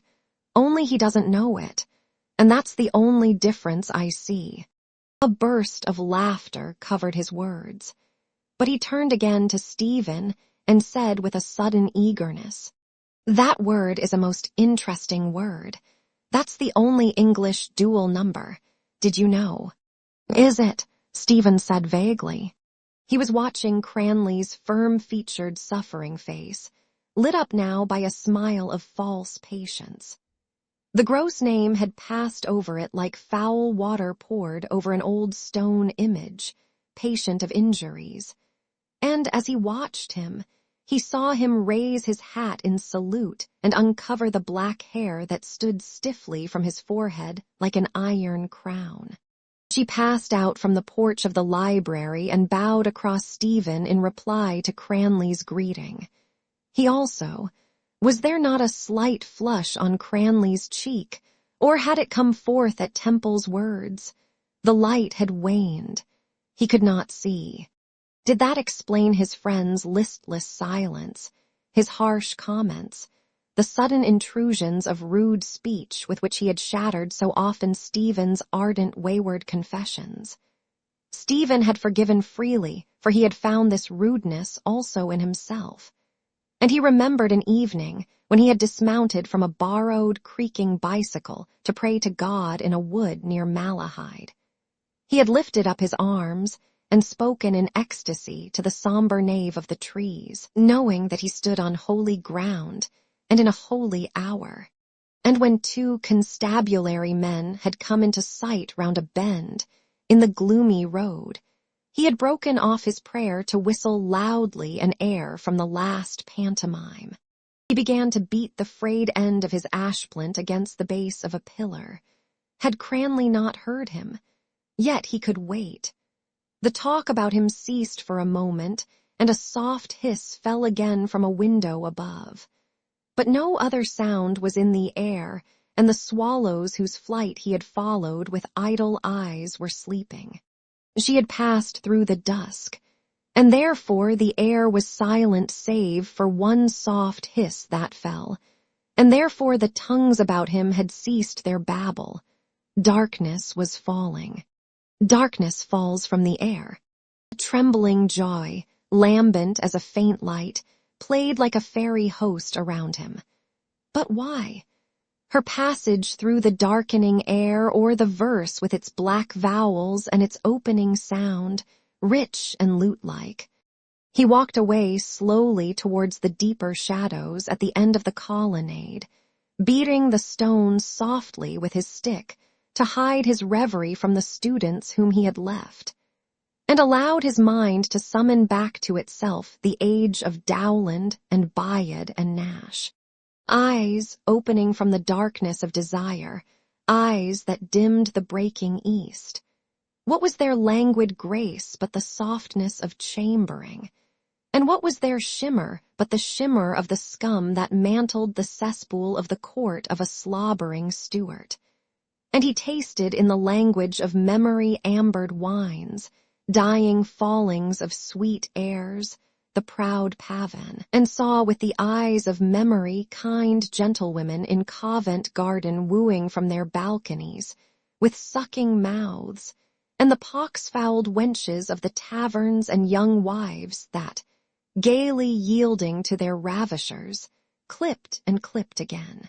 The images he had summoned gave him no pleasure. They were secret and inflaming, but her image was not entangled by them. That was not the way to think of her. It was not even the way in which he thought of her. Could his mind then not trust itself? Old phrases, sweet only with a disinterred sweetness like the fig seeds Cranley rooted out of his gleaming teeth. It was not thought nor vision, though he knew vaguely that her figure was passing homeward through the city. Vaguely first, and then more sharply, he smelt her body. A conscious unrest seethed in his blood. Yes, it was her body he smelt, a wild and languid smell, the tepid limbs over which his music had flowed desirously, and the secret soft linen upon which her flesh distilled odor and a dew. A louse crawled over the nape of his neck, and putting his thumb and forefinger deftly beneath his loose collar, he caught it. He rolled its body, tender yet brittle as a grain of rice, between thumb and finger for an instant before he let it fall from him, and wondered would it live or die. There came to his mind a curious phrase from Cornelius a Lapide, which said that the lice born of human sweat were not created by God with the other animals on the 6th day, but the tickling of the skin of his neck made his mind raw and red. The life of his body, ill-clad, ill-fed, louse eaten, made him close his eyelids in a sudden spasm of despair, and in the darkness he saw the brittle bright bodies of lice falling from the air and turning often as they fell. Yes, and it was not darkness that fell from the air. It was brightness. Brightness falls from the air. He had not even remembered Rightly Nash's line. All the images it had awakened were false. His mind bred vermin. His thoughts were lice born of the sweat of sloth. He came back quickly along the colonnade towards the group of students. Well then, let her go and be damned to her. She could love some clean athlete who washed himself every morning to the waist and had black hair on his chest. Let her. Cranley had taken another dried fig from the supply in his pocket and was eating it slowly and noisily. Temple sat on the pediment of a pillar, leaning back, his cap pulled down on his sleepy eyes. A squat young man came out of the porch, a leather portfolio tucked under his armpit. He marched towards the group, striking the flags with the heels of his boots and with the ferrule of his heavy umbrella.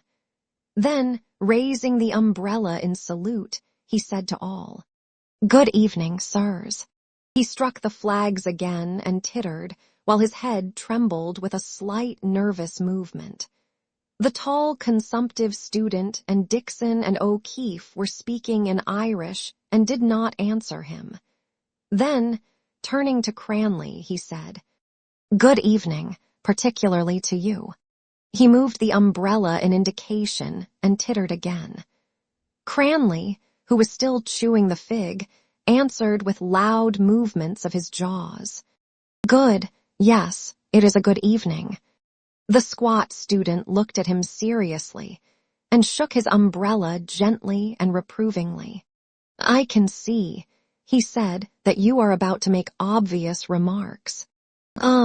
Cranley answered, holding out what remained of the half-chewed fig and jerking it towards the squat student's mouth in sign that he should eat.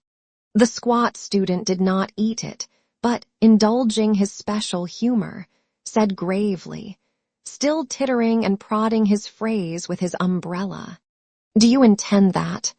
He broke off, pointed bluntly to the munched pulp of the fig, and said loudly, "I allude to that." Cranley said as before. "Do you intend that now?"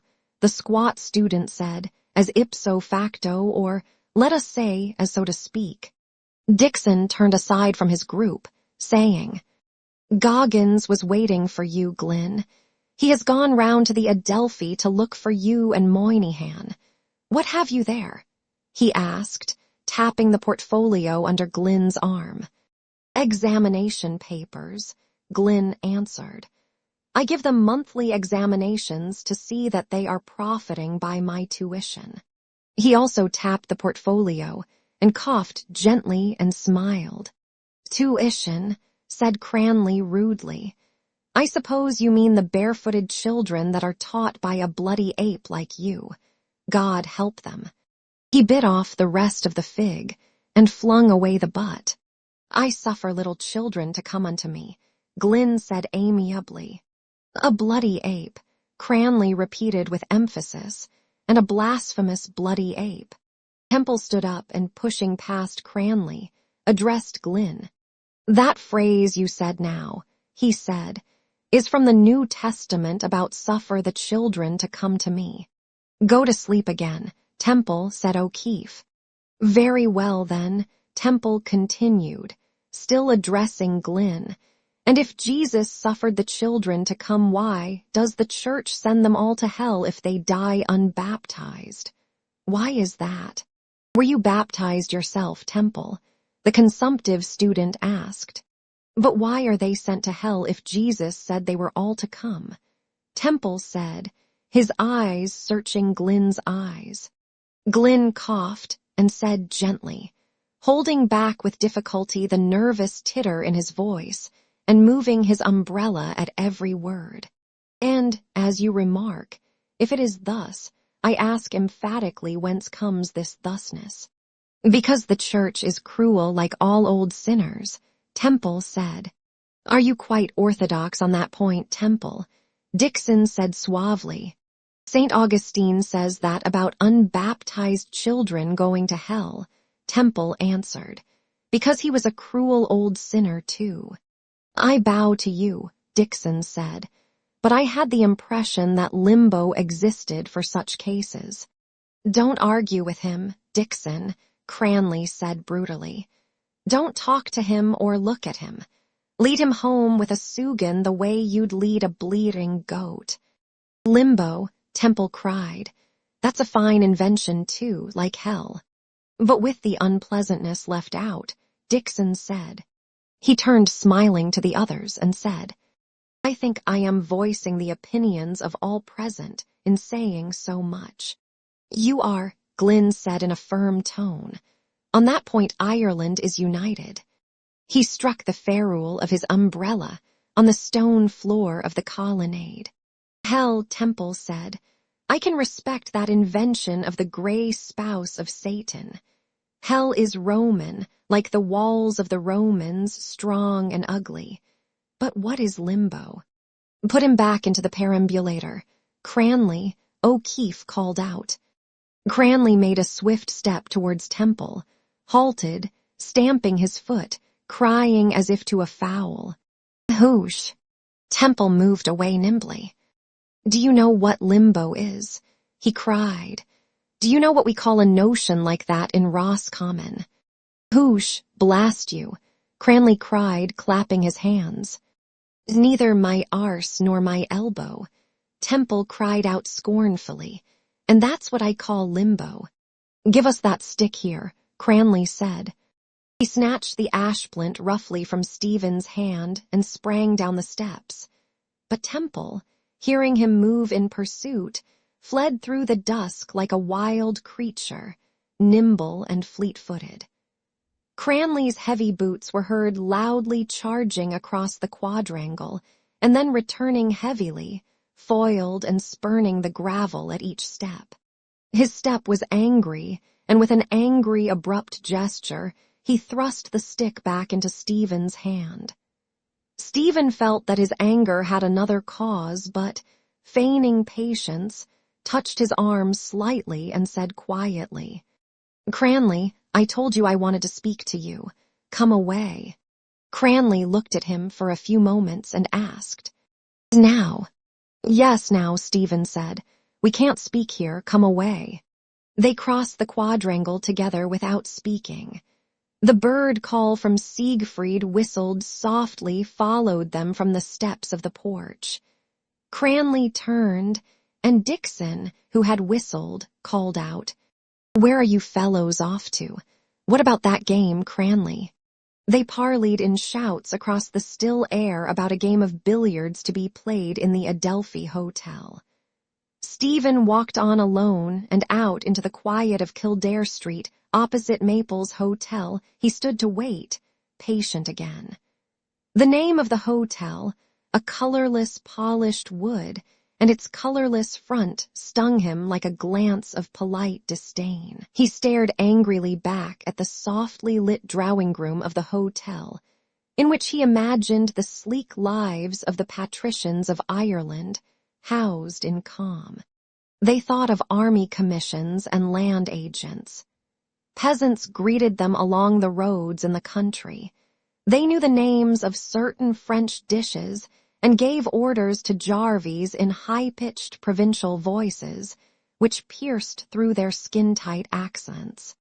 How could he hit their conscience, or how cast his shadow over the imaginations of their daughters, before their squires begat upon them, that they might breed a race less ignoble than their own?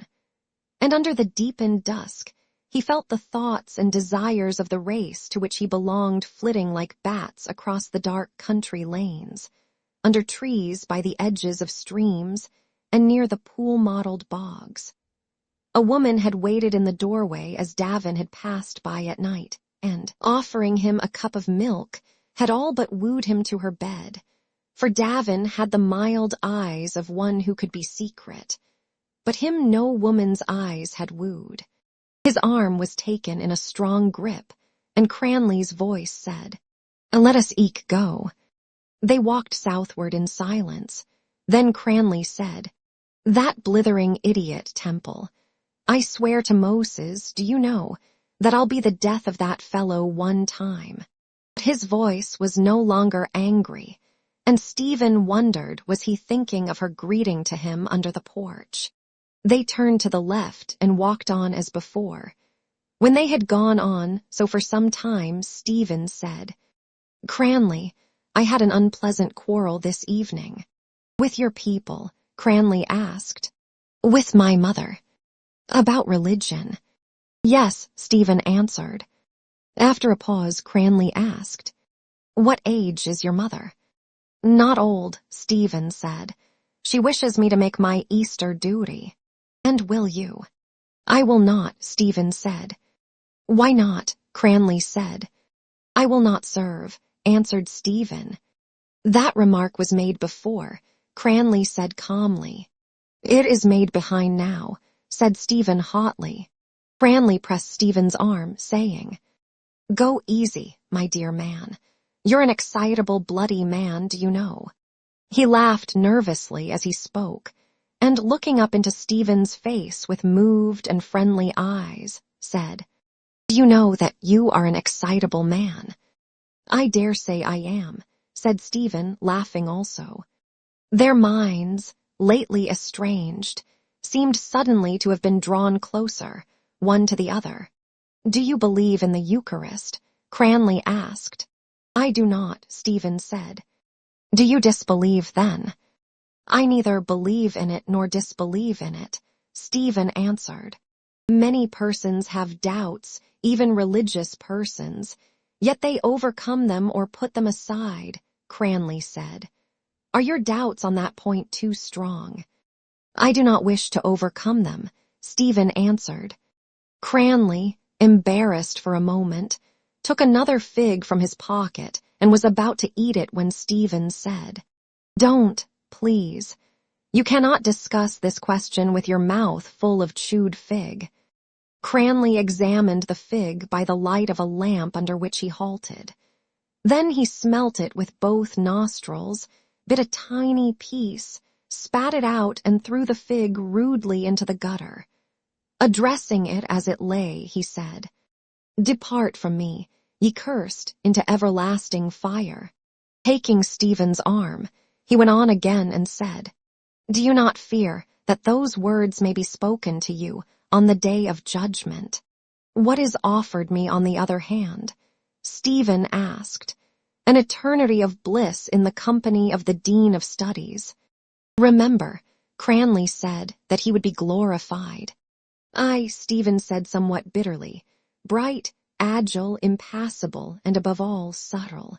"It is a curious thing, do you know," Cranley said dispassionately, "how your mind is supersaturated with the religion in which you say you disbelieve. Did you believe in it when you were at school? I bet you did." "I did," Stephen answered. "And were you happier then?" Cranley asked softly, "Happier than you are now, for instance?" "Often happy," Stephen said, "and often unhappy. I was someone else then." "How someone else? What do you mean by that statement?" "I mean," said Stephen, "that I was not myself as I am now, as I had to become." "Not as you are now, not as you had to become," Cranley repeated. "Let me ask you a question. Do you love your mother?" Stephen shook his head slowly. "I don't know what your words mean," he said simply. "Have you never loved anyone?" Cranley asked. "Do you mean women?" "I am not speaking of that," Cranley said in a colder tone. "I ask you if you ever felt love towards anyone or anything." Stephen walked on beside his friend, staring gloomily at the footpath. "I tried to love God," he said at length. "It seems now I failed. It is very difficult. I tried to unite my will with the will of God instant by instant. In that I did not always fail. I could perhaps do that still." Cranley cut him short by asking, "Has your mother had a happy life?" "How do I know?" Stephen said. How many children had she? 9 or 10, Stephen answered. Some died. Was your father? Cranley interrupted himself for an instant and then said, I don't want to pry into your family affairs. But was your father what is called well-to-do? I mean, when you were growing up. Yes, Stephen said. What was he? Cranley asked after a pause. Stephen began to enumerate glibly his father's attributes. A medical student, an oarsman, a tenor, an amateur actor, a shouting politician, a small landlord, a small investor, a drinker, a good fellow, a storyteller, somebody's secretary, something in a distillery, a tax gatherer, a bankrupt, and at present a praiser of his own past. Cranley laughed, tightening his grip on Stephen's arm, and said, The distillery is damn good. Is there anything else you want to know? Stephen asked. Are you in good circumstances at present? Do I look it? Stephen asked bluntly. So then, Cranley went on musingly, you were born in the lap of luxury.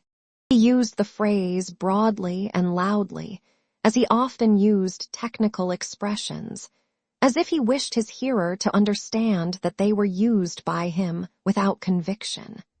Your mother must have gone through a good deal of suffering, he said then. Would you not try to save her from suffering more even if? Or would you? If I could, Stephen said, that would cost me very little. Then do so, Cranley said. Do as she wishes you to do. What is it for you? You disbelieve in it. It is a form, nothing else, and you will set her mind at rest. He ceased, and, as Stephen did not reply, remained silent. Then, as if giving utterance to the process of his own thought, he said, Whatever else is unsure in this stinking dunghill of a world, a mother's love is not. Your mother brings you into the world, carries you first in her body. What do we know about what she feels? But whatever she feels, it at least must be real. It must be. What are our ideas or ambitions? Play, ideas. Why, that bloody bleeding goat temple has ideas. Mac Can has ideas, too.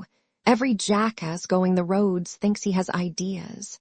Stephen, who had been listening to the unspoken speech behind the words, said with assumed carelessness, Pascal, if I remember rightly, would not suffer his mother to kiss him, as he feared the contact of her sex.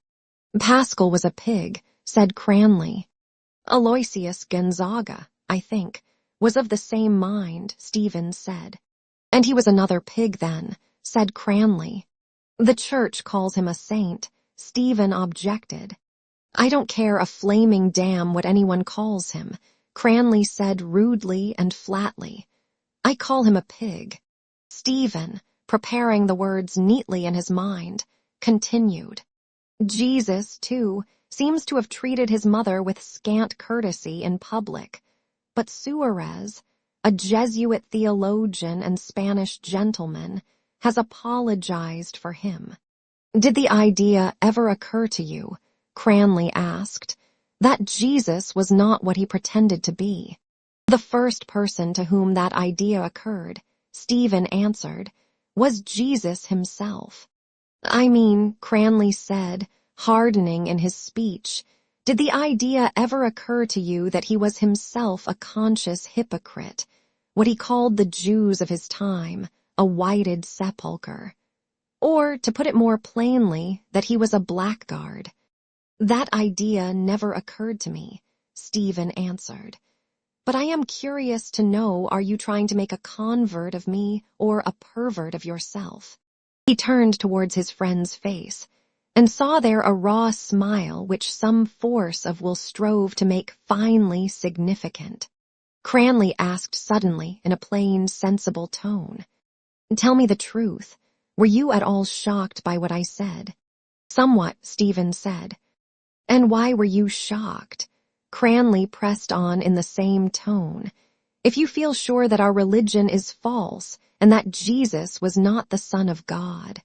I am not at all sure of it, Stephen said.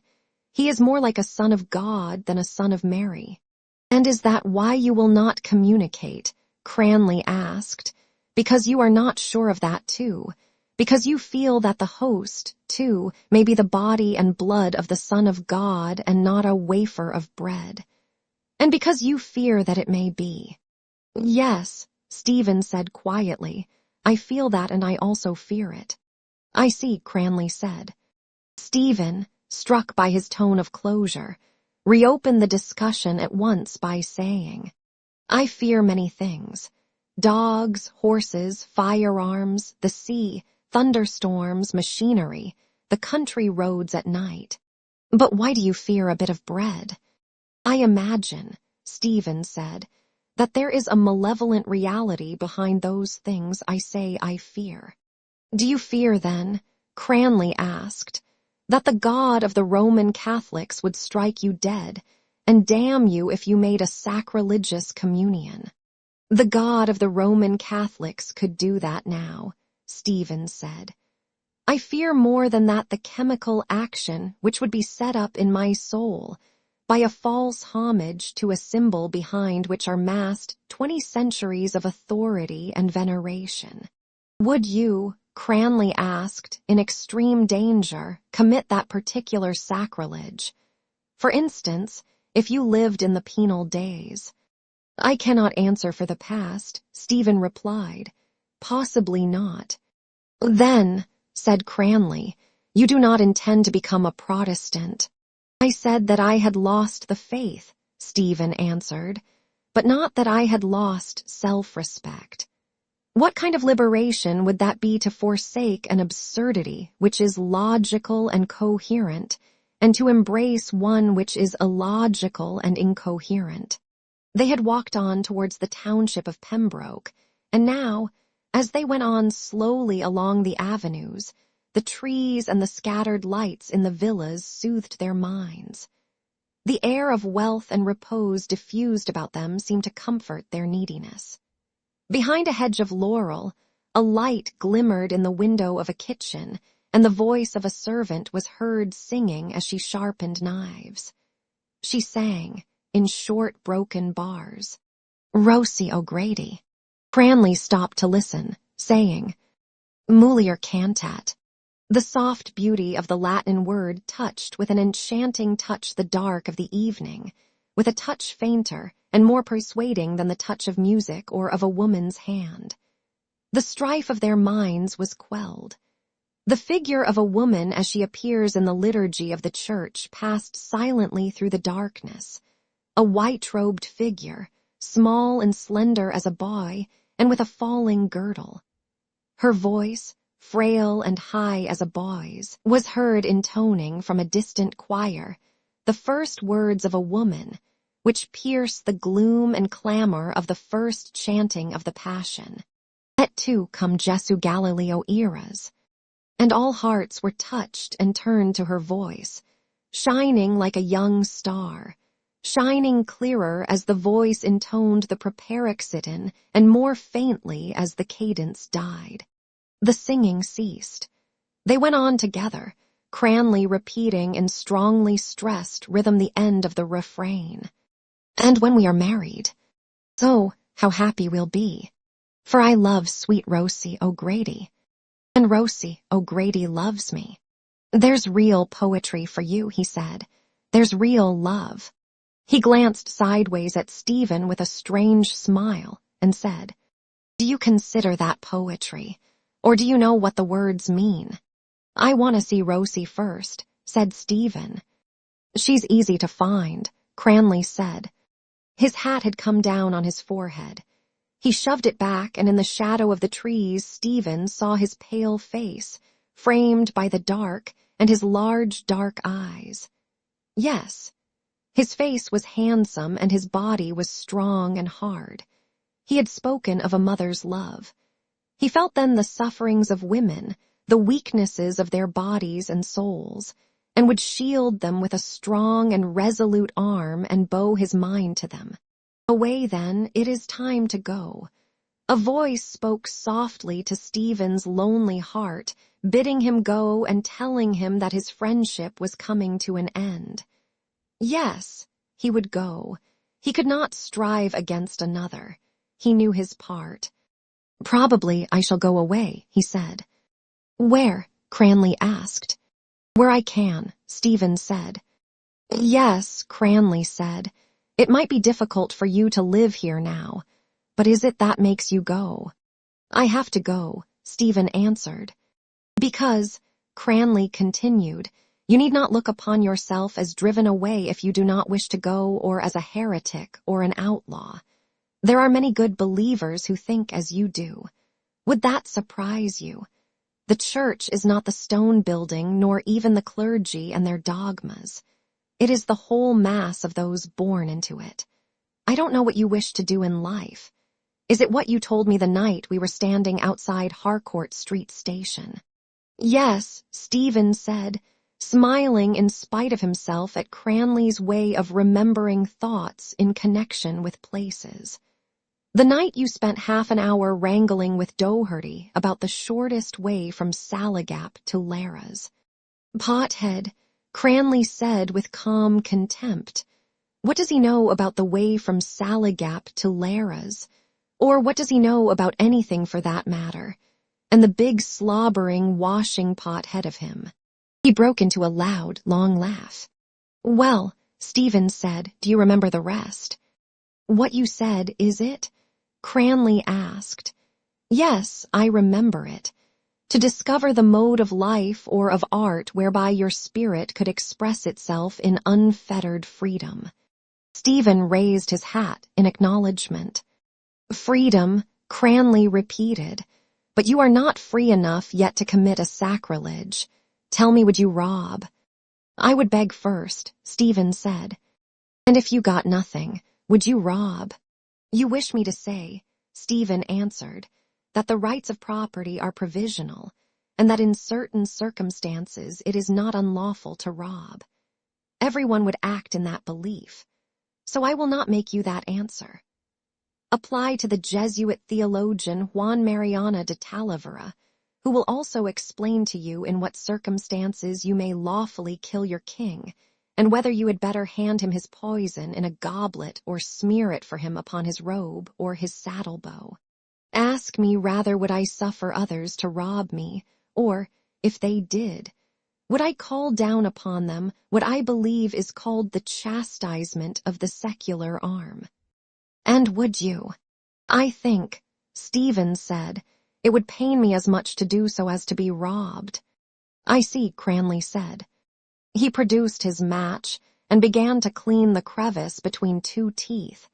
Then he said carelessly, "Tell me, for example, would you deflower a virgin?" "Excuse me," Stephen said politely, "is that not the ambition of most young gentlemen?" "What then is your point of view?" Cranley asked. His last phrase, sour-smelling as the smoke of charcoal and disheartening, excited Stephen's brain, over which its fumes seemed to brood. "Look here, Cranley," he said. "You have asked me what I would do and what I would not do. I will tell you what I will do and what I will not do. I will not serve that in which I no longer believe, whether it call itself my home, my fatherland, or my church. And I will try to express myself in some mode of life or art as freely as I can and as wholly as I can, using for my defense the only arms I allow myself to use: silence, exile, and cunning." Cranley seized his arm and steered him round so as to lead him back towards Leeson Park. He laughed almost slyly and pressed Stephen's arm with an elder's affection. "Cunning indeed," he said, "is it you? You poor poet, you." "And you made me confess to you," Stephen said, thrilled by his touch, "as I have confessed to you so many other things, have I not?" "Yes, my child," Cranley said, still gaily. "You made me confess the fears that I have. But I will tell you also what I do not fear. I do not fear to be alone or to be spurned for another or to leave whatever I have to leave. And I am not afraid to make a mistake, even a great mistake, a lifelong mistake, and perhaps as long as eternity too. Cranley, now grave again, slowed his pace and said, "Alone, quite alone. You have no fear of that, and you know what that word means. Not only to be separate from all others, but to have not even one friend." "I will take the risk," said Stephen.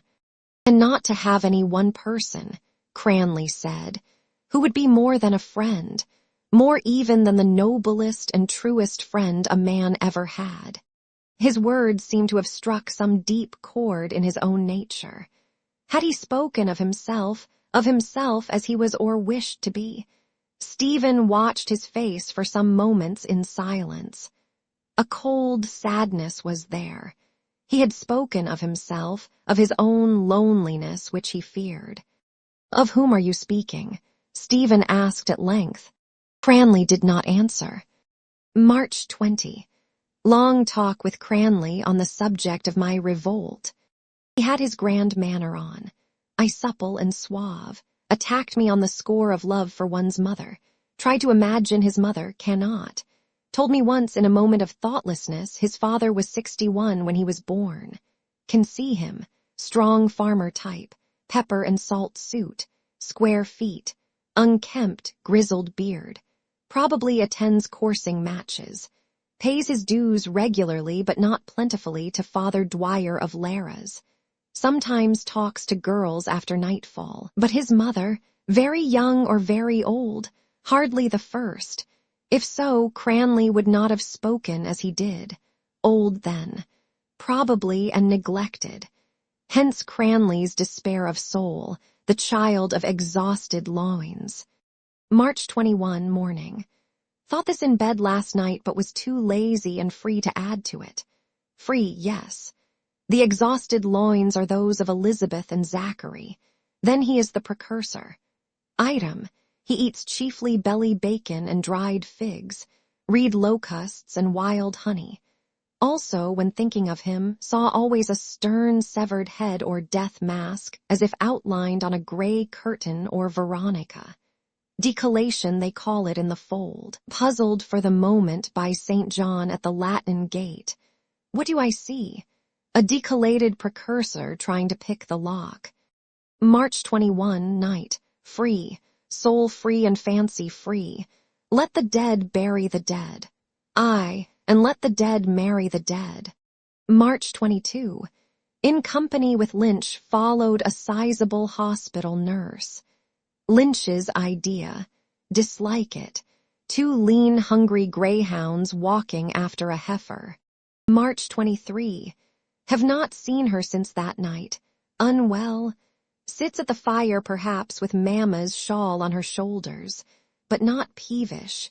A nice bowl of gruel, won't you now? March 24. Began with a discussion with my mother. Subject, B.V.M., handicapped by my sex and youth.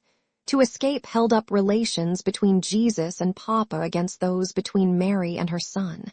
Said religion was not a lying in hospital. Mother indulgent.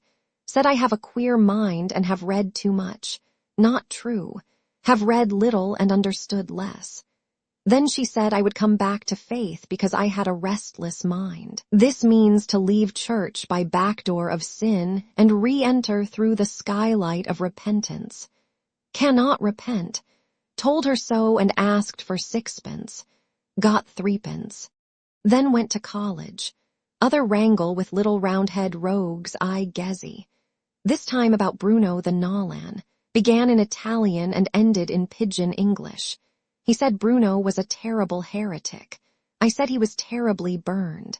He agreed to this with some sorrow. Then gave me recipe for what he calls risotto alla bergamasca. When he pronounces a soft O, he protrudes his full carnal lips as if he kissed the vowel. Has he? And could he repent? Yes, he could, and cry 2 round rogues' tears, 1 from each eye.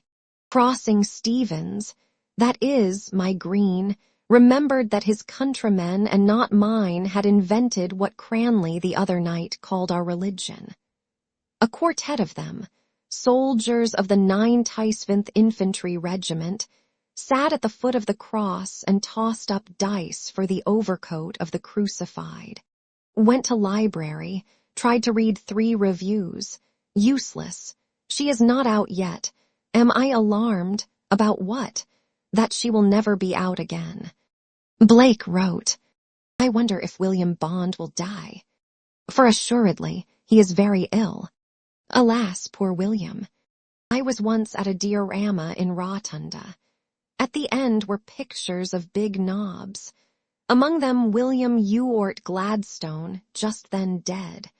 Orchestra played Oh, Willie, we have missed you. A race of clodhoppers. March 25, morning. A troubled night of dreamus want to get them off my chest. A long curving gallery. From the floor ascend pillars of dark vapors. It is peopled by the images of fabulous kings, set in stone. Their hands are folded upon their knees in token of weariness, and their eyes are darkened, for the errors of men go up before them forever as dark vapors. Strange figures advance as from a cave. They are not as tall as men. One does not seem to stand quite apart from another. Their faces are phosphorescent with darker streaks. They peer at me and their eyes seem to ask me something. They do not speak. March 30. This evening Cranley was in the porch of the library proposing a problem to Dixon and her brother. A mother let her child fall into the Nile, still harping on the mother. A crocodile seized the child. Mother asked it back. Crocodile said all right if she told him what he was going to do with the child, eat it or not eat it. This mentality, Lepidus would say, is indeed bred out of your mud by the operation of your son. And mine, is it not too? Then into Nile mud with it. April 1. Disapprove of this last phrase. April 2. Saw her drinking tea and eating cakes in Johnston's, Mooney, and O'Brien's. Rather, Linkside Lynch saw her as we passed. He tells me Cranley was invited there by brother. Did he bring his crocodile? Is he the shining light now? Well, I discovered him. I protest I did. Shining quietly behind a bushel of Wicklow bran. April 3. Met Davin at the cigar shop opposite Findlater's church. He was in a black sweater and had a Hurley stick. Asked me was it true I was going away and why. Told him the shortest way to Tara was via Holyhead. Just then my father came up. Introduction. Father polite and observant. Asked Davin if he might offer him some refreshment. Davin could not, was going to a meeting. When we came away, father told me he had a good honest eye. Asked me why I did not join a rowing club. I pretended to think it over. Told me then how he broke Pennyfeather's heart. Wants me to read law. Says I was cut out for that. More mud, more crocodiles. April 5. Wild spring. Scudding clouds. Oh, life. Dark stream of swirling bog water on which apple trees have cast down their delicate flowers. Eyes of girls among the leaves, girls demure and romping. All fair or auburn, no dark ones, they blush better. Hoopla. April 6. Certainly she remembers the past. Lynch says all women do. Then she remembers the time of her childhood, and mine if I was ever a child. The past is consumed in the present, and the present is living only because it brings forth the future. Statues of women, if Lynch be right, should always be fully draped, one hand of the woman feeling regretfully her own hinder parts. April 6, later. Michael Robarts remembers forgotten beauty, and when his arms wrap her round, he presses in his arms the loveliness which has long faded from the world. Not this, not at all. I desire to press in my arms the loveliness which has not yet come into the world. April 10. Faintly, under the heavy night, through the silence of the city which has turned from dreams to dreamless sleep as a weary lover whom no caresses move, the sound of hoofs upon the road. not so faintly now as they come near the bridge, and in a moment, as they pass the darkened windows, the silence is cloven by alarm as by an arrow. They are heard now far away, hoofs that shine amid the heavy night as gems, hurrying beyond the sleeping fields to what journey's end, what heart, bearing what tidings. April 11. Read what I wrote last night. Vague words for a vague emotion. Would she like it? I think so. Then I should have to like it also. April 13. That tundish has been on my mind for a long time. I looked it up and find it English and good old blunt English too. Damn the Dean of Studies and his funnel. What did he come here for, to teach us his own language or to learn it from us? Damn him one way or the other. April 14. John Alphonsus Mulrennan has just returned from the west of Ireland. European and Asiatic papers please copy. He told us he met an old man there in a mountain cabin. Old man had red eyes and short pipe. Old man spoke Irish. Mulrennan spoke Irish. Then old man and Mulrennan spoke English.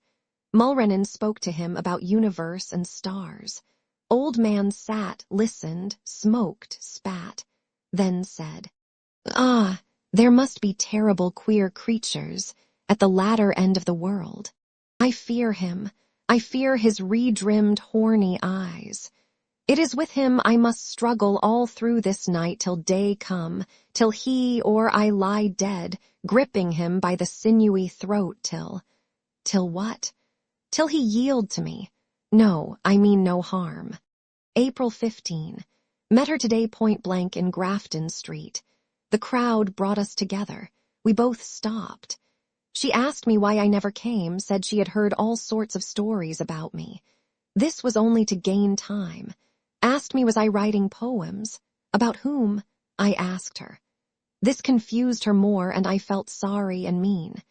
Turned off that valve at once and opened the spiritual heroic refrigerating apparatus, invented and patented in all countries by Dante Alighieri.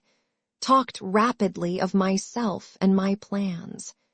In the midst of it, unluckily, I made a sudden gesture of a revolutionary nature. I must have looked like a fellow throwing a handful of peas into the air. People began to look at us. She shook hands a moment after, and in going away, said she hoped I would do what I said. Now I call that friendly, don't you? Yes, I liked her today. A little or much. Don't know. I liked her, and it seems a new feeling to me. Then, in that case, all the rest, all that I thought, and all that I felt, all the rest before now, in fact. Oh, give it up, old chap. Sleep it off. April 16. Away, away. The spell of arms and voices. The white arms of roads, their promise of close embraces, and the black arms of tall ships that stand against the moon, their tale of distant nations. They are held out to say, "We are alone, come." And the voices say with them, "We are your kinsmen." And the air is thick with their company as they call to me, their kinsmen, making ready to go, shaking the wings of their exultant and terrible youth. April 26. Mother is putting my new second-hand clothes in order. She prays now, she says, that I may learn in my own life and away from home and friends what the heart is and what it feels. Amen. So be it. Welcome, O life.